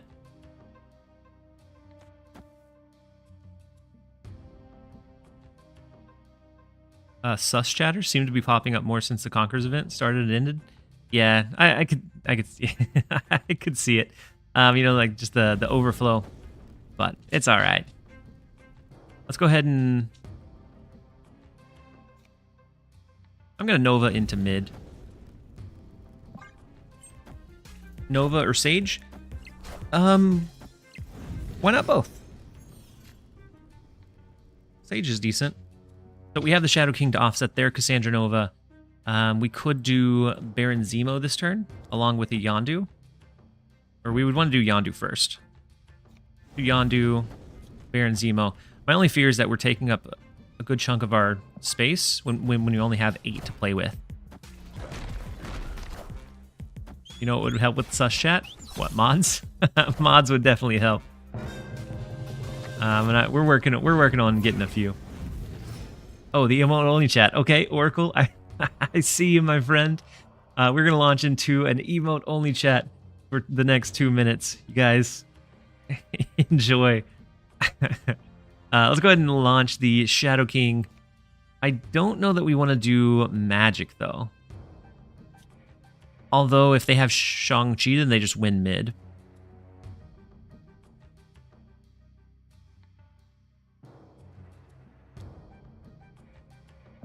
Let's do Shadow King for now, see what they end up dropping. The Black Bolt gets rid of our rock.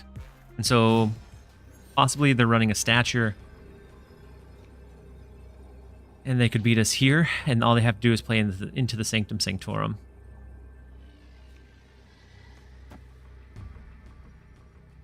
One card left in hand. I think there's a very real chance that they just play into both of these, and we can't do anything about it. We'll back out of it. Escaped. So we're 16 games in. This deck's not blowing me away. We're 16 games in. We are exactly, I want to say 50% win rate. I'm refreshing the stats now.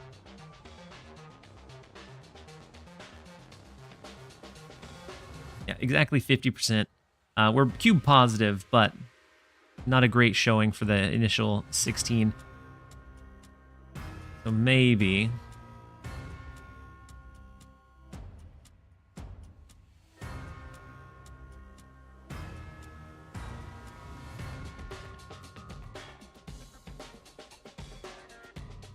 But otherwise, I think the deck is fine. It may just be that we were finessing it a little bit off. Maybe I give it a little bit more time. And I know there was someone saying they were thinking about trying her in a Surfer deck. There's a Surfer deck that's done pretty decently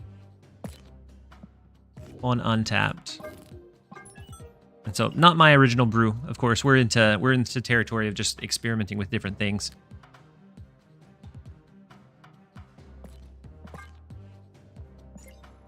Do the new glorious Deadpool along with the Deadpool card back, the best bubs.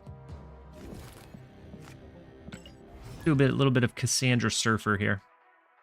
Oh, and I forgot about your emote. Oh, we have another. No, we're free of the emote only chat. You guys are free. You're free to resume your regular chatting. Surfer Hawk should be good with her. Yeah, it could be. I think it's pretty good.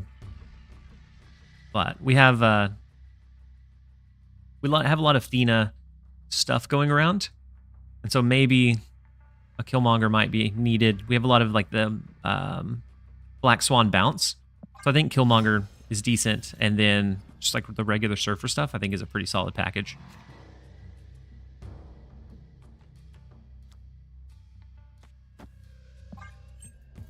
And in this one, we do have the Red Guardian to tackle any of those ongoings that we're seeing.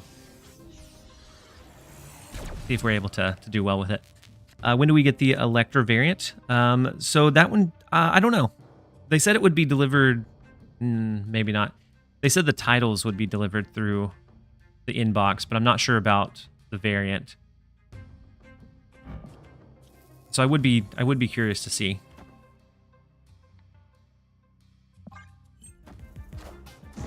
And then Lup, welcome in. Hopefully you're having a great day so far. We do have the Nocturne on the right, which protects us against the Arisham, the unfortunate Arisham early curve. The one card in Doc Ock on 3 is unfortunate, for sure. We do get the extra bonus on these 4 cards. We have the Nocturne so we can move it out. Yeah, the Electra is part of the Conquerors event, right?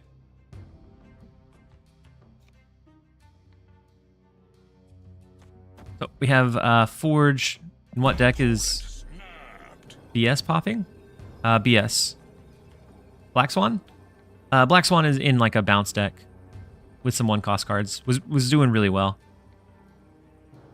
You voted for Jeff? Huge rain.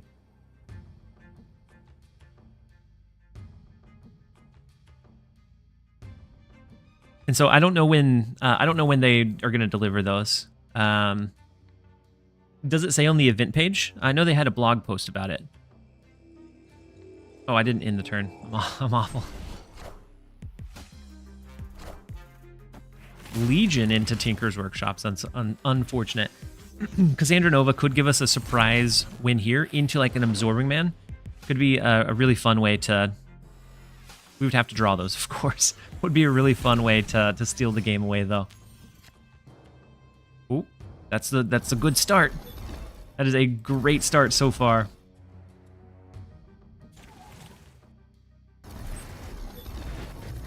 Go Red Guardian, Cassandra Nova mid. And we have to hope for the good top deck. 15.06 mil. Thanks for being the background stream. Absolutely, JF. Wouldn't have it any other way.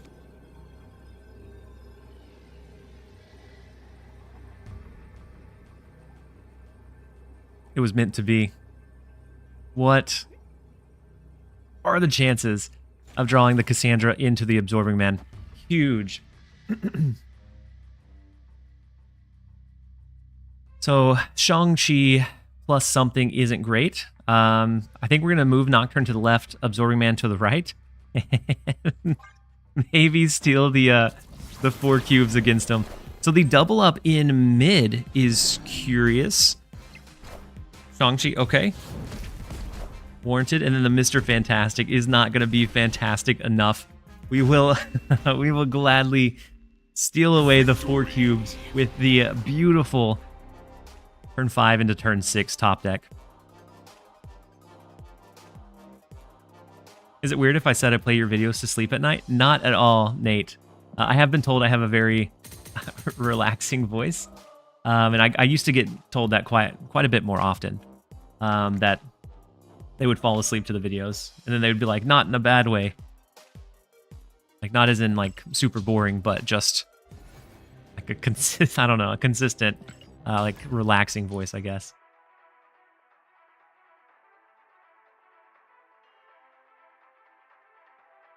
And I do think let's see how close I am to my variant. Oh, we're only 88%, so we have a little while left before I'm able to. So we have the copycat that stole the copycat, the greatest copycat of all time.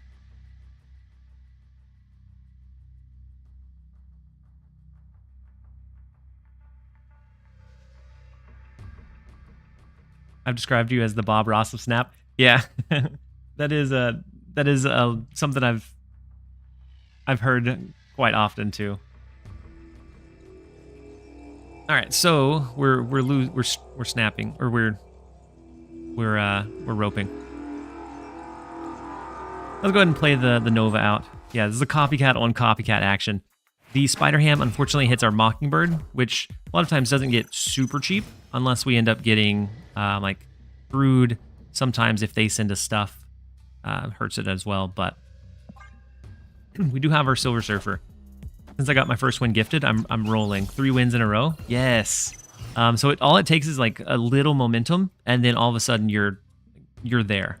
And so it happens really, really fast. So we lost our Forge from the Yondu. We do have Nocturne that we could use. It looks like maybe we're going against a mill deck here. Go ahead and play Cassandra on him. Camera looks blurry, or is it just me?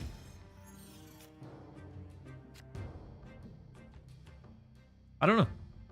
The background of my camera typically blurs for me, but I didn't realize how far away from the camera I was. Ooh, Cassandra Nova into Absorbing Man is great here. All of their remaining cards are going to be just so small. Camera looks fine. I wonder if TLSG is a former boot camp instructor, just like Bob. I believe it. Just like Bob. So our Killmonger got pulled by the Gladiator. We did destroy their Yondu and their Spider Ham. Probably my Twitch res, maybe. Since this looks like a mill deck, or close to like the same mill deck that we were running earlier, I would expect to see a Gladiator for sure. Let's go Mockingbird for now. We have Silver Surfer to help bump. Ooh, maybe we shouldn't have done Nocturne left. Ooh, okay, maybe we should have. The Doc Ock left is looking to cap us out. We have Nocturne, that's that mobile resource. And so then the Pig coming in as well. They could always hit it with the Shadow King. But not sure how big it would be for him.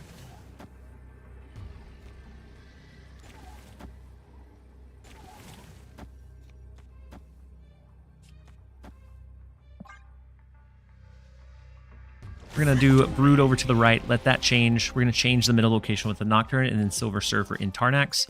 Would have been our ending line, which gives us a good amount spread power everywhere. But we do end up forcing the retreat against Purslane. How you feel? The energy's still there? We feel good so far. The energy's still there. The biggest piece for like me doing extended would be like how well my daughter does when she gets home from daycare. But otherwise, energy is definitely still there. Ooh, next up we have Cocoa Bird, and our Copycat steals their Sage. And people calling Copycat mid. More often than not, she gives us a lot of good information. Within 7 days. Nice, Rainmaker. Enjoy the Electra variant.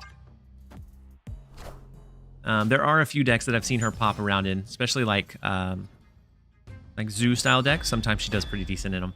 Opponent snapped. So we have Forge into Brood, potentially. We have the Sage, which ends up being really big in the Sinister London lane.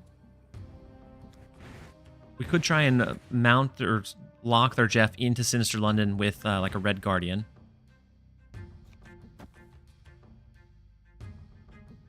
I'm a big Copycat believer. I love her. I think she's a really solid one too. We could go Forge or we go Brood this turn. That way we're playing on curve. Family first. Hope everyone's well. Yeah, everyone's doing well here. The double Nocturne. So they can turn off Sinister London, which is really big for them. And unfortunately not very big for us. Let's go double Mockingbird. And we'll see if they turn it. Yeah, they turn off Sinister London. Bit unfortunate. But the Icebox hits our Absorbing Man, making it harder to play that one. We get Cassandra Nova, but it's too incredibly late for it to be valuable. 5, 6, 7.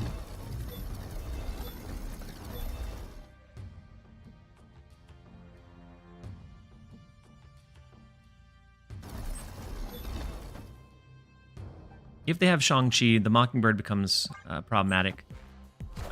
Congrats on the Cassandra variant, by the way. And so I honestly didn't think I was going to go for it. But once I hit 30 million, it just kind of like continued rolling from there. What's your guys' favorite card? Mine is Kitty Pryde. I like Debris because I like the junk. But I also like Captain Marvel quite a bit. I think she's one that can put opponents into really tough and really unwinnable positions. So the best we'd be able to do would be like Nocturne Surfer, Nocturne Guardian. But since they ripped that away, they have the Sarah. I think we're just going to jump away from Cocoa Bird, even though we have the nice Sage, nice Mockingbird. I really like Legion. Yeah, Legion's a fun one. Legion causes a lot of like chaotic surprise plays, which are kind of fun to see.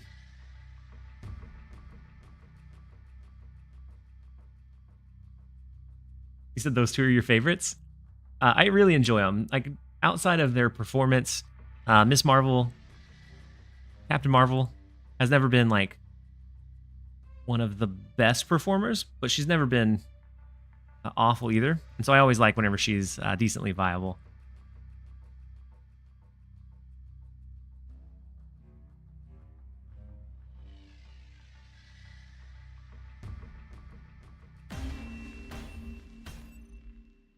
Escape. Speaking of Captain Marvel, I think I might run one.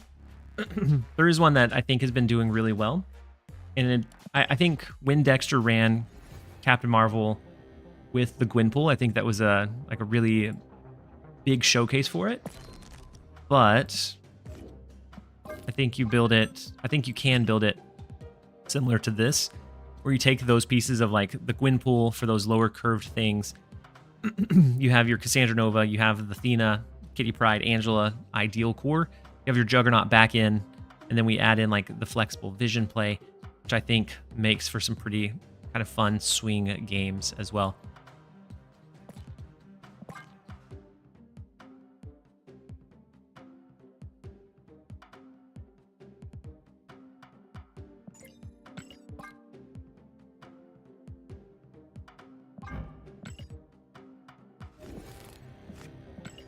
Let's run this one for just a little bit, see how it does.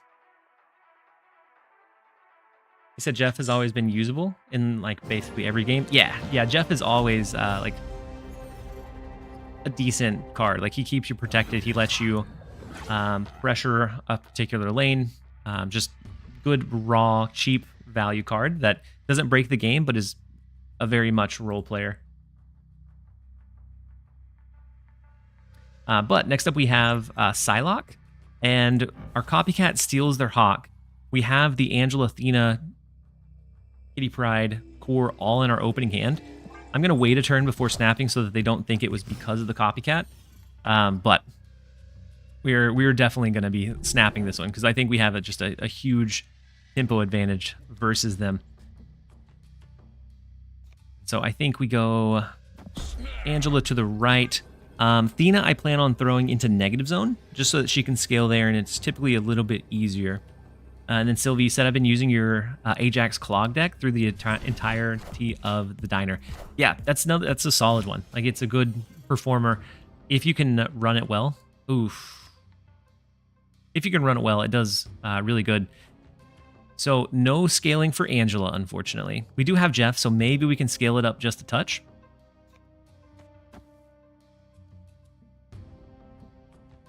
And then official saucepan. You said if you could spread the awareness to the retreating 8 or 9 times on the same plate for a bot match. Yeah, so someone came in and told us about that earlier. I haven't tried it though. And so I hadn't spoken to it too much. But from what it sounds like, it's a pretty solid line. Yeah. So if you go into a Deadpool Diner, you go into one of the tables and you retreat like 8 or 9 times, you get a guaranteed bot after that. And so yeah, it's definitely been something that's been like floating around. So we get Arisham, they got Echo. They do have Cassandra Nova down, and they had it down on curve, which is good for them, bad for us. We can have the Cassandra Nova in mid to kind of match theirs. Our copycat's going to have to go to the left if we use it, since it's the Hawk line. But the right lane becomes a tough win for us. Unless we draw our Jeff, then it becomes almost a guaranteed win. How do you know you're facing a bot? In Deadpool Diner, it's like base names, base avatars, and usually the matchmaking is very, very quick. And so here, actually, I think we're fine, now that I think about it. We draw into our Captain Marvel, so we don't have to have Jeff to get more power than they do in the Sanctum Sanctorum. But I do kind of want to... and then Aquino, thank you so much for downloading the game, Marvel Strike Force, and reaching rank number 7. That helps support the channel, and I definitely appreciate your help. And so if we do Copycat in the left, right now it would go down to 10. Next turn when we draw, it'll be below Shang-Chi range, which I think is perfect, and allows us to kind of hide our Captain Marvel.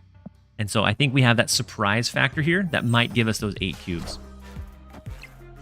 We lose our Juggernaut. Fine, as long as we don't lose the Captain Marvel. So Athena scales over there, which is perfect. We now have the below Shang-Chi range Hawk in the left. And we can go Captain Marvel, Kitty Pryde, or Captain Marvel, Kitty Pryde, which I think this is what we do. And then I think that hedges our bets so that we have room to move the Captain Marvel if need be. And so we'll go ahead and lock that in. I think by kind of hiding the fact that we had the Captain Marvel, I think it gives us that surprise factor to win Sanctum Sanctorum on that alone. But we don't surprise them enough. We do end up getting the 4-cube retreat, but we will gladly take it. We'll jump over into the next one. And it does look like it is just about time for an ad to run. And so we will see you guys back in about a minute and a half. I'm not going anywhere, but we will see you guys here in just a second.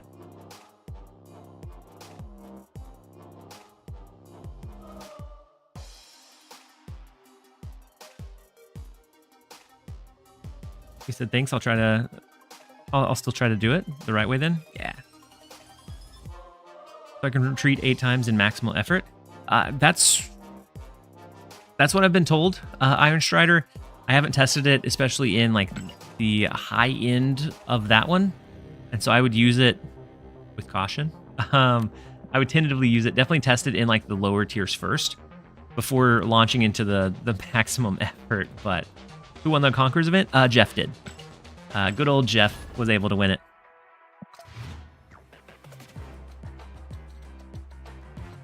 Real Raptor gonna call it a day. Thanks again for the Twitch drops. Thank you for hanging out and being around for the majority of the stream. I appreciate you being here. I'm still waiting on my Twitch drops to come through, but ours should be here any minute now, though. Do you have to play in the same table that you did the retreats? Yes, and that's what I've been told. Is that you have to retreat in the same table and then queue up. And on that like 9th or 10th queue up, it should be like an immediate queue into a bot, just about.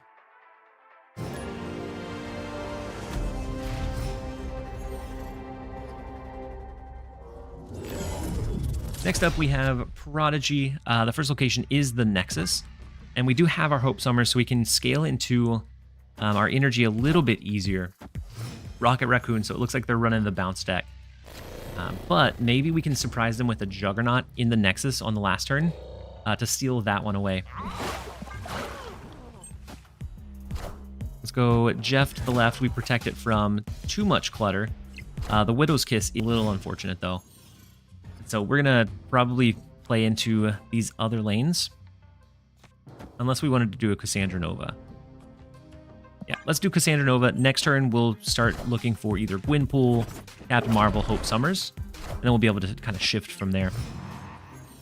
Man, I nearly lost to a bot because he bounced really weirdly, and I tried to get him into snapping. Yep, that's going to happen sometimes. That's definitely the risk that you take some of the time. So I think we go Hope Summers, Kitty Pryde here. Next turn, we can go Kitty Pryde plus Gwynpool. Or maybe even Thena plus Gwynpool to see what we can end up hitting.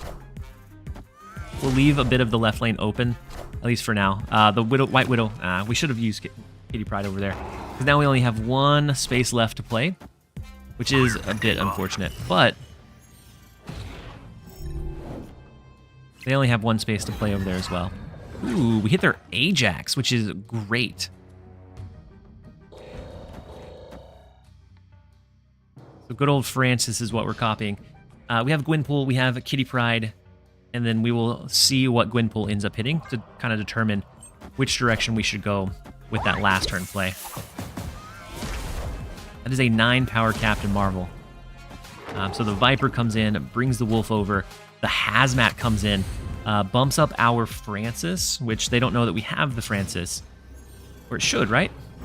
I guess the ongoing doesn't calculate until it's on the board.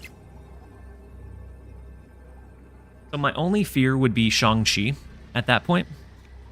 But I think it's probably... I think it'd be a really hard stay for them to stay with just a Shang-Chi here.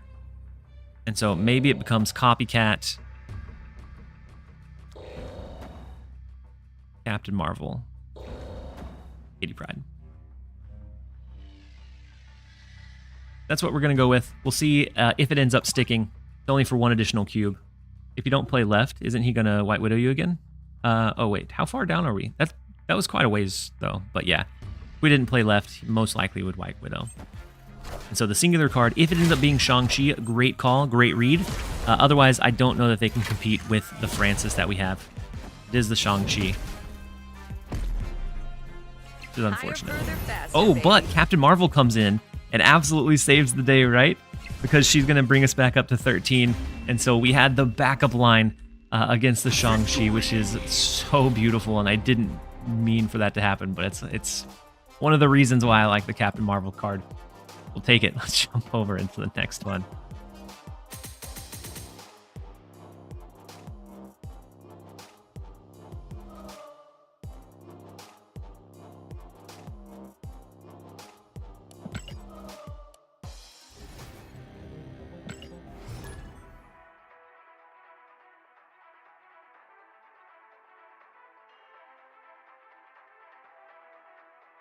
Said after losing, I just beat Alex for 4 million bubs and then checked his stream to say GG, but he was not having a good time.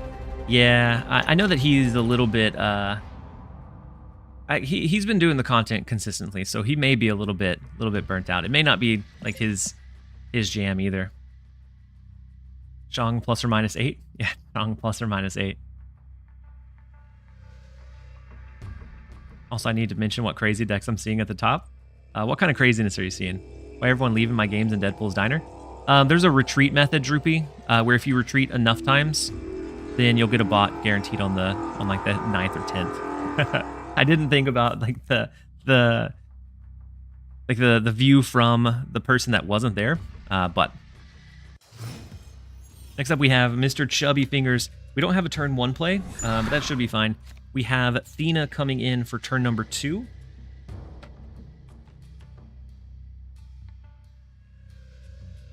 Yeah, I pressed enter just as you finished up the turn. Oh, no, you're fine, Oracle. You're fine. So we have the Athena that we can play maybe in Savage Land. Next turn is most likely going to be our Cassandra Nova. And we could always use Jeff in mid if we were afraid of them like cluttering us up. And then Tinker's Workshop comes in. Does that give us enough to double drop anything? No, still no. We could do an early Gwyn pull, but I almost rather do our Cassandra Nova naturally on curve. It's either that or we save it and hope that they play into the Vibranium Mines, which might be an interesting line for us. Let's go ahead and do the early Gwyn pull. I changed my mind. With Vibranium Mines, there's a chance that, like on the last turn, they have to play into it. That is another 9 power Captain Marvel, which is beautiful.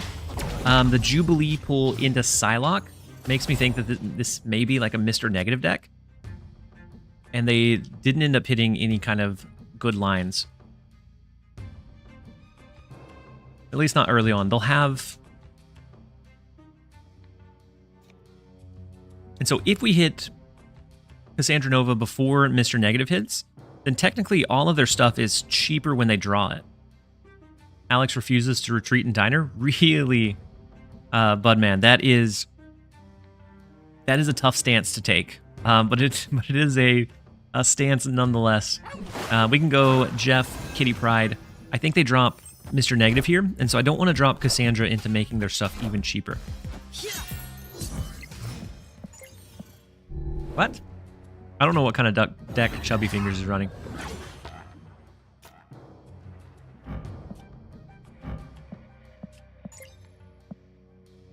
They're cooking something, but I have no idea what it is that they're cooking. Let's go with our Captain Marvel plus Kitty Pryde here so that Athena can scale. And then, yeah, are these drops different from the previous ones? Yeah, so the drops this time are boosters credits and then there's a random mystery variant. And so if you got the ones last time, you can still get the ones this time and it'll be different. It's just not a guaranteed new variant that you're going to get. Someone prepped a Wong Mystique combo with Ravonna Sarah and a random Mobius. I'd be curious what they were hitting. It could have been that they were going with, I don't know. I can't even think about what they'd be doing. Dracula, what in the world kind of deck is this? Jubilee, Psylocke, Vision. Maybe it's like a Blink deck? So Cassandra wasn't the right call here.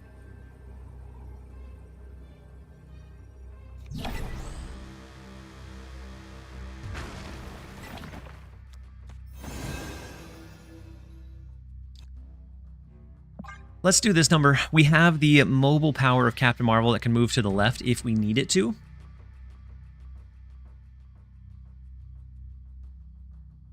Wong Mystique dies to Lady Deathstrike.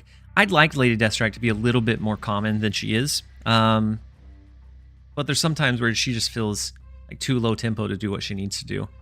But I think she's a card that always has a decent amount of potential. I get light bot vibes. Me too. But they're rank 128, so there's no way that or 148. So there's no way we're running against a bot. But it's just a wild deck for sure. Maybe it's a streamer I don't know about, and they're running like a draft deck.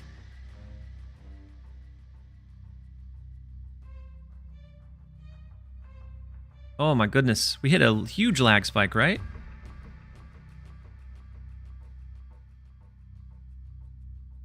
Victory. Are we still here? My goodness. Are we...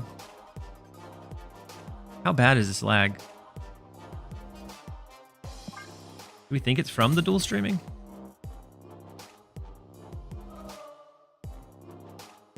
Like, it feels like we're missing half of every set of frames. Does the connection look okay on y'all's end? Because it looks like it dropped pretty big.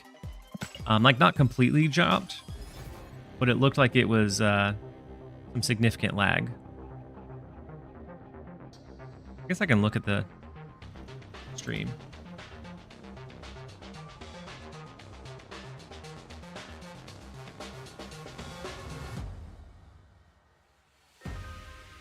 Wait, what? Is it lag on y'all's end? Or the retreat? That's Maniac then? Yeah. It feels like it's super behind.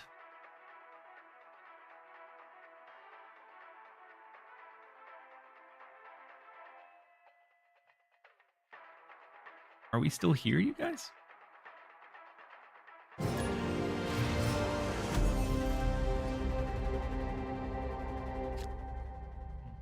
It's showing a lot of dropped frames.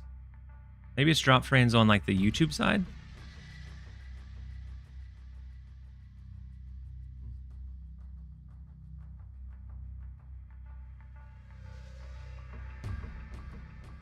Good on my end. Thank you guys. Okay, well, we'll take it. Next up, we have Dr. Phantom X. Sakar's going to pull into something. A turn 1 Cassandra Nova could be beautiful here.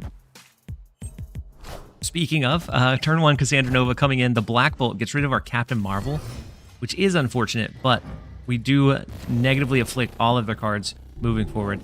You see the featured mystery variant scam YouTube video? No, I haven't.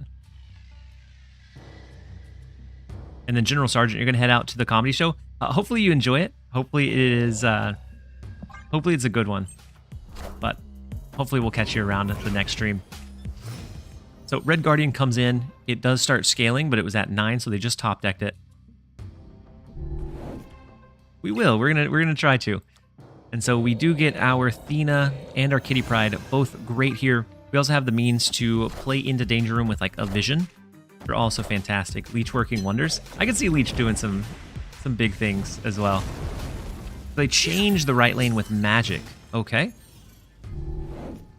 We're seeing a lot of, or I'm seeing a lot of magic here the last couple of games.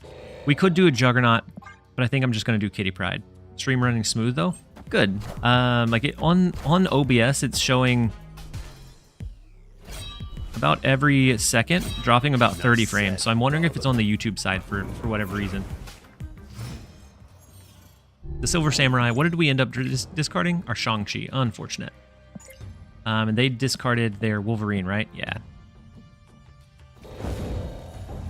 All right, so let's go ahead and do Hope Summers, Kitty Pryde. Next turn is going to be like a Vision Kitty Pryde. Perfect. Yeah, next turn is still probably going to be the Vision Kitty Pryde. Doc Ock getting pushed over into Danger Room is big for him. And because we don't have our Shang-Chi and they know that, they're much less susceptible to like any kind of counterplay. So I think they're in a really good spot. Honestly, I think they should probably snap. But that's just me. We could always maybe gamble in the Danger Room. Cable's going to pull one of our last cards. Yondu mills another one. So it mills the Copycat. Gladiator pulls the other one. My goodness, what an explosive last turn. That is a giant Jeff. Thank you, my friend. We can still do Jeff plus Kitty Pryde, which gives us at least a fighting chance, maybe. And so what do they... Said your stream was glitching for a second? Yeah, it's still showing that we're dropping frames. I don't know. I'm not sure what the issue is. Maybe I need to... Hold on. Let me see if I've gotten my drops already. And then I'll close out the stream that I have open. I'm at 96%. All right.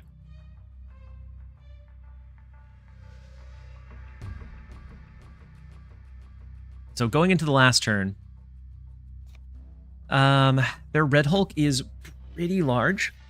We could always gamble with like vision. Opponent snapped. Yeah, I don't think we can beat it because their Red Hulk or the Red Hulk is close to 20-ish power. And even if we could beat like this lane, we would still need more to overcome this one. And the scaling, I don't think ever does it here. Unless it ends up being...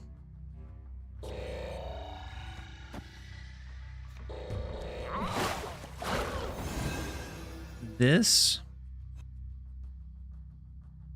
Which I think they may have a Shang-Chi as well. Let's go ahead and dip out of this one. Escaped. Maybe you want to reconnect once? Reconnect how? Like kill the stream? If the stream gets killed, then it definitely kills the viewership numbers.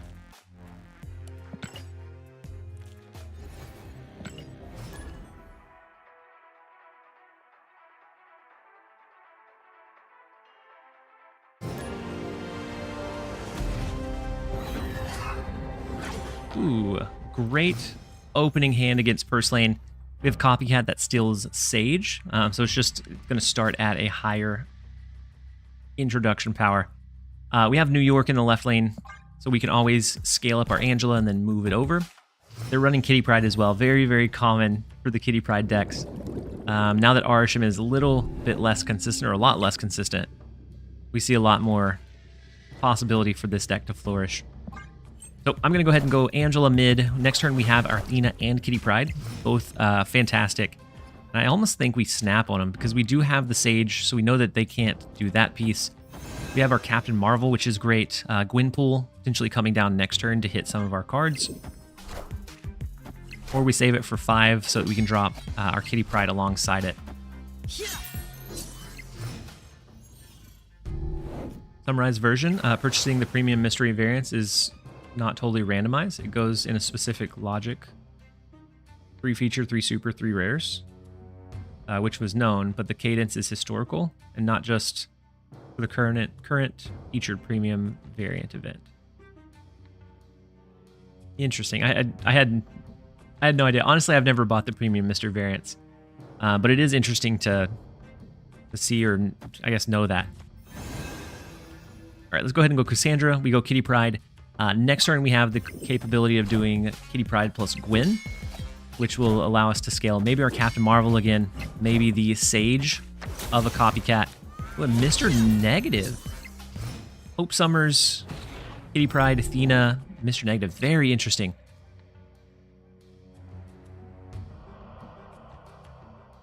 I want to go Juggernaut here so that they can't scale this power.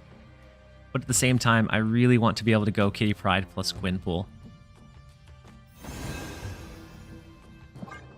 That'll give us a pretty big surge here. We have to look out for like Iron Man or similar cards. Our Copycat starts at 9 and it's a Sage. And so it's going to end up getting really big, really fast. They have the Jane Foster, which pulls out their 0-cost cards, which is great. I think we lose this one because that's definitely a combo deck, and they definitely hit their higher part of that roll.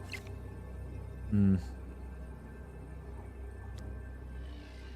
always go Juggernaut, Copycat, depending on how big their cards could get.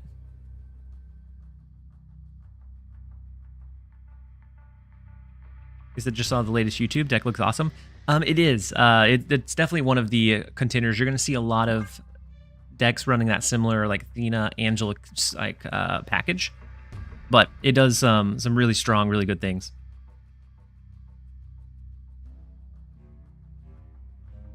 Yeah, so on this end it's showing 9,000. Maybe the YouTube side's lagging a bit. You're staying on negative, Jane? Yeah, against my better judgment, we are. It's only for 1 additional cube, or else I'd definitely retreat. Replacements for Cassandra, Nova. Ooh, so the Iron Man. Iron Man stacking's here. There's tough. Arnim Zola's okay. Cassandra's probably not, along with the weight. Huge win against the negative Jane Foster that ended up hitting it. The Juggernaut displaced their power, I think, in a good enough way that we were able to push just a lot in mid with the Sage. So we will gladly take it. Let's jump over into the next one. Oof, Ice Cream Diner is stressful. Yeah, that was the most stressful one because at that point you don't have a lot of extra. And once you start snowballing from there, like it goes really, really quickly, but you have to be able to hit that snowball.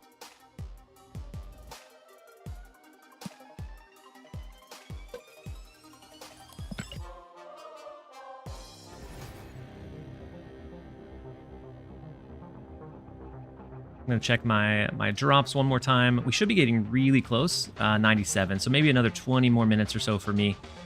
How come you're streaming at 720 instead of 1080? I don't know, Oob. So I didn't make any changes other than, like, I haven't made any changes from today, from yesterday to, I guess, Wednesday, whenever I did my last stream to today. So I'm not sure why it only went up to 1080. They were saying earlier that on the YouTube side, it was...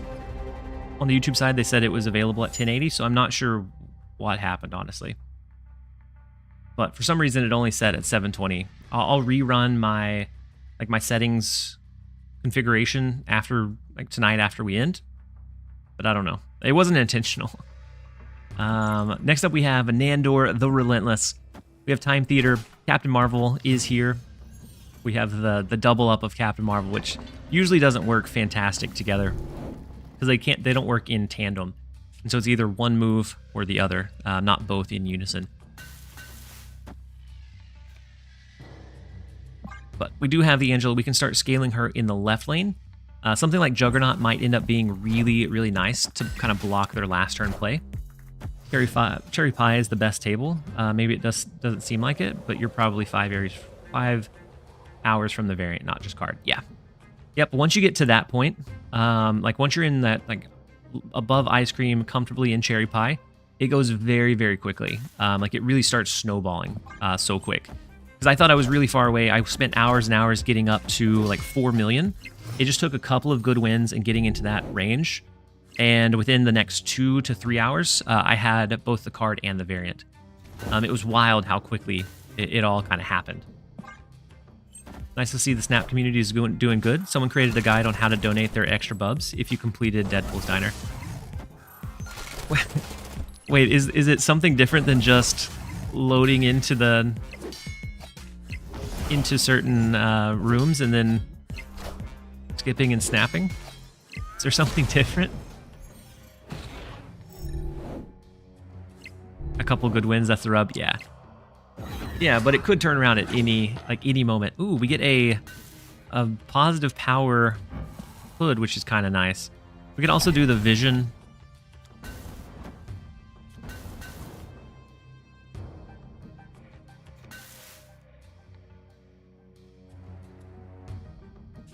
If we did this, I'm not sure. That would give us 8 energy next turn. We could do Captain Marvel, Demon, Kitty Pryde. And if we drew something low, we might be able to do something else. I'm assuming some bubs will come back if I lose them all, but not all of them. Yeah, so there's a regeneration floor, depending on what like level or where you hit. So as your Bub Mart upgrades, you have a different like threshold or floor. So I think it's like 21k, 60k, 600,000, 30 million is the high end. But once you hit that floor, you can regenerate up to that much, and you regenerate more per hour as well. So without Shang-Chi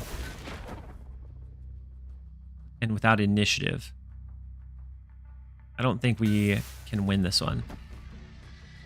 This would be 6, 7, 8, 9, 19 without the Captain Marvel, so we wouldn't have the ability for Captain Marvel to move, which I think we definitely need. This would give us a surge in the left, and we'd have enough to win. But with them having Black Swan and the rockets on top of that, I think we lose this one. I think this is probably an easy loss. We're going to stick it out and see. Yeah, the rocket in the left. Is it the double rocket? And then a big... Yeah, double rockets. Crazy. Is it Hit Monkey over there too? No, just the Titania. And so then Nocturne here. And... Ooh, they're Angela scaled. I forgot. And then the Kitty Pride. We're going to push both of those out. But since we didn't have initiative, Angela scales a bit. So they'll have 22 power there. And then we'll get 5, 6, 7. So it's not going to be enough in the left lane with our Cassandra. Almost, but not quite. Barbo, you said if TLSG has 1 million fans, then I'm one of them. If TLSG has 10 fans, then I'm one of them. If he has no fans, that means I'm no longer on the earth. The world is against TLSG, then I'm against the world. I appreciate you, Barbosa. I appreciate you being here and just all the positive vibes floating around. A really cool idea, I hope you do, is that on your free time you can make different stories about your origin. Yes, I want a lot of different like meanings for the name or like sources for where the name come from. I got blasted by bounce decks a few times now. Very interesting what people are doing with Beast and Black Swan. I agree, and it's a very strong deck. Especially now that Arisham is kind of being suppressed, it has room to really flourish. Heading out for a while. Thank you so much for being here, Biscuits. Hopefully you're having a great one. Hopefully we'll catch you here in just a little bit. So next up we have Boomer Snape. We have Angela. We have Jeff that can give us that maybe free raft resource. We have Cassandra Nova on curve as well. So the Wolverine, it looks like probably a destroy deck. I think we'll need a 2-cost card to potentially be able to keep up with him in the raft. So we'll go ahead and snap into it. I think we're in an okay spot.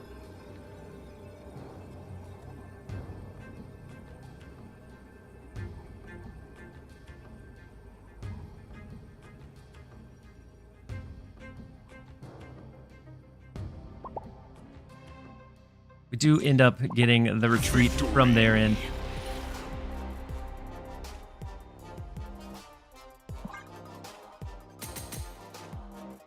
Which we'll gladly take.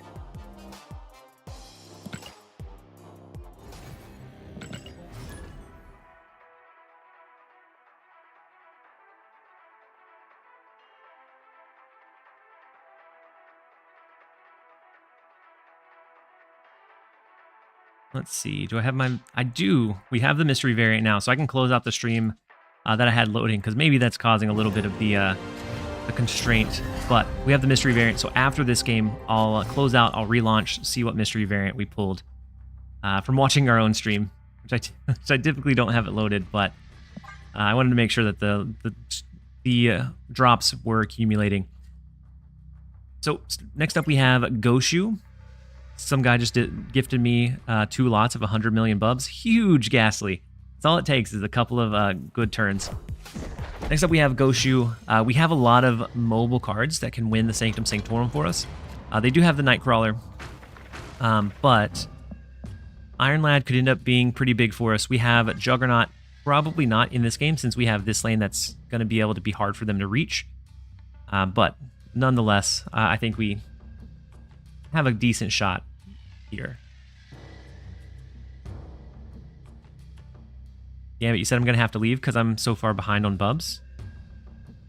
I appreciate you being here, Gambit. Hopefully it turns around for you. But let's go ahead and go Athena. We have Hope Summers that we can throw into the right lane so we can start scaling. And then an Odin as well. And so it does look like they're running maybe a Namora deck. So we'll see if we're able to top it. With the Captain Marvel, Namora might be kind of tough to match in Sanctum Sanctorum. We know that they have the Odin to re-trigger it.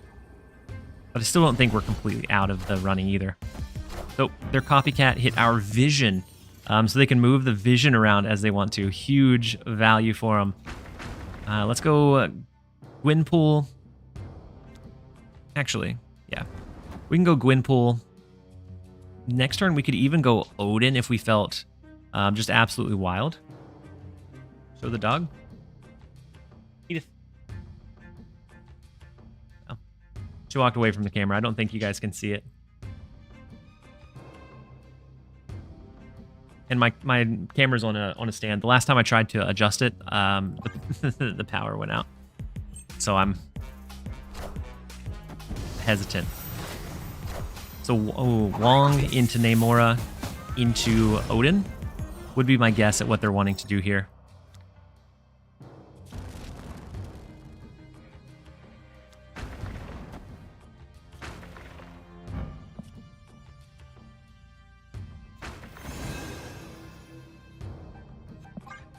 We can push the Namora off so they can at least only... oh, it's a white tiger. Wow, interesting. I was thinking for sure Namora, but not thinking that Namor. It's a Great Pyrenees, and she's laying right next to me. I'm going for the title. Good luck, unhelpful Yoda. Almost top 100 at 6 billion bubs. Hang in there. You've got this. It's a little bit of a grind, but you definitely got it. So like a Sage here, they win this one. Yeah, this is a loss. Without a way to counter that Wong, I think it would be Wong to stay. Escaped.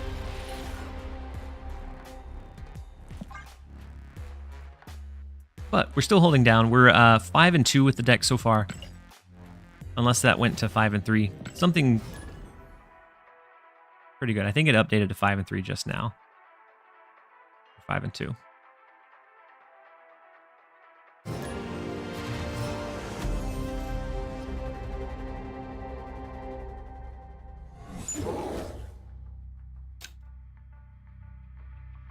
Yeah, so 5-3. Still a 60% win rate with it as it is right now.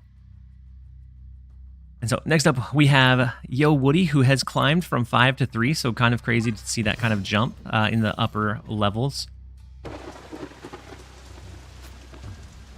We have Angela that can be played into Muir Island. We have Thena.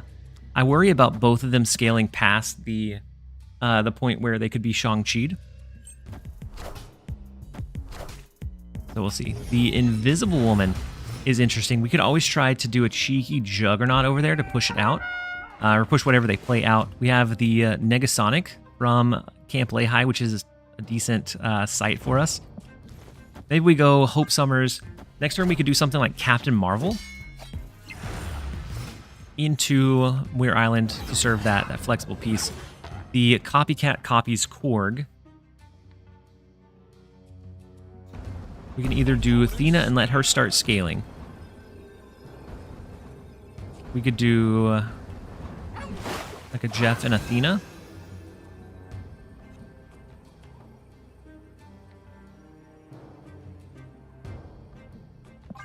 We do have Negasonic in our back pocket. Same with Juggernaut.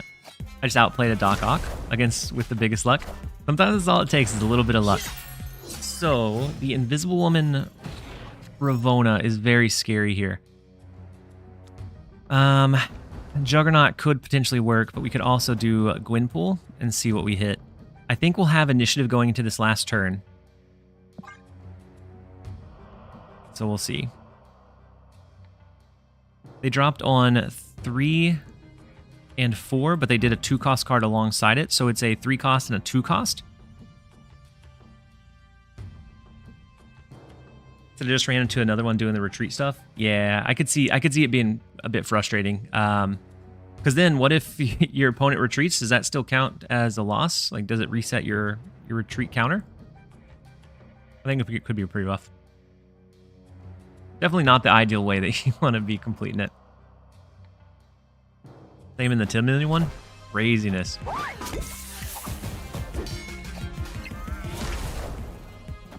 Shadow King offsets all of our power here.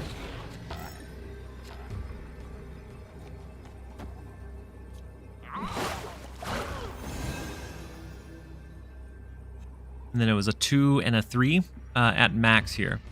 Not sure what they're throwing in this lane, which is the scary part. but I don't feel like we can retreat, not knowing what their game plan or game line is. Shang-Chi here is why I'm wanting to do Juggernaut in this lane. So we'll see. So just the one card in mid. Let's see what gets destroyed. The Ajax, beautiful Negasonic value with the Ajax. Could it? What do they have in the right lane? The Mystique copying the Ajax, the Hazmat, and the Swordmaster. And so we are able to hold the left, the mid, only because of the Negasonic. Otherwise, there was no shot that we had there. We'll take the 4 cubes against the sneaky Mystique Ajax stuff. We'll jump over into the next one.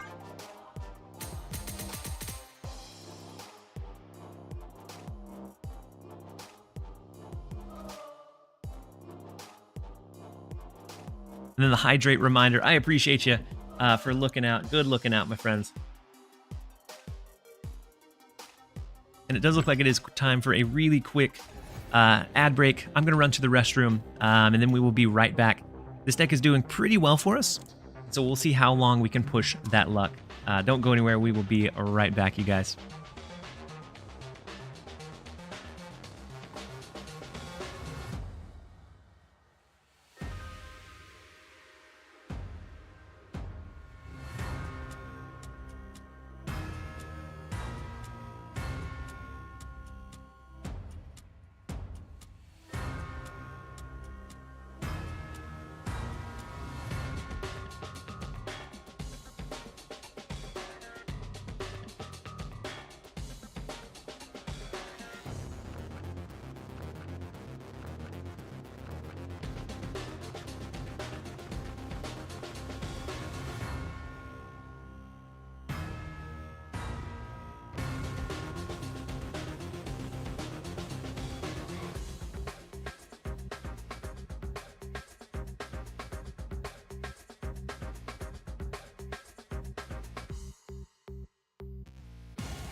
You said, dang, that was Yo Woody? Yeah, I believe so. Same avatar Woody normally uses, and the same around the same rank that he normally is. And so I would assume it probably was. But we are back. Thanks for being here, you guys. Thanks for hanging out. We should be oh, wait. Hold on. Let's check our mystery variant. So from the Twitch drops, I did pull a mystery variant. We should maybe have a... maybe it'll be a pixel incoming. We'll see what we end up pulling. I'm going to restart the game real fast. See what ends up happening.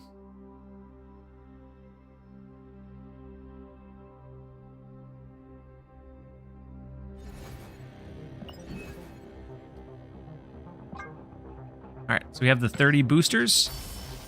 Scarlet Witch. Wait, 65 boosts. What was the 30 boosters from? All right, so we got the Wolverine boosters. 200 credits. And the big mystery variant is... Minimize Craven. Not awful. 8 hours going strong? Yeah, almost 9.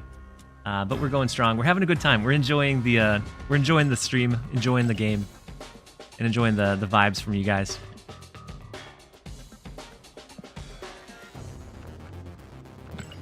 You'll see what decks are strong into the generic Angel Athena Hawk decks. I don't know. That's the hard thing. Not junk decks. Mill decks can do okay, but they can also get punished if you don't have enough high power output. You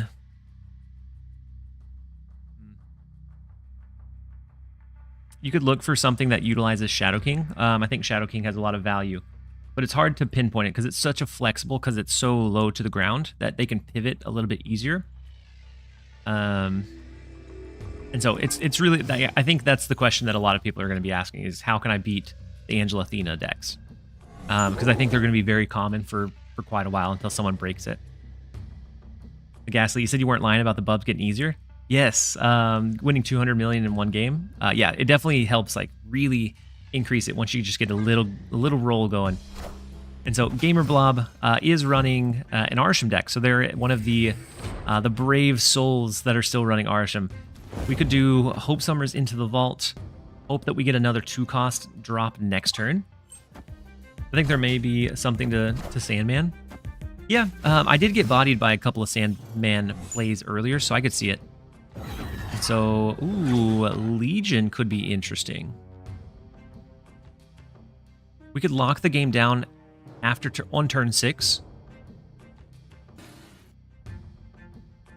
Or after turn 6. Or not, we could lock it down after turn 5.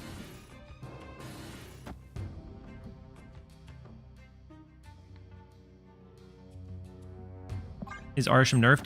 It's not nerfed, but Cassandra Nova definitely hits it really, really hard.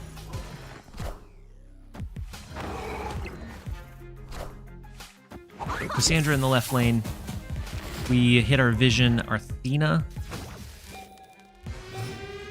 I'm not sure how I feel about it. Ooh, the Jeff is great here. All right, so let's go Copycat, which is the Legion in the right lane. And then we're going to go Athena into mid, which will scale. And then we have Jeff that can be used in either the left or right, which I think is a really fun line. Because their werewolf is likely to jump somewhere this turn. So jumping over to the right is beautiful. We have the 2-cube risk. The Copycat stole their own Legion, which is so satisfying to use their own Legion against them for once. Athena in mid does have that scale, and right now, it looks like they have the win. I can't see them retreating out of this, but we have the Jeff in hand that's going to win us the left lane. And even if they have a Jeff of their own, ours is 8 power because of Gwynpool. We should be able to outscale what they can do. Go ahead and lock it in. See if we can steal the 4 cubes. We only get the 2-cube retreat, but we'll take it. Any win against Arsham is a fun one. We'll take it. Let's go ahead and jump over into the next one. I'm a bit of a crazy player, but I also run Jubilee and M'Baku within my deck. I really like Jubilee, but with board space being an issue in some decks, you said twice in 1 week? Seriously starting to feel like a McDonald's commercial? Because I'm loving it. Papa Yeti, welcome in. Hopefully you're having a great one. This is actually our 3rd stream of the week. And this one has been a pretty long one. We're going on just under 9 hours right now. We're still going incredibly strong. What's a good deck for Deadpool Diner after unlocking Cassandra Nova? The one that I featured today was pretty good. Or just, there's so many. The one that I'm playing now feels decent. Anything that has like that flexible power is going to shut down Arsham, and then you kind of have to find the flex ways to win against the other decks. Imagine if Cassandra also +6'd a random Jeff. Oh, Cassandra? Oh, they're Cassandra? I would hope not. I would hope not. We have next up Nerf Arsham. Our Copycat stole their Kitty Pride. Super unfortunate, but we know if they're trying to run like a low to the ground like bounce deck, they don't have that Kitty Pride piece. I oftentimes like to save Juggernaut, but for some reason I feel like with the Kitty Pride, with White Widow, they may be wanting to stack in the left, and I was wrong. So we wasted our Juggernaut play. Unfortunate. The Copycat, had it not been something that pulled back in hand, we would have held it, but we can do a 6-power Cassandra Nova. We can go ahead and do Gwynpool into like a Vision, into Captain Marvel, but those aren't fantastic. You're out of Bubs, Black Smoke. Unfortunate, but you'll get some more back and hopefully do some incredible things. Legit 0, can't even do the 8-bub one. It is a bit unfortunate.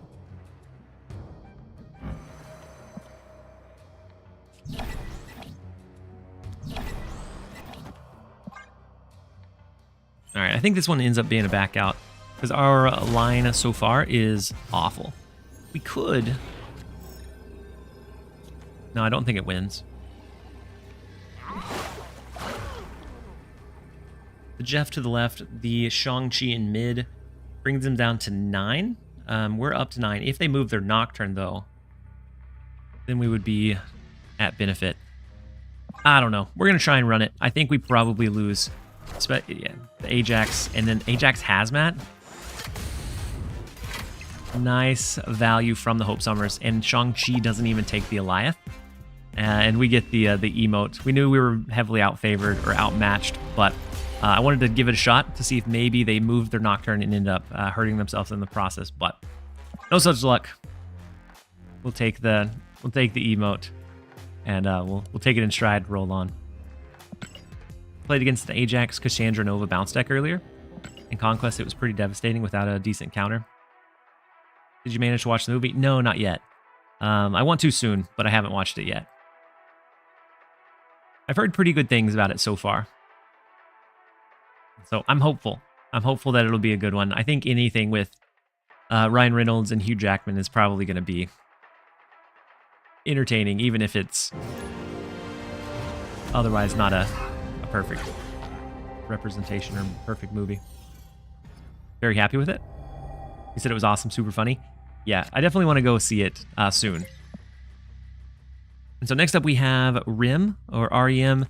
First location, we have our Angela, Athena, Kitty Pryde. We have the copycat that ends up being Titania. Unless they overfill, we're probably not going to use her until maybe the last turn, and even if then, it'll be somewhat risky potentially. Let's go ahead and play our Angela out. Next turn would be Athena in the big house into Kitty Pryde. And then if they play something, if it's Clutter, so White Widow, I think we bounce into this. Or I think we snap into it, not bounce. My goodness. You said the more superhero movies you've seen, the better this one is? I've seen a lot of them. I've seen, I think, just about every Marvel movie that's come out. And so I'm excited to watch it. Let's go ahead and snap into it. It looks like a junk or clutter deck, and typically the Kitty Pryde movable like vision stuff does decently well against it, and we end up getting the retreat. Very interesting retreat. I'm guessing they didn't have a good hand, and so they're just playing it slowly, but we'll take the 1 cube retreat. We'll jump over into the next one.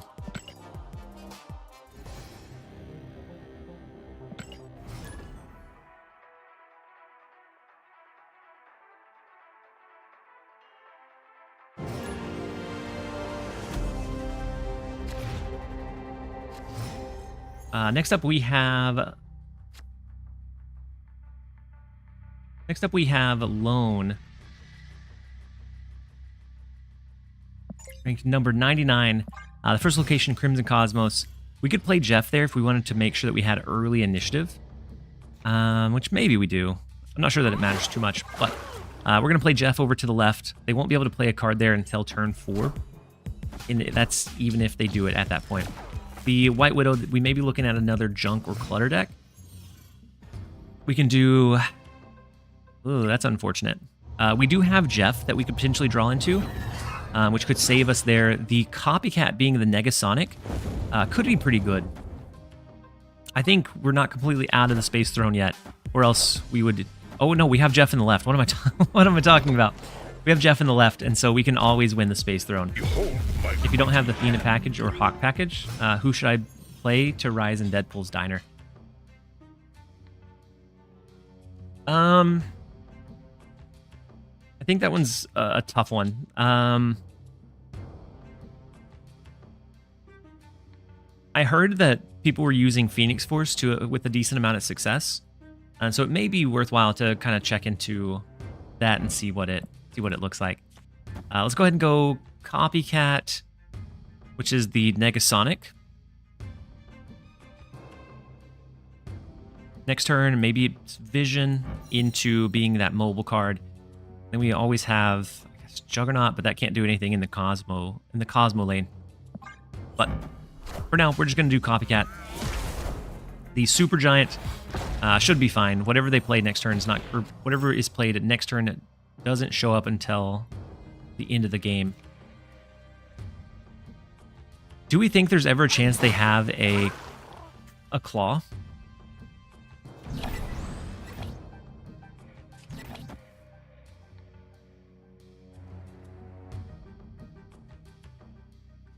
Let's do vision over to the left. I think the rest becomes a little difficult. 5 cost card. I'm curious what they could be dropping.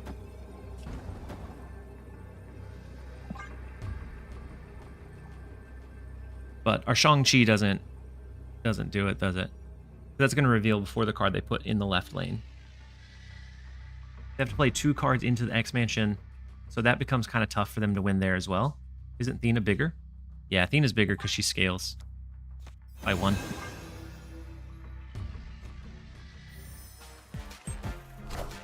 They have Jeff to the right as well. Super unfortunate. So they win that lane. The Nocturne in mid doesn't do it. Depending on what they have hidden in the left lane. We just have our vision, so we only have 11 power. The Cersei comes in with the Valkyrie and forces the tie into the tiebreaker going towards us. They definitely should have won that one, and that's the reason why I can almost never recommend Cersei. She's a really fun card, but she can stab you in the back so many times in so many ways. That's super unfortunate for Lone. Take the 2.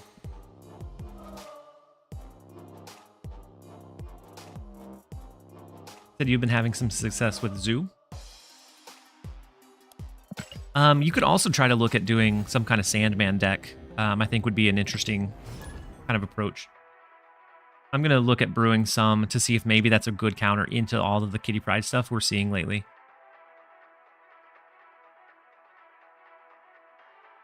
Said I've won like 3 times today just off my opponent playing Cersei. Yeah, it happens. It is unfortunate, but it happens.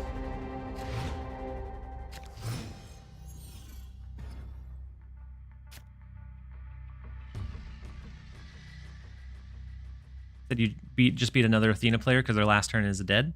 Yeah, I think a Sandman deck could be kind of cool. Next up we have Haas. So there's a local band by me called Cersei. Matt and Mitchell, you're all right, Max. So the Nightcrawler comes down. I'll the X-Mansion over to the left.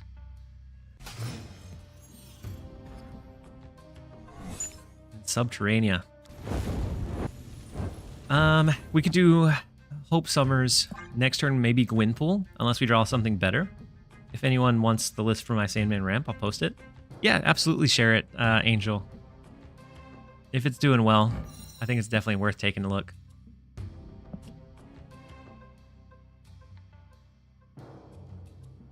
How far are you in Diner? Yeah, so we got 500 million.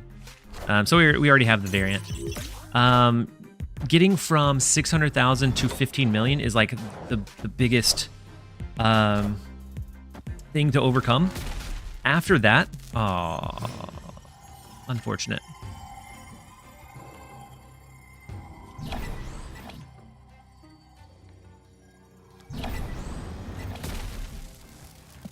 After that, if you get on a good roll, then it can just start kind of, it snowballs so quickly. Like I spent hours on, yeah, it's probably a good call. I spent hours on like the 600,000 up to 15 million, 30 million range. But once I got close to 15 million, once I got the card, it like the next hour to an hour and a half, I had the variant as well.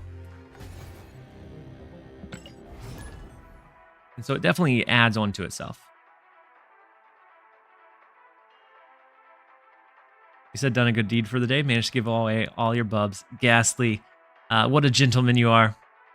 I'll be doing a little bit of that like whenever I'm off stream and have some time. Because I have 500 million. I don't have any intentions of like grinding it out. Because I'll let other people grind out the bot fest. Definitely not for me.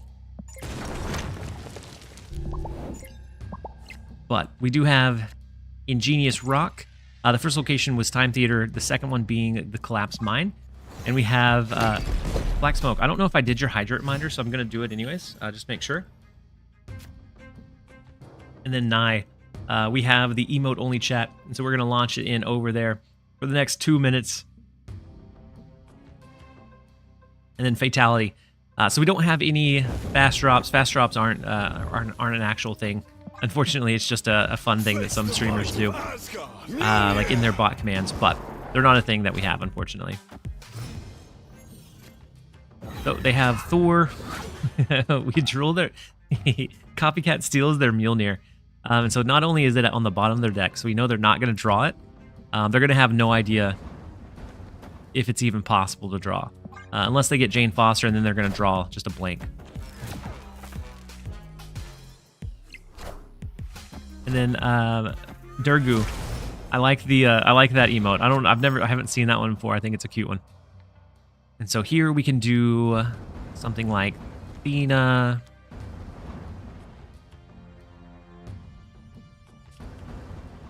Do Athena, Kitty Pryde. We can do Captain Marvel, Kitty Pryde, and just forego the Athena. That opens up our last turn. But I think I like the potential for Athena to scale more. So let's do this. Next turn we can do like a Juggernaut to protect one lane and go from there. So Miss Marvel coming in. So no hammer for him. No Jane Foster. I think if we do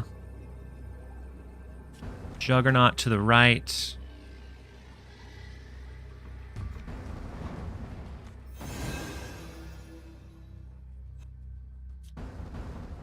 Cassandra Nova to the left. We give the room for Captain Marvel to move. Either that or we put it into mid. But I kind of like the idea of throwing it all left. We could play Kitty Pryde, but Athena's going to scale just as much, so I don't know that we need to. We're just going to do Cassandra to the left. It's a 6 power card.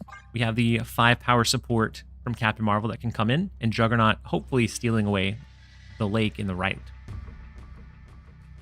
And then I do think that has been about our 2 minutes.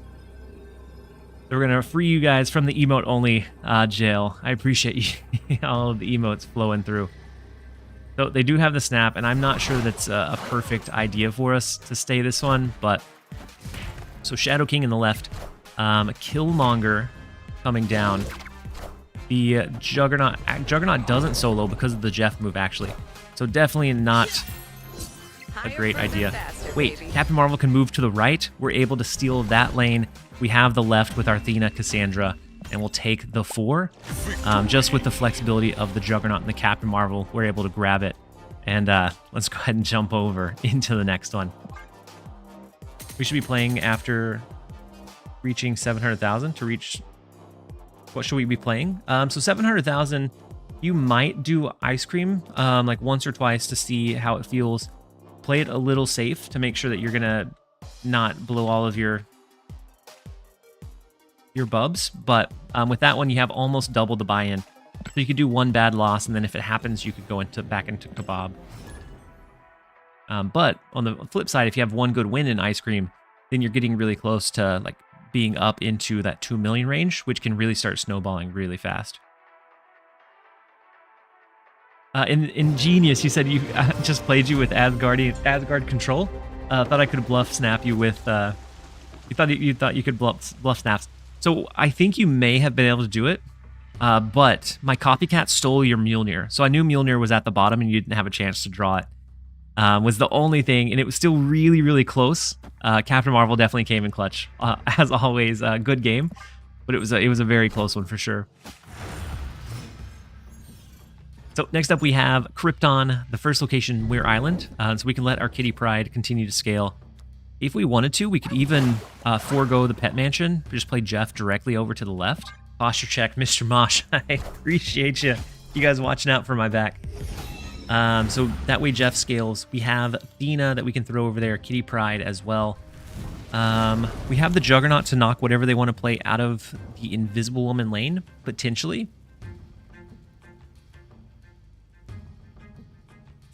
Kind of want to go Cassandra Nova to the right. I know that we could let Athena scale, but I also want to get it where it negatively afflicts most of their cards, or as many as possible. I'm surprised you remember how many points each food has. I spent a lot of time. I spent a lot of time in the Kebab, which is like 89.6 or something, and then Ice Cream, which was the 400,000, and then the next one, I don't remember what the next one was, but I remember it was 2 million, and then 10 million, and then 56. I spent a lot of time dedicated to the mode. So our Jeff can no longer move, which is unfortunate. We do have Captain Marvel, which can be that flexible tool for us. They played one card here, so it's either a 2-cost or a 1-cost. We can go ahead and do Vision, which becomes that mobile source for us. Then maybe we're looking at protecting a lane with our Juggernaut. I don't know. We'll see. Thera comes down, which is very scary.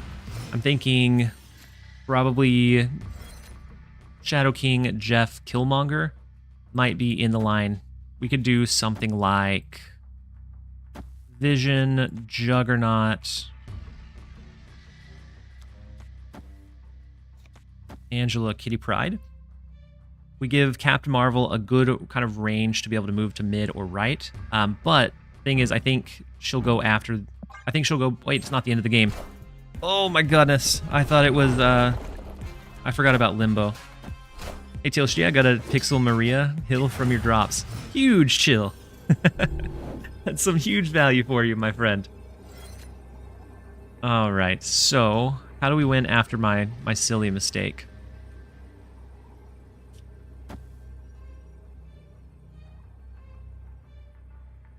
Looks like maybe a Surfer deck. Maybe they have Cassandra Nova, but then again, maybe not.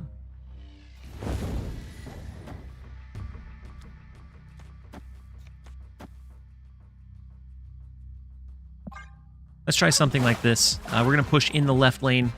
Since we have no idea what's in the pet mansion, nothing is within Shang-Chi range to the left. Maybe they filled too early in mid. Maybe. The Shadow King to the right. The Absorbing Man is crazy in the left. The Luke Cage, so there's bounce back up, huge. And then if there's a Silver Surfer in the mix, then super unfortunate. Shang-Chi from Copycat, so that's not it. Man-Thing. And then Killmonger. Crazy brew. Absolutely swindled us away, and only for the 2 cubes. They gave us that little show as just a big discount, honestly. We could have paid 4 or 8 for that pretty easily. Here comes the Monger. Yeah. Is that good against non-Arsham? Welcome. Yeah, this deck's pretty good against non-Arsham. And then Texas Flip, thank you so much for the Prime sub. I appreciate the support and appreciate having you here. And so right now with this one, I'll see what my stats are on it. Right now with this one, gotta wait for it to load. Right now we're 16 games in, 62.5% win rate, just under 1 cube per game. So far it's been really good for us. Glad you're making Snap content again. So am I. I'm glad to be back. We have Butt again, which is doing anything but losing because their rank continues to climb here. Let's see if we can maybe steal one away from them again. The few and far between wins against them. We have the Cassandra Nova that we can drop on 3. We also have Hope Summers. But I kind of like the idea of Angela into the Avengers compound. And then P Busy. I haven't heard the... Hey, welcome. It took you long enough. The notification, there it was, but I haven't heard the notification yet. But thank you for the Prime sub. That puts us at a big 28 for the day. I appreciate you guys for all the support and just being here to enjoy the content. So we can do Cassandra Nova. Next turn, we could do like a Hope Summers, maybe. But I think the earlier we're Cassandra, the better.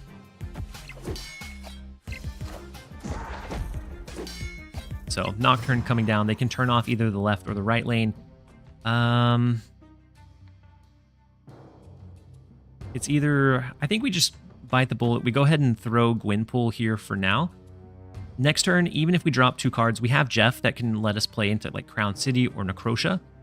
And so we won't be completely locked into only playing in the Avengers compound. But we may be locked into whatever we place there. Like as far as how much power we have. That is a double hit on Jeff and a single hit on Juggernaut. It's huge. Hazmat comes in. We're seeing a lot of like the Ajax Hazmat stuff, which is a bit scary. Mighty Mo with the cheer. Thank you so much for the 100 bits. Why no Gwyn Wright? We could do Gwyn Wright, but that would have opened us up to like a little bit more flexible plays here. We could also do Kitty Pride, Jeff. That opens up. I guess it's just Juggernaut Hope next turn.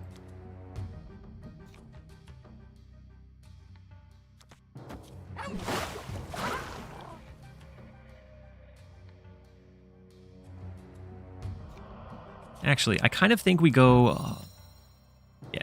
Yeah, no, we'll do that. If we did Jeff, we could try to make sure we dropped initiative. But I think we'll do this and see. We're kind of worried about the potential Ajax, which is right there. A Shang-Chi top deck would be nice. Had to get the hype train to 69%. Mighty Mo. Not all heroes wear capes. There is the Shang-Chi top deck. But...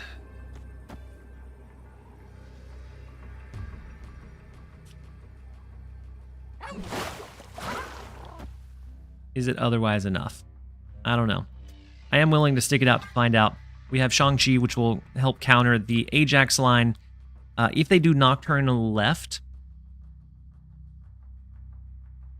If they do Nocturne left, they could turn it off and play their card over there. Maybe be bigger than the 9 power we can put.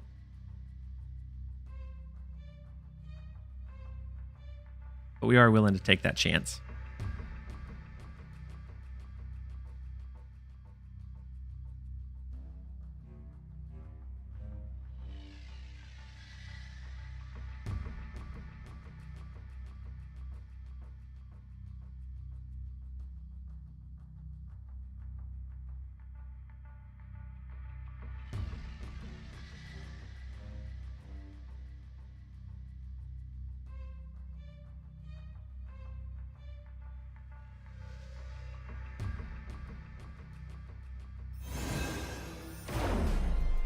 All right, so the move Nocturne to the right, which is good for us. Savage Land comes in, gives us a little bit of value there. The Sage ends up being really, really big. I don't know if we beat that after the Ajax. We do. So it goes down to 15 on their end. We're up to 20. The Jeff in the left, the Kitty Pride, is enough to steal the rare win against Butt away. We will gladly take it. And that... we will go ahead and jump over into the next one. Play for right. With Athena scaling in the right, I wasn't sure that we'd be able to compete with whatever they could put there. So if we did the Shang-Chi, like playing the extra 3 was a really weak play overall.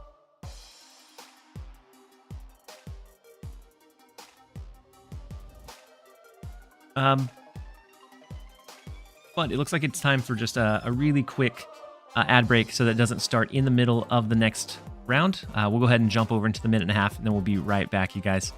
Don't you go anywhere.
Angel, he said, sorry.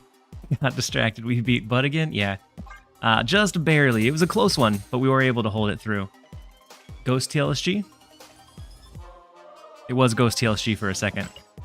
What time is it for you guys? So for me, it's 7:14 p.m. We launched at like 9, sometime 9 this morning.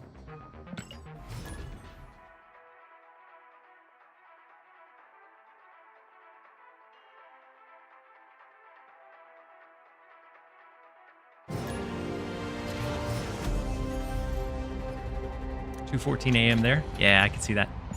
Next up, we have MLE. The first location is the Vibranium Mines. We're going to run our Angela on 2. We have Cassandra Nova, which is just good raw value. Unless we think they're going to play into the Vibranium Mines. I should most likely get some rest. But there is Emily I watch. There's Emily? Oh, Emily. MLE. Oh my goodness. I didn't even catch it. And so I appreciate you guys being here and hanging out with me throughout the stream. They have Jeff in the Crimson Cosmos. We could go ahead and go Cassandra. That could potentially push into that middle location.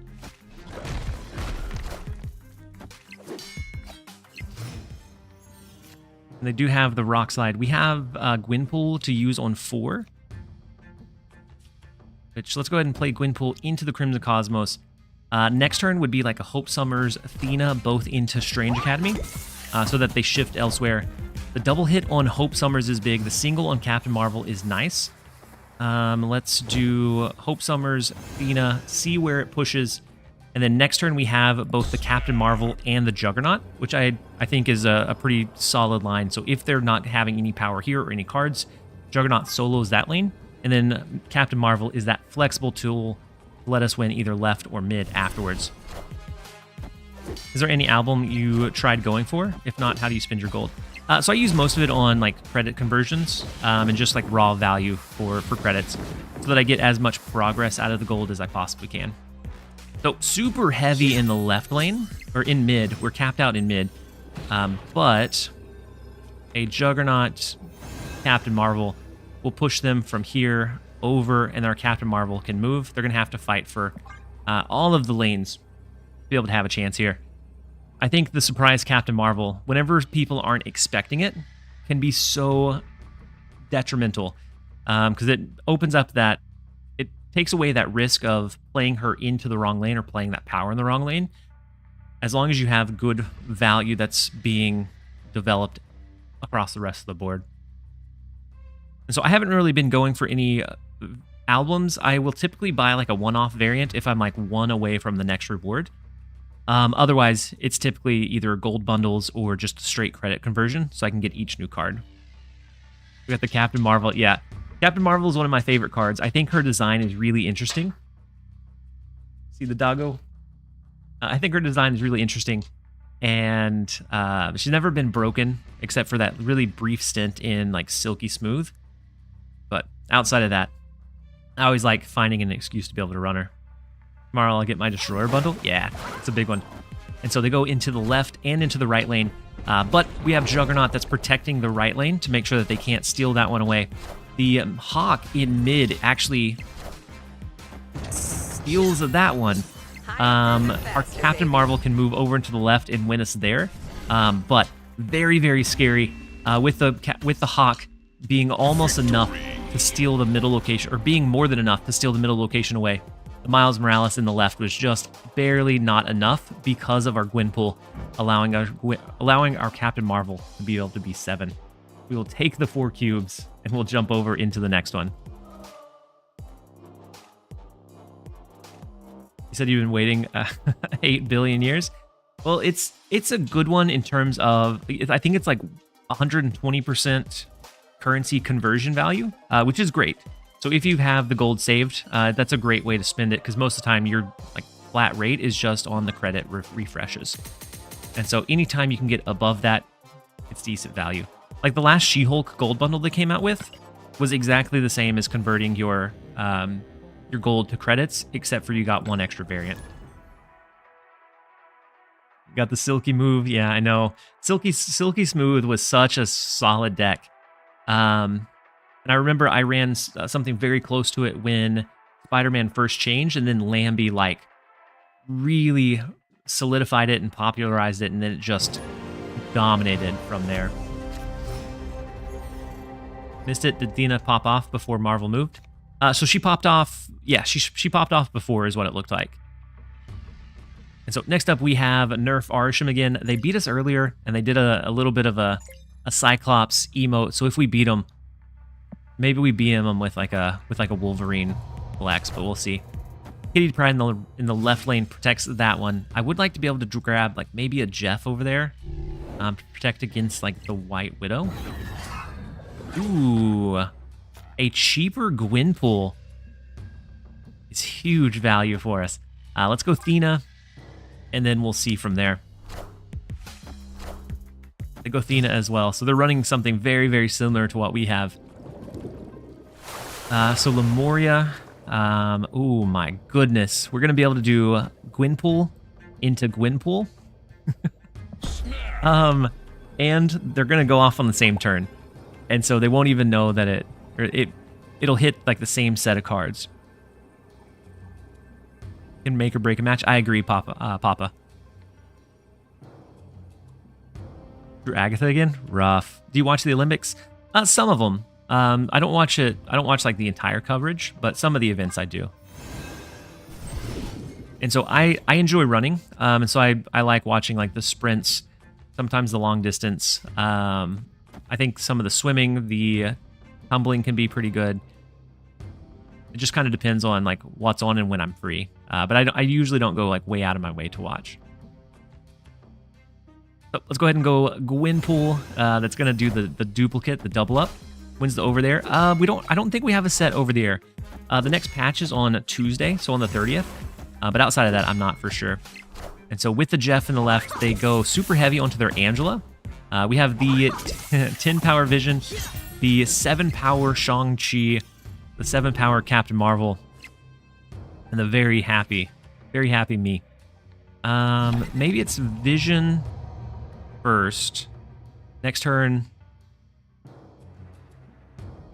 it's either that or it's something like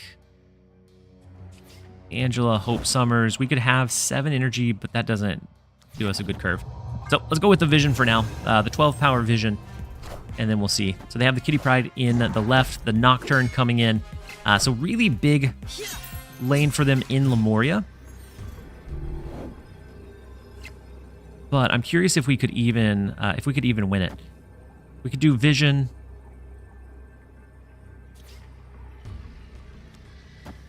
Vision mid or Vision right, depending on if they move the Nocturne or the Jeff. I think maybe something like this is what we attempt.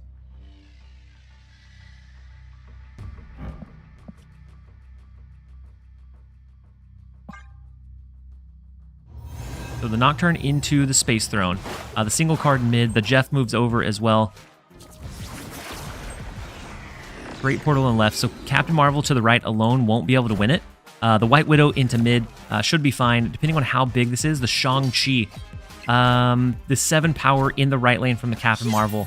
The scaling in mid. The scaling of their Athena is not going to be enough. We're able to grab the 4 cubes with the incredible flexibility of some of these cards. We'll gladly take it, and we're on an absolute tear.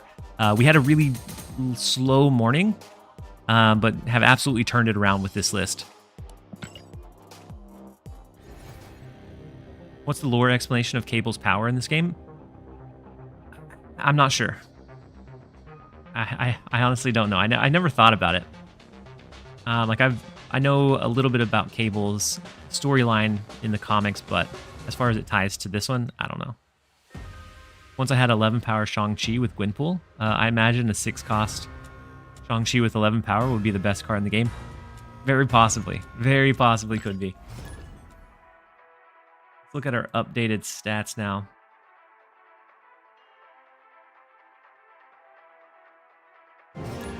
Dang.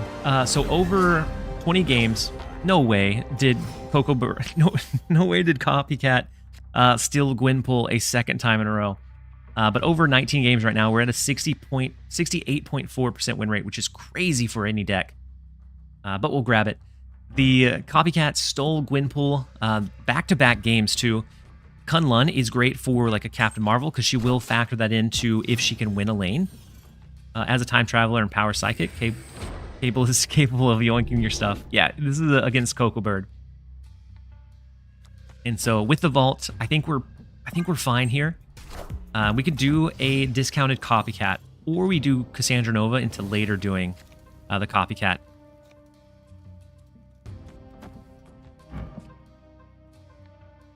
I kind of think Cassandra Nova next turn would be like Kitty Pryde plus copycat into the ability to have just a really big Captain Marvel. We take out their Sage, which is great. The Fastos is not fast enough. Yeah, the huge pull for copycat. My goodness, into the Gwyn pool as well. So I think we do back-to-back. I think we do back-to-back Gwyn pools.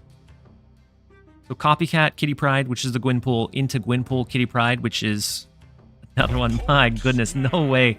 And we have the snap. The only bad thing is I would like to be able to have that power move over into Kunlun with like the vision. But otherwise, I think we're really comfy cozy here. What's a good deck to take into the diner?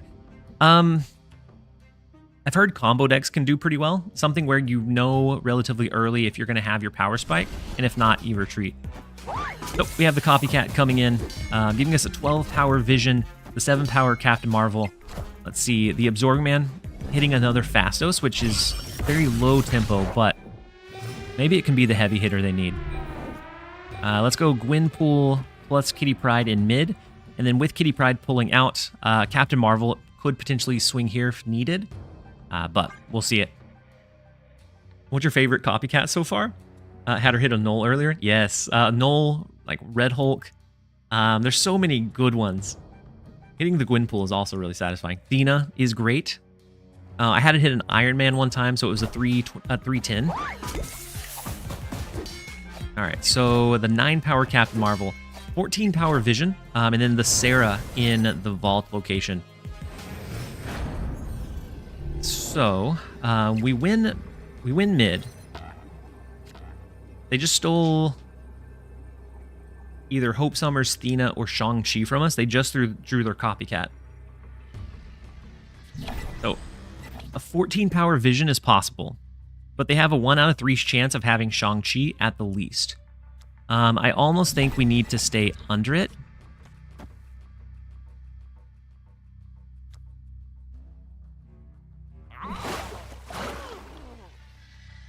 And do this.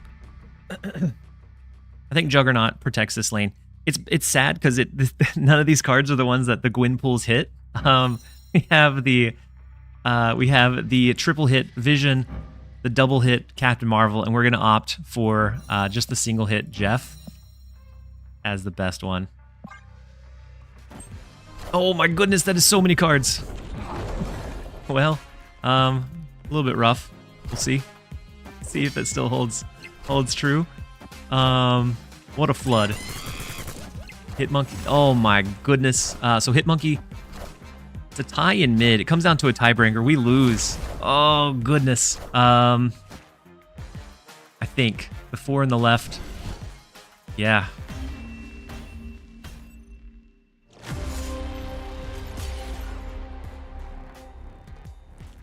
Rough. Super rough.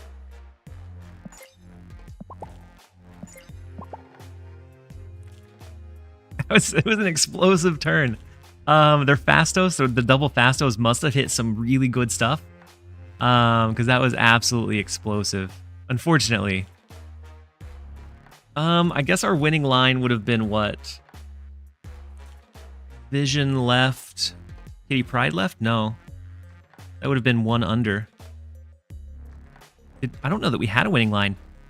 Vision right would have been 7, 21, 27. They would have had another. No, we didn't have a winning line there, I don't think. Crazy. Crazy amount of power. Unfortunate. So much for our positive grind. All of those gains went dwindling away. Go ahead and jump into a different one. They were retriggering Hitmonkey with... Oh, yeah, so we lost mid regardless. Because Hitmonkey would have been triggered by the Grandmaster. Huge. Would have been a huge play. Hitmonkey's so strong. Yeah, and the fact that they didn't have it like bounced in, it wasn't as transparent or linear. So definitely a big one. Next up, we have Mr. Butt once again. I think at this point, he might be our nemesis. You said you have the 72. Do I still continue in the 10 or go play the 50? Safest is probably 10, but if you're feeling lucky, you can gamble like once or twice in the 50 and just make sure not to overstay. But it's definitely your call. Next up, we do have Butt. We have the Angela in the left lane. They have the Angela in the left lane. Let's give them the Spider-Man point once again. Very similar decks we're running. We have their Ravona, which isn't fantastic, but not awful either. Let's go ahead and go Cassandra. What would be best Arsham deck for beginner diner event? So Arsham, the more people that have Nova, the worse it gets.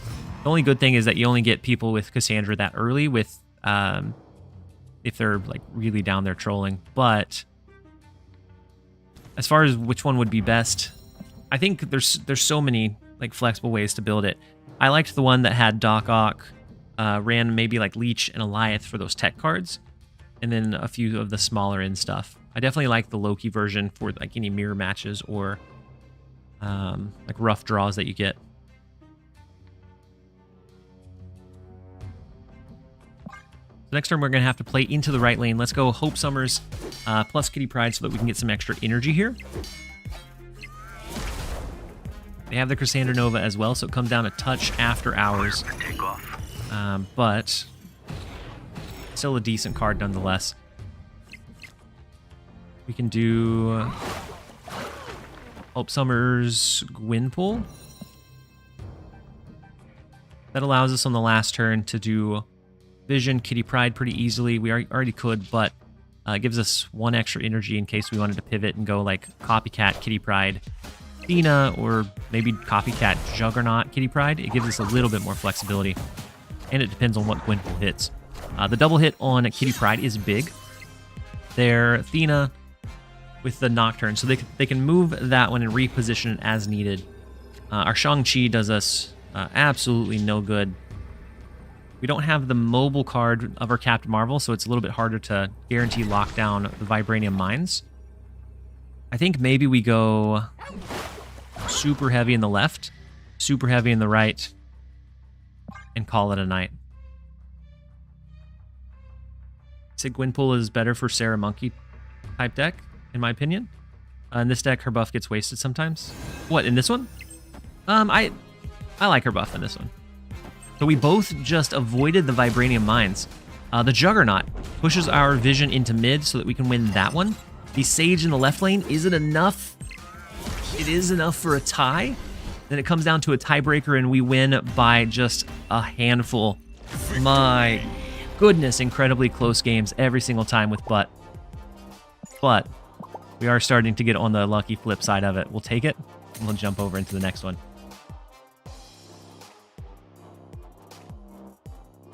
In this one, yeah, sometimes her buff will get wasted, but I think for the most part it's okay.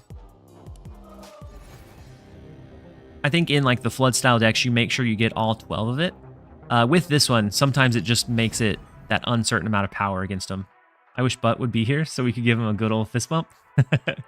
Yeah, he's probably hanging over in Dexter's chat, honestly. He's one of the mods over there, and so he's really active in that stream. We pull a Sage. We pull a Sage with our Copycat, which is massive for us.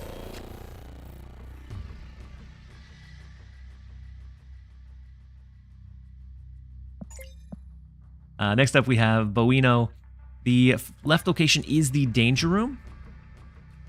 And so our mobile cards are great over there. We can get Athena down a bit early. We have the Sage, which is the Copycat, so it starts a little bit higher. Ooh, and they go ahead and play their Korg in Danger Room to get a little bit of power over there. Let's go Angela into mid and see what we draw.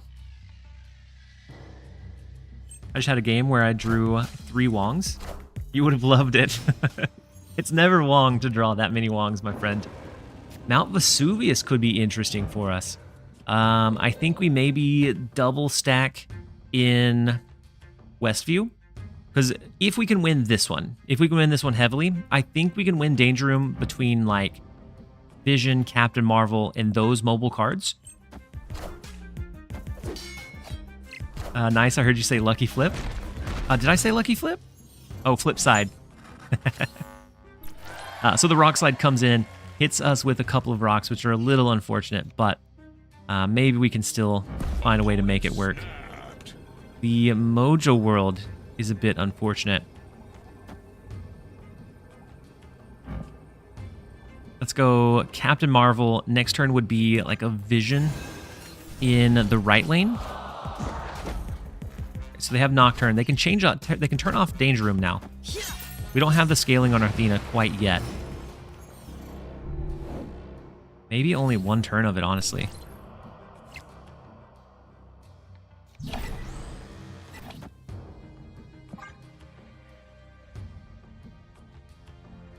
Anyone want a cube donate? Queuing Cherry Pie. Got a bot. Huge diets. What a win. What a win on your end. And so we are now locked into committing to the final piece of this game. They do have Ravonna, Kitty Pryde. So, ooh, we need a Juggernaut top deck, I think. Because they have an Iron Man, right? Gwynpool is not it.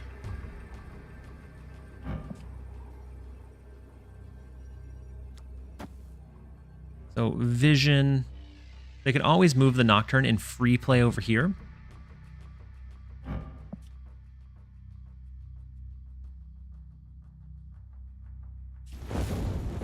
And we could double drop here, but I don't think that ever beats if they go the Iron Man line, which with Athena, Ravonna, they might. We can also go this. And then Captain Marvel can maybe move to the left. But I don't think that's a huge... I don't think that's even super likely. But we'll see. So the Nocturne over to the left. The double drop in mid, the single in the right lane. Let's see. Let's see what we end up going up against. The Juggernaut in mid, perfectly fine. The Mystique copied nothing, so interesting. The Kitty Pryde in the right. We have the Vision that solos the left lane. We have the big Sage, Captain Marvel, Hope Summers. We win the right, and we win the 4 cubes against Boino. We will gladly take it where we can. It is nice to be on the flip side of these. All morning we were on the bad end of them. We just stayed positive, stayed true to it, and eventually we got back to where we needed to be.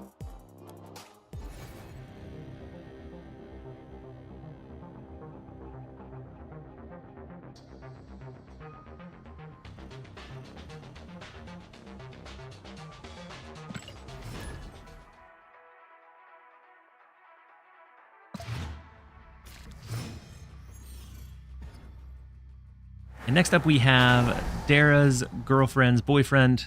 We have Yo Woody. We've been matching into them all day long. They're going on an absolute marathon stream. I think it's their birthday today. They're doing a subathon. And so absolutely having a tear today. Let's go with Jeff to start it off. We do have Gwynpool. We have our Juggernaut, which is a great protection tool.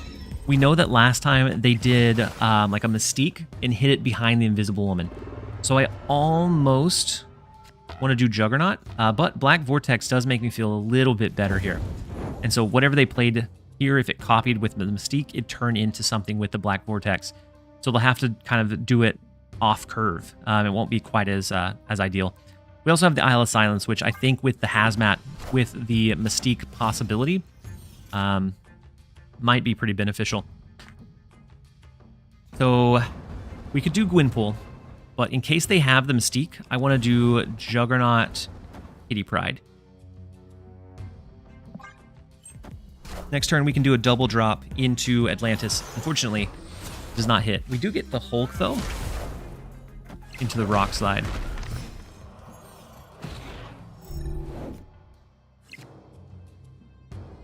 And so it's either Gwynpool, Kitty Pryde, which gives us 8 energy onto the last turn, or we end up going a Vision Kitty Pryde. and just go for the raw flexible power, which I think we're going to go with. The Theo Logan, you said, good evening, TLSG. Just finished your Cassandra Nova video. Good stuff. Huge. Hopefully, if you have those cards, hopefully play it and does well for you. I definitely think it's going to be kind of like a shell that is very critical in like deck building, and like if you're building a deck, it needs to be able to beat that one. And so we do get the 1 cube retreat against good old Yo Woody, and this deck is absolutely dominating. Said, how's the deck feeling? It's feeling great.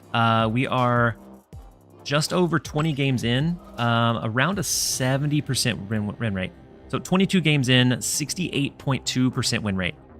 And so it's feeling great. After kind of switching around for the better part of the early morning, struggling to find something that went well into all of the stuff that we were seeing, and I think we finally found one. Ooh, we steal their Onslaught. So if this is a Living Tribunal deck, we're gonna bring the Onslaught their way. Did you get the Cassandra Nova variant? I sure did. It's in the deck tracker. It took me a while initially with the grind, but I spent a lot of time in that 600,000 range. But as soon as I got up to like the 2 million, it just started snowballing after that point. And so it took a while, but I'd say from 4 million total reward track to 500 took every bit of like 2 to 2.5 hours, just with the way that it kind of rolled. So the Iron Man, they could be looking to do Mystique. I think we're looking at a Living Tribunal deck. And so our Juggernaut could play a pretty big role here. Does this deck lack some power at the top end? I mean, I haven't felt a noticeable like lacking of like top end power, because a lot of the decks right now, let's say Arsham, those are suppressed, and so those that are going super high aren't necessarily winning very well. And so with this one, it kind of takes that mid-range stuff that we're seeing a lot of with like the Athena, Kitty Pryde, Angela, and it just adds a little bit of extra flair into it. So the Cassandra Nova in the left, the Ravona, interesting. So let's move the Jeff. We could do Juggernaut, but I'm not sure that we want to. I think we're going to do just Kitty Pryde for now, as we fill out the rest of their hand. Sarah. So a big discount. We know they had the Onslaught, and so it feels like a Living Tribunal deck, but a strange one for sure. Go Vision, Kitty Pryde. That way Athena can scale. What about this deck? Wait, what do you mean? This deck has felt really good for me so far.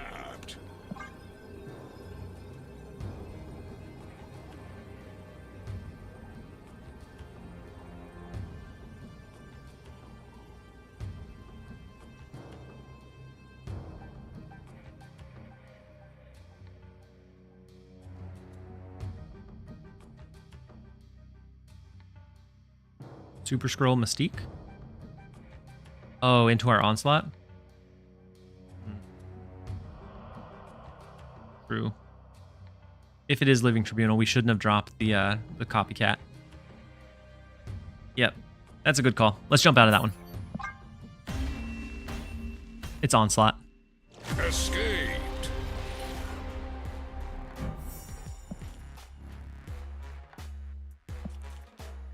Yeah, so it's mid-range still, because it does have that like Angela, Athena, Kitty Pryde engine, but it has the flexible like end game with like the Captain Marvel, the Vision, and so you can find ways to position that power that otherwise it'd be hard to kind of lock down and pin a location. It does look like a really quick set of ads are going to run, and so I'll slow play the first couple of rounds, but it looks like they're already in the process. So we will see you guys in just a second. and then we'll queue into just a few more.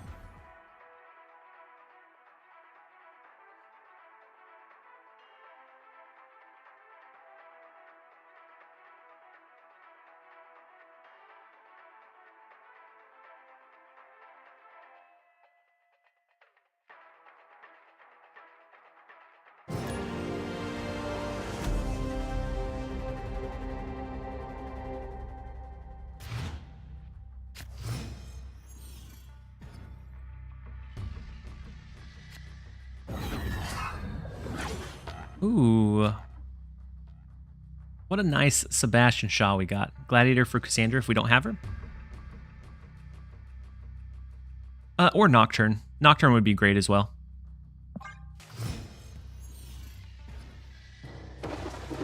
But the first location is Oscorp Tower. We're going to avoid that one for sure.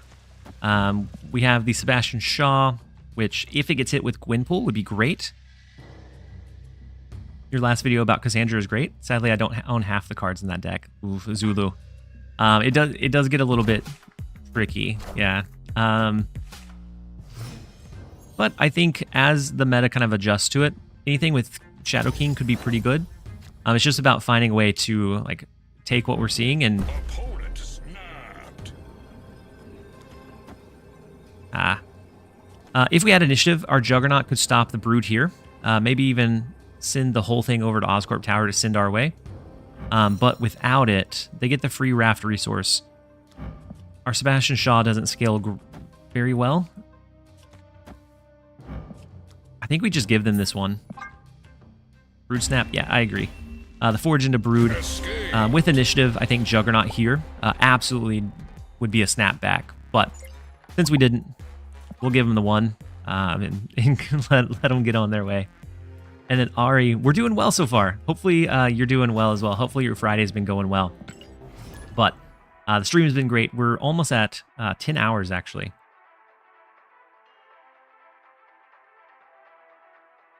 And so the stream has been really good. The support has been really good. You guys helping try to push me up closer to like that full-time status. Everyone has been so supportive of me trying to find ways to make that possible, which a lot of times means additional sponsors that maybe I wouldn't take as many. But next up we have not Brood. It was Brood of me to mispronounce the name. We have Brew, rank 59. We steal a Nico, which right now has the ability move the next card to the right. There's been a couple of games where it locks in her spell. I've had a couple where it shifted around, and so it's really hard to tell what that looks like. But yeah, so this one is shifting now. I think ideally it should probably shift, but the Jeff in the left, they have Hood, so it could be the low to the ground bounce deck. It could be one that runs Viper. I saw a couple of like werewolf decks that ran Viper. And I want to run Angela, but I also really want to drop Copycat here because the next card we play is going to make her from a 5 to a 10. The Nocturne can turn off the Rickety Bridge, which is nice. I think we go ahead and go Gwynpool here. That's going to double up our Copycat. Gwynpool is going to hit some cards in hand. We'll be able to have a couple of turns to adjust to figure out where and how we need to use it. So all three. We have the Angela, Kitty Pryde, and Vision. And so we can either do Angela, Kitty Pryde this turn, do Cassandra Nova, which is only a 5 power card.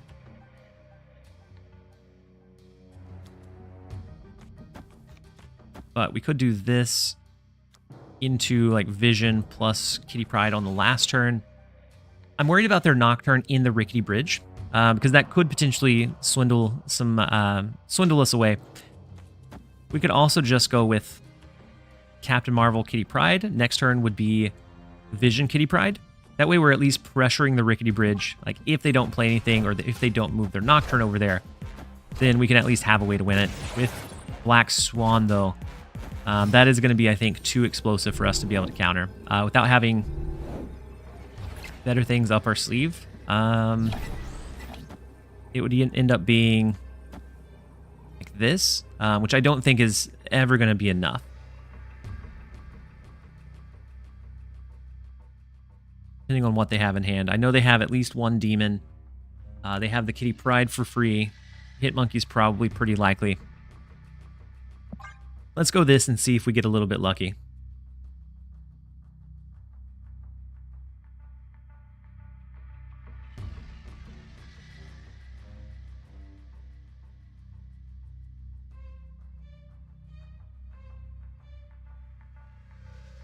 Jeff right. Vision mid.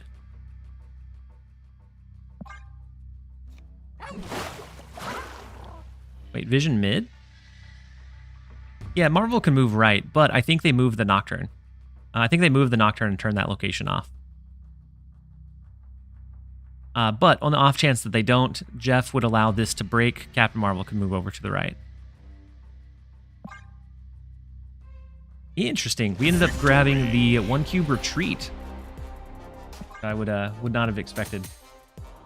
I'm guessing they didn't have like a great finisher, so Monkey couldn't scale quite as much as they needed.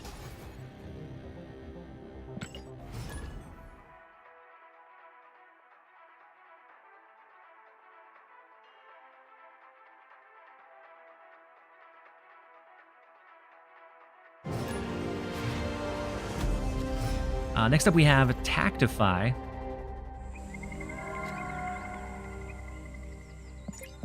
First location is Eternity Range. We could play our cards there. See if we can give them a rock on their side. It is an Arsham deck, so drawing into Cassandra Nova could be the make or break here. But we'll see if we're able to make them. We'll see if we're able to make them break. The Agent Coulson on curve. How quickly I'd forgotten how treacherous Arsham getting a good early curve could be. Athena, Kitty Pryde's not awful.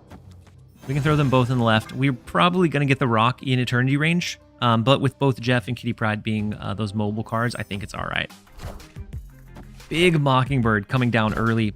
We do have Shang-Chi that could be used to destroy that one at least, and then maybe Cassandra Nova somewhere else. It sounded like they just drew their copycat and stole something from us. I don't know what they stole, but I heard it steals something. So maybe we go Gwynpool, or we go ahead and set up like a Cassandra Nova Kitty Pryde. Next turn could be Gwynpool Kitty Pryde. Maybe. But going into turn 5, it's a little bit rough because we'll only be able to use one of the resources. White Tiger's an interesting one. We know that their copycat didn't steal our Shang-Chi at the very least. Trojan Guy, hey, glad you're back from your long break. Always enjoy watching you. I appreciate it, Trojan Guy. I'm enjoying doing the streaming. I'm enjoying it so much more than what I was able to do before I took the break. It was very much a needed kind of rest, reset, and then jump back in full throttle. So we could do the Captain Marvel, that's the mobile card. We could do Shang-Chi in the left lane, or we can do like a Gwynpool Kitty Pryde. I would like to be able to do Shang-Chi on the last turn though. But without Hope Summers, it might end up being that we have to Shang-Chi this turn. Shang-Chi, Kitty Pryde, next turn, or the last turn, might be just double dropping mid in the middle. Could you fit Nocturne in this deck? Potentially. You might be able to fit Nocturne in place of like Cassandra Nova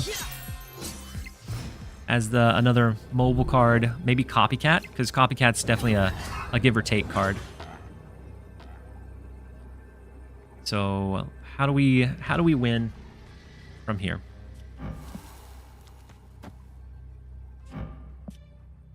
Juggernaut to help us win the right. We give up left. Shang-Chi to the left is unfortunate, but with initiative, I think this is what we're going to push for, is left and right. Give up, left and right, give up mid. But if that's the case, we don't need Jeff in mid. We can just throw Jeff to the right to win that one a little bit harder. And that is what we're going to lock in. Knock feels too good to not run. I can see that. But I don't know. I haven't had an issue without it. It's just good into like those limbo games. So we push the right card over to the left. The Omega Red in mid gives him +3 to both the left and the right. The tentacles slap down over there. Copycat, which copied the vision. M'Baku jumping out with the jump scare. Wasn't quite able to make it happen, but we'll grab the 2 cubes against Arsham. And that is... Luckily, they didn't have Shang-Chi. Had they had Shang-Chi in... I guess in this lane, it would have been okay. Maybe. Because then Copycat wouldn't have been here. I think it would have been tight, but we'll gladly take the 2. And you guys, I know I was going to do a super extended stream, but I do think I got to go spend a little bit of time with my daughter before she ends up going to bed for the night.